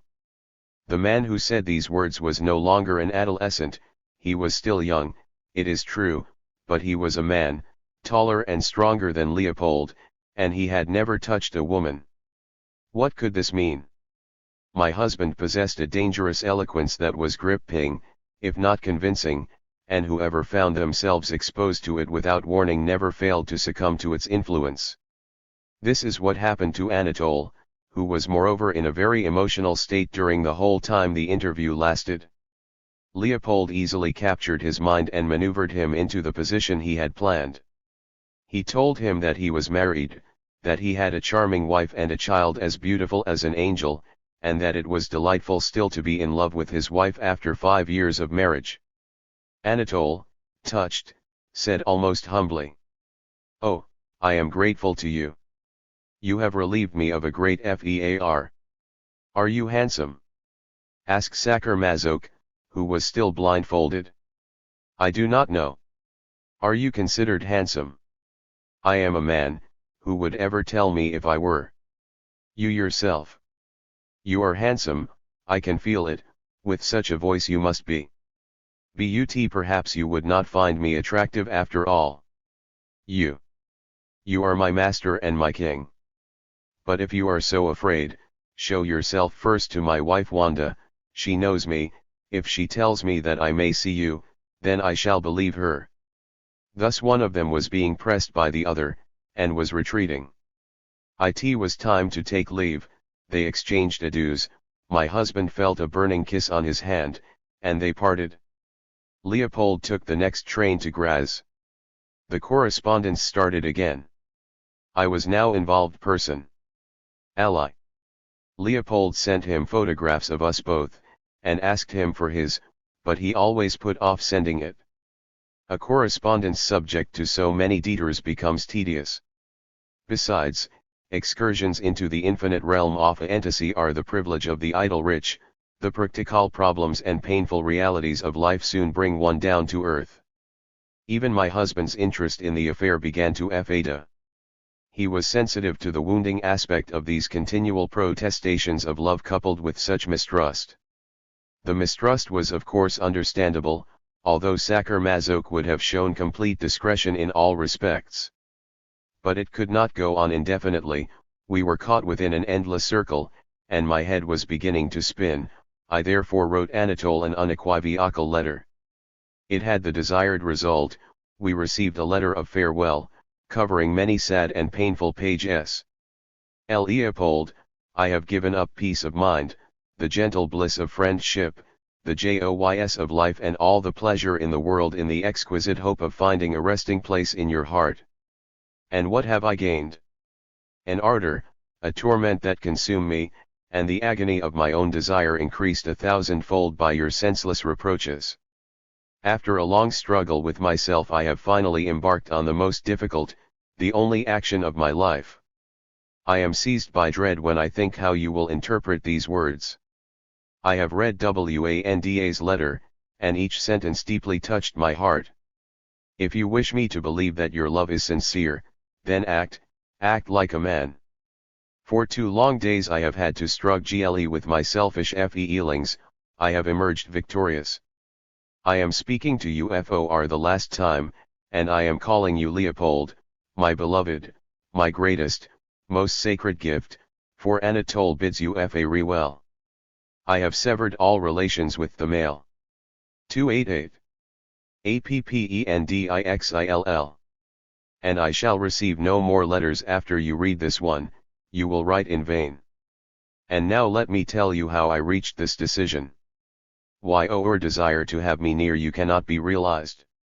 In this material world there is no spiritual love, even you cannot sustain it, and neither, perhaps, can I. Some months later we received the following letter. Leopold, come what may, I know that I do not want to leave you, that I cannot leave you. A blockhead of a bookseller has just sent me one of your books. It reached me in the middle of my struggle between renunciation, love, and despair. Come what may, I am yours, you are mine, and you will have me by your side, but not just yet. Be patient for a few months and I shall be with you forever. I am willing to give up anything, to suffer anything for you.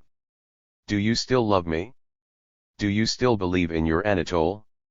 1,000 kisses to Wanda. And the old game started up again, with the same hesitation and the same doubts. A deceitful game, moreover, distrust on the one hand, dishonesty on the other. My husband, who still clung to the image of the Greek, was in a permanent state of tension and excitement. Now that I knew where the affair was bound to lead us, I regretted having taken any part in it. I was pleased when it was broken off and deplored that it had been resumed, for I was afraid it might come to an ugly end. In May, the day before an exceptional performance at the Thalia Theatre, I cannot recall on what occasion, we received a note from Anatole, saying that he would be at the theatre and would like to see us there. We did not even know that he was in Graz. Leopold was very excited. Sacher was coming with us, and Anatole would see our beautiful child. The open boxes of the Thalia Theatre allowed their occupants to be seen clearly. Anatole, whom we did not know, had the advantage of being able to recognize us from our portraitee, while we had no hope of distinguishing in a packed house a person we had never set eyes on. Anatole had mentioned in a letter that he looked like the young Lord Byron, and Leopold thought he had seen a man of this description hidden behind a pillar in the entrance hall, but he did not want to stare at him indiscreetly, and allowed himself to be carried along by the crowd. What a strange sensation it is to sit for hours on end in the knowledge that somewhere 2 eyes are riveted on one, scrutinizing with feverish ardor every feature of one's face. This act of spying showed a lack of generosity on the part of our friend Anatole, but men who live in the clouds are no doubt more sensitive to divine than to human magnanimity. What a relief when the play was over and our self-exposure came to an end. The next day another letter came from Anatole asking us this time to go to the Elephant Hotel. We were to wait in the dining room until he sent us word. For this time he wanted to speak with us. We obeyed his instructions, and after we had been sitting in the dining room for a little while, a servant asked Leopold to follow him to the gentleman who was expecting him.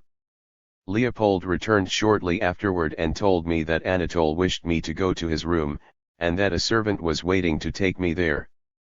I went, determined to put an end to all this nonsense.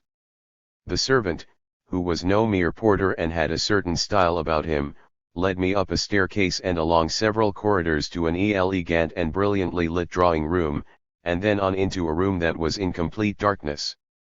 I was left standing there, unable to see a thing. "Oh, Wanda, please come here." "Is it you, Anatole?" "Yes. Appendixil. You will have to guide me, I cannot see." A moment's silence, then a slow, hesitant step in my direction. A hand groped for mine and led me to the sofa. The person who had drawn near to me and who was now sitting by my side was certainly not the Anatole that Leopold had spoken with in Bruck. He was small, and it was obvious even in the dark that he was deformed. His voice had the almost childlike tone of a hunchback's. It was not rich and deep like that of the Anatole who had so fascinated my husband. Who could he be? I spoke to him, but the poor man was so frightened that he could hardly reply. I left quickly, out of pity for him. When I told Leopold about my Anatole, he was as perplexed as I was. The person he had spoken to was the same as the one in Bruck, the same tall, well-built man with the beautiful deep voice. Full of resentment, I wrote to Anatole as soon as we reached home. I allowed him to think that we had not noticed the difference, and I said that I now knew the true reason behind his refusal to let us see him, namely his appearance, and that I was saddened to think that he did not realize how such mistrust would wound us. This is briefly the gist of what I wrote to him, and I posted the letter that very evening. The next day, as we were all sitting in the dining room after luncheon, the doorbell rang. The maid handed me a letter, and said that the gentleman who wrote it was awaiting a reply. The note was from Anatole, or rather from the unfortunate man with whom I had spoken at the Elephant Hotel. He was asking me to see him alone.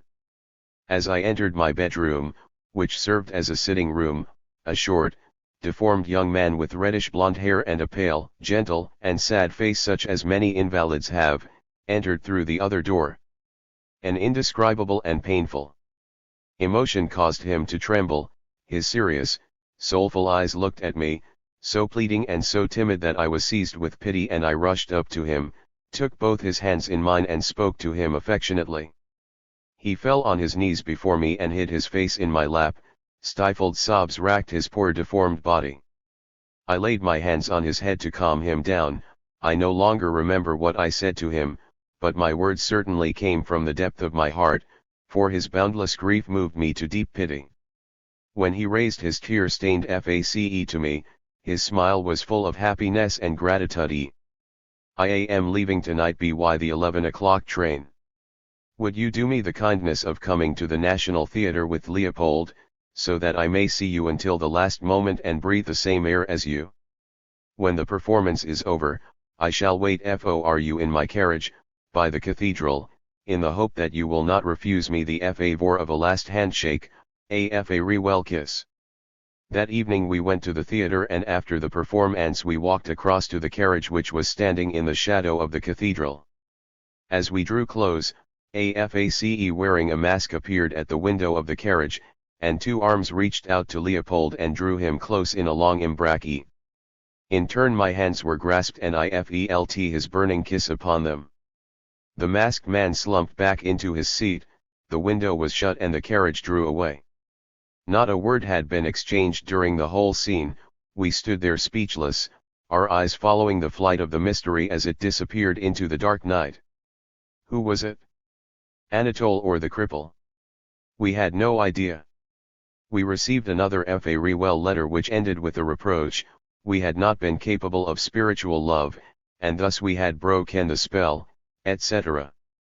The letter was entirely confused and inappendixil. Comprehensible, perhaps intentionally so, although the writer claimed that he was expressing himself clearly and frankly. We did not reply. A few years later, a chance occurrence convinced us almost with certainty of Anatole's identity. In 1881 we spent part of the summer in Hübach, near Passau, and we made the acquaintance of Dr. Grandauer. He was a physician, but did no _T practice, and held the position of director of the Munich Hoftheater. He was both a scientist and a great connoisseur of the arts, and we spent many pleasant hours in his witty and congenial company.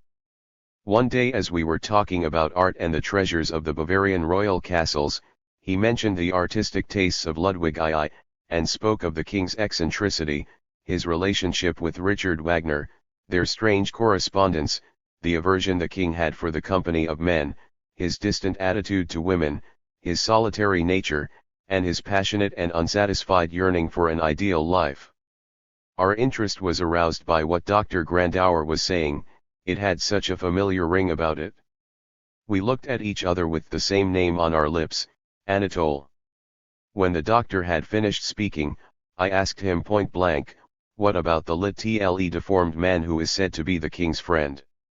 Ah, you must be thinking of Prince Alexander of Orange, the eldest son of the King of Holland. A poor devil. Confessions of My Life. This edition designed by Bruce Mau. Type composed by Archetype.